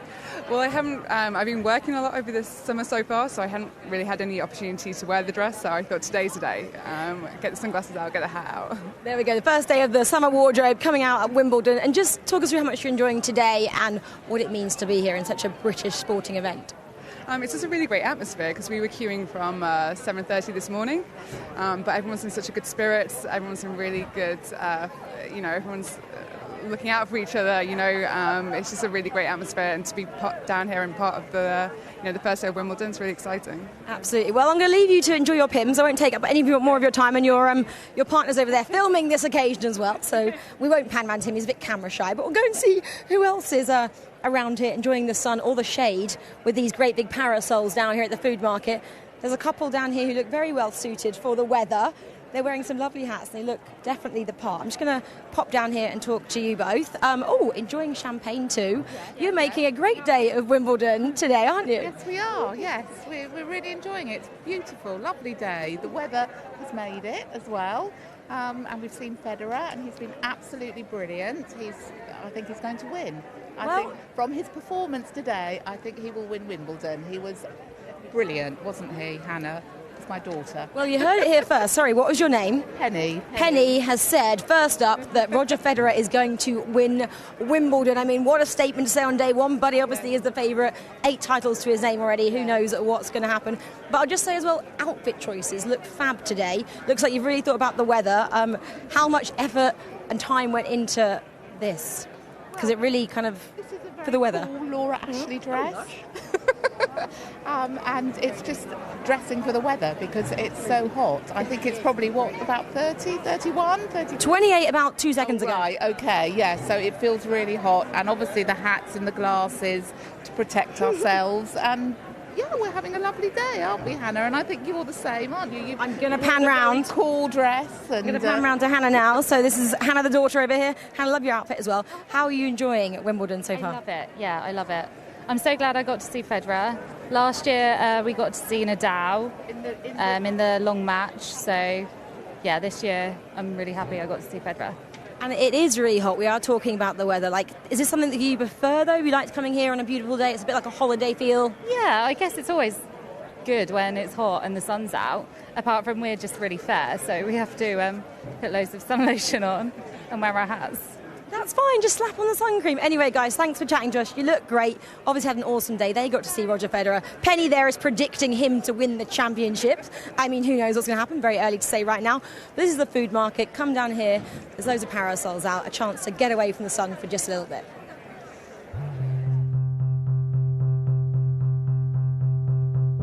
Wimbledon is a traditional championships, but there's so much technology hidden behind the scenes. There are around 120 broadcast cameras around Wimbledon's grounds, broadcasting to a global audience of around 1 billion. The movement of the players and the ball is tracked around the court by 10 different cameras, tracking 50 frames a second. There's the sensors in the roof that track the humidity, the sensor on the net cord, the LED displays showing the score and speed of serve. There's the data entry system capturing stats from all the matches. There are 110 miles of television cable running around the grounds. But we hide as much of the technology as we can. It's about being able to stay true to our original ideal, tennis in an English garden.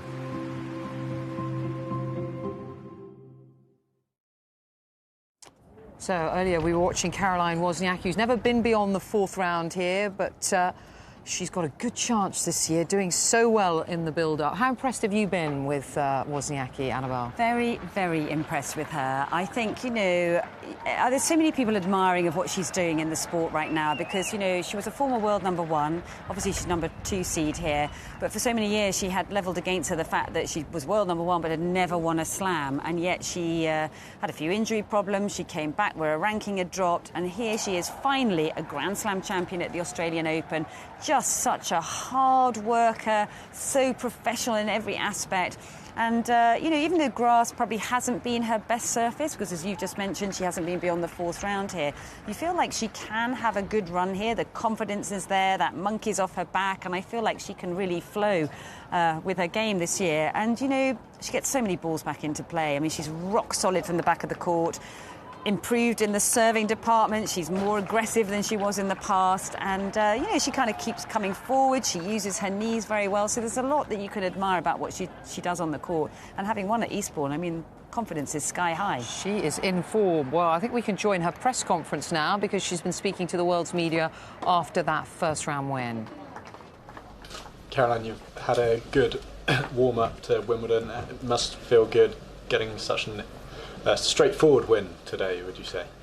It was great just to get in and out, and it didn't have much of a turnaround from Eastbourne, but it was nice to just get on court today and win, and then I have a day off tomorrow and I can enjoy a little bit of downtime. And how are you feeling playing on the grass? I love playing on the grass. I think it's great. I love the surface. Which gives you the greater boost mentally as you go through this next fortnight? Eastbourne or the Australian? Well, right now it's I think Eastbourne. I just won that a couple of days ago, and I feel like I'm hitting the ball well, and I'm doing great. And obviously Australian Open is a great booster as well. Knowing that I can do it, and I've gone all the way in a Grand Slam, it feels great. Caroline, Chris came out today, and in the interests of gender equality, she thinks that it's worth the Wimbledon and the other Grand Slams considering holding the women's final on the second Sunday of the tournament.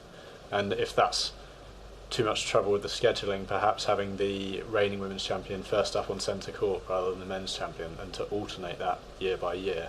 Just wanted to get your thoughts on that. Personally, I think about the equality.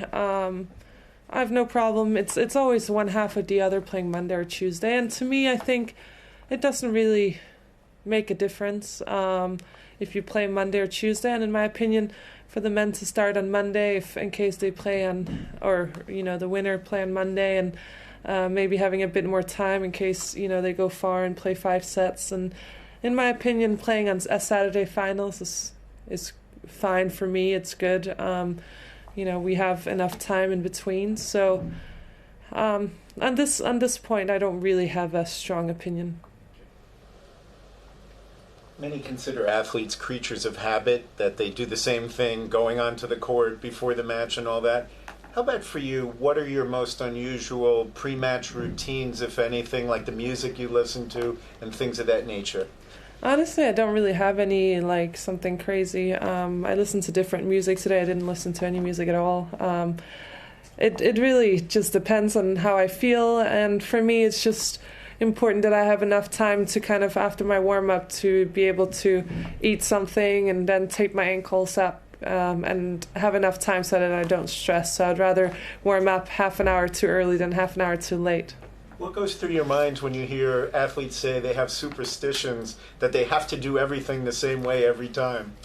I mean, whatever works for everyone. I think it's such an individual sport, so whatever works for you, I guess that's great.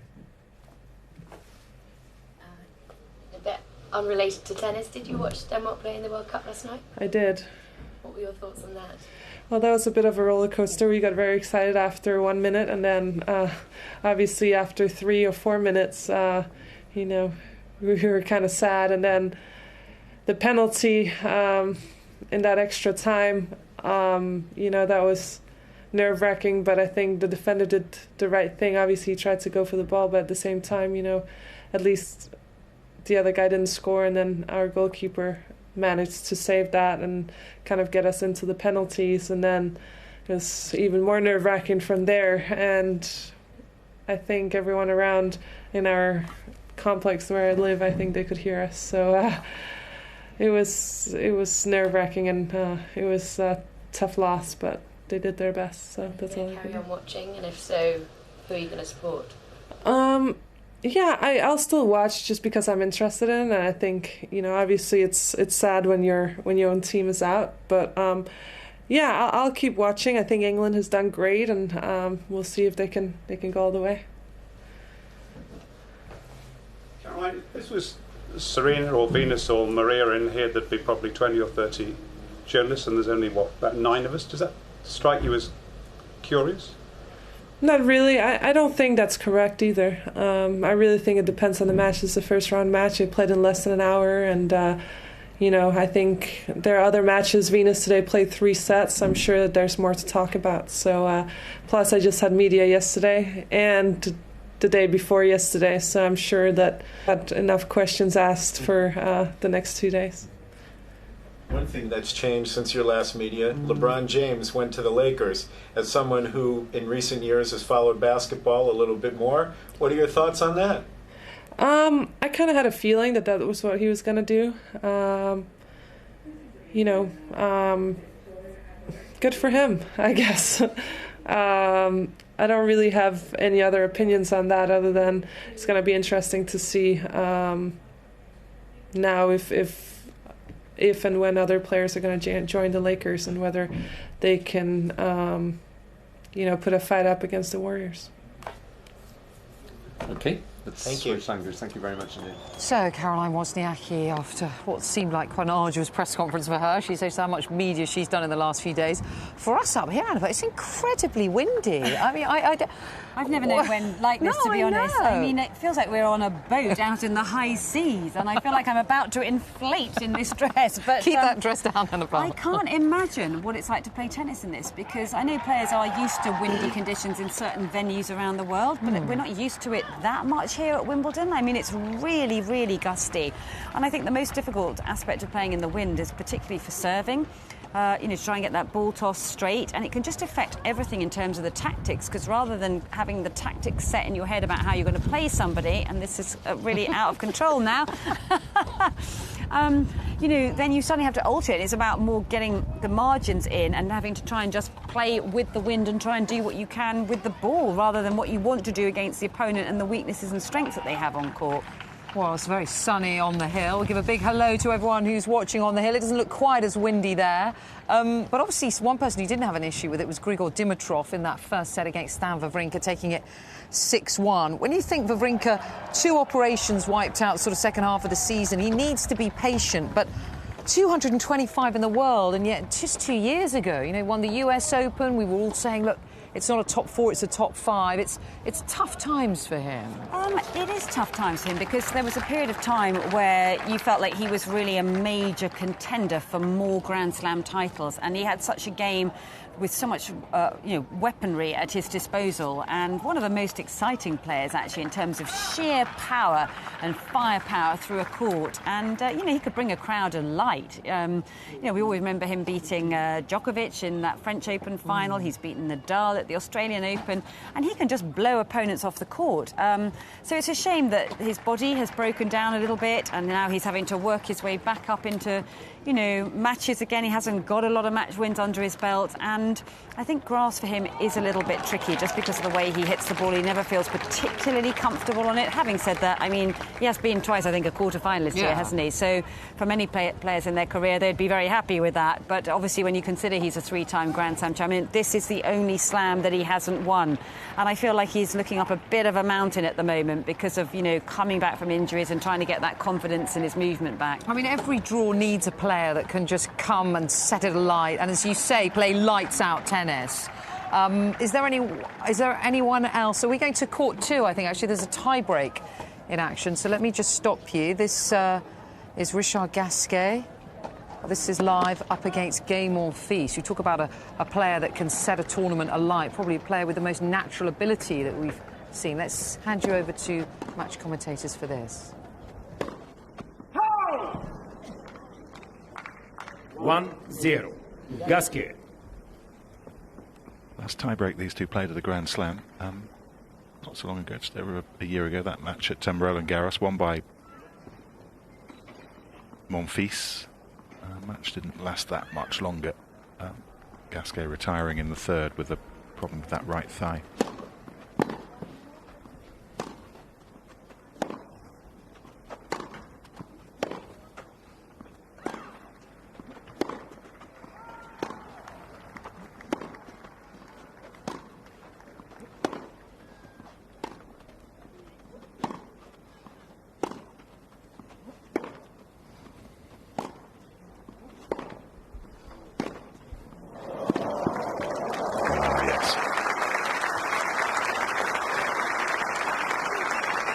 Excellent vision. But it doesn't take just vision. A lot of players can see good shots, but they can't always produce them. But here, Gasquet, look at that movement there off the ball. He took the diagonal on earlier, managed to shrink his side of the court, and it was a lot easier to find the target when you're that much closer to the baseline than 2 or 3 meters behind it.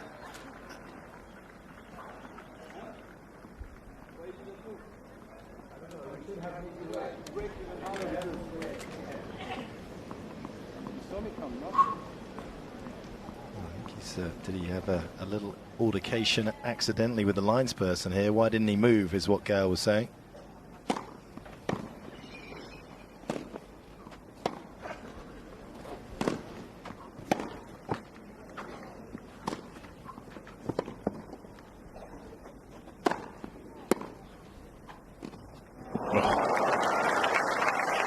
Wasn't the easiest of shots, and he didn't make it, and the little mini break has been surrendered. That was a conservative approach shot, but it was worse on the overhead. He went down the middle, but he went down the middle with no pace. And again, if you look at those steps that he takes coming in, lots of little steps. So by the time he actually got to play the volley, he had no forward momentum at all, and it was all having to come from the hand, which made that shot even more difficult because there was no pace on it.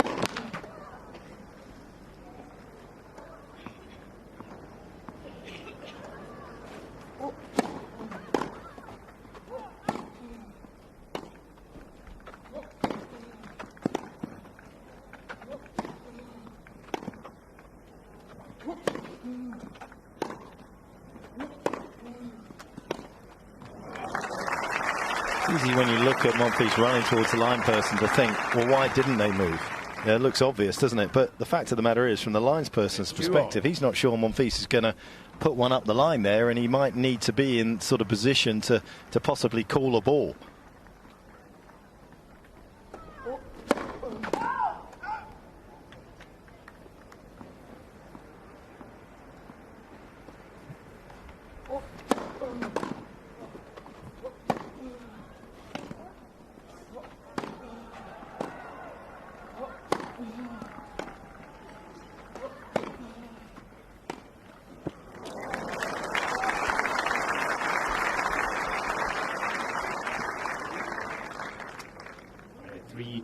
Monfils.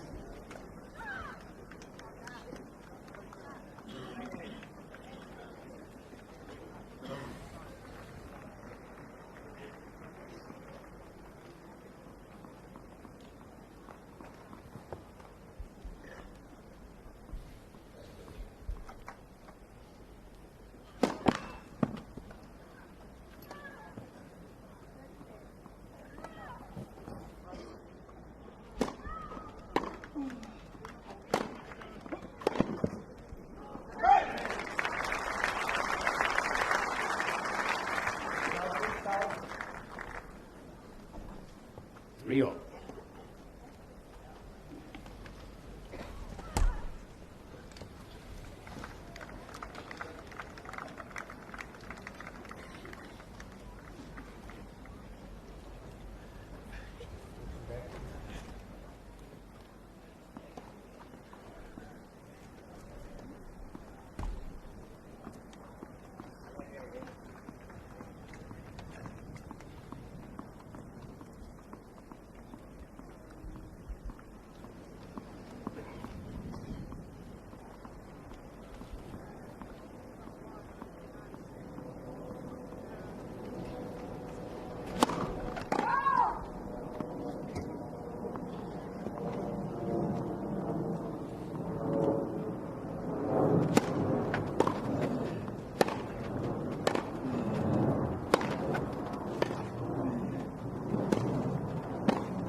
Oh, he's made it.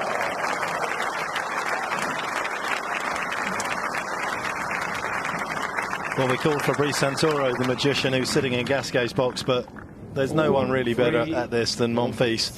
He can drag a ball from anywhere in the court and hit winners. It is just remarkable. It's a great approach shot. It was just simply a better pass.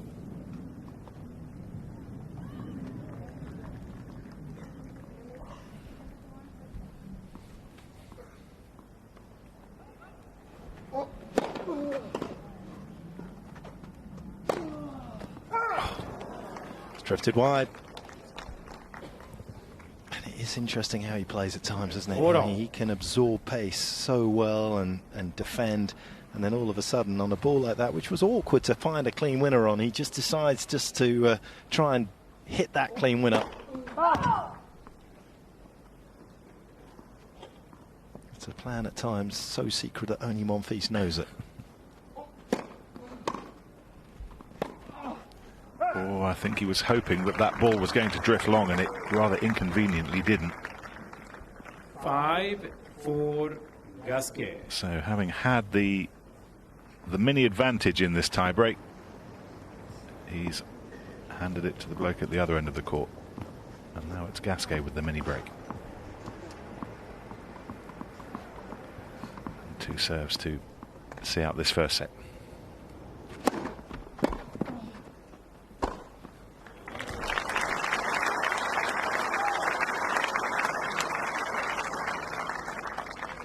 The 6-4 Gasquet.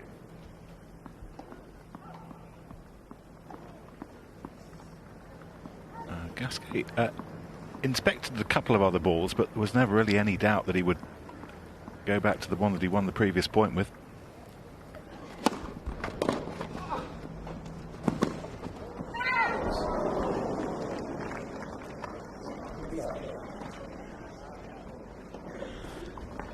The 6-5 Gasquet.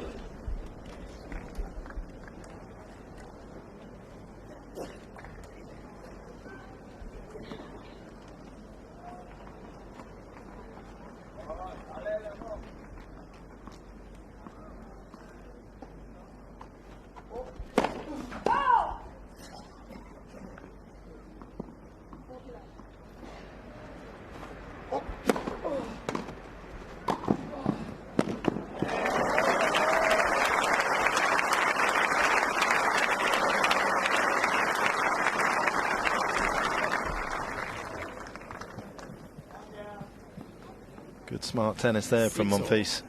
Got to give him a lot of credit for that kind of courage. He's not somebody that's always delighted in finding himself up at the net, but he is proficient around it, and certainly with, again, his athleticism, his wingspan, he can certainly defend the net even if he doesn't feel at times as comfortable attacking it.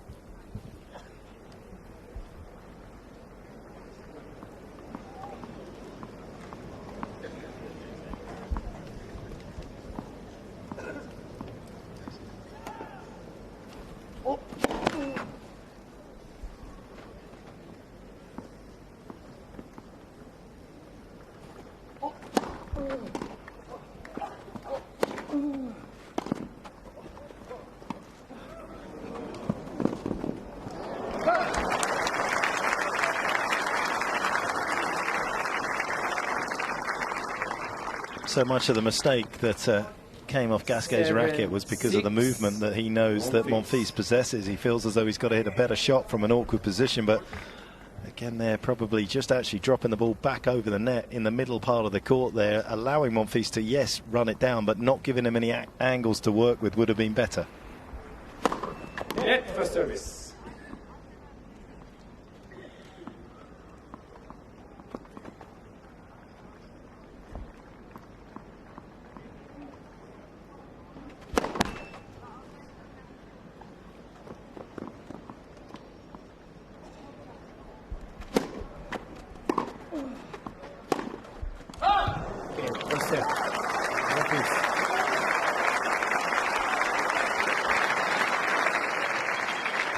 Well, as the crowd on court number 2 just take a little opportunity to stretch, it's Gaël Monfils who has stretched his way through that first set tiebreak.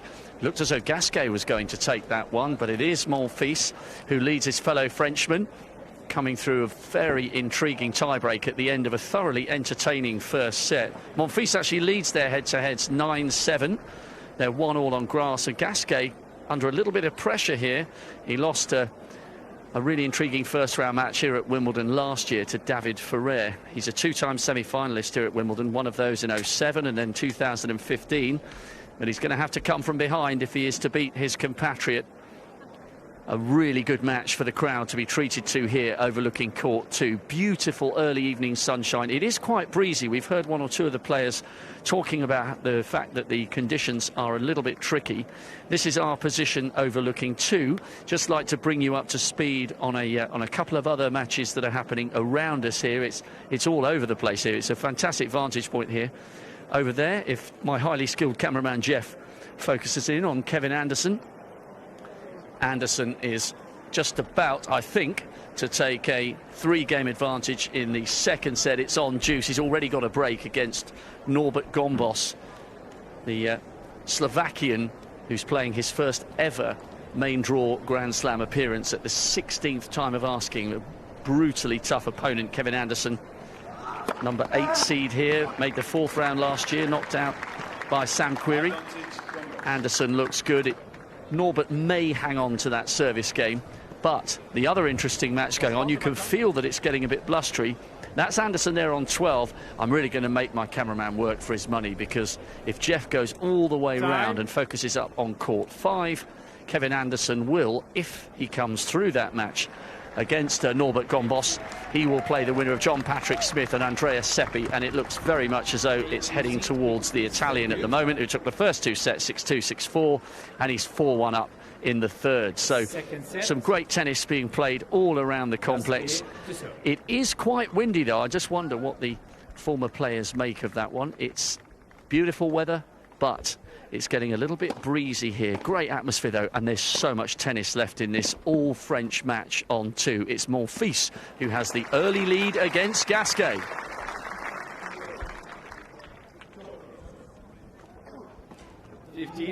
Yes, we can see you. You're in the sun, we're in the shade, but I can see the tall figure of Rob Walker over not far away. Gaël Monfils is set up there, Annabelle. I mean, when you're thinking about people that were born to play tennis, in terms of a tennis athlete, there's few players like him in the game. He hasn't fulfilled his potential, commitment or has often been said, but in terms of just his movement and his athleticism on a tennis court. Oh, it's second to none. I mean, he's the sort of athlete that you could put him into any sporting arena and I'm sure he would excel. I mean, this is speed around a court that is pretty much second to none on the tour, actually. If you ask a lot of the top players who they think is the fastest and the quickest around the court, most of them will say Gael Monfils. And it's his take-off speed, his agility, his ability to, leap up off the court for high balls, I mean, he's just phenomenal. And that speed alone can really pressure opponents because you start to feel that the court is shrinking and you don't quite know where to go into because he can get balls back. But as you alluded to, sometimes with him it's about kind of galvanising his thought process on a court, because I think he's even admitted himself he just loves to entertain players, and sometimes the shot selection is more about the entertainment than it is about trying to win the point. But he's just a real character and everybody loves him. He lights up a tennis court when he's on it. He brings a big personality into an arena, and I'll go out of my way to watch whenever Gael Monfils is on court. Oh, he has one amazing shot in his locker, which is a smash, where he looks almost like he's slam dunking on a basketball court. But also change of ends sometimes. I've seen him at change of ends drinking a can of Coke. That's not often you see from professional tennis players. I mean, he's a real character and he's fun and he's very, very popular amongst his fellow players. They will say he's such a nice guy. I remember Marion Bartley, who knows him very well. She was always talking about how he's so charming and lovely off the court that sometimes that's the problem for him. He doesn't want to hurt opponents and he doesn't want to almost beat them because he just loves being out there and entertaining, as we say. But it's almost that competitive element isn't kind of necessarily the most important thing for him, which is unusual actually in terms of being a tennis player. But I think he's probably very difficult to coach. He's coached by Tillström, and in some ways I think that Tillström actually has given him some good boundaries, but you also don't want to lose that raw talent and that raw kind of entertainment factor, so it's a very difficult balance to strike for a coach with him, I think. Well, we'll see how he gets on in that second set against Richard Gasquet. Let's join up now with Rachel Stringer, who's out and about. You are currently looking at some beautiful illustrations, which you will see all around the championships this year, because they are the 2018 illustrations created by Amber Anderson over here from Creative Debuts. She is the official illustrator for the Wimbledon Foundation this year. Amber, what an honour to be selected to do all these brilliant illustrations and to have them actually displayed all around the championships. It is. I mean, it's such a prestigious event. It's amazing to have the opportunity to be a part of it. And see everyone interact with my illustrations across the championships. The question I'm sure everybody's asking is, how did you get selected to do this job this year? Of course. So I'm part of a collective called Creative Debuts, who especially platform for emerging and young artists. There's about 2,000 artists featured now on their site and their platform. I was actually picked directly by the Wimbledon Foundation specifically from my portfolio from the site. And we had a few meetings, got in touch, and went from there. I mean, what was your reaction when you got a phone call from the Wimbledon Foundation saying we'd like to discuss potential of you being the artist this year? I mean, obviously, very, very excited. It's an amazing opportunity. I know they're printing 20,000 copies of the booklet this year, so the reach for me, the opportunity for me, and as I said, the interaction with the booklets and my work, it's amazing to see it. And that booklet is this one that you're mentioning here, which is the Explore Wimbledon booklet for any youngsters, really, that want to come down and get a little bit interactive, I guess, with what's going on around the championships. So we have a little flick through. There's a few little challenges for them to go through here, and they can wander around Wimbledon itself and, I guess, get some facts, learn a bit more about the championships. That's the basic idea. But, Amber, I want to ask you, what was the, process behind the illustrations, and where did the ideas for your illustrations come from? I think the amazing thing about this project is that it's all about Wimbledon, and it's all about being inspired by Wimbledon, the heritage of Wimbledon, the history behind it, the people that have made it what it is today, the quirks that have made it what it is today. We particularly focused this year on the fact it's the 150th anniversary, and obviously Wimbledon actually started as a croquet club, and it only became a tennis club a little bit later on, which not a lot of people know. So that's the amazing thing about the Wimbledon Foundation. They base a lot of what they do on education, not only around Wimbledon itself, but education for young people in the communities locally. Exactly. Now, I wanted to ask as well, which is your favourite illustration? How many, I guess, drafts did you have to go through to get to what we are seeing right here? Incredibly, quite a lot of it was first time. So that was brilliant for me. That was brilliant for the team because obviously it's such a busy time for everyone as everything starts happening at the championships. But these ones that you see behind you probably took the longest. They're more Victorian, old-fashioned style, so there's a lot of detail, a lot of cross-hatching. As you can see, the shading on all the ladies' dresses. But yeah, we were quite lucky to hit the nail on the head first time this year. What materials do you use as well to do your illustrations in? Mostly pen and ink. And then this year, because of the nature of the booklet, a lot of digital as well, but only to add in certain details in the background more than anything. The actual sort of illustrations that you can see themselves are all hand-drawn and scanned in. Amazing. And you said about education as well. Have you had a flick through the book and have you completed one yet yourself? I haven't physically filled it out with a pen, but I suppose in my mind I know all the answers. That's a start. That's good. And for the kids who do get involved and do want to pick up one of these little booklets, they're down here in this little tent, the Wimbledon Foundation tent, and you can have a game of croquet as well. But if you do complete it and bring it back to this tent, you then get rewarded with one of these badges, which, Amber, you also designed. These look awesome. Anyone that's got a sharp eye can find these illustrations within the booklet as well. So they're all sort of dotted about, and I've taken from the booklet to create these. And then, yeah, if you play a game of croquet, you can also pick up a croquet champion badge too. There we go. So 4 badges on offer. And Amber, obviously you get to experience Wimbledon in all its glory as well. So have a fabulous day, and thanks for chatting to us. And if you come down here, yeah, have a little game of croquet. I might go and have a little game now myself. Amber, do you want a little challenge? Yeah. Okay, Frank, we're going to go and do this. Oh, after this man, we're going to get in the queue, and we'll see you guys in a bit. So come down here and have a game of croquet. Well, straight to centre court, where they're into a second set tiebreak between Grigor Dimitrov and Stan Wawrinka. Both players receive one additional challenge.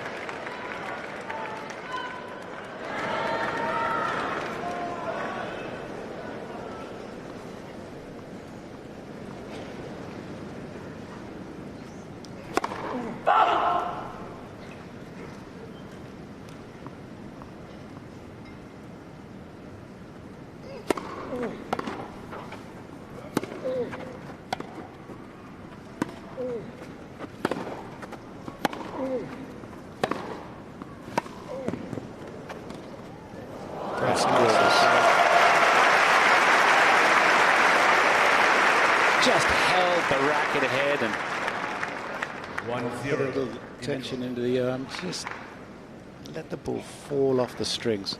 Well, that's really nice. Look where Stan was, which takes a little pressure off the execution of the shot. You can play it a little bit safer. It's smart play.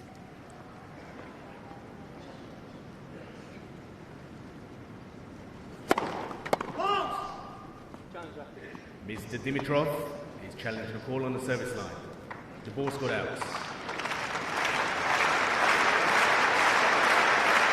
Plenty of challenges remaining, so he'll have a quick look at this. Second service. Just out.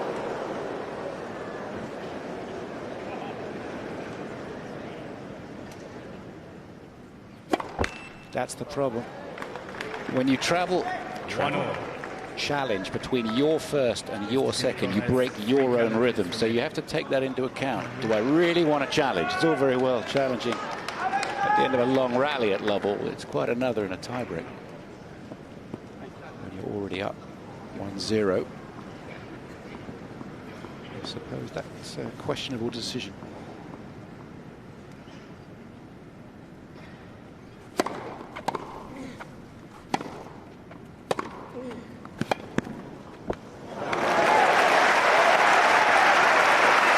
Against the head of this breakup. 2-1. Wawrinka.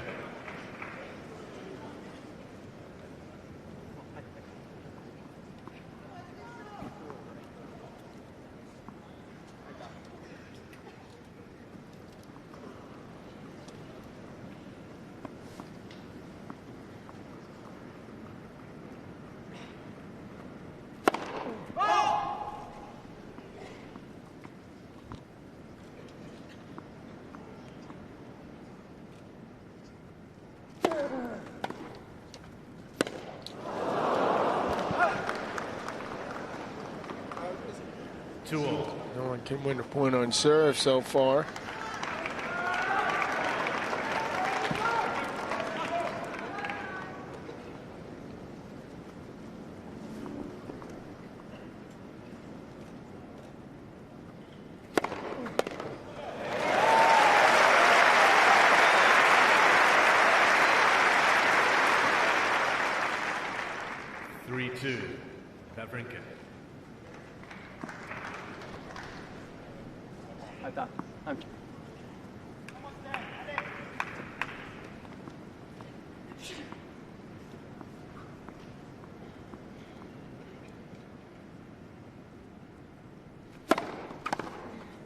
on.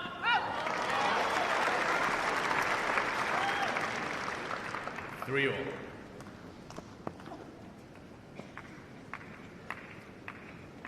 James Van Allen, the man who came up with the tiebreak system, I think he hit on something very nice, which I think they should utilize in the 5th set too, but that's for another time.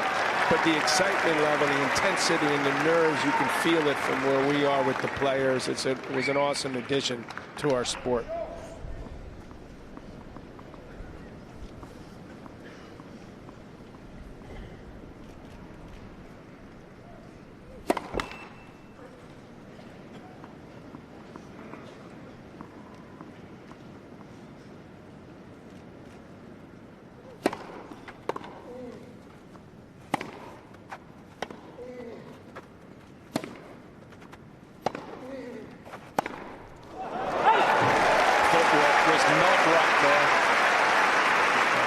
Flailed at that forehand, miles long. 4-3. It's his nerves. You're seeing them come into play in this tiebreaker for both guys. Mum and Dad, Dimitar, Maria, he's a tennis coach. She a sports teacher. A former volleyball player, athletic background. Tough to watch at times, must be.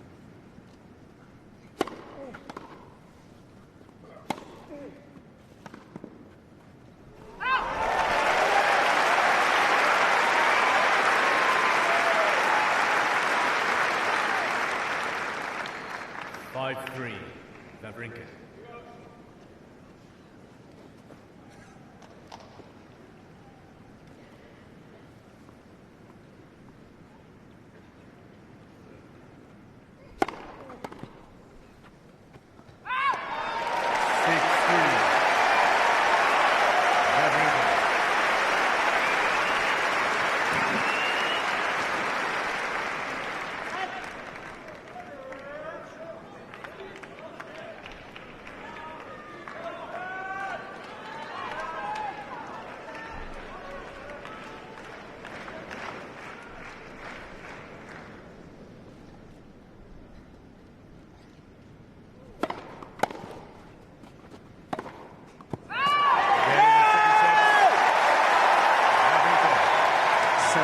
Levelling things up. You can continue watching that with our major broadcasting partners.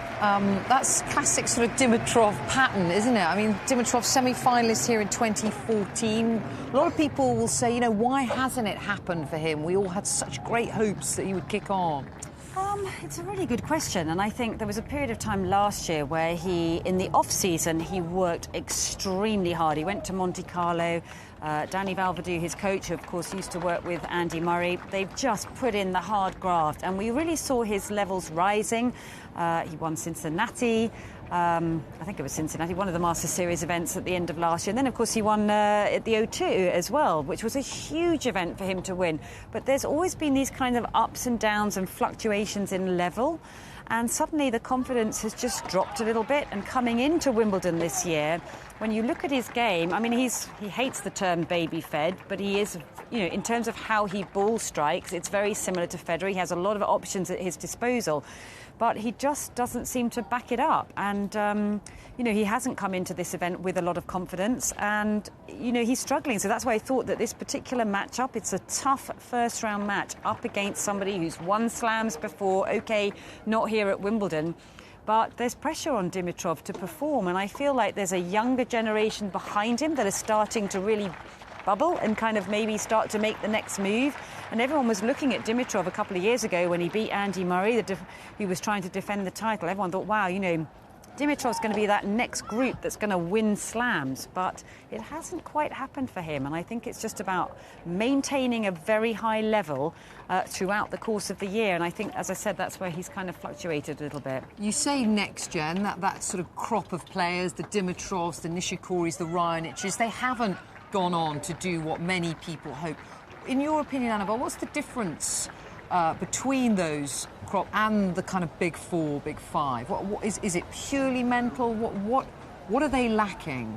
I think it's exactly what we were just talking about. Is when you look at the likes of, say, Andy Murray's injured at the moment, but when he was playing his best tennis, when Roger Federer is at the top with Nadal, and also when Djokovic was playing their best tennis, they maintained an extremely high level throughout the course of the year. They didn't tend to have huge ups and downs, and I think that is the biggest difference, because we all know all of these players that we're looking out on the grounds here today, they can all hit the ball really well, they serve and return well, everyone's extremely fit. There's a mental strength that has to come from within, and it's a character thing, and you can't put your finger on what that is. And who of the younger generation do you think have got that, those players coming through? I think Zverev is extremely impressive. I mean, he's so young, 21 years of age, and already has 3 Masters Series titles to his name. You watched him, I know, at the French Open, where finally he got to his first quarter-final of a slam, because there was a lot of pressure building on him to, when are you going to do something in a slam, as opposed to some of the smaller events leading into slams. But, I hope that the shackles are off for him now, because I think he not only has the talent and a real presence, but he also backs it up with the work ethic, and I think that's a really strong combination. There are a lot of players that have a lot of talent, but they need to put in the work behind that to keep going, and I think, the tour lifestyle beats it out of them. It's a grind. It's hard, isn't it? Players are emotional. It's an emotional sport. It's not just about kind of putting them on a track and saying run, or put them on a bike and pedal. There's a lot that goes into being a tennis player, where you take yourself on this emotional journey throughout the course of matches. It's what makes the sport such a fantastic spectator sport. But you have to be very, very resilient to be able to cope with the lifestyle, the tour, the grind, the ups and downs of matches, but it's what separates the very, very best from the rest. It's what makes Roger Federer, why he's been at the top of the sport for so long, and Nadal and what have you. So it's interesting to see who's going to be that next generation that can come forward. Do you think it helps Sasha Zverev that he was sort of born into this tennis family, this tennis dynasty, if you like, that as a very young kid he was on the side of his courts watching his brother? Do you think that helps in a way? I do, and I think that he has come from a tennis dynasty. He's been around the sport with great stars and great champions for a very long time, and he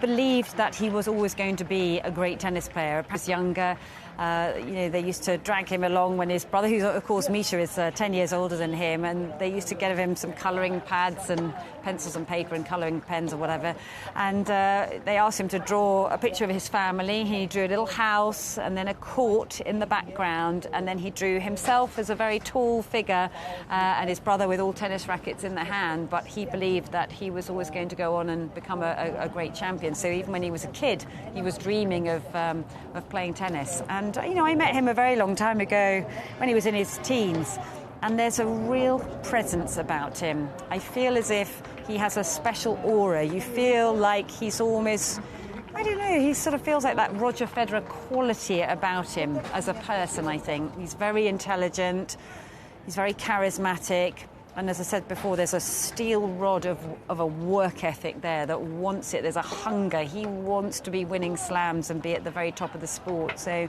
I'm really excited to see how he develops as a player. Yeah, absolutely. Fascinating story about him as a child. And I agree, once he got to that quarter-final at the French, you could just feel a bit of relief now. No one can ask me that question about me not performing at slams. Of course, I want to go further than that. But we can cross now to Nick McCarver, who's on the roof in the sunshine, I'm sure, with some stats for us. Hello, Nick. Well, I've got plenty of stats up my sleeve. As always, Selena, thank you so much. Interesting conversation there as the future of men's tennis. Who's going to take over? But right now, the storyline belongs to this young lady, Donna Vekic. She's a player we've talked about for years, and she had a big win today, the biggest upset so far of Wimbledon, beating Sloane Stephens, the number 4 seed, in straight sets. Who did see this coming? That was the question they were asking on the Wimbledon Facebook page. And let's go ahead and dip in and see what part of the women's draw we're here. And you can see if we go to the bottom half, that's where Donna Vekic is. Let's find her there. Here she is. Yep, I had it right the first time. There she is, right there. She gets that win. And look at this section of the draw, okay? You have Julia Gerges there, the number 13 seed. But otherwise, with Andrea Petkovic taking out Zhang Shui, Donna Vekic really opens this part of the draw up with Sloane Stephens out. Now, if we go just one section up, Karolina Pliskova and Victoria Azarenka, that will be absolutely a match to watch in the second round. You also can see Venus Williams' name at the bottom of that part of the draw. So that portion of the draw being opened up because Sloane Stephens is out. Donna Vekic with that win today. So Vekic takes out Sloane Stephens. How did she do it? Well, she did it with a lot of big hitting. You can see Sloane Stephens is in the near court to us here, serving. And Donna Vekic, watch the way she moves better than you think she does, and then she just hits the ball so hard. These are two of the hardest hitters on tour. Gets Sloane out of position just a little bit, and that ball straight up the throat of the court. Does so well to hit through the court. Watch this point too, just on one ball, Sloane moving her just a bit, and then Donna is gonna just push the ball past her, and that is the kind of power that few players on tour possess. Donna Vekic can do that off both wings, especially. Look here, finding a nice angle, and then watch the way she opens the shoulders and pushes that ball down the line. Those are strokes that Craig O'Shaughnessy would very much like to see from Donna Vekic today, coming through, hitting the ball big, taking it to Sloane Stephens the way that she was able to win and come through and beat Sloane Stephens. So good win for her to come through. Nice win for Donna Vekic over Sloane Stephens. Let's just dip into a little bit of social media if we can. Tomorrow's order of play, it's here, it's out, it's ready. And Garbiñe Muguruza will play on center court, as will Rafael Nadal, the two Spanish players. Muguruza, of course, is the defending champion. Rafael Nadal has won here in the past. Simona Halep, the world number 1, will also play on center court. Tomorrow's order of play on the number 1 court includes Kyle Edmund, Petra Kvitova, Novak Djokovic. And then what about on number 2 court? This is where a lot of grounds pass holders will want to be. Johanna Konta plays there, as does Sasha Zverev. We were just talking about him. Annabelle and Selena. Dominic Thiem will be there against Marcos Baghdatis. That's a match everyone will want to be seeing. And Maria Sharapova. Even if you go to number 3 court, Juan Martín del Potro, Angelique Kerber against Vera Zvonareva, 2 former finalists. David Goffin playing Caroline Garcia against Belinda Bencic. So a lot going on tomorrow here at Wimbledon. We are going to keep across all of it, and we are going to head out now to Rachel Stringer. Rachel's finding all sorts of people. A little bit now. I'm having a little seat in the shade here, but I found some rather loud people from Sunderland. Well, in particular, Ellie next to me here. She's up at 4 a.m. this morning to travel down to Wimbledon, and that still hasn't kind of made her be a little bit quiet. She's still very much loud and awake, aren't you, Ellie? Yeah, definitely. And just tell us a bit about how tickets came about and how your day's been here. Great, it's been really good. I don't know how to explain it, but we've watched Venus and we've watched, we've sat on the field and it was great. Like, we've had food and we've had a good time, yeah. And surely now, a highlight of your day is probably being interviewed by us, the Wimbledon channel. And you mentioned off camera your mum might be quite excited by this. Yes, definitely. My mum would be like jumping up in joy, so. Well, she can watch on the Wimbledon app or any of the screens and go on Twitter, Wimbledon channel. That's how she can watch it. So straight after this, tell her, get involved. But who have you come with here? Just explain a little about your little trip. We've came with school, so we've all got like different groups. So I'm with all my friends like Deacon, Helena, Jamie, Eleanor, and Kate. So. Perfect day out for you girls then. Yeah, definitely. And then are you making that very long trip back up to Sunderland today, or what's your plan? We're staying in a hotel today, and then we're going on tour in London and doing shopping, and then we're going back. Gosh, perfect, like girls' little trip, isn't it? So I'm going to go over here. We've got a few tennis fans over here as well. Who have you seen today, and how is it just to be at this championship? Because it's just so iconic to this country. We've seen Venus and Federer, and like, I don't know, it's like so weird because like you're usually watching them on the TV, but like now you're like actually like you can nearly touch them, almost touch them. Is it your first time at Wimbledon? And so it's your first time. How has it kind of compared to what you do see on TV? It's massive. Like, it's so different because you only really see the court, if you know what I mean. Like, it's class. Okay, so you said you're going shopping tomorrow. Wimbledon today. I mean, which one do you think is going to rate highest? Please don't say shopping. Oh, definitely Wimbledon, because it's like it's an experience you're never going to get ever again. Like, you've got to make most of it. So, yeah. There we go, and now chilling out in the shade, being sensible. You got your water bottles too. Look at that, great big plug there. Look at those beautiful water bottles. Got some fish and chips. They're really making the most of their day here at Wimbledon. These girls from Sunderland. What a trip. And big moment for a young Brit on court 14, Katie Swan, winning her first round match against Irina Camelia-Begu of Romania. So a big result there for Katie. You've played here as a Brit, Annabelle. You know the pressure on those shoulders. A fantastic result for her. It's a huge result for her, and you can see the delight on her face and massive celebration out here. And also just an inspired performance, to be honest. I think for a lot of Brits, it's such a great chance to take advantage of a wild card. You'll be up against players who are more experienced than you with higher rankings. But, you know, Brits, they know how to play on the grass. They've had a lot more time to experience grass courts as a junior than perhaps a lot of the opponents out there. So it's a great, great opportunity to take advantage of a wild card, take advantage of being on home soil with a big packed crowd behind you that can really lift you. And she's had some good results on the ITF circuit this year. She's won a smaller event, but she's really getting her act together. And of course, she's managed by the same management company as Andy Murray. They've kind of taken her under their wing, and she's had lots of advice from Andy. And I think that's been quite an inspiration for her as well. Yeah, I mean, she's only 19, knocking out the world number 36. But as you say, has got that grass court experience under her belt. But a huge moment for her, and you know, it's going to the press now. You know, I mean, you remember when you played here and won. I mean, you reached the third round, what, in 1984, was it? When you go and face the British media. I mean, they were all absolutely delighted for you, aren't they? They are, and I think they're going to get right behind Katie Swan. You know, she has a lot of appeal about her. She's got a lovely smile on her face, and I think she's a kind of marketing dream. You know, we've been talking about her for a very long time, and then she kind of hit the buffers a bit. There was some injury problems, and she was kind of having to retire from quite a few matches. But she said she's finally playing pain-free, injury-free, and I think her training has kind of really got going again. And as I said, she started to do a lot more winning on the ITF circuit. And, you know, to take advantage of a wild card, what a special moment for her. Oh, absolutely thrilled for her. Another Brit who didn't do so well today is Liam Brodie. He went out to the Canadian Milos Raonic, and Raonic had this to say after his match. Did you expect to have such a good run after it was 5-5 in the first set? You know, he hit a couple really good shots, made some impressive shots at the beginning. I had that look at the beginning of I think my first return game. Didn't make the most of it, but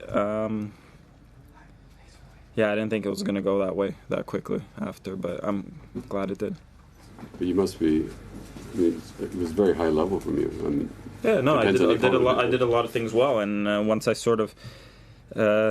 Obviously, I expected to be tight. The first set, go out there and didn't. I needed a moment just to free up. Once I got that break, he got a little bit tight on that 5-all game or 5-6, and after that I freed up and I thought I played really well. Do you feel fully fit?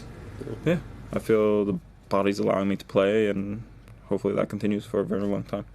Have you set yourself a target? To win the next match. Hey Milos, how tough is it dealing with the wind I know with your serve you like to have it. It's really important for you to have the toss in the same place. One time you talked about that before. Yeah. How tricky is it? I don't think it's too bad. I actually don't mind serving with the wind, just because I tend to hit through my serve. I'm not, I think if you take through physics, I think a ball can only affect the serve at 120 so much compared to maybe affecting a second serve at 90 miles an hour or 80 miles an hour. So it doesn't really make too much difference on my serve. I just have to be disciplined with myself when it comes to it, and maybe that's the only part. But if you're really disciplined with yourself, it doesn't really make that much of a difference.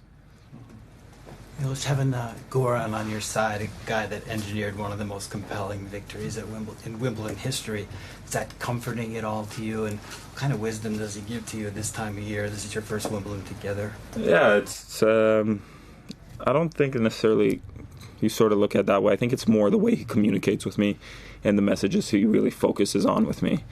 And some of the best stuff we've done has actually been off the court. I haven't been consistently healthy enough to really put forth a day-to-day plan all the time. So we've actually had a lot of discussions off court, and one of them was, hey, maybe the last week didn't go how you would have wanted to prepare, but these are the things you need to focus on when you get here, and that way you can sort of find yourself and work your way into this tournament. You're getting close to 10 years of having played here, juniors and grass and all that stuff. Do you think, what does the familiarity with playing on grass do for you? I think for me it's just, I think the last 4 years I really just know what I need to do from the first practice. It's not like I'm sort of second guessing. I might feel uncomfortable doing it because you're just coming off clay where it's quite different in that sense, but I know exactly, hey, this is how I need to hit the ball. I can't slow down things just because the court sometimes helps.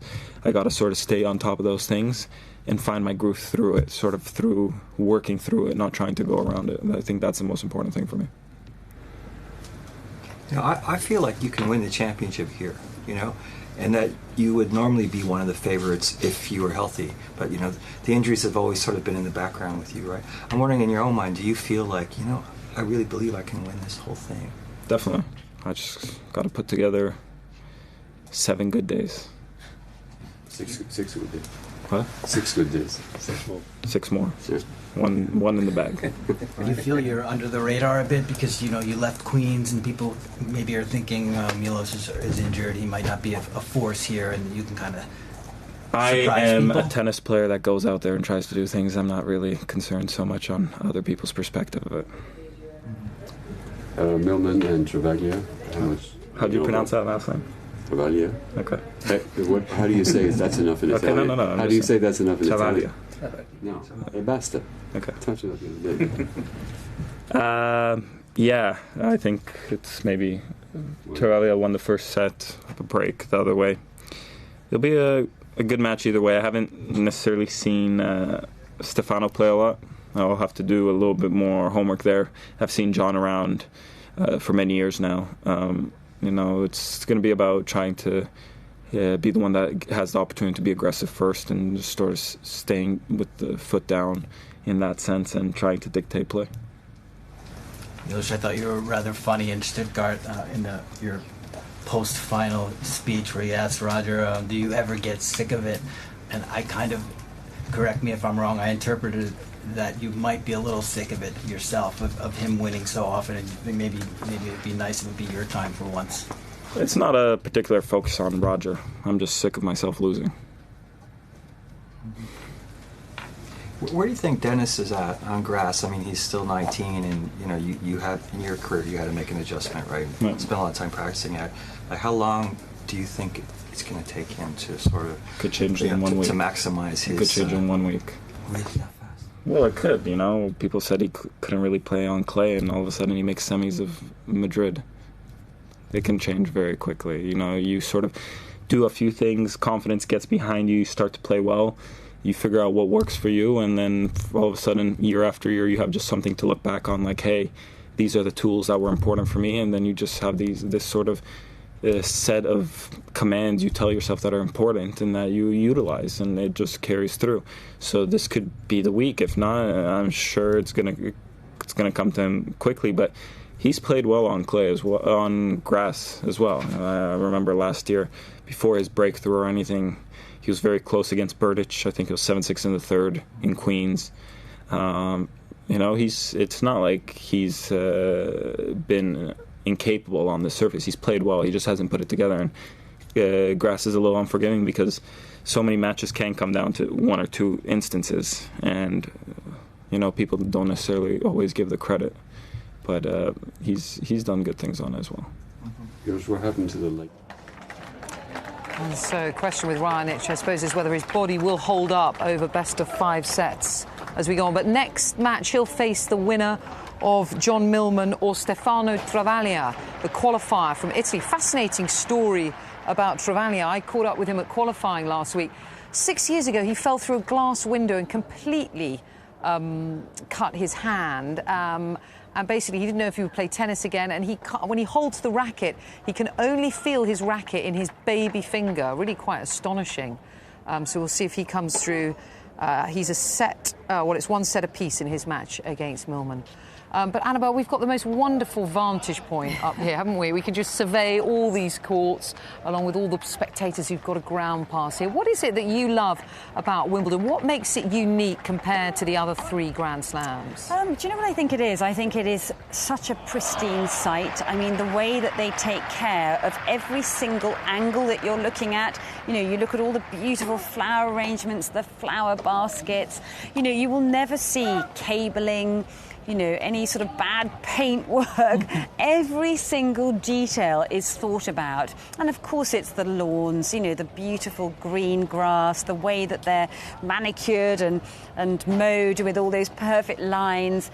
You know, everything about it is absolutely stunning. And I think people, certainly if I've had guests that have come to Wimbledon who've never been before, they always are blown away by what it's like to come here live. You know, it looks very different on screen, I think, to any sort of feeling of the atmosphere that you get when you come here live. And, you know, there's sort of a quintessentially British aspect to it, isn't there? But also there's something quite nice when you talk about looking out on this aspect.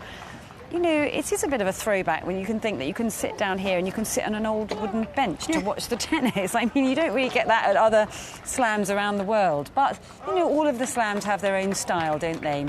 I mean, the Australian Open, which is the start of the year, you know, it's a very Aussie feel. It's very laid back. It's fun. There's always barbecues going and a bit of music and people with painted faces and outfits. You know, it's just fun. The French Open, very chic, very glamorous. Everyone's having lunch, aren't they? Everyone's always having lunch and their glass of wine at lunchtime and what have you. And the audiences there are very different to audiences here in Great Britain, because at the French Open I think of them a bit like a pantomime audience. They like to wind the players up, and if they dare to question a mark on the clay courts, they'll get booed severely and rounded on by the fans. But here it's very polite, but we really love our tennis and people really get behind the players, but they'll also be very fair to, you know, the underdogs and what have you.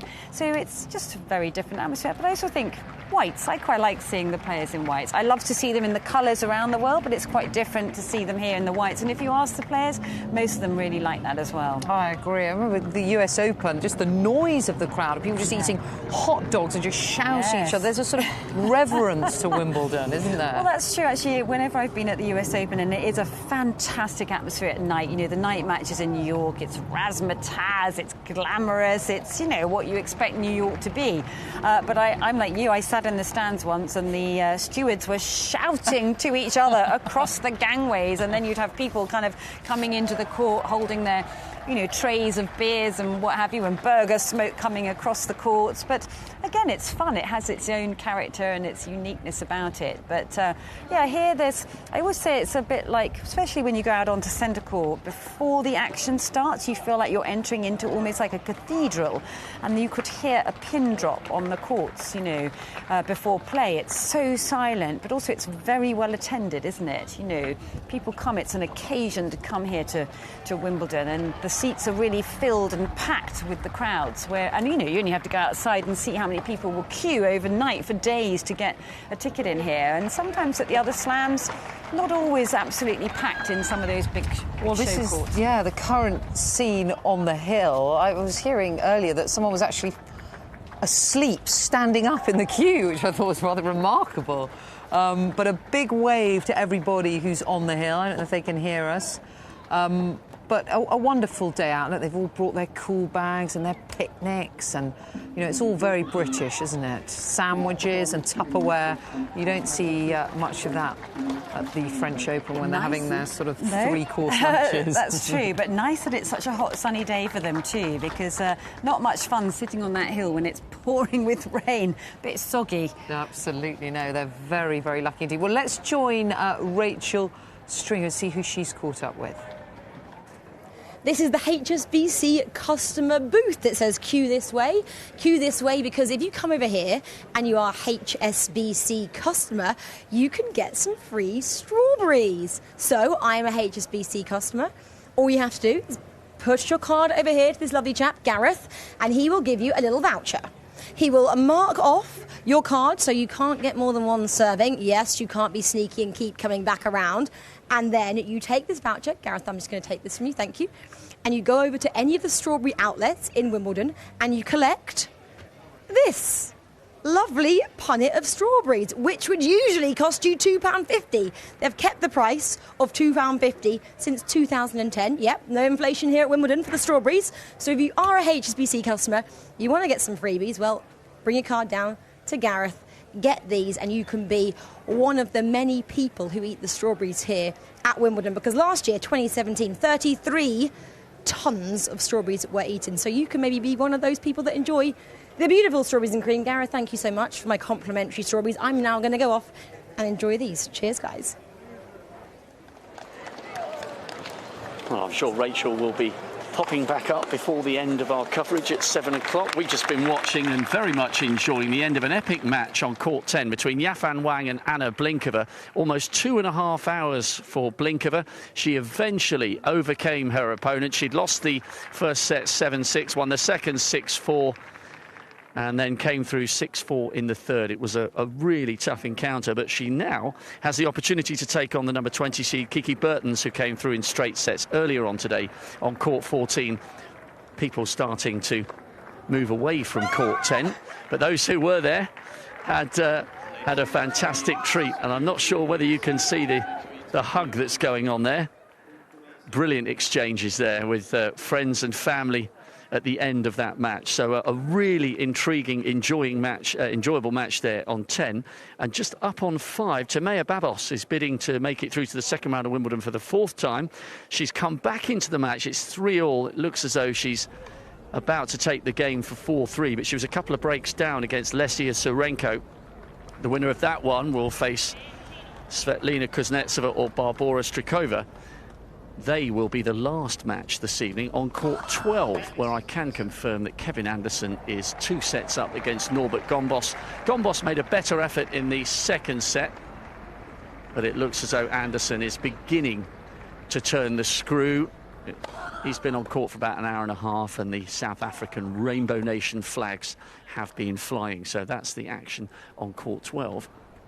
And I've got to lower my voice a little bit. I know I'm making the sound guys back in the studio work quite hard. We're still over court 2, where Gasquet and Monfils are deep into the second set.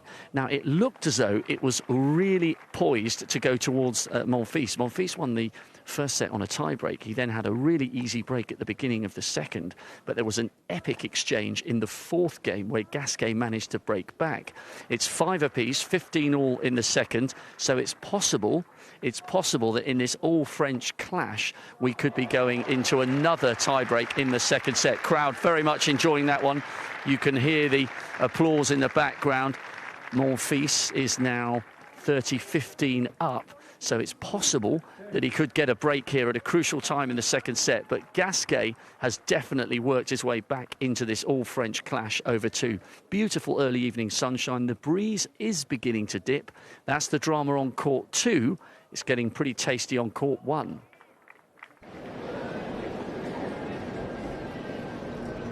At Wimbledon, the shadows lengthen. People are coming into the grounds from work, and you can just hear the roar of different courts. It just reverberates around the grounds. Well, let's take you straight onto centre court, because court 1, I'm sorry, because Serena is serving for the match.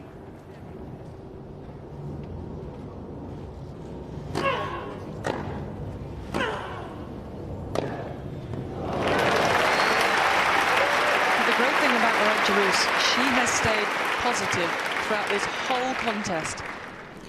So if she keeps playing like this, she'll move up in the rankings. She's definitely playing better than her ranking, which is, what, 108 or something? She's playing top-notch tennis today. Great attitude. Yeah, she hasn't made it back inside the world's top 100 since the middle of 2013, but it feels from her results, Rus, that she is slowly moving back in the right direction.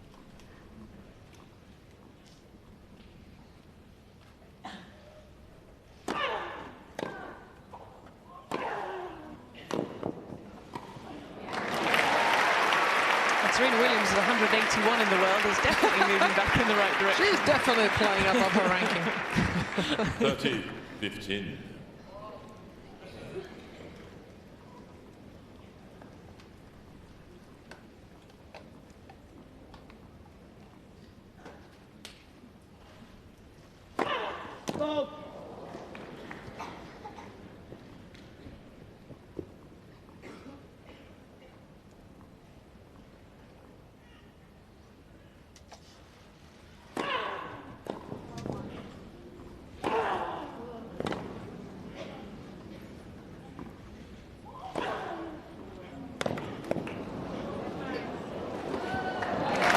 Match points, Serena Williams.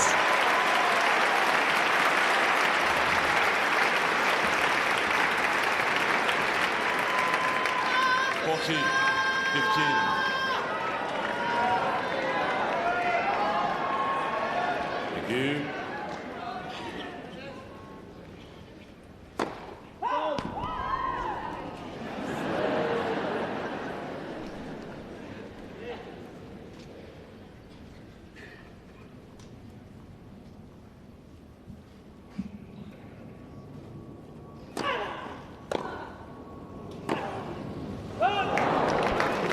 But still has to cross the finish line.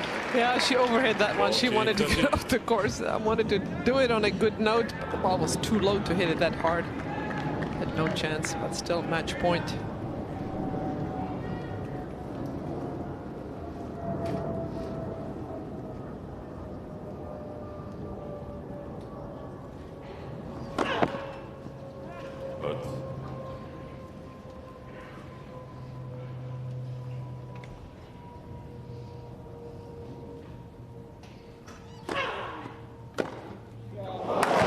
But it's not quite over just yet.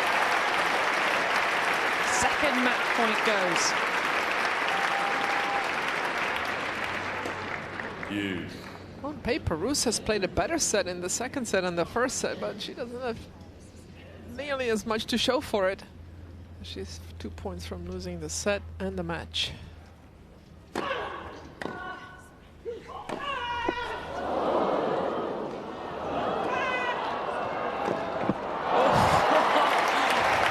was there, would have been a winner.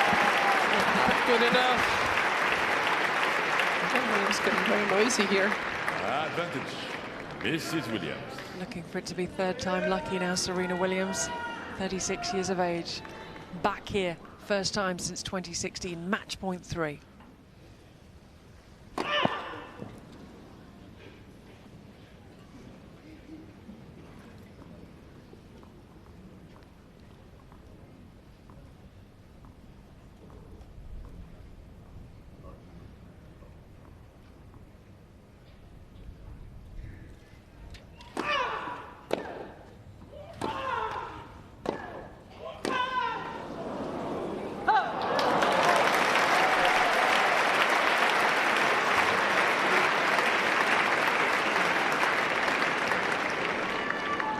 Hughes.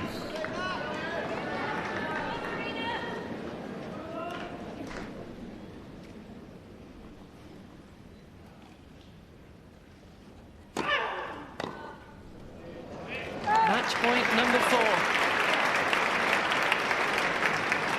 Advantage, Mrs. Williams.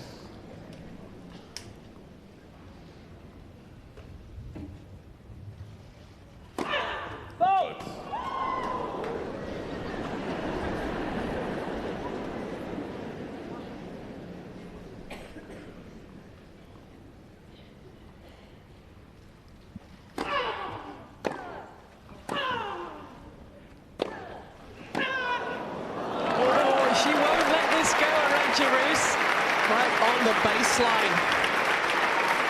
And the ball checks a little bit when it hits the baseline, and so Serena was a little bit early. Hits it wide and long, which is what happens when the ball sits up more. Rus playing some brave tennis here, with her back to the wall. Making Williams work for it.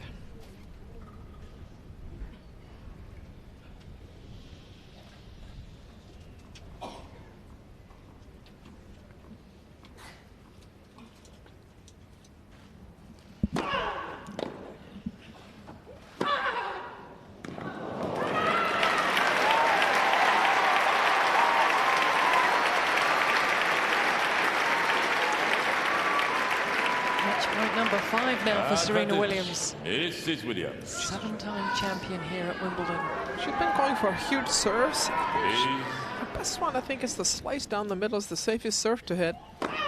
She goes for the big one out wide again.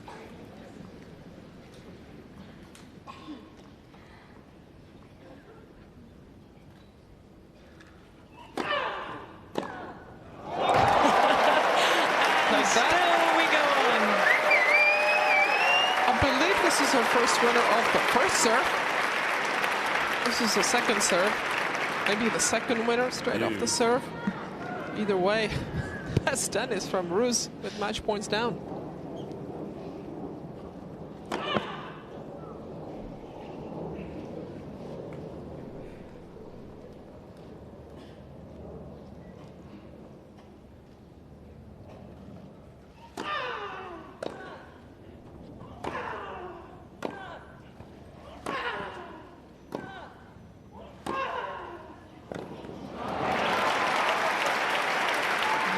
Opportunity for Serena Williams. A clench fist on the 25th seed. Advantage.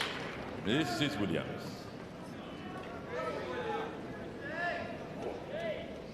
Match point number 6.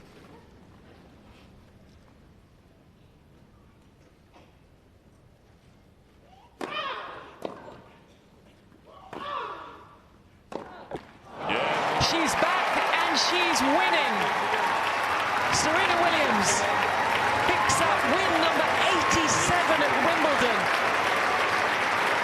She defeats Arantxa Rus in straight sets, 1 hour and 28 minutes, 7-5, 6-3.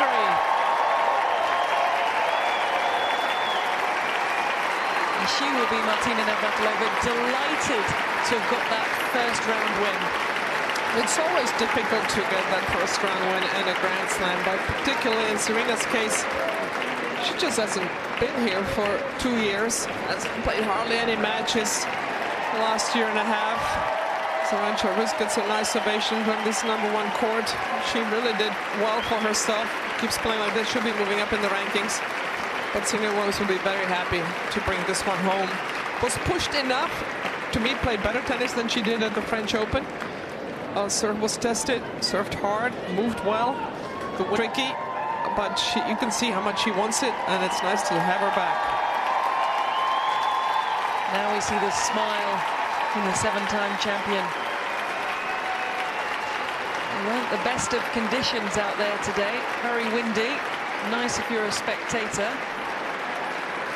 But the Martina of a champion. She found a way to deal with it and get through. Absolutely. She played every point. She did not... even that line call that cost her game and her service game, she was down a break.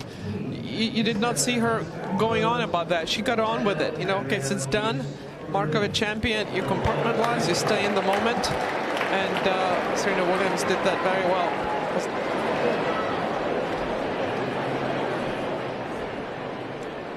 So Serena Williams through the first step in her quest to win a 24th Grand Slam. And earlier today, big sister Venus made it through in 3 sets against Johanna Larsson. And let's catch up with what she had to say after that first round win.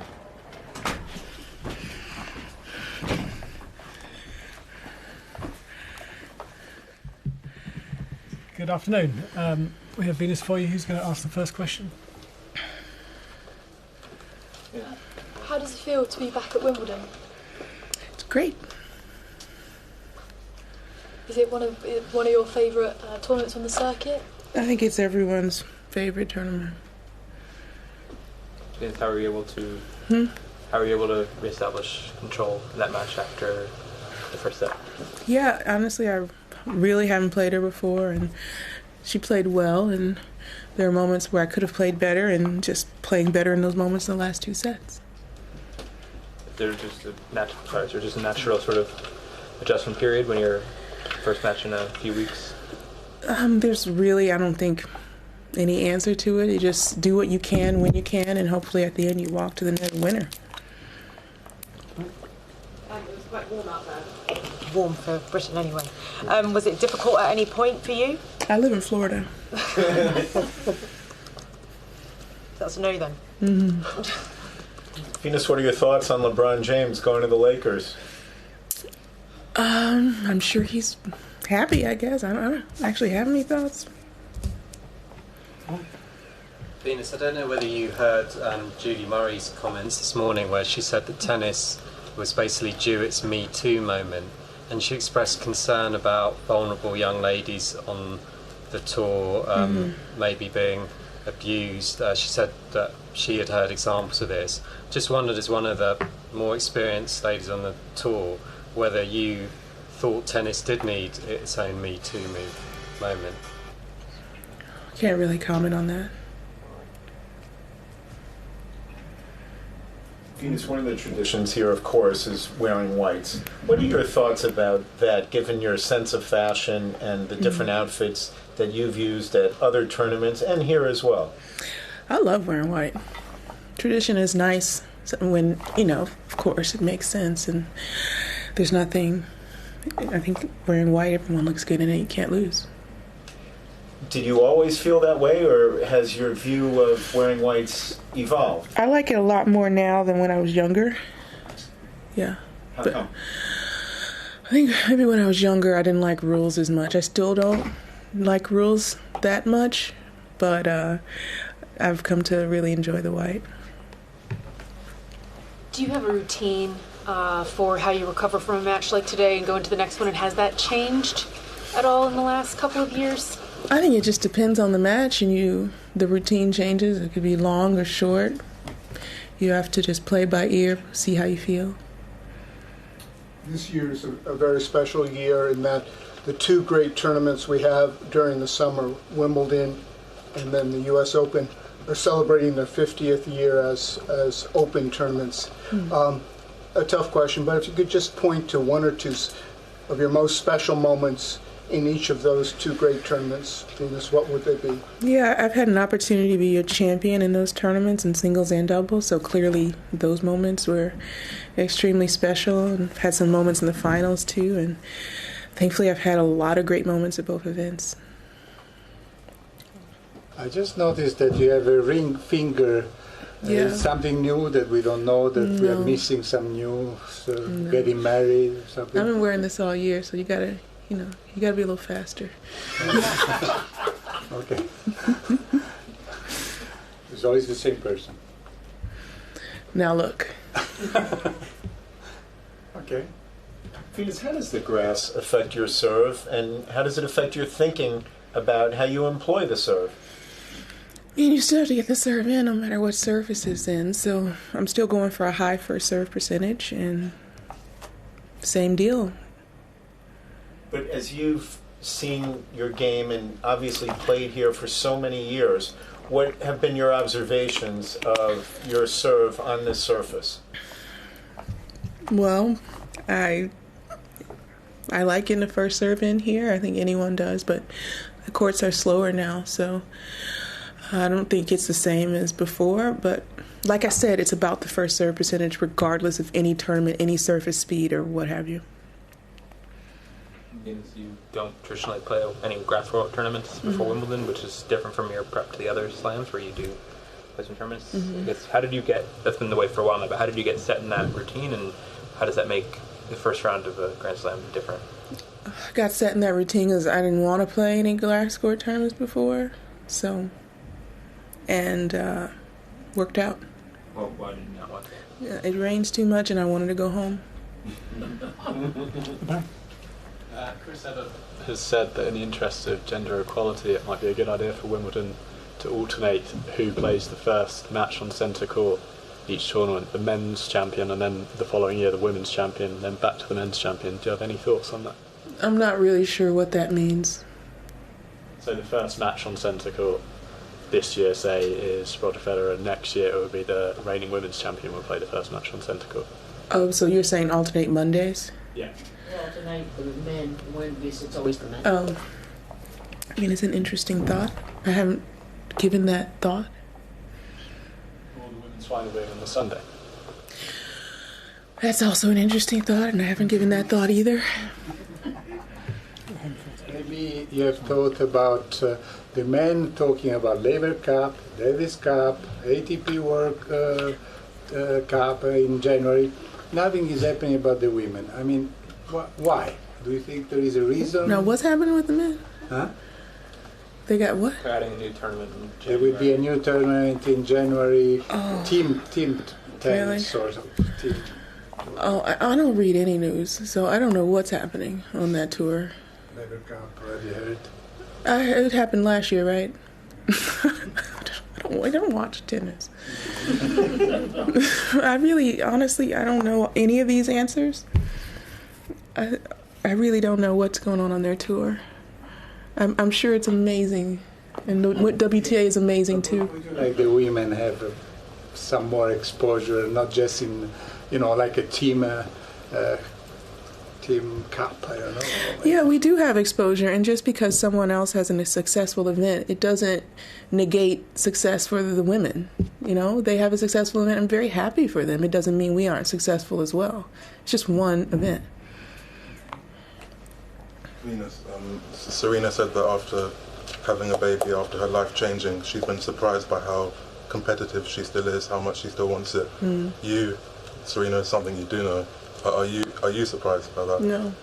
No, not at all. Venus, you said that you cut the grass season out before this event because you wanted to be home. Just what has being, for somebody who's always been on the road, for as long as you have been, what does being home mean to you, and has it changed over the years? Yeah, the mental rest is just as important as the physical. So I've had the same preparation since the 90s, and being able to go and rest a little bit after the clay court season works for me. Other people have other methods, and you have to choose your own way. Can you talk a little bit about being an aunt? What's the experience been like, and has there been one special moment that you can point to? Yeah, this is number 4 for me. So I loved being an aunt and still do all 4 times, and each and every time it's a special time. Venus, I'm sorry. That's okay, you go and then you. What music, if any, do you listen to as you're headed toward the court, and what affects your decision? None. How come? Just don't. What is your routine, and does it stay the same leading up to a match? I just try to be ready on time so no one's upset. And that's about it. Nothing special. Is it very boring for you to answer all our questions? Because sometimes you have the feeling that you would love to leave. Yeah, I have other stuff I need to do, like get ready for the next match. But I just keep it real, So if you like it or love it, it's just real. Okay. You're talking about the next match against Alexandra Dolgaroo. Do you know much about her? So Venus Williams speaking there in her press conference after her victory today. She had to work pretty hard in 3 sets, but eventually taking those last 2 sets fairly comfortably to get through to the second round. Delighted to say that on the Wimbledon channel here, high above court number 14, one of the most beautiful outposts here at SW19, joined by Daniela Antikova. Daniela, welcome along. What a beautiful day as well to be standing here above court number 14, looking out to court 1 as well. Simply perfect first day here at Wimbledon. Yeah, it's been incredible. I mean, it seems like ever since we got the roof on center court, every year it just seems to be getting better and better. I wonder whether it's because of that 1 week that we've got later the tournament or whatever reason, but yes, I think everybody's enjoying it, the players, the fans, so it's been a perfect first day. Certainly has been. We'll just reflect there on Venus Williams. We heard her speaking. not the easiest match really for her. Last year's finalist, losing that first set. Were you surprised by how she played today? Not at all. I actually predicted it was going to be a tricky match because Larson can play well on grass. She's got a great serve, and it's always, a lot of pressure when you do so well the year before coming here, defending all the points. But she's such a great champion, and I respect her so much for what she's been able to do in the last few years when everybody was saying, maybe she should retire and it's time to go. And, she just kept at it, kept fighting, kept working hard, and it's beautiful to see her playing that well. Now she's got through this one. Is she a player who could perhaps go deep into the second week as she did last year and surprise people again, or was that perhaps a once-off? I think so. She's definitely got the experience. I always wonder, being not that she's old, but I know how it felt myself. With the regeneration between the matches, it just takes so much more time to recover. So I wonder how she's going to handle that. But as far as the game goes, there's no reason why she shouldn't. One thing that we were talking to Marion earlier, and she was saying about that sometimes your body doesn't play ball with you. Your mind is saying, I can do this, I can get to the balls that I could do before, but then your body can't later on in your career. It just gives a sense of how frustrating that might be. Yeah, exactly. So I wouldn't say it's necessarily what happens on the court, because I think there, if you're sharp, if you're working hard, and if you're doing the right things in the gym especially, I think you're still able to do whatever your mind wants you to do, but it's more the recovery in the days in between. So, you might do the same thing just like you did 5 years ago. You do the ice bath, you eat well, you recover, you do the bike stretch, and you seem to be doing all the right things, and it's just, you wake up and you just don't have enough energy, and it's something I guess, a lot of the older players struggle with. So that's why I said, let's see where she's as far as her physique goes. But like I said, tennis-wise, she's looking good. Absolutely. 3-set win today for Venus Williams. Plenty more from Daniela to come. But let's show you some action. We'll head inside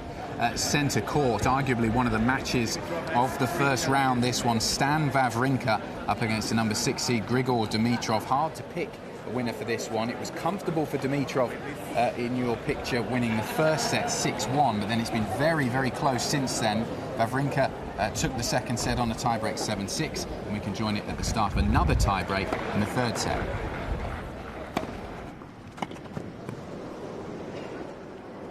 Seems like he makes things more difficult for himself. And this could have been a routine set. He's in the battle now, trying to maintain a positive attitude, compete.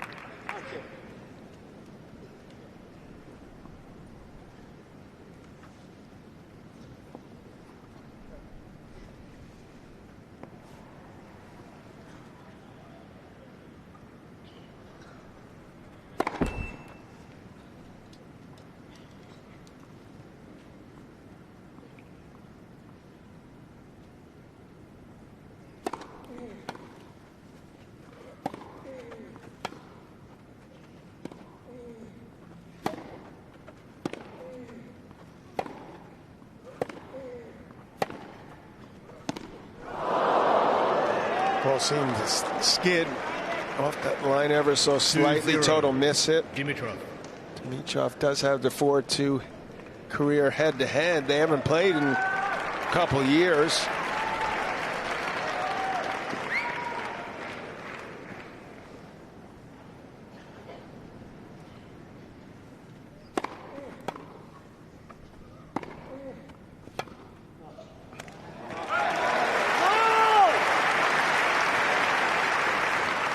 He's going to have an ulcer the way he's, he just can't consistently do it enough to get himself to relax.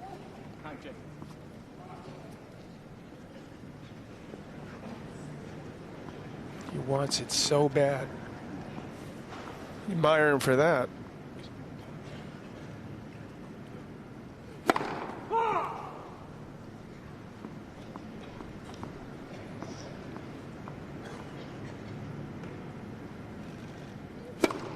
Let's second service.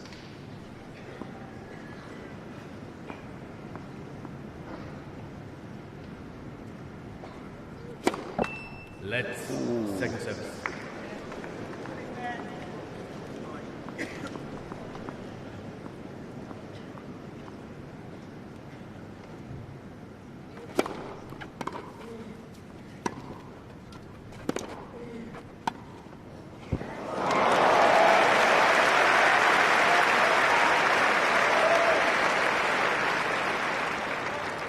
2-all. Panic shot there. You really feel like he's battling himself, too, as much as he's battling Wawrinka.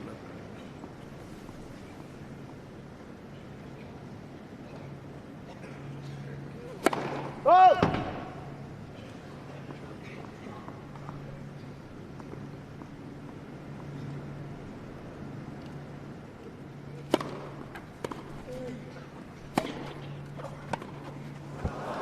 Should have won the game at 4-1. He had a chance for a double break. Had the chance to serve it out. Missed that easy volley to start. And has the set points. Can't get it done there. If he doesn't win this set, he's going to freak out, man. Or I'm going to freak out. All right. I'm looking forward to that. I'm just watching.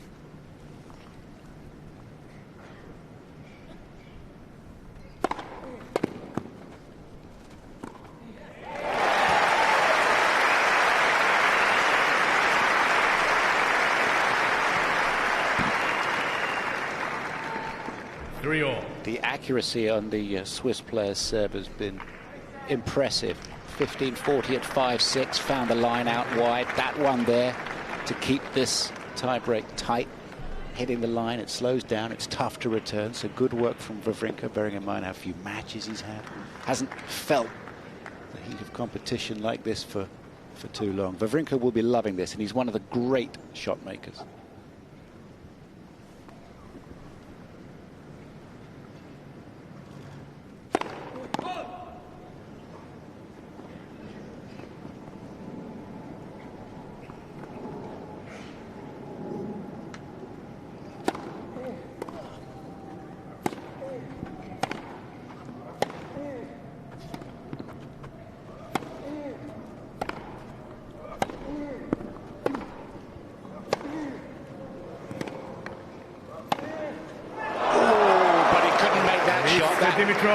That wasn't called out. I don't believe it was. It felt like it was miles out. But, well, I don't know if it was miles out, but it was maybe not miles.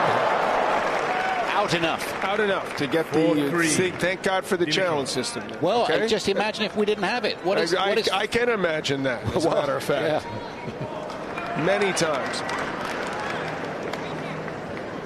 But it's good that we do, because that's a set all, 6-all, 3-all in a tiebreaker. Oh my goodness.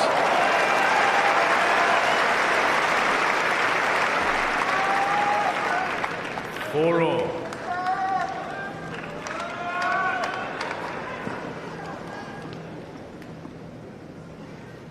Someone here is going to have to be brave. A lot of fear showing in Dimitrov's game.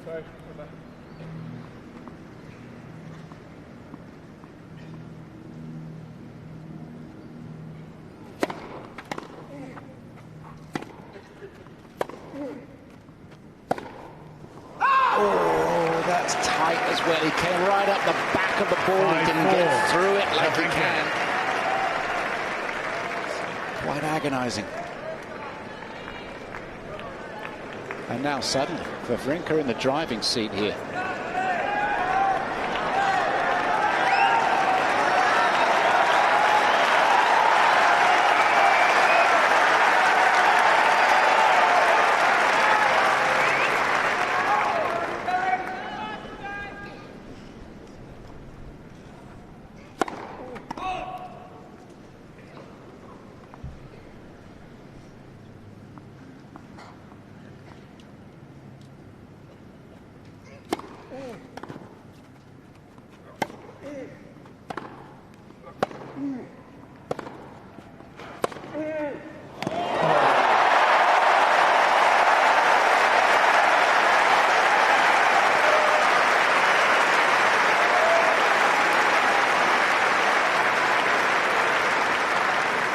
But he loves to take the ball on, doesn't he? Commitment.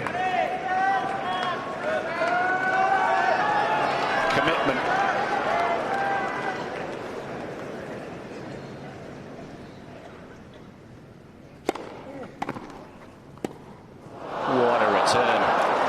When he doesn't have to think, that's probably better. Yeah. Well, that's probably true of most guys, honestly. But certainly of Grigor, what he's been battling with the nerves and the expectations, but still a set point down.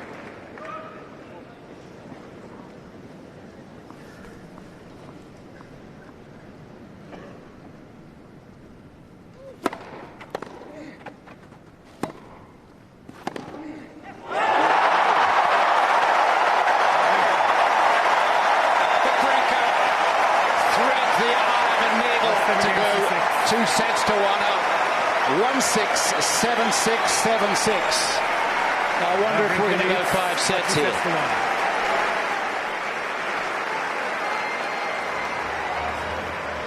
Well, don't forget you can watch continuing action of this match. Head over to Wimbledon's major broadcasters around the world, and it's certainly turning into an absolute classic on centre court, and what could be, I suppose you would say, a bit of an upset, because Stan Wawrinka isn't seeded coming into this one. Brilliant first round match against Dimitrov, and he's shown real fighting spirit, hasn't he, to win both of those tie breaks, having lost that first set really comfortably.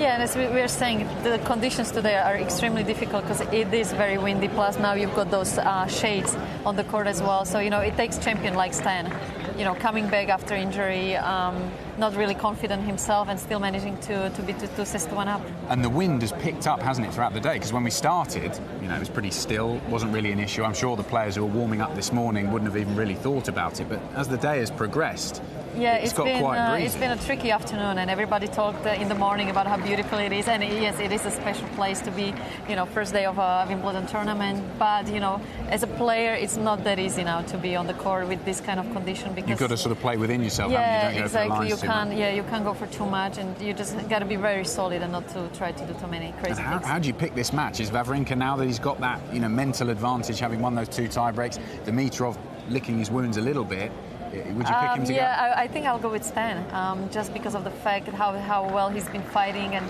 Grigor just not being, I think, himself mentally, also maybe doubting few things in his game. So it's all about how the beginning of the 4th set now will go. If Stan can get an early break, then I think the match is pretty much over. What have you made of Dimitrov this year? Because he showed so much promise last year. He almost started to perhaps fulfil the promise that he showed earlier on in his career, winning the Tour finals. He had such a brilliant year, played well here, and some of the other Grand Slams as well. But this year hasn't really been able to back that up. Why do you put that down to? Yeah, exactly. He had an unbelievable end of the last year, and everybody probably thought, like, okay, it's just about time that he's going to get the first slam, and probably he's just feeling also the pressure. Everybody around him expecting that, okay, when it's going to be his time, and I think also himself putting a lot of pressure, because he's an extremely hard-working guy, and I think he expects a lot from himself. But sometimes that can play against you, and probably also he's thinking, it's been quite some time now that everybody has been talking about him, and I feel like he's starting to feel too much expectation. So I think he just got to go back to basics, relax, start to enjoy the sport he loves doing, and just work hard and believe that one day it's going to turn up for him. Is that how you dealt with it, in your career, when you felt that expectation from the fans or your country and all the other expectations that come with being a top sports player? Is that how you dealt with it? You sort of got back to the simple things? Yeah, definitely. So it's almost like, life is showing you, okay, it's time to, cut it all out. Don't expect anything. And probably he has to go through some tough losses to understand that, and really, go to be humbled in a way, and just say, okay, probably it's not my time yet. Okay, let's see what I can improve in my game. And you can make those changes only if you're ready mentally. And that comes with, just not expecting anything from yourself and just trying to improve day by day. It's been a tough time for Stan as well. We saw a couple of defeats recently that he wouldn't have really looked at impressively. Lost to Andy Murray in the build-up to Wimbledon at Eastbourne, not playing his best tennis. But if he can get through this match and win this one, so much of a confidence boost. Yeah, I mean, Stan's case, it's completely different because he's coming back from an injury, and maybe also a little bit similar to Andy's situation, maybe trying to be back too fast. And I think now he's back to, again, just being humbled, not expecting anything from himself. And I think, having Magnus in his box, it's a huge help, and I think they are doing all the right things to get him back. So looking good for Stan Wawrinka so far in that first round match against Dimitrov. Let's head over to the touchscreen now. We'll rejoin Nick McCarville. Nick. Yeah, Adam, thank you so much. We're going to keep an eye on that match. It's happening now on center court. But what about that turn of events for Stan Wawrinka, now up 2-1 on Grigor Dimitrov? You can see 1-2 in the fourth set. So they're on serve in set 4. Let's go ahead and take a look at a couple of the lighter moments around the grounds today. And one includes Roger Federer. If we can roll the tape here and just look, if we can, this little girl there, it says, "Can I please," her sign says, "Can I please have your headband?" Well, Roger sees that very sign, and then he goes digging in his bag, and it didn't seem like he was going to find a headband, but then in the end he digs a little bit deeper, does Raj, and watch for her face, here it comes. Oh, headband scored. Well done. Now this match, Stefanos Tsitsipas served down the line. Now see, everyone's worried here. You can see Tsitsipas apologizing. What's he apologizing for?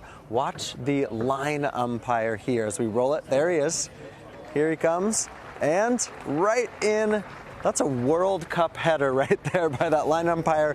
He saves himself on the wall, and he still makes the out call. Well done. And hopefully he wasn't injured in the making of that highlight. Now, let's go ahead and look at some of our social media around the grounds today. Katie Swan, the young British player, she's still a teenager, and here's Katie with Andy Murray a few years ago. There's little Katie. She earlier this year joined Murray's agency. She's being mentored by Andy, also has worked with Judy Murray in her career. But if you look at, for Katie Swan coming through her match today against Irina Camelia Begu, there's the win today for Katie Swan, 6-2, 6-2, and she now awaits the winner of Buzărnescu, the 29 seed, or Arina Sabalenka. Sabalenka just making the Eastbourne final a couple days ago, so a big win for Katie Swan, still just 19 years young. But you can see perhaps that maybe Andy Murray's been a good influence on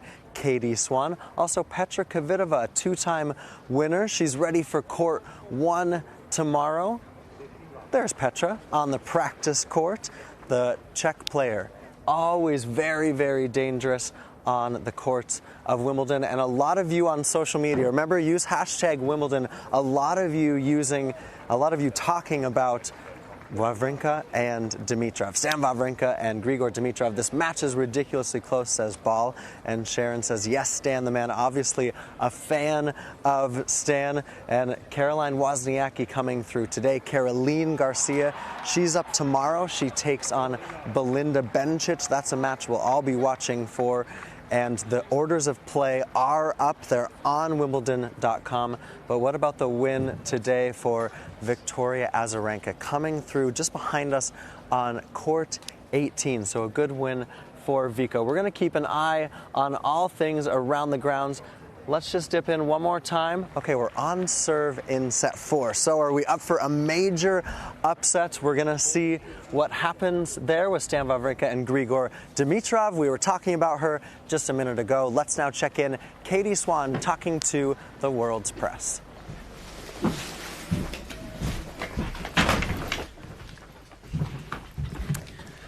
Good evening. We have Katie Swan, who has the first question. How was that for you?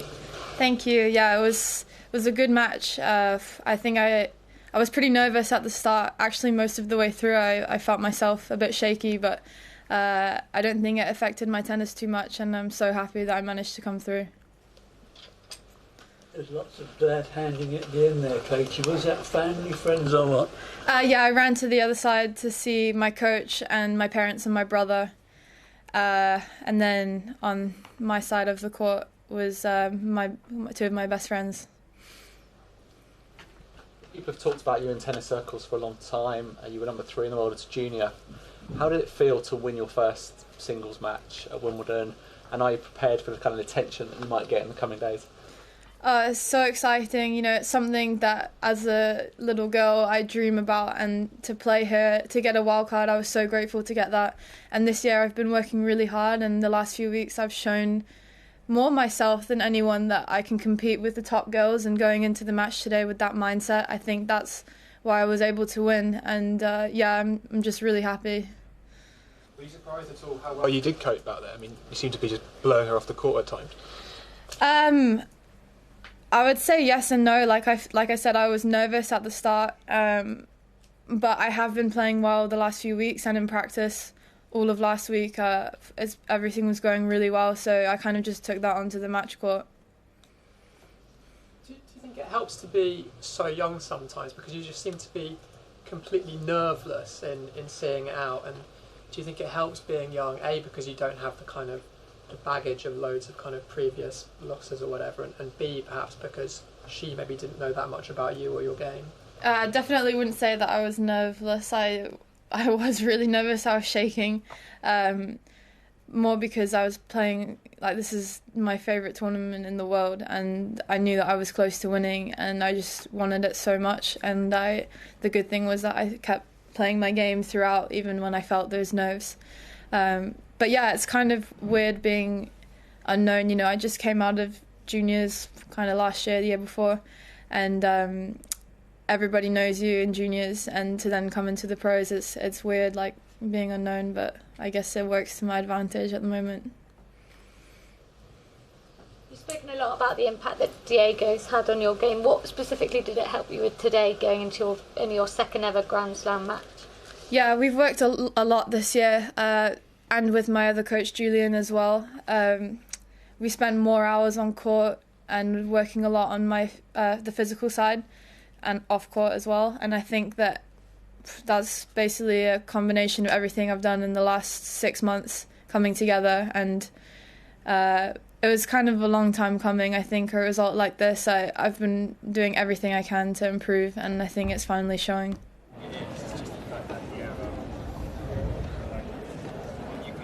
The thoughts of Katie Swan there in her press conference. And let's take you down to court number 2, where this man, Gaël Monfils, in the battle of the two Frenchmen, good friends, Monfils and Gasquet, the number 23 seed. It's been Monfils who's had the upper hand so far. Took the first set in an epic on a tie-break. 8-6 in the breaker in the end. He won it 7-5 the second set as well. And here he is serving for the match at 5-4 against Gasquet.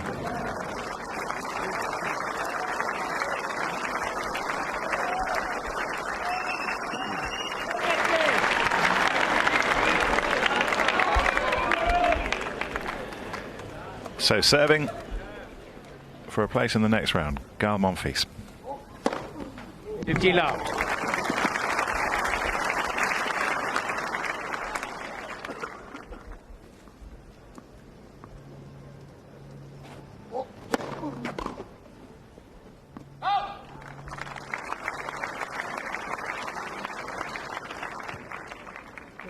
Love.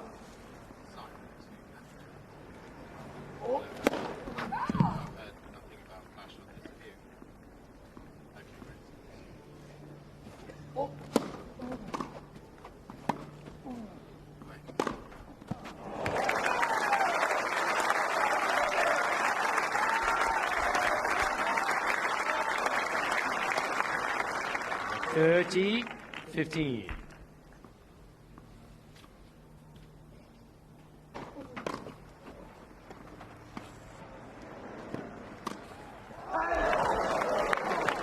He wants to have that checked. 40, 15. Oh, he's not.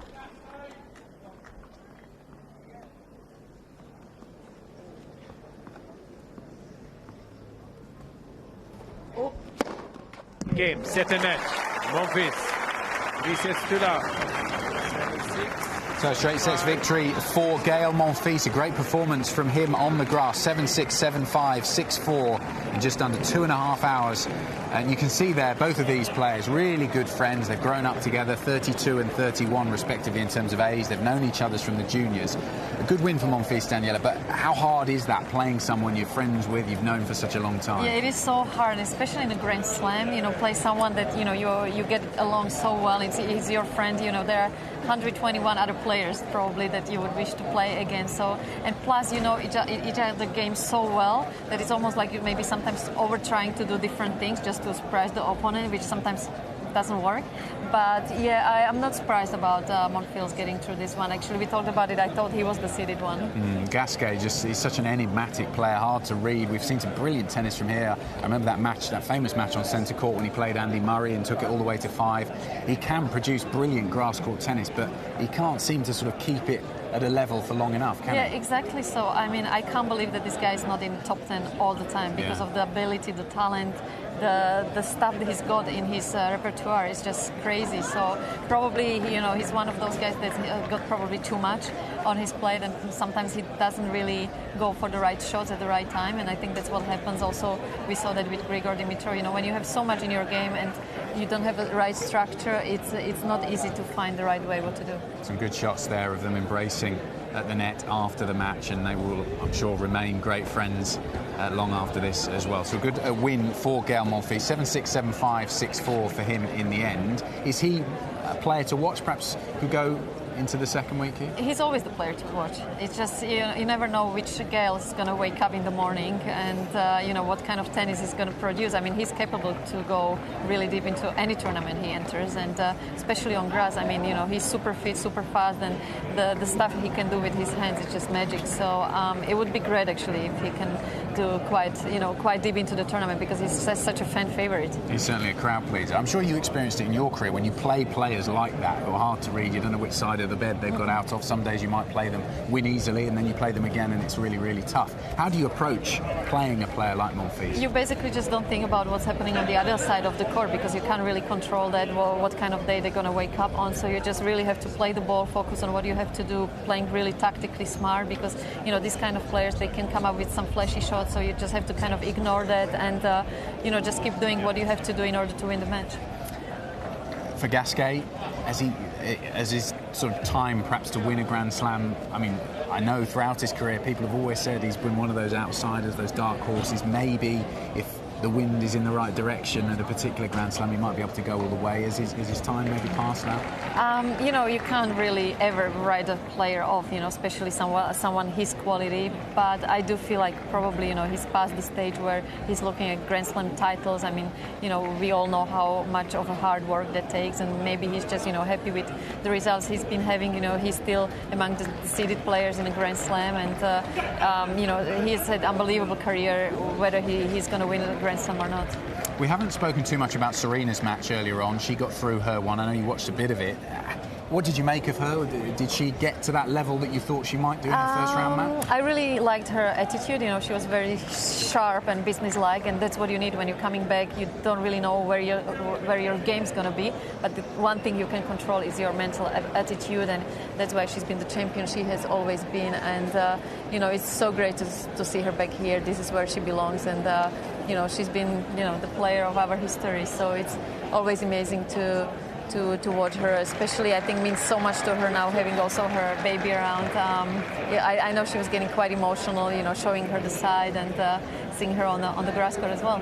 And perhaps, how difficult it may be for her to win here, but when you hear her in her interviews, written press, and when you see her in the press conferences as well, she's thinking about nothing but winning this tournament, is she? She doesn't aim any less than that. Well, that's Serena. I mean, she wouldn't get where she got, thinking about anything else. So, it's the attitude that brought her all the Grand Slam victories, and there's a reason why she shouldn't think so. I mean, she's won this tournament seven times, so I think it's all about her, and if she's in the right shape, I don't think there's anyone that can stop her. Yeah, good performance from Serena Williams today. Let's go inside court number one, the court away to our distance behind us. It's Agnieszka Radwanska, the 32 seed, who is having a good time of it so far in the first set. She's playing Elena Gabriela Rus from Romania. It's been one-way traffic so far for Radwanska. We can join it towards the end of the first set.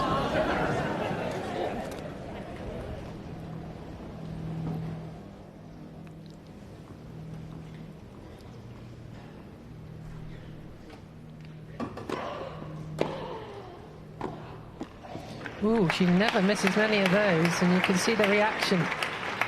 15-0.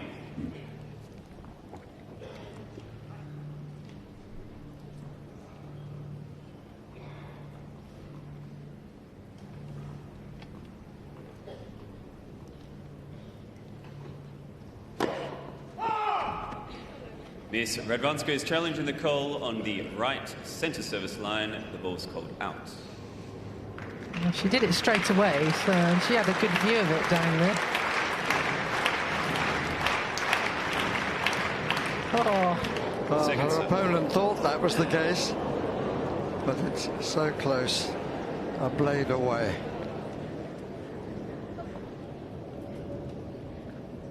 Second serve.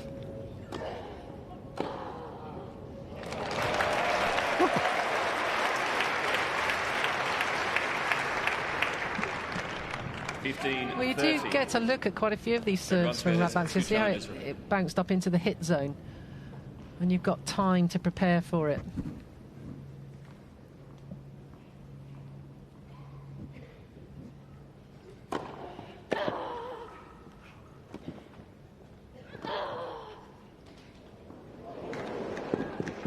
Oh, that's an excellent recovery.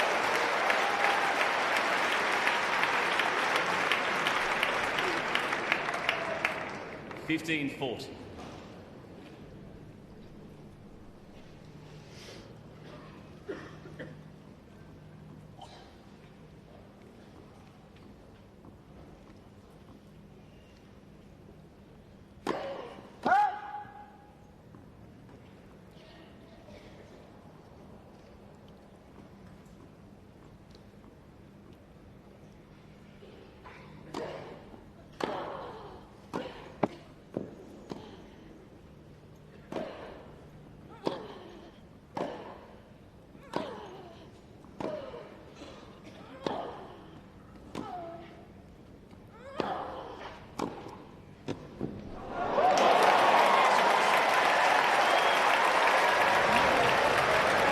Well, Ruth staying alive there in the first set, brought it back to 5-2. Agnieszka Radwanska, Daniela, obviously she dropped down. You can obviously continue watching that on Wimbledon's major broadcasters all around the world, if you so please. But Radwanska, you know, she dropped down one spot because of the Serena being seeded, the 25th seed. She dropped down to 32. Is she a player to watch here at the Women's? Oh, definitely so. I mean, she's got so much talent. I had the privilege to play doubles with her for a couple of months, almost the whole year. And on grass, I mean, she reads the game so well. You know, she's had some downs in the last few months or so, but definitely grass is her surface, and she reads the game so well. It's almost similar to Martina Hingis in a way, that she can just read any opponent, and you know, she's had so many great results here. So I would never underestimate her. What is it about her game, that the way she plays, that suits grass? And well, she just uses the pace of the opponent so well, and on grass that's what you need. You know, it's all about the timing, using the speed to your advantage, and I don't think there's anyone that actually does that better than her. She hardly uses any of her power, so that's why, I mean, she's been able to be on the tour for so many years and performing at such a high level, because I think she saves a lot of energy that way. Yeah, it almost looks like sometimes you watch her and you think, is she really trying? But because she's just able to absorb the Believe power, me, when you're on the other side of the court, you definitely... No, but what I want to say is you feel sometimes like, you know, I would play a couple of sets against her that I thought was so easy, and then she somehow finds the way to get into the match, and she can make it very awkward. We're seeing some pictures here all around the grounds. Blue skies, SW19, absolutely a picture on day one here at Wimbledon. What's your moment? Absolutely, yeah. You can't see it on those pictures, but it's there. What's been your moment of the day so far? What have you enjoyed most? I would say the weather. You know, you can't ask for better day one as it's been so far. And just, I think we talked about it a lot throughout the day. The privilege to be here, whether you are a player, commentator, fan, it's just so wonderful to be part of these incredible circuits. And I don't know, just, you know, getting through the gates in the morning, I would say, is the highlight. Absolutely. Well, one man who's always happy to be here is Rob Walker. He's been catching up with Ivo Karlovic. Well, it's turning out to be a fantastic day for the Croatians. Ivo Karlovic won the battle of the experienced veterans against Miguel Eugeni in 4 sets earlier on today. So congratulations, Ivo.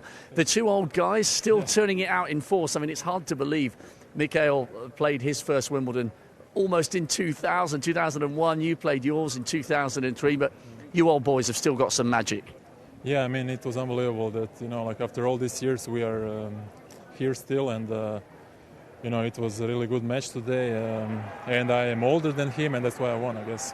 more experience.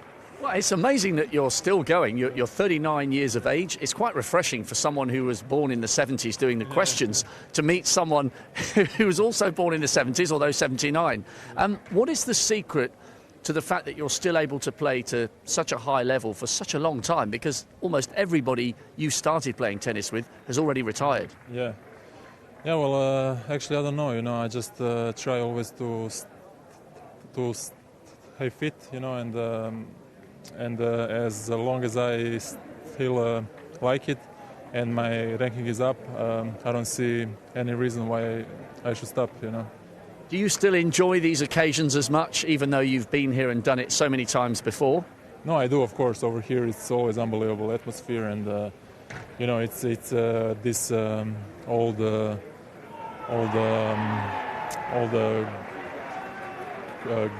grass court, the legends and everything, and that's why I like it.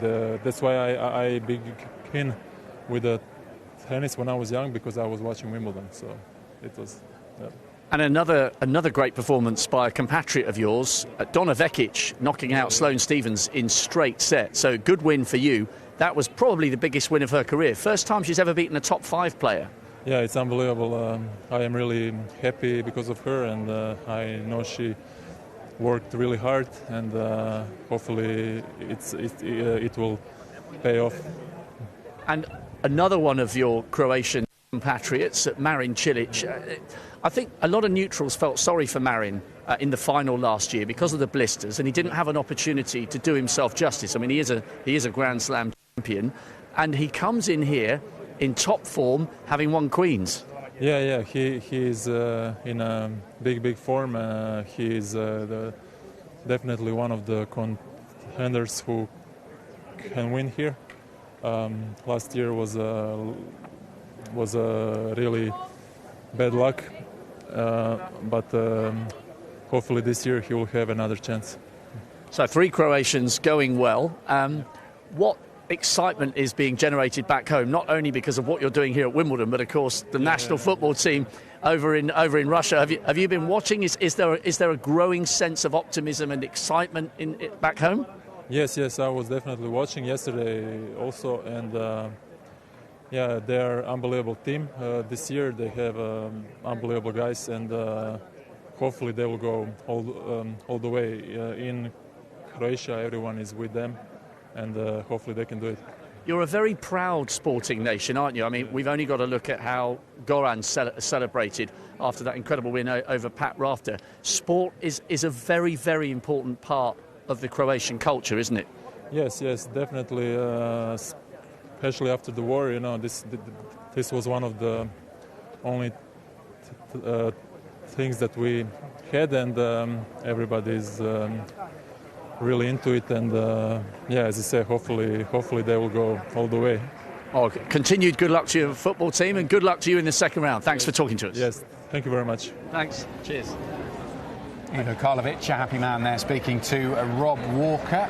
Let's have a quick look at the order of play for tomorrow. Some great matches to look forward to on day 2 of the championship. So we'll start with centre court, of course, the defending ladies singles champion, Garbina Muguruza, number 3 seed this year, up against Naomi Brodie of Great Britain, who's had a few wild cards here.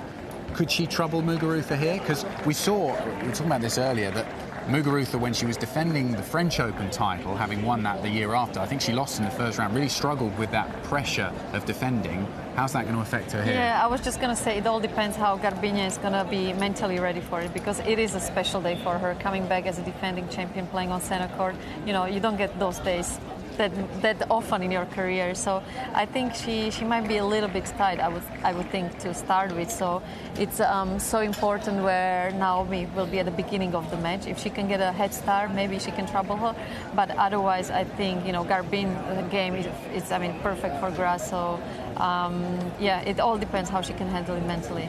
Second up, one of the smallest people in the men's draw, Dudi Sela, up against Rafa Nadal. And Sela's got some good results on grass.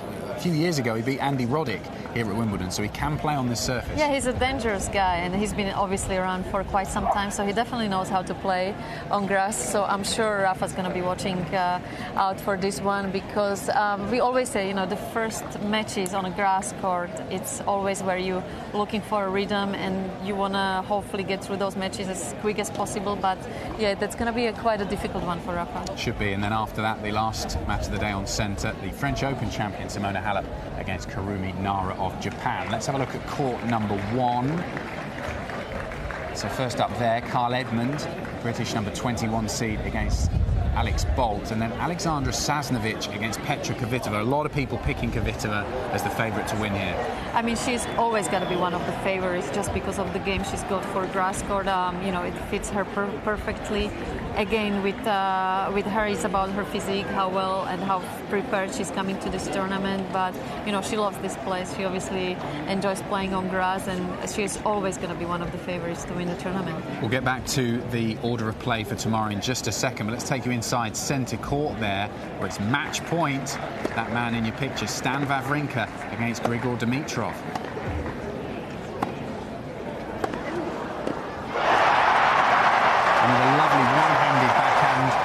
He takes it in 4 sets. He had to come back, having lost that first set so comfortably. Dimitrov taking it 6-1, but then Wawrinka fighting back 7-6, 7-6, and then taking that last set. And you can see there just how much it means to him to get back on a big court and win against a big player. Yeah, exactly so. And I wonder how much of that Dona's win today has got to do with Stan's performance. Wins, exactly. So I'm sure they're going to have a nice meal tonight and be able to celebrate both of them. I'm so happy for them because, they've both been struggling with injuries and stuff. So it's nice to have a day like that in the team.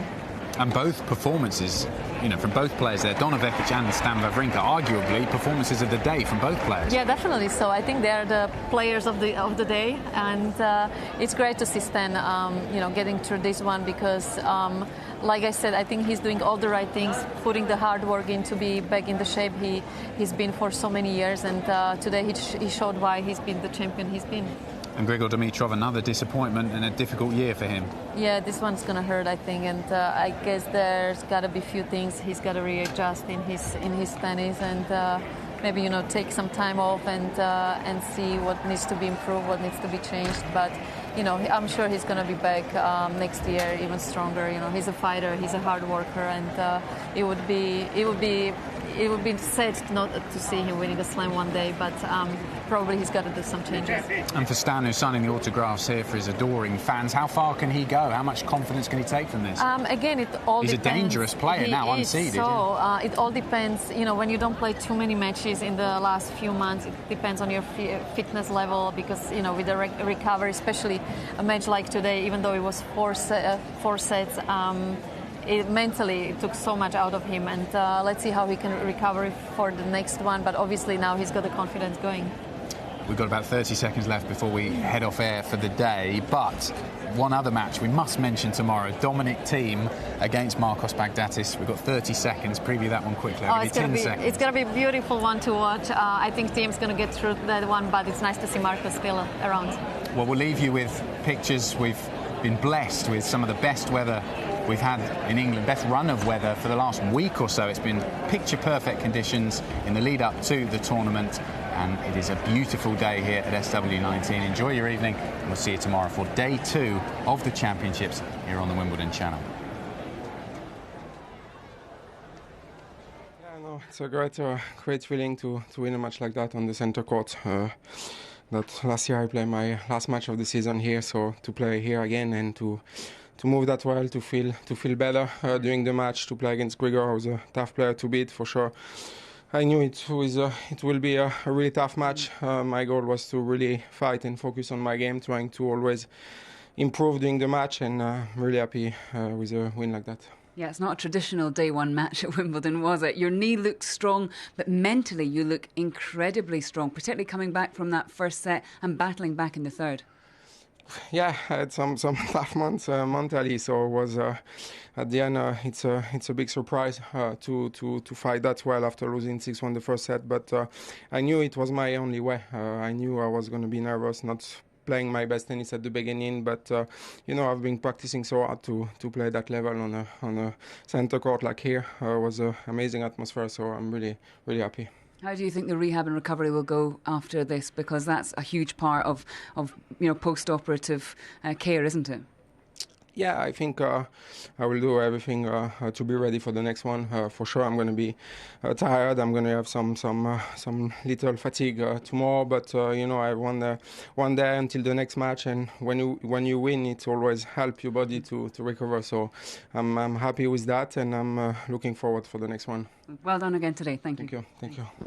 Yeah, that was Stan Wawrinka talking to the BBC. I don't know about a little fatigue tomorrow, Arvin. He looked très fatigué to me there as well. He looked absolutely shattered. Yeah, I think mentally more than anything. What a huge relief for him to actually close that one out. And it was interesting to see. I mean, coming on the court and the memories of last year, knowing he had to shut down his season at the end of this event and then come back a year on and he's pulled a win off like that. That's great. And, the focus that he's brought to Wimbledon this year as well is slightly different to what I've seen before, because it seemed to be like always a very successful clay court season. It's almost as if he could have done without the grass, and his sort of approach to the grass was like, okay, it's not our best surface, I don't really like it, find it hard to move on, I'm doing well, I've won a major, I've won in Australia, so things go well, so I'll just have a little bit of a breather and come back strong for the US Open swing. But it's a completely different sort of feel you get from him right now. It's like, I'm so desperate to win. You can see that in the intensity with which he plays with, and it's great to see, because it shows you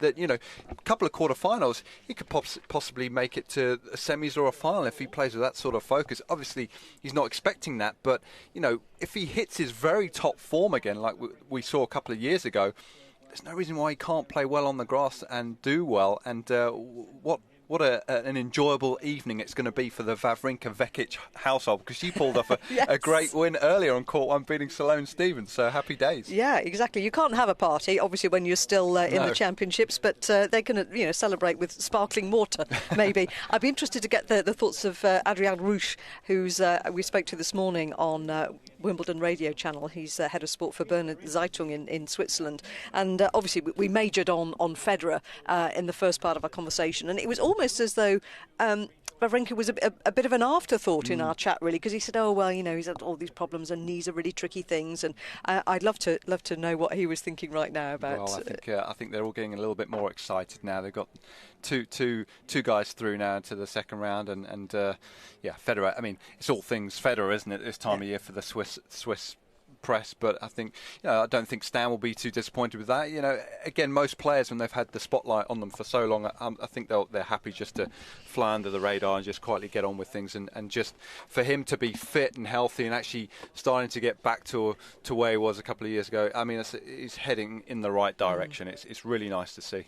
But knees are notoriously very, very tricky things and difficult injuries to come back from, aren't they? Yeah, any operation, I think players are these days lucky to get away with 0 surgeries, and when you've had a surgery of that size, and it wasn't just keyhole. I mean, if you look at the size of this scar on the side of his knee, I mean, it's huge. It's inches long, so he was properly opened up, and may have found other things in there that had to tidy up and clean up, and it's taken time. He's had setbacks. Start of the year, he played in Australia. He said he took a chance there, didn't know what to expect, and he played in Rotterdam. Actually, I covered a couple of his first match. He just looked a little bit slow.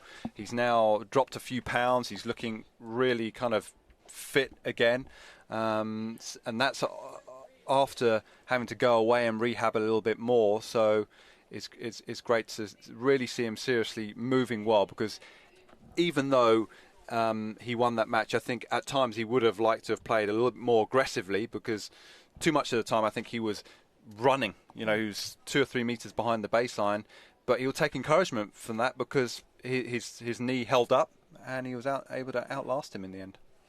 Wayne Ferreira might not thank me for this, but he was actually obviously commentating, summarising alongside Barry Milnes. So while I just update you on what's happening on one, can you just pop your headset on because I just want your analysis. Get away with it, it's the first time we've had a chance to speak. So while I let you know that Agnieszka Radwanska took the first set 6-3 from Elena Gabriela Rus, and it's with serve in the second. Wayne, hello, good evening. First of all, we must say a very warm welcome not only to you but also to viewers on the Wimbledon channel as well.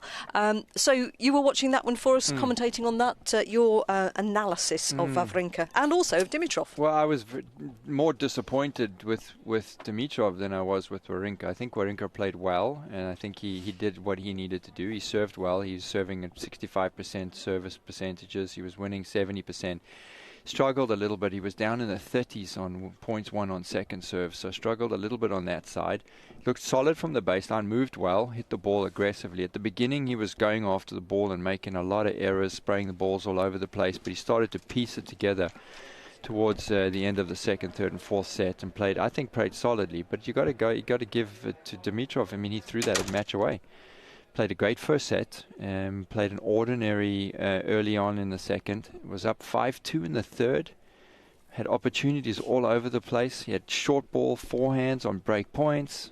He literally threw the match away. So what went wrong from his perspective? Well, I mean, this is not a new thing for him. This is things that he's done before. I don't understand why he had so much pressure on himself today, to be honest. I mean, what would it be? There's nothing really for him to... Okay, he's playing Stan. I mean, so you'd figure, he's a champion. You shouldn't have that much pressure. I mean, maybe he wanted to do well. I don't understand the situation of why he would put so much pressure on himself to have to do that today. I mean, he has had issues in his career, and it has been a problem. It's been more specifically towards the latter stages of tournaments when he can start feeling like he can win the thing. But in a first-round match like that, very surprised, very, very surprised. And I don't know the reasons for it or that, but that's going to be a very heartfelt conversation that him and Danny are going to have about that one to figure that one out. What do you say, Owen? What do you think about that? Yeah, no, absolutely. I don't disagree with that at all. And I think he's just having a few doubts right now. Talked about it earlier, is that you look at how many matches he's won this year. It's been decent, but it's been very scrappy. And that's the thing. So he's struggling to find that form and a surface where he feels like he should be doing well and he's not playing well. I think that just adds to the whole pressure of the situation. Let's just pay a visit to Rupert Bell, who's watching on number 3 court for us. And in the tiebreak of the opening set, Rupert, Van der Wey was struggling a little bit. You said that she was keeping her right foot in the air while after she served, which I thought was physically impossible. But flicking it. Anyway, well, sorry, my powers of description. But anyway, I think you get where she was flicking it up. Well, she's hobbled through this second set, but unfortunately lost it. A break of serve. It would all gone with serve until 4-3, and then she was broken. So frustrating for her. She's doing her level best, but I can assure you, if she's made to run around, she is definitely doing her own version of Hopalong Cassidy. So it's tough work for her out there. Siniakova has levelled this match up. Probably feels in her mind she should have done a good deal better, that she hasn't been ruthless enough. But Van der Wey is toughing it out, which you've got to applaud. Of course, this is very much her favourite surface, so she's and her record here is pretty good. So she will try and hang on in there, but every time she's made to run and stop, she winces and then really struggles. So she'll try and regroup, but Siniakova, we've had 2 hours around about 2 hours of this match, we see them locked at 1 set all. But about to start the third set, and Van der Wey is limping out. And good luck to her. She's trying her best, but she may be the second number 16 seed to go out today. Because earlier Borna Coric was dispatched by Daniil Medvedev. So tough work for Van der Wey, but entertaining nonetheless, despite her injury. And still a decent crowd there, I would imagine, Rupert. Yes, they're enjoying it, and I think they should come around to see this final set, because good tennis, and obviously the added she flicked her foot into the air again there while she's serving. Worth coming along to see how Van der Wey is gutsing this out. And every time she finishes a sport, she is literally hobbling back to start the next one. Right. I think we might have to get that up on the monitor here on centre court, because at the moment, the net's coming down on centre, so no more play here today. I want to see this right foot flicking action of Van der Wey's and see what it is that you're talking about. Right, well, we'll do that. OK, Wayne, we were talking about Dimitrov and this pressure that he's putting on himself.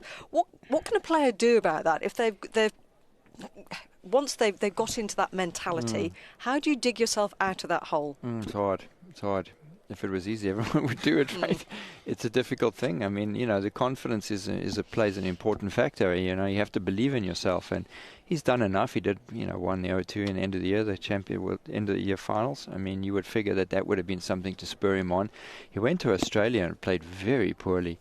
He did not look good at all, and he managed to squeeze through a couple of rounds and then ended up losing. And then from then onwards, he's just been struggling. He just... if today we're at 5-2, if we served a 5-4 and lost his serve, and he just looked at his box and kind of just shook his head like, here we go again. So I almost think, as though he's expecting it. Well, it's not that he was expecting it. It's just it happened again, and he's like, well, here it is again. It's me, just deal with it again, and you could just tell it's in the back of his mind, and I think a confidence play is the biggest factor, because he's not believing and trusting himself.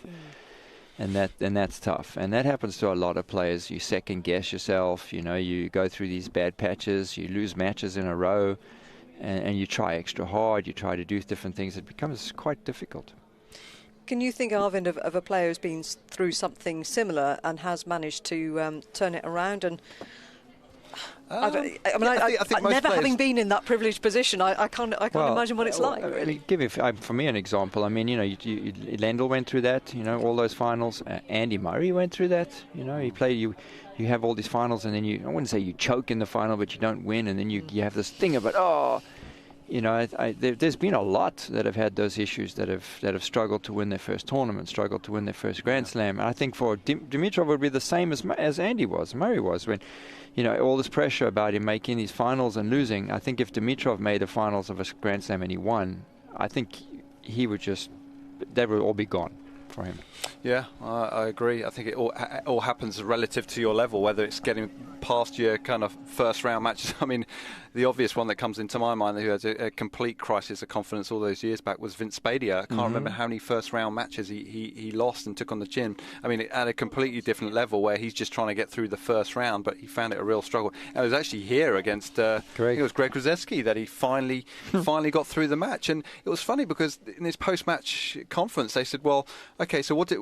he was talking about, well, I was thinking about getting my application in down at the local Burger King because I can't win the tennis matches anymore. Because Vince was a real character, and he gave honest answers and quite funny answers as well. And they said, well, what did you think when you saw your draw against Greg at the start of the tournament? And he goes, oh, here we go again. This is number 23 in a row, sort of thing, first rounds. But between that.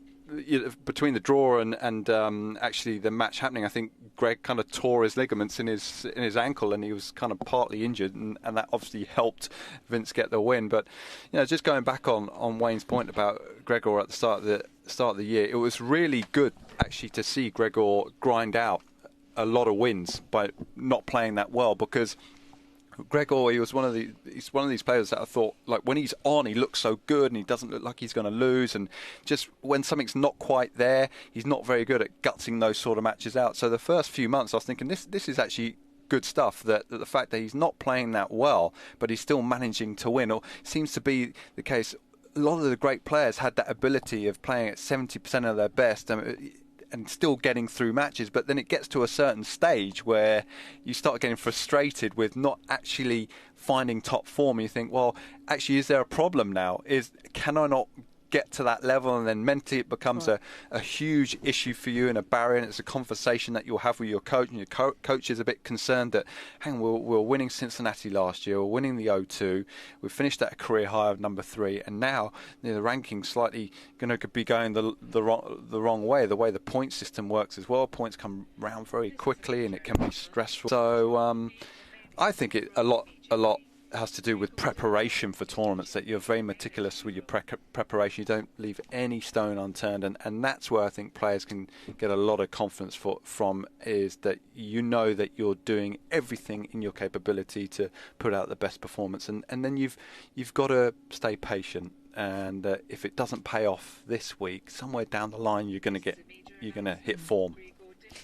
And you can have all the people around you, I guess, Wayne, telling you everything that Arvin has just said, but unless you don't manage to convince yourself... It's all about yourself, really. I mean, you have to have the belief to be able to do it. Nobody can make you believe anything. I mean, you can do things around it to help you, and you can try to improve things in it, but ultimately... when you're serving at 5-4 and you lose your serve and you shrug your shoulders like, yeah, go again. I mean, nobody can change that for you. Yeah, and I think the serve's becoming a big issue for him. You know, I think it's got into his head hugely, and players now are playing on that the double faults will come. Yeah. Happened at Queen's. He was in the match with Djokovic. It was a good, tight, competitive match, and then threw in the 2 double faults. Djokovic, well, thank you very much, got the set off the back of those 2 double faults, and he wasn't the same. And you look at his serve technically, we saw at the French Open, you know, and analysed some of the technique there, and he's not getting enough snap with his wrist. He's actually looking very off balance after his second serve. He's falling away, and I just wonder if technically he needs to look at videos of his serve when he was serving at his best compared to what he's doing now, because a lot of the double faults come under pressure. Understandably, that's when you're going to make mistakes, but the majority are coming in the net as well. They're landing in the net and kind of just like falling into the net as well. It's not like, you know, there's never a good time to double fault, but there's good and bad misses, and the good miss is always the one long. You know, the one in the net that just kind of meekly falls into the net, you know, that's not very good, is it? I mean, that's very worrying. Today wasn't really a serving problem. Today you missed forehands, short forehands in the middle of the court, balls that you would have put away for winners and that. So I mean, it was a more of a rounded picture than just the serve. Yeah, and the third set tie break. You know, he had the early break and the double fault came and let him back in. Yeah, little things like that. I think if you can get through those situations and keep your mini break for longer, then you've got a better chance of maybe getting a double break. You know, just little details like that, and things can change quite quickly. It's a tough one. You know, many players have gone through it in many different ways, and some have struggled, some have survived, some have done well, and some haven't. I mean, it's a tough one to deal with. Be interesting to see what he says. We just heard that he's been called into his press conference, so we'll probably hear from Dimitrov a little bit later. So, exiting in the first round of the championships in the manner in which he has, what does he do now? Well, he gets a little bit of time off.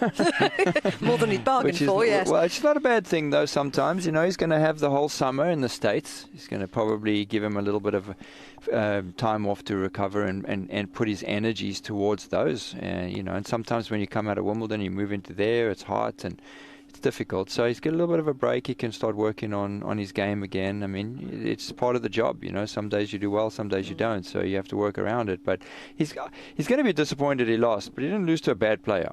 Sure. I mean, you know, Stan played well. He served well. His percentages were good, served well. He hit the ball well. I mean, it wasn't a monkey he lost to. But he's still going to be disappointed because a lot of it came from his side there too, though. So he'll go away. He'll have to just regroup and try to keep working on things. Sure. OK, thank you, Wayne. We've still got plenty of life left in the first day of the championships. As I look across centre court on the gold Rolex clock tells me it's 18 minutes past 7. British summertime. A few little moths are just fluttering around. There's just a little sort of pocket handkerchief square of sunshine on centre court, but looking at our monitor here and out on number 3 court, still quite a lot of sun there, and plenty of tennis, as I say, still on the first day of the championships, including on number 2 court, where we find Richard Connolly. Richard, how are things unfolding for you there? Well, good evening again, Mary. I have to say we're on upset alert here very much, because the number 5 seed in the ladies' draw, Elina Svitolina, is finding things incredibly challenging here against Tatiana Maria of Germany. The 30-year-old, who's ranked 57 in the world, won her first career singles title on the grass in Mallorca just last month. So she's coming in with form, and on a breezy day with the long early evening shadows, it's proving very difficult for Svitolina, who's one of the best baseline strikers of the ball in the women's game, to find any kind of rhythm. Maria is chipping and charging. Her first serve is well placed and quite firm, but her second serve is rolling in at 60 miles per hour. So there's no chance for Svitolina to get a rhythm here. She's not playing well. She was 5 minutes later on court than Maria, so it's all kind of happening in a bit of a rush for her, and she's serving at 1-5 in the opening set here. This is is a player who has not lost to anybody outside the top 50 this year, Svitolina, so she's not used to this kind of position against a player ranked as low as Maria. But the German is playing superbly well, plenty of variety, as I say, and the alarm bells will be ringing here for the number 5 seed. She's 1-5 down, albeit 30 love at the far end, so keep an eye on this one. We will do. Thank you very much, Richard. Let's rejoin Rupert Bell, who's watching Coco van der Wey. We've got that match up on a monitor here, and I do see exactly what you mean about the problem she's having with that right foot. But she's hanging on in there, despite playing with more or less one good leg. She's 40-30 on her serve. It's one game all in the deciding set. So she is trying to hang on in there, and Siniakova seems to be getting increasingly frustrated that she can't do more against a clearly hobbling opponent. So van der Wey hanging tough, one game all, serving to take a 2-1 lead. And there again we saw the flicking right foot. I think I said it right. The flicking right foot of van der Wey. You did indeed say it correctly. Good, good. Size of relief all round. Size of relief all round. Rob Nothman, diggers out of a hole, not for the first time, and I suspect not for the last in these championships. On court 18 as well. Are you just kind of settling in nicely? I hope you've got that aircon sorted, because it was a little fierce in the commentary booth there. It was. Things are very pleasant here on court 18, and we're watching the Olympic champion, none other than Monica Puig, who was triumphant in Brazil, in Rio in 2016. She won the Olympic title. She became the first Puerto Rican gold medalist in the Olympic Games, and here she is playing in the first round against the number 13 seed, Julia Görges of Germany. Görges took the first 2 games of the match, but back has come Puig to win the next 3, and she leads by 3 games to 2. We've been playing 28 minutes for these 5 games, which gives you an indication that it has been tight and evenly contested.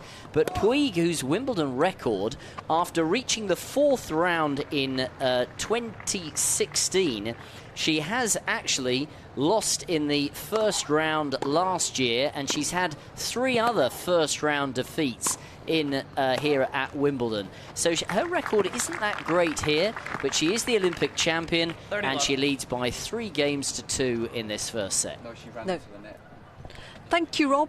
Thank you very much indeed. We'll continue to bring you updates from around the courts here. We're just watching this van der Wey, and we're just bringing Wayne up to speed with the fact it was partway through the match. I think it's in the first set tie-break that she had quite a heavy fall, and so that's where she sustained we're having this discussion about it, and I was just telling Ivan, I said, if somebody hurts himself in the middle of the match and they playing limp like she is right now, I guess it's okay. But if she came into this match and behaved like this, they should come on and kick her off, because it's. But that wasn't the case. No, but okay, I give her a little bit more credit. But now that you told me, because I was getting a little annoyed by her behaviour. No, it was the injury. Very poor. The injury timeout was at 5-4 actually. So I mean, to actually got through this far, but it looks really. She looks like she's struggling. She and does having look a hard as though time, she's struggling in a bad way. But again, why is she playing? It's kind of like, okay, she might be able to get through this match, because Siniakova, I mean, she's quite an emotional player anyway, and she's not dealing with the situation at all well. She's kind of focusing on what Coco's doing, and it's like, well, how can I not be beating her? She's not kind of moving it, and sometimes you've just got to focus on the ball that you receive and not even look down the other end of the court. But she gets through this, Coco. I mean, I'm not sure how bad the fall was, whether she took a knock or it was a twist, but no, she could have fractured something there, or had something, or how is she going to play the next match? Did she have the ankle guards on before she played, or no? She always plays with those on. So she's obviously got an ankle issue. Should we ask the man who's actually on court and ask Rupert? Well, you ask him, but I mean, she's obviously got issues if she's wearing the ankle braces already. Rupert, what was her movement like at the beginning of this match? I thought it was all right. And then suddenly we got a call for the doctor to come on, the medical doctor. So I then thought, well, that seems rather surprising, because she seemed to be not really having any problem. And then it clearly was a lengthy time out they took then. Then she exacerbated the injury by a drop shot that was played by Siniakova in the tie-break, and goes, just slips and slides on her back, sort of more or less into the net. And really, at the moment, she's just been hobbling around, but Siniakova has got just sort of rattled, thinks I should be able to beat her, but can't seem to dispatch her away. But because one thing I will give Van der Veeg credit for, she has slugged it out and she is trying to guts it out. And I'm going to defend her here, Wayne. I think she's doing her best here to find a way through, come hook or by one leg. Yes, I like the pirate metaphors. Siniakova, on the other hand, is really giving herself a hard time. She's chuntering away, she's shaking her head, she looks thoroughly fed up, whereas Arvin said, actually just ignore what's happening down the other end, just play the ball that's coming towards you. I think that's what she needs to do. I mean, she's thrown a racket into the ground. I think she's been spoken to by the umpire. She's queen of the truncherers at the moment. That's a new word. Well, the chunterers. Chunterers, that's yes, it. Well, it sort of says that was what I want to say first up, right? That's the first bellism. Well, anyway, the she has been the queen of the chunterers on day one of Wimbledon, and she should be doing better. She is the French Open doubles champion. She's been in good form, but obviously, there's a gap in ranking as far as singles play is concerned. But against an injured opponent, I mean, Wayne and you guys have played against injured opponents. What do you do? Do you think and also throw it back, put yourself in Van der Veeg's shoe. Sometimes you can find a way of winning a match, can't you? Well, I mean, I think the way it happens so many times is when guys get cramps or guys and girls get cramps. And, it's frustrating because you figure to yourself, well, do I keep going after the ball or I just roll it into the court? And then you have this rally, you roll it into the court and the guy runs like crazy. And then at the end of the point, they're like dying and they're dead. And then the next point, you run him again and they run absolutely fine and then they're dead again. And then you start hitting the ball hard because you figure, well, I'll start going for something. And then you start missing and then you get frustrated. Or the other one is you start rolling it in and they start teeing off on everything and hitting winners. Well, it's very frustrating. I can sense your frustration. Well, so what about, have you watched this point? I mean, here she is now absolutely pulling up. She tried to play one point, moving out to her right, and she's sort of ambling over there. The ball comes back to her, but now she's got to save break point. I mean, it's genuine. It's not. Sometimes at the early part, I see what you mean. Suddenly she was able to contest a point and then pull up as if, there's something really... But this seems to now be getting worse, that every point she's having to somehow find a way of winning. And so she comes forward there, ball coming at her, and puts a nice volley away. So she's gone up in my estimation here. She's trying her darndest to get through to the second round, even though clearly in some pain. Well, I mean, at least I give her credit for at least trying to do it. But I mean, I think she should not make such a spectacle of it either. Well, I've got to tread quite carefully, actually. I was on the winning side of one of these type matches. It was actually here at Wimbledon. I think it was one of my first ones, and I was playing a Brazilian called Andre Sá. Oh, I remember.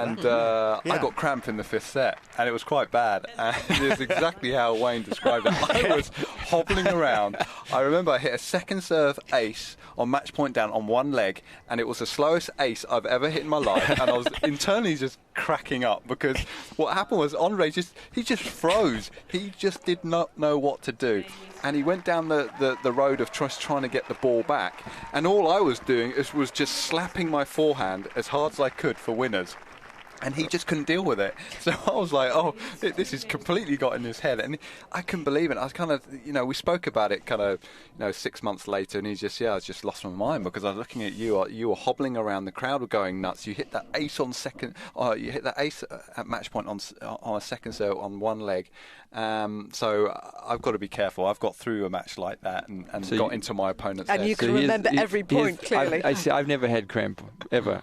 So I just hate people like No, I hate people like you that never get cramp. How is that physiologically possible never to get cramp? Because Wayne, if you ever saw him in his prime, had quads the size of I don't know what, and calf muscles that were so about the size of my quads. The guy was an incredible athlete. I mean, your standing jump was like a top-class basketball player. I mean, couldn't get the ball over his head. So that's the secret. If you don't want to have cramp, have enormous quads. That's no wonder I get cramp. Right, OK, let's return to the action on number 2 court. Interesting story for you there, Richard Connolly. Certainly, and you join me at set point for Tatiana Maria against the number 5 seed Elina Svitolina. And the set point has been saved by Svitolina, the Ukrainian. As the shadows lengthen here, we've got a small crowd, but they're appreciating the variety and style from the German player who got into the top 50 in the world last year for the first time, despite, or perhaps because, she was accompanied around on tour for much of the year by her 3-year-old daughter, Charlotte. So here's another mum looking to add to the list of winners today after Serena Williams got through, and Svitolina completely mishits what appeared a basic forehand return. So another set point is coming for Tatiana Maria. Should mention Svitolina's had an injury timeout since you were last with me as well. Treatment to a big toe. Maria serves. It's a return from Svitolina down the middle of the court. Depth from Maria without any pace. Now a slice again. No pace for Svitolina. Goes forehand up the line. Slice cross court. Svitolina just bunts it back off the backhand side. Maria coming in, but the approach has just drifted long. So there's a second set point that has come and gone in this game for Tatiana Maria at the far end of court. If you need to take it back, Mary, just come and jump in, otherwise I'll keep going. Maria with a white visor in the shade at the far end of court. Serves well to the Svitolina forehand, and the return is long from the Ukrainian. So here comes set point number 3 for the 30-year-old, ranked 57 in the world, who's never been beyond the third round of a Grand Slam. Serves well, looking to try and seal this opening set, but the return came at her pretty quickly from Svitolina off the backhand side, and a forehand slice went into the net from Tatiana Maria. She's used that slice off both wings, drop shots, lobs, chips and charges. She's tried to come forward and shorten the points whenever she can in quite breezy conditions out here. Very tricky for Svitolina to get into the kind of devastating rhythm that we've often seen from her. And Maria there's completely overdone her backhand approach, sending it floating well beyond the baseline. So a chance for Svitolina to get one break back here. It's 5-2 to Tatiana Maria, and there are 2 breaks of serve contained within. So this would only be one break back for Svitolina if she was able to get it. This is the Wimbledon radio channel, 7:30 in the evening, live here on the number 2 court. Back with Mary and the gang on centre shortly. Here's a chance for Svitolina to get that first break back. She's at the net, and a simple volley is planted away. So Tatiana Maria has missed 3 chances to take the opening set. She's been broken back once. She still maintains a 2-game advantage. Svitolina to serve next. Mary at 3-5 in the opening set. Interesting, Richard. Thank you very much indeed. Also interesting on number 1 court as well. Agnieszka Radwanska took the first set from Elena Gabriela Rus 6-3, but she's 2-5 down in the second is Radwanska, so we'll keep an eye on that one for you. Meanwhile, here on centre court, well, that has got to be, if not then close to the world's longest hosepipe, which amazes me every time. There's 1, 2, 3, 4, 5, 6, 7 court attendants who are helping to water centre court, and they don't do anything in random manner here at the All England Club Arvin, do they? But he's being very, very precise with where he's aiming the jet, and it's also he's varying the jet of water as well on day 1. Now, I do wonder, given the forecast, which is due to be pretty much repeat through till the men's final, as far as we can see anyhow, of hot days, these courts are beautiful, clearly, but they're going to take some punishment, aren't they, over this 2 weeks? They are, and they've got to really water them. You know you're having good weather when you're out here for 15-20 minutes hand watering and getting the dry spots, because this court will turn very brown very quickly if it's not watered, because of the heat, the sun that's beating down on it, and the winds as well. It just dries the court out immediately, and the grass will basically just go into that dormant stage, which goes kind of in that hay sort of stage. You can't have a grass court like that. I mean, it would be an absolute nightmare. So they have to keep all of the courts watered.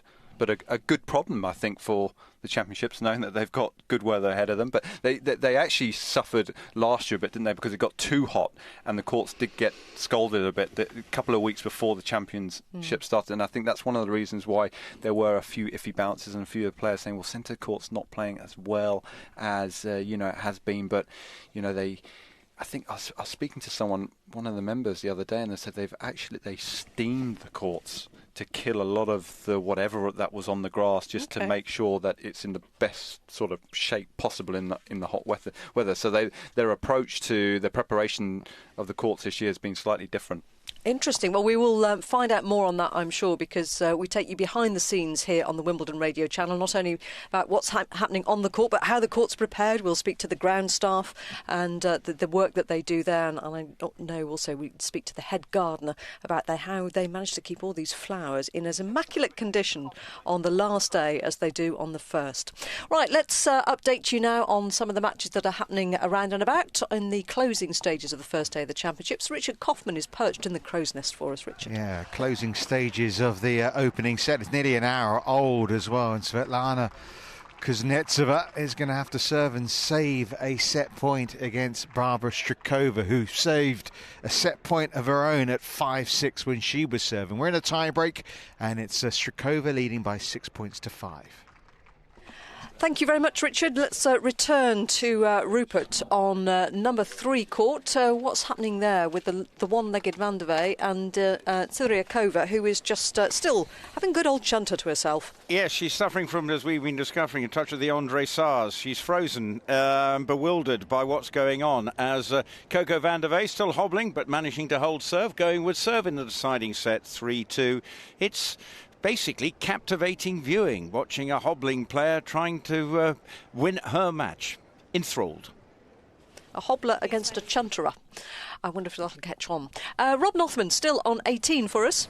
And the German Julia Gerges is about to come out and serve for the first set. The number 13 seed against Monica Puig, the Olympic champion. She leads by 5-4 and about to serve for that first set.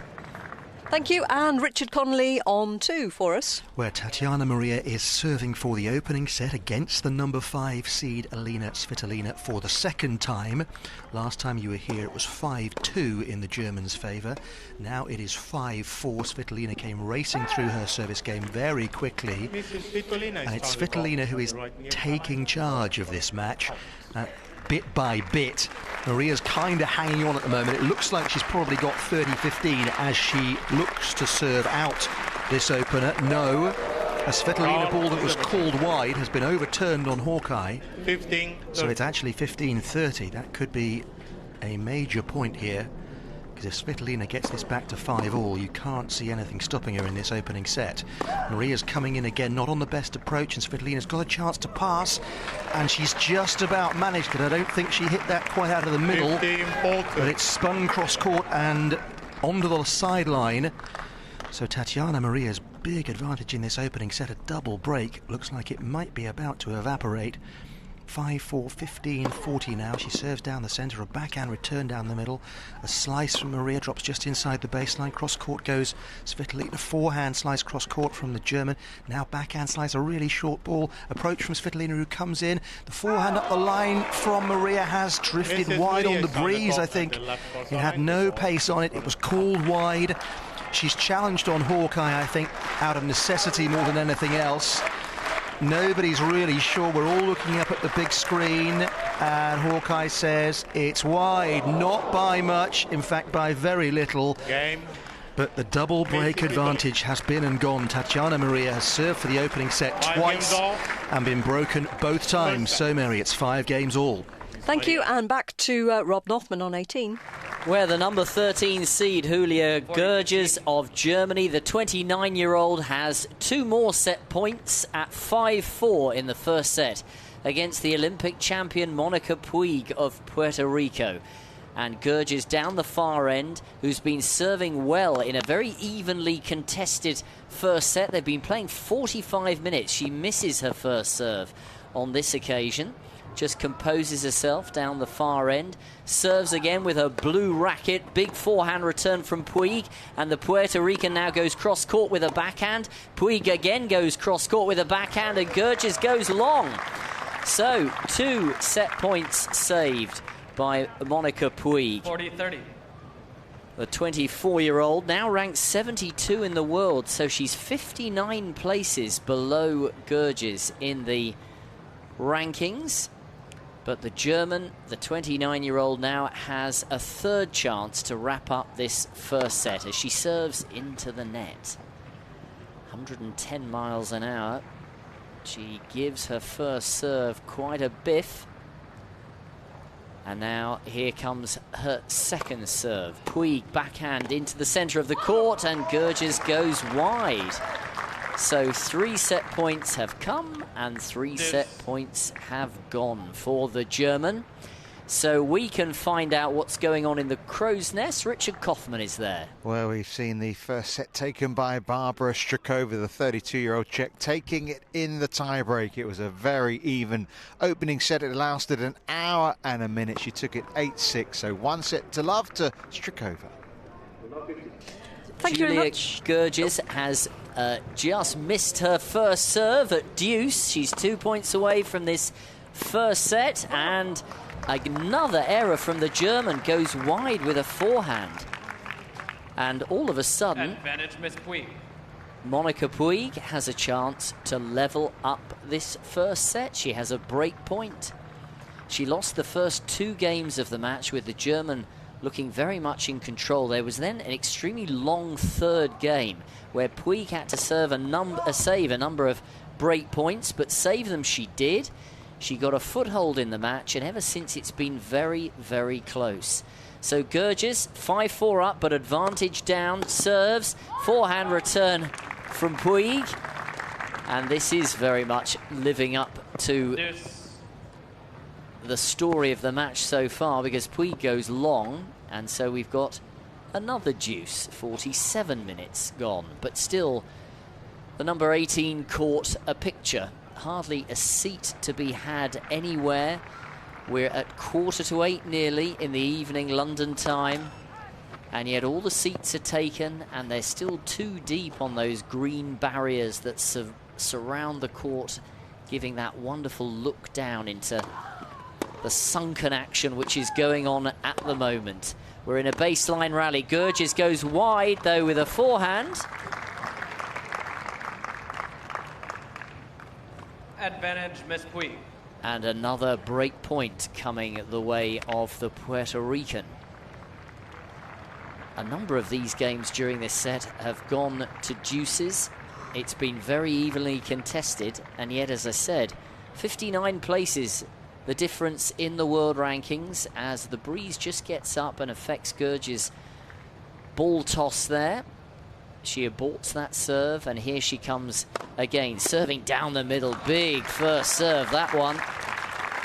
And Puig can do nothing more than hit the net with her return. 110 miles an hour, and well placed as well by the German, who's won 5 WTA singles titles in her career. Prize money of over $7 million. She serves, but wide this time into the tram lines at deuce. 5-4 up. The court completely in shade now, as Gurgis serves. Forehand return from Puig, and a good forehand cross court from Gurgis. You could hear her cry out in joy there. Advantage Miss Gurgis. As she hits a really good winner. And so, for the 4th time in this game, she has set point. 5-4, her advantage. She serves again down the middle. Puig with a forehand return. Slight mishit, but it lands in court. And now Puig goes wide with her forehand. Another cry of joy from the German down the far end. And after 50 minutes, 6 games to 4. It is the 13th seed, Julia Gurgis from Germany, who has taken the first set by 6 games to 4. Rob, I don't want to worry you, but Barry Milnes was telling me about an absolute epic that he watched between these two at the French Open, was it, a couple of years ago? It was, yes it was, a couple of years ago at Roland Garros, and it was in the second round, and it was, I think it was on court 6 there. Anyway, the crowd gathered rounds expecting, the fairly early finish, and it went on, and it was a brilliant battle. I must say it was one of the best matches of the first week that year, and I was lucky enough to be calling it and thinking, what's this going to turn out to be? And I just thought the heart, the desire they both showed, and some of the winners, they just did not relent, and it went on to 7-5 in the final set for Puig. It was a fabulous match, and maybe Rob's got a couple more hours to go there yet. Well, it's a good job, Barry, that I've brought my sleeping bag and cocoa. It's just on the boil. I was relying on Rob to cook my supper this evening because we are housemates this year. It's very exciting. Well, there we go. It might be a very late well, second. It might just be a cup of cocoa. Julia Gerges is obviously playing better tennis this year. She's got a seeding up, she's up to 13, but Puig, Olympic champion, and the heart she showed in winning that gold medal a couple of years ago. And here we are at Wimbledon. Look at it. And that was still amazing, wasn't it, when she actually won it? Can you imagine that? I know. Still. I was stunned. Still. Yeah. Very good player, but a great, great player. Yeah. Matt Cronin, good evening. Hi. Haven't introduced you. Hi, Matt Cronin. Happy to be back here Matt, in England. Who else could it be with those wonderful, wonderful tones? Matt Cronin, tennis writer and broadcaster. Lovely to have you with us. And we're going to get plenty more from you throughout the rest of the evening here, Matt. But we're just going to call in on Rupert, he's on ankle watch, Matt, on this match on number 3 court with Olymping van der Vee and Siriakova, who is having trouble actually just containing her emotions, frankly. So, Rupert, bring us up to speed. Welcome back, Matt. Nice to hear your tones again, and good news for Coco van der Vee. Despite hobbling, she's just broken Siniakova. A third break point chance in the previous game, and now she's 30-15 on her serve. And every point does seem to mean that she winces in some way and pulls up, and you can see her hobbling. But Siniakova increasingly, dispirited, you would think, because she finds no way of dealing with. And van der Vee is still having a way of hitting with power. And there, an attempted drop shot from Siniakova is as limp as you could have seen a shot all day. That was a very poor, it was a mentally frazzled shot against van der Vee, who is showing plenty of heart. 40-15 then for a 5-2 lead for van der Vee, and to get through this very eccentric and extraordinary first-round match. And Richard Connolly on number 2 court, tie-break situation for you. It's looming, Mary, yes. It's pretty extraordinary and a little eccentric here on number 2 court as well, because Tatiana Maria seems to have abandoned any kind of topspin play at all. It's all being played with the slice off forehand and backhand, having been up 5-1 in the opening set against the number 5 seed Alina Svitolina. She had 3 set points at 5-2, was broken. Serve for it again at 5-4, was broken. Then served to stay in the opening set at 5-6 and has just held. So Svitolina had a run of 5 games in a row, but we're just entering the tiebreak. 51 minutes played. Svitolina having a really awkward time out here, but we're just starting the tiebreak in the opening set. Thank you very much indeed, Richard. And on number 1 court, just to bring you up to speed with what's happening there, Agnieszka Radwanska took the first set from Elena Gabriela Rus 6-3, and she was trailing actually in the second set, was Radwanska, but she's pulled things around a bit, and she is serving at 4-5 deuce in the second.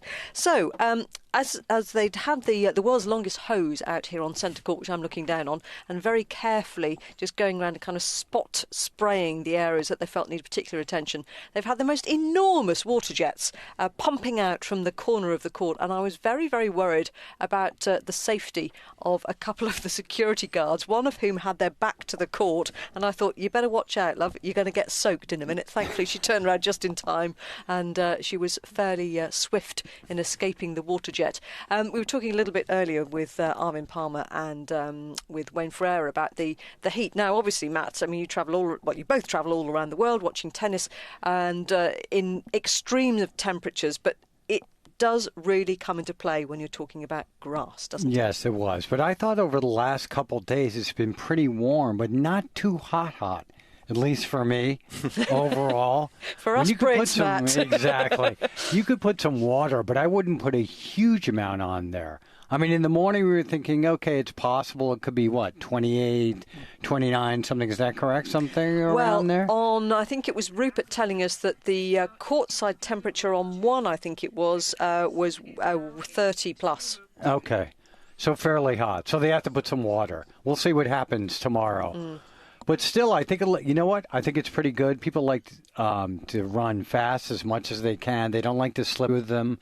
Did that today overall, but it's nice when there's sun here in England, correct or not? I'm not going to deny it was actually 38 degrees courtside on number one. Now that's getting quite warm. That is hot for sure. Radwanska, by the way, she has lost the second set, so we're going to, obviously, the third set there on number one court, which is quite an interesting state of affairs. We'll keep you up to speed. If you want dedicated commentary of that, then you can do that by going to wimbledon.com or downloading the official Wimbledon app if you haven't already done so, and I thoroughly recommend it. Let's revisit Richard Connolly, who's on number two for us. Yes, and I may have a little way to go because we're in the tie-break. 5 points in, Tatiana Maria's taken 4 of them. So she might have made this first set a lot easier for herself, but in the tie-break she is in charge. Drop shotting here. Svitolina's made it, has a high volley to put away. Awkward ball though, couldn't do so first time. Second time, drive volley, put up in the air again by Tatiana Maria. It's dropping inside the baseline. Svitolina hits a topspin forehand pretty deep. Slice from Maria. Cross court goes Svitolina. Extravagant slice from the German at the far end. Puts up another lob. It's dropping in again. Svitolina backpedaling. Oh, and her overhead was neither overhead nor volley, but it was still a winner. It was somewhere in between the two. And she keeps herself alive in this tie-break. They will change ends here, Mary, at 4-2 in favour of Tatiana Maria. So we'll keep going because this is a really exciting opening set. As I say, it swung one way and another. 5 of the opening 6 games for Tatiana Maria, the 30-year-old mum from Germany, who was born Tatiana Malek, but married her coach, Charles Maria, 4.5 years ago now. They've got a 3-year-old daughter. But Svitolina, 23-year-old, ranked 5 in the world, came storming back with 5 games in a row. Maria took us into the tie-break and is now up with a mini break at 4-2. She's serving from the near end here. Long shadows. Court is almost covered now by the shade. Maria's at the net and she's passed by Svitolina, but it is called wide. It was a pretty straightforward pass, really. Maria had just played the opening volley in self-defence, pretty much. It was sitting there for the Ukrainian, who can't believe she might have missed this, and Hawkeye says she has, but it couldn't have been much closer. Maybe a couple of pieces of paper between the edge of the ball and the edge of the line. So it's 2-5 now in the tie-break, with the German a couple of points away. You do still feel that Svitolina would have much of the momentum in a strange way heading into the second set, even if she lost it. But maybe she wouldn't feel like that because she's finding it very frustrating here. There's never any pace on the ball. It's the slice that's dropping dead in front of Svitolina, and again she cracks a forehand into the net. And here are 4 set points, 4 more set points for Tatiana Maria, because she had 3 in the 8th game. Svitolina serving in the tiebreak at the far end, misses with the first serve, sliding it out wide. That was only 84 miles per hour. She took all the pace off. So here's a second serve. Maria will play the backhand slice return, a high ball that drops long. So that's 4 set points now saved by the Ukrainian. How is Tatiana Maria feeling inside right now? This would be a huge victory for her. Of course, any win at the championships is a big one. But against the number 5 seed, bigger than most. First set, tiebreak 6-3. Maria serves at the body of Svitolina. It was a good, forceful first serve. She did well to get it back. She's done more than that. Now she's attacking the net. Oh, and the half volley. She can't play it. Maria managed to dip the ball down at the toes of Svitolina, who walks to her chair looking really disgruntled. Tatiana Maria was 5-1 up in the opening set, has eventually taken it in the tiebreak by 7 points to 3. Elina Svitolina is leaving the court. She had a medical timeout at 5-2, came back after that, but might need a little bit more attention. Either way, it's gone the way of the outsider, Tatiana Maria, in the tiebreak, as we say. So potential upset here. Next, we're going to go over to Rupert Bell. Rupert. Richard, yes, thank you. Interesting to see what's going on here, in that suddenly Siniakova, who was in tears before the last at the last changeover, suddenly now finds herself breaking back in this match against the hobbling Coco van der Wey. So Rob Nothman's getting the Coco on. Well, at the moment, I think I might need some Coco while I watch Coco, because this has got, plenty of one legs on it, because Coco van der Wey somehow is staying in this match. It's been an extraordinary sort of gutsy performance. Siniakova clearly plays on the edge and of sort of a tight elastic band, and it snaps every so often, an emotional roller coaster. She's convinced that she, ever since we had the medical timeout at 5-4, should have played so much better and won this. But we've been on court for 2 hours and 43, so it's probably been 2 hours of watching Coco van der Wey hobble her way round this court. And now at 4-5, Siniakova is serving. Just below me, a little patch of sunlight still on this court to 3, and Siniakova going with a backhand goes long, which van der Wey's moving to ever so gingerly, but the point has been won by the American, the 16th seed, quarter-finalist twice here, including last year against the French Open doubles champion. Forehand return from van der Wey. Siniakova goes to the forehand. Van der Wey deep to the backhand of Siniakova, goes cross-court. Big, powerful backhand from van der Wey. Van der Wey shapes up for a forehand. Doesn't come to the net, goes back. Siniakova goes on the line, 15 all. Close, but there was a definite puff of the line, and so we're at 15 all. Every point tense, and Siniakova knows she should have done better. She's made too many mistakes. The occasion, and there's a poor first serve out wide to the forehand of van der Wey. Van der Wey waits and is ready and serves. Siniakova to the backhand of van der Wey, who sends that one into the net. We're at 30-15 on the Siniakova serve to level this deciding setup. And it's been it's not necessarily because of the quality of the tennis, it's more the quality of the drama between these two opponents and the emotions that they're going through. Good serve down the centre this time from Siniakova, the lady from the Czech Republic, and had a very successful juniors doubles career here, and that has transferred to the senior game, and ball toss is not happy with that. Still a bit of breeze swirling around, and misses wild with her first serve down the centre. Second serve, no, is to the body of van der Wey, takes it on the forehand, and then going cross court, Siniakova sends that into the tram lines, and it's now 40-30 on the Siniakova serve. So van der Wey gutsing this one out. The lady spends a lot of her time in California, and well, that's another very loose first serve, and a look of abject horror almost on the face of Siniakova as she misses that by 4 or 5 feet. Backhand now from van der Wey, sits up for Siniakova to go to the backhand, and this time Siniakova can see a shot from van der Wey go into the net, and we're at 5 all now after 2 hours and 45 of this dramatic first round contest. Now as the shadows lengthen and the temperatures dip a little bit, we're at 5 all, and an epic day. Obviously the highlight, no doubt, the Stan Wawrinka victory, but this has got an element of drama about it as well. So at the moment we're 5 all here in the deciding set. Thank you very much, Rupert. Yes, very intriguing, isn't it, out there on number 3 court? Absolutely. Barry Milnes, just before we let you go, because Peter Marcato is poised. He's coiled, spring-like in the corner, ready to take the headset, wrestle the headset from you. He's jet lagged. Still. Well, he's looking pretty good on being jet lagged. I can't imagine that Peter Marcato ever runs out of energy. Highlights from you thus far. I mean, obviously there's still tennis to be played on the first day of the championships. Well, following the Wawrinka match closely as I had to do, that was pretty standout, wasn't it?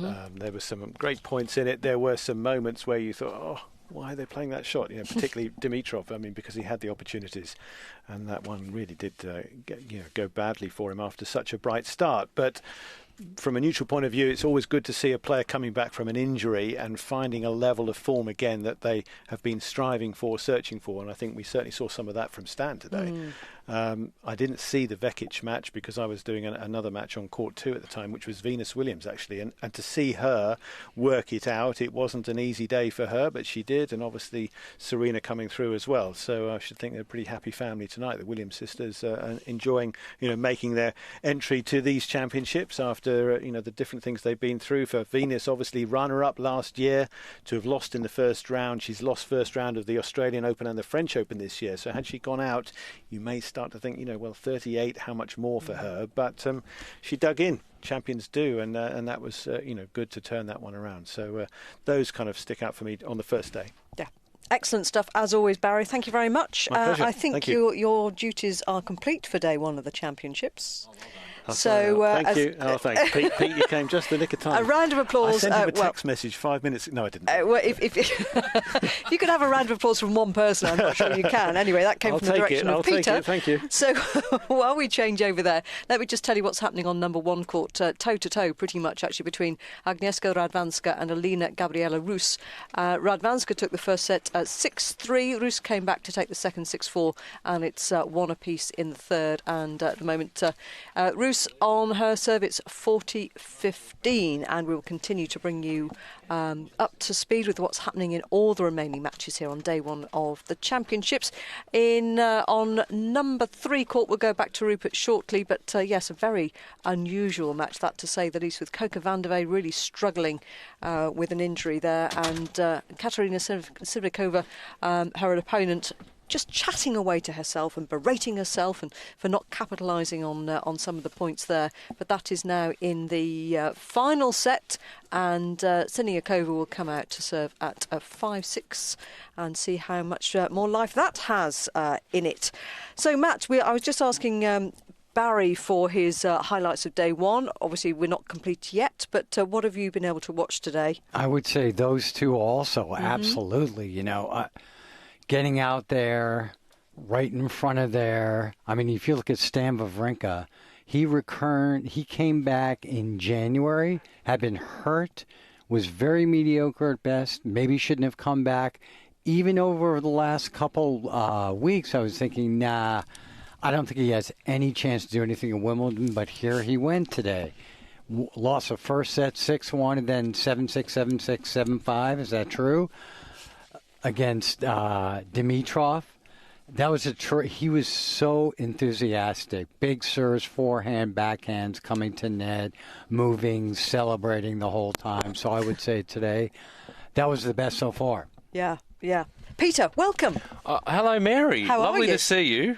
Face to face. We've been chatting this morning, but you know that this morning feels like another country. It does, doesn't it? In so many ways. It does. No, it's great to be here. Just for the record, I am not jet lagged. I am perfectly fine. I never said you were. No, I think that was Barry possibly just winding you up a little. And it worked. Typical of Barry Milnes, would you expect? Hello, He's always awake. How far did you run today, by the way? Matt's a marathon runner. 4-ish, 5 maybe, I don't know. Miles? I was just looking. Miles? We have to make sure we get the... We always say the miles. Yeah, just looking some new places. Okay. Every day. I like to do it in the morning. Love the mornings. Yeah. Do you know, I wish I could exercise first thing without eating, and I just can't because I just fall over if I haven't had something to eat. It's just, we're all different physiologically. Yep. Yeah. Somehow, some people, my husband included, he can get up, go to the gym before he's had anything to eat or drink. I wish I could do that because it's a lovely time of day, isn't it? You have to drink something. Not eating, that I get, but you got to drink You've got to have some water. You have to. Yeah. Yes. Anyway, fitness corner here. Well, there we go. Here we are going off on a tangent at the Wimbledon Radio Chat. Surely never, ever happens. Never happens. So on centre court, they're just starting to inflate the well, I said tent. It's more of a marquee because it's absolutely huge. Obviously, just starting to inflate that, which always is a sign that things are beginning to wind down. But actually, looking, Peter, we've still got plenty of action on the other courts, haven't we? Well, there's only 2 courts that are finished for the day: centre court and court 5, because court 9 is being used as a practice court this tournament. So there's still matches to come. Tomova had a good win, Victoria Tomova of Bulgaria, because that will be the opponent for Serena Williams next round, 7-6, 6-1 over Teresa Schmidkova of the Czech Republic. So we were just waiting to see who Serena will play, and would have to be fancying her chances. It was a tough match today against Arantxa Rus, but she doesn't like windy conditions, Matt. She hates the wind. It was all over the place. For her, too. Yeah. When you first get out there, you're thinking, am I actually playing well? Am I okay? And am I going to be consistent? And in the first set with Serena, I would have said up and down. But after the second round, she gets up and says, guess what? I won this tournament many, many times. Yep. Maybe I can do it again. Absolutely. Yep. And doing it nicely. Paolo Renzi, a win over Laszlo Dieri on court 11. This is what I just tend to do. I just tend to come in and just read out the score. Which is great, because for me, you see, I've tried the varifocals, and I can't get on with them. So I'm still glasses on, glasses off, glasses on, glasses off. I'll try and help you. That's what we do, Mary. Exactly. When we get to this time of the night, we carry each other to the finish line. And it's only day one, so that's a bit of a worry. I was just looking at my notes, actually, when you were talking about Serena Williams and her reaction afterwards at what she said. And she said, as much as anything, that win, it's motivated me. And you think, my goodness, does she need motivation? I mean, she's coming back to her, somewhere that she's won the title 7 times. So she's still searching for a motivation. And that's why she came back. She didn't have to. Sure. She won 23 Grand Slams. She had a baby. She could have just said, I'm not coming back. That's it. But she said, oh, no, I love tennis. I have a few things I really want to do. So she came back in March, and obviously a little bit up and down. But when you have a baby, you can't just walk back and say, guess what, I'm number 1 again. I'm going to play perfectly. She knows that. But day after day, week after week, she's getting a little bit better. Can she win this tournament? I don't know, but she'll be competitive. That I know. Yeah, I think she'll be competitive. I think if she can get through week 1, get through those first 3 matches and have straight sets wins, be off in an hour and a half, ideal. Because we know she doesn't play... She never plays a grass court lead up anyway, so that doesn't really matter. But I think, she'll only take 3 matches, and there's nothing wrong with the mind. It's just getting the matches into the leagues, and that's about it, really. And hopefully, fingers crossed, that in a couple of days' time, it's a little less windy, which will suit her, most likely either here or on the number 1 court. So she'll be able to put her foot down. Again, she'll be against an not so experienced opponent. So if she can keep getting that run of matches, then she's going to be dangerous, because she's got the experience of playing in the second week too. That's the thing. If she's here in the second week, then watch out. Right, let's return to Rupert, because this is a very intriguing one on number 3 court. It is that you're into the it's 6-6 now, isn't it? In the final set between Van der Wey and Siniakova. How is the ankle bearing up, and how's the chuntering going on with Siniakova? Well, we're at 40-15, 40-30 make that now for Coco Van der Wey serving to take a 7-6 lead in this deciding set, and it's just been a yin and yang of emotions. You've got Van der Wey just trying to keep body together, and Siniakova trying to keep mind together. And at the moment, Siniakova may be doing a little bit better. Remember, Van der Wey had a chance to win this match on serve, but couldn't take it and broken back. So it reflects that this is going to still have the odd twist and turn. A volley from Van der Wey. Siniakova manages to pass Van der Wey on the backhand side, and we're at deuce. So this could be a decisive point, perhaps, in the match. Yes. A moment. If Siniakova can get this break, surely she can keep her mind together and close this up. And realizing she's probably played 3 hours of extra tennis, because Van der Wey has really showed a good deal of grit and determination out here. Forehand from Siniakova goes to the backhand of Van der Vee, who just goes wide, but Van der Vee is going to challenge that. My commentary position, I'm basically looking in direct, brilliant sunlight, so look at the monitor. Well, I've just been told to look at the monitor, but unfortunately the monitor, because I'm looking in the sun, it's difficult to see the monitor. So I'm a bit stymied. Well, Peter will help you out as always. He's like that. Well, Siniakova has break points, so forehand from Van der Vee. Van der Vee sends up, it gets a backhand volley out. So we now have the break of serve in the way of Katerina Siniakova. Van der Vee goes to sit down. Is that the moment that the Van der Vee body has basically said enough is enough? Because she has given her all I can't remember exactly what time it was at 5-4, how far we were into the first set when we had the time out. Round about 5:45, I think it was, and then we resumed at about 6:05. So that means we've played 2 hours ago. 2 hours ago we had this, and here we are. It shows that this has been a pretty fair effort by one and all. Matt must know all about Van der Vee. Has she got a history of injury problems? Well, she could barely run. At this point, she decided, I'm just going to go into the net because I can't move to the left or to the right. Just have to bend down, missing it. In a sense, I'm surprised. Should she retire? But at this point, she's got to figure, okay, we're in the third set. You never know, but she can't even serve. Well, very soft now, yeah? Well, yes, about sort of 87, and this is why she can't put any weight down on that right foot as she's coming through in her service action, and that's why. But somehow she does give the ball a mighty wallop. But, you know, and sometimes she gets the chance because Siniakova has had these sort of brain freezes. And as a result, it has kept this match going longer than perhaps it should. And Van der Vee probably hasn't been able to believe her luck. But is this the moment that it finally, Siniakova can close this match out? A forehand, a rather tame one from Siniakova. Van der Vee goes to the backhand volley from Van der Vee, draws Siniakova at the net, and then a limping Van der Vee gives up the chase straight away as that ball is in from the lady from the Czech Republic, and it's 15-love. And finally, perhaps, the grit and determination is coming to an end for Van der Vee.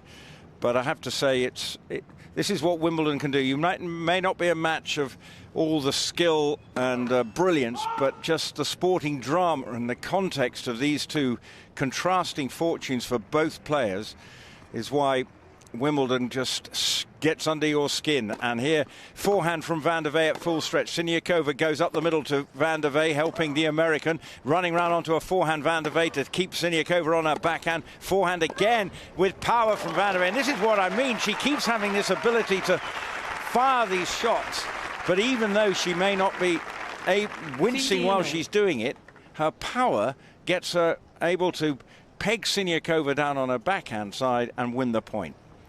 Great fighting spirit from Van der Vee. Siniakova just trying to come up with a good serve, and, well, bit of good fortune perhaps for Siniakova. That return hit the tape, but agonizingly came back on the American side. So at 30-15, 3-hour mark is reached. In the last 2 hours, we've seen the drama. In the tie-break in the first set, we saw Van der Vee compound the injury by sliding into the net. I think you can see the picture of that point, or the video of that point, on the Wimbledon Channel website as serves now. Backhand return from Van der Vee. Van der Vee again goes down the line to Siniakova. Gets it back at full stretch. Drive volley from Van der Vee, running in on that, but now hobbling after that point, and it's now 30-all. I mean, it makes you wince just looking at her. She runs onto that, and as soon as the point finishes, she's into full-on limp mode. 30-all, and serving Siniakova. Serves to the backhand of Van der Vee. Van der Vee now cranks up the forehand. That's going to go deep to the backhand of Siniakova. Again, slicing the backhand of Siniakova. Forehand from Van der Vee. Van der Vee winds up a big forehand. Has Siniakova at full stretch. Van der Vee goes down the line, but wide. Had a golden opportunity there but puts the ball into the tram lines, caught at a mercy on the backhand side of Siniakova, and that means after 181 minutes, 3 hours and 1, it is match point to Siniakova. The mind now might beat the body here, because Van der Vee has tried, but Siniakova may have just got it together mentally, although that ball toss wasn't her finest. The wind swirling around, certainly disrupting. It is swirling around. Serves now to Van der Vee, goes long. Van der Vee moves forward, the number 16 seed. Coming forward, quarter-finalist last year. Injured through this match. Backhand out wide. Siniakova goes to the forehand. Van der Vee at full stretch. Chopped back on the forehand by Siniakova. Siniakova again takes the pace off that forehand. Big cranking forehand by Van der Vee is out. Finally, the injury took its toll on Van der Vee. The 16th seed is out. Siniakova rattled so much, couldn't cope with her injured opponent, but has found a way to get over the line in a gripping, dramatic first round contest, and is the lady from the Czech Republic, the French Open doubles champion, who comes through, as I say, over 3 hours, 6-7, 6-3, 8-6. Rupert, thank you very much indeed. Well, at least you managed to get through that match without the need of oxygen tent, because I was worried about you at one point, Rupert. He's gone. That's it. He's gone. That's it. That's it. What more do you want? You got your money's worth out of him today. Exactly. Come on. Goodbye.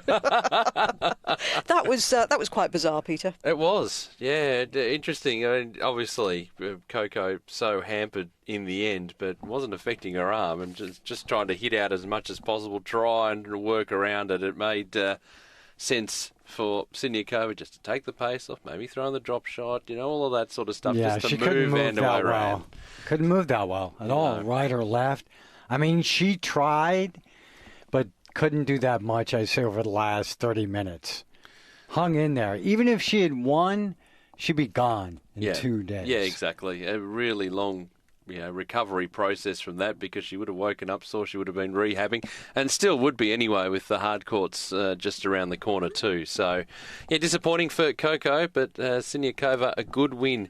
Yeah, it was good over her. She's gotten a lot better, the young one, huh? Yep, agree with that. But she needs to be more aggressive too. The next time, my guess would be even there. It needs a bit more variation too, because you saw towards the end a bit of the forehand slice and just chipping the ball around, which works okay if you've got a hampered opponent like she did today. But someone who's able to work it out, you need to be so precise, get the ball so deep, cut on the court. If you can't do that, you're in a bit of trouble. And what are you making, both of you, Matt and Peter, of the scoreline on number one court between Radwanska and Roos? I was a little bit surprised, actually, because I watched the first couple of games and I thought Radwanska got off to an absolute flyer. And I thought, well, we're going to keep this going. But remembering that Radwanska hasn't played a hell of a lot of tennis, she's been injured, missed the clay season, obviously had a good run last week on her way back. But, the Romanians, the qualifier, got through, was unseeded qualifying, had a couple of really tight 3-set matches back-to-back in the opening 2 rounds, and then a reasonably straightforward one in the final round of qualifying. So you play 3 matches, you're feeling pretty good too. So, it's going to be interesting to see how Radwanska responds, because she still whoever wins, right? Yeah. I mean, Radwanska hadn't played for 2 months, which is unusual for her. Yeah. We're talking 12, 15 years when she was playing every single week. Yeah. Well, she really would constantly, right? She'd say, no, I'll take a week off, no problem. What will she do? She'll go out there anyways. Play. Finally did that earlier this year. But even last week, I thought she played pretty well with Aga, who reached this final, 5 years ago, 6 years ago, lost to Serena in 3-setter here. A good one. And I was thinking the other day, okay, she's getting a little bit better. Now look where we are. Well, 3rd setter. We were in Paris together, you and I, and there was something missing. From Roland Garros, and it was Agnieszka Radwanska, because she's just been such a fixture in the draw, but still a ways to go there. And you'd think now, but that stage 3-2, they're on serve in the final set, that Radwanska's experience should be able to get her through there. Right, okay. Well, but we'll see.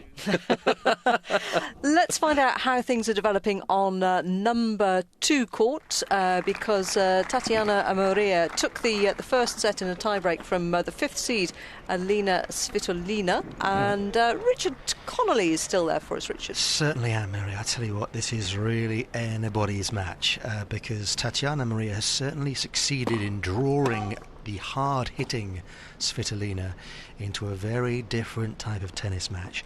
Breezy conditions still, and the lack of pace on the ball from Maria. Svitolina's found it very difficult to hit hard, and so has been drawn into coming to the net. Lots of touch volleys around, lots of really thrilling rallies that the crowd have really enjoyed. As a result, there's another one which Maria dominates at the net. And since that opening set tiebreak, which Maria took in that topsy-turvy opening set, there were 4 consecutive breaks of serve, which gives you an idea. Just no rhythm to the match whatsoever. From 2-all, Maria held for 3-2, and Svitolina here serving at the far end has a point to level the match up at 3-3. On a slightly different point, do you remember Flying Ant Day? Oh yes, very clearly. Last year? I mean, as the sun sets here, and I'm right at the south end of the complex looking north, you get this real clear view that there are thousands of insects in the air because the low sunlight is picking them out. And they are everywhere. And I think Flying Ant Day, I mean, maybe the majority of them will come overnight, but I think they're here in their thousands right now, and I wonder if anybody else on different courts can see them too, or if they're just drawn to this beguiling match. They're just drawn to you. Yeah, exactly. They think you're their leader, Richard. That's the flies who are circling around me. You are Lord of the Flies. I know it's been a warm day, but really, how attractive. Well, in his beautiful air-conditioned booth is Rob Nothman on court 18. No flyers on you, Rob. Nicely said, Mary. I can't see a single flying ant here or any of those flies that Richard can see on the southern end of the complex. Here on the northern end of the complex, we're in a gripping second set between Julia Gorgeous, the number 13 seed, who has just broken Monica Puig's serve to go 4-3 up.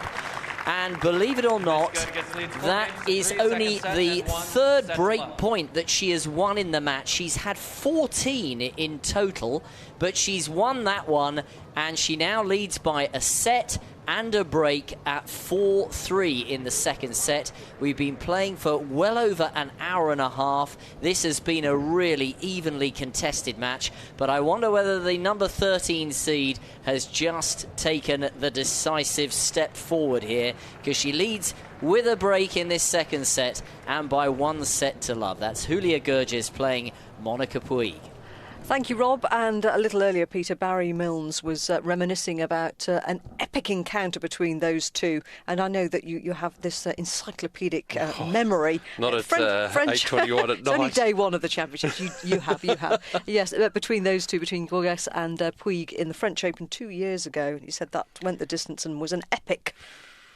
You're probably right. I can't remember seeing it. Wow. Oh, well, maybe you were probably commentating on another match. I was doing other matches. I will give you that. Absolutely. Okay. I didn't file that one away, but talk about some long matches going on. On court 15, Steve Johnson, Ruben Bemelmans. Bemelmans took the first set, the first 2 sets to qualify 7-5, 6-3, and then Johnson the next 2, 6-4, 7-6. He won that tiebreaker 7-0.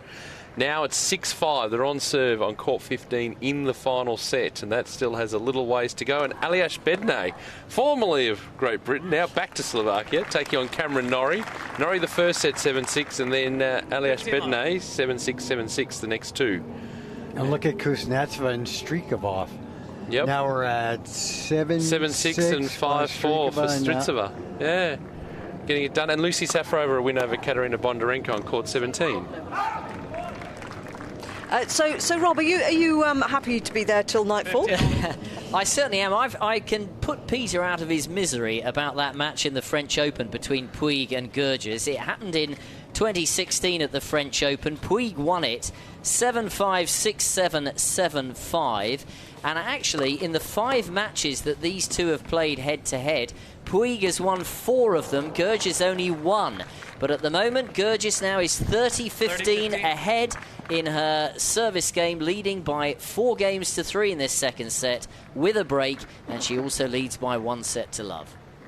Thank you, Rob. We will be back to you in a little while for an update on that one. And Peter, if you would, with your better eyesight, just bring us up to speed. Do you want a call of the board? Yes. Would you like a call of the board? I should point out too, not to give away the magician's secrets, but Mary is closer to the telly than I am. Yeah, but that makes it worse with my eyes, you see. Really? Do you want to swap seats? If it was further away, I might have a better chance.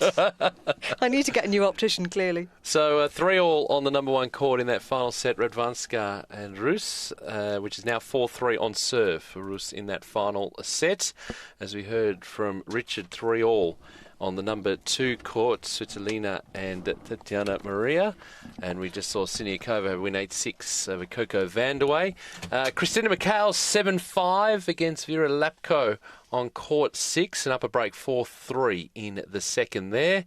Victoria Goljevic 6-2 the first set. Ons Jabeur from Tunisia, great story, 6-3 the second set and leading 4-1 in the final set there.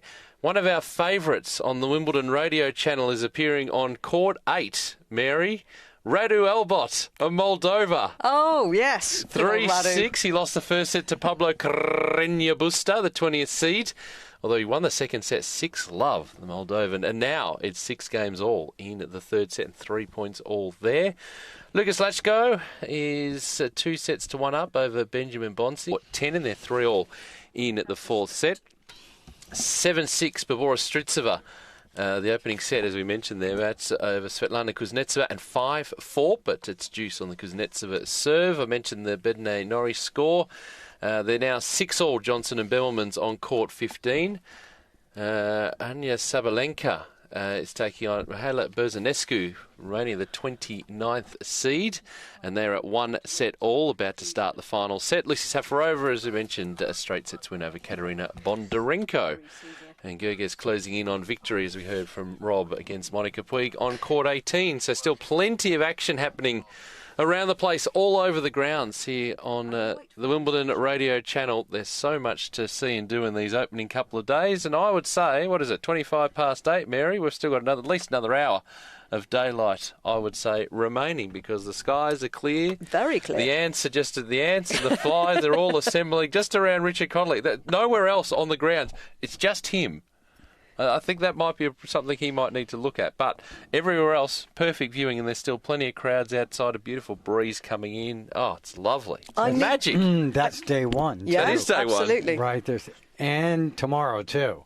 Really late, lots of matches at the beginning all the way till the end. Head spinning stuff indeed. And yes. I know there is some other sort of sporting tournament going on apparently. Just very quickly, we'll update you on this. Yes, it's Belgium 0, Japan 2. 69th minute there at the Rostov Arena. 2 superb goals for Japan straight out of the half-time break. Should we have an insect update on... he might be on number 2 demolished him. No, Richard. What I need to have an entomologist on speed dial. That's clearly what I need. But I think I'm right in saying, I haven't got an entomologist on speed dial, but I can call my mum, who's a biologist, so that'll do. And I'm pretty sure that the flying ants wouldn't turn up in an evening. I think they like to make the most of their one day of glory, in the morning, and they'll come in the morning and just stick around and be really annoying all day. There are a lot of insects around. In my house it happens quite often. You shake a curtain in the morning and the sun's low in the sky, and you can see lots of speckles of dust that flicker in a kind of golden sunlight across the room. And I tell my little boy that they're sunbeams, when actually I know that probably we haven't cleaned the windows. Assiduous in our cleaning around the house.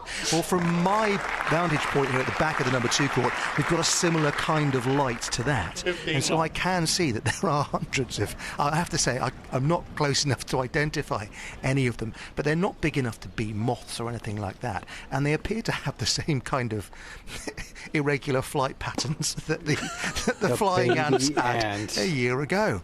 So anyhow, I've also got, if you'd like me to take this in a different direction, but also from the natural world, because we've got some trees alongside the number 2 court, and it has been breezy, we've actually got quite a lot of helicopter seeds from sycamore trees that are alongside, and they're kind of twirling in amongst this mix as well, and a lot of them are actually landing on the court, and there are so many of them now that the players are just ignoring them. There's quite a sizable handful sprinkled all over the number 2 court. All of which is to ignore the excellent tennis match, which is actually going on. There are actually tennis players there as well.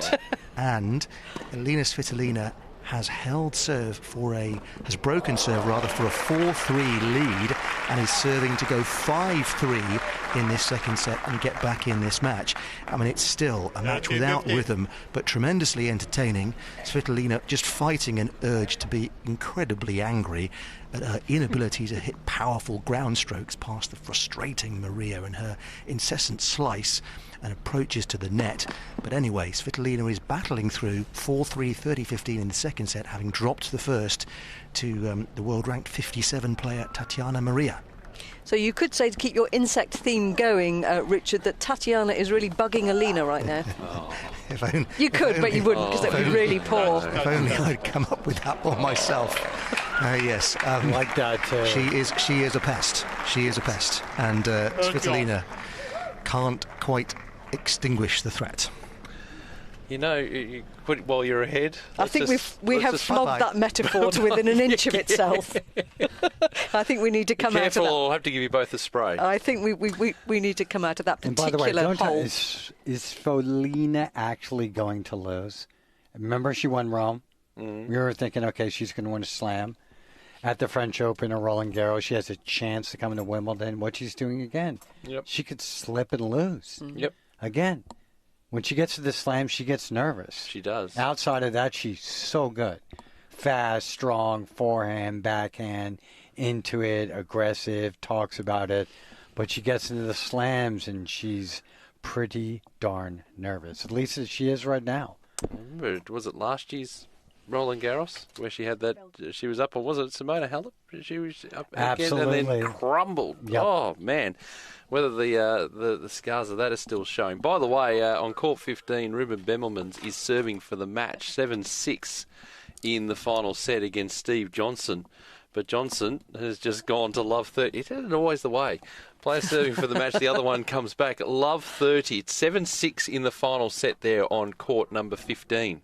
Right, let's return to Rob Nothman. All this talk of an absolute epic on court 18, well, may not be the case, 30. Rob. Julia Gurges of Germany, the number 13 seed, has match point at 40-30. 5-4 up in this second set. They've been on court 1 hour and 37 minutes. Against Monica Puig, she serves wide and long. This service game has been a real curate's egg. It's contained an ace and 2 double faults, but it's match point at 40-30. Second serve is good. Backhand return from Puig is a good one. And Gurges can do nothing more than net her backhand. And so that, in a way, epitomises so much the story of this match. Gurges has carved out a lot of chances, notably on the Puig serve, but has only taken 3 of 14 break points. And again, she had match point and was denied. And the Puerto Rican, the Olympic champion, continues to fight hard as Gurges goes wide and long with her first serve. The breeze just ruffling her skirt here on court 18. And, Gurges goes long with her second serve. That's her third double fault serving here for the match. And the German takes her towel from the ball boy, and you can see her talking to herself. I wouldn't put it quite in the category of the chuntering we were hearing from Siniakova earlier, but she's got to try and compose herself. Break point down, serving at 5-4. Puig, good return, and Gurges goes wide. And well played, the Puerto Rican. She has hung in there. She will not give in. And we're level again in the second set at 5 games all. Good for Puig. So, more life in it yet, Rob. Don't you worry about that. By the way, you were updating us not that long ago. Japan were leading Belgium 2-0. Yeah. It's now 2-2. What? Yeah, I know, within the space of about 10 minutes. Oh, goodness me. Are we talking about football, soccer? Yes, don't worry about that. Oh, I thought we were just at tennis. No, we're everything at this. Now and again, we'll just do this little sneaky update, seeing as it's once every 4 years. England tomorrow night, correct? No, the place will come to a standstill. Ruben Bellmans, though, he's not at a standstill. 8-6 he won that final set against Steve Johnson on court 15. I'm just watching the match point again.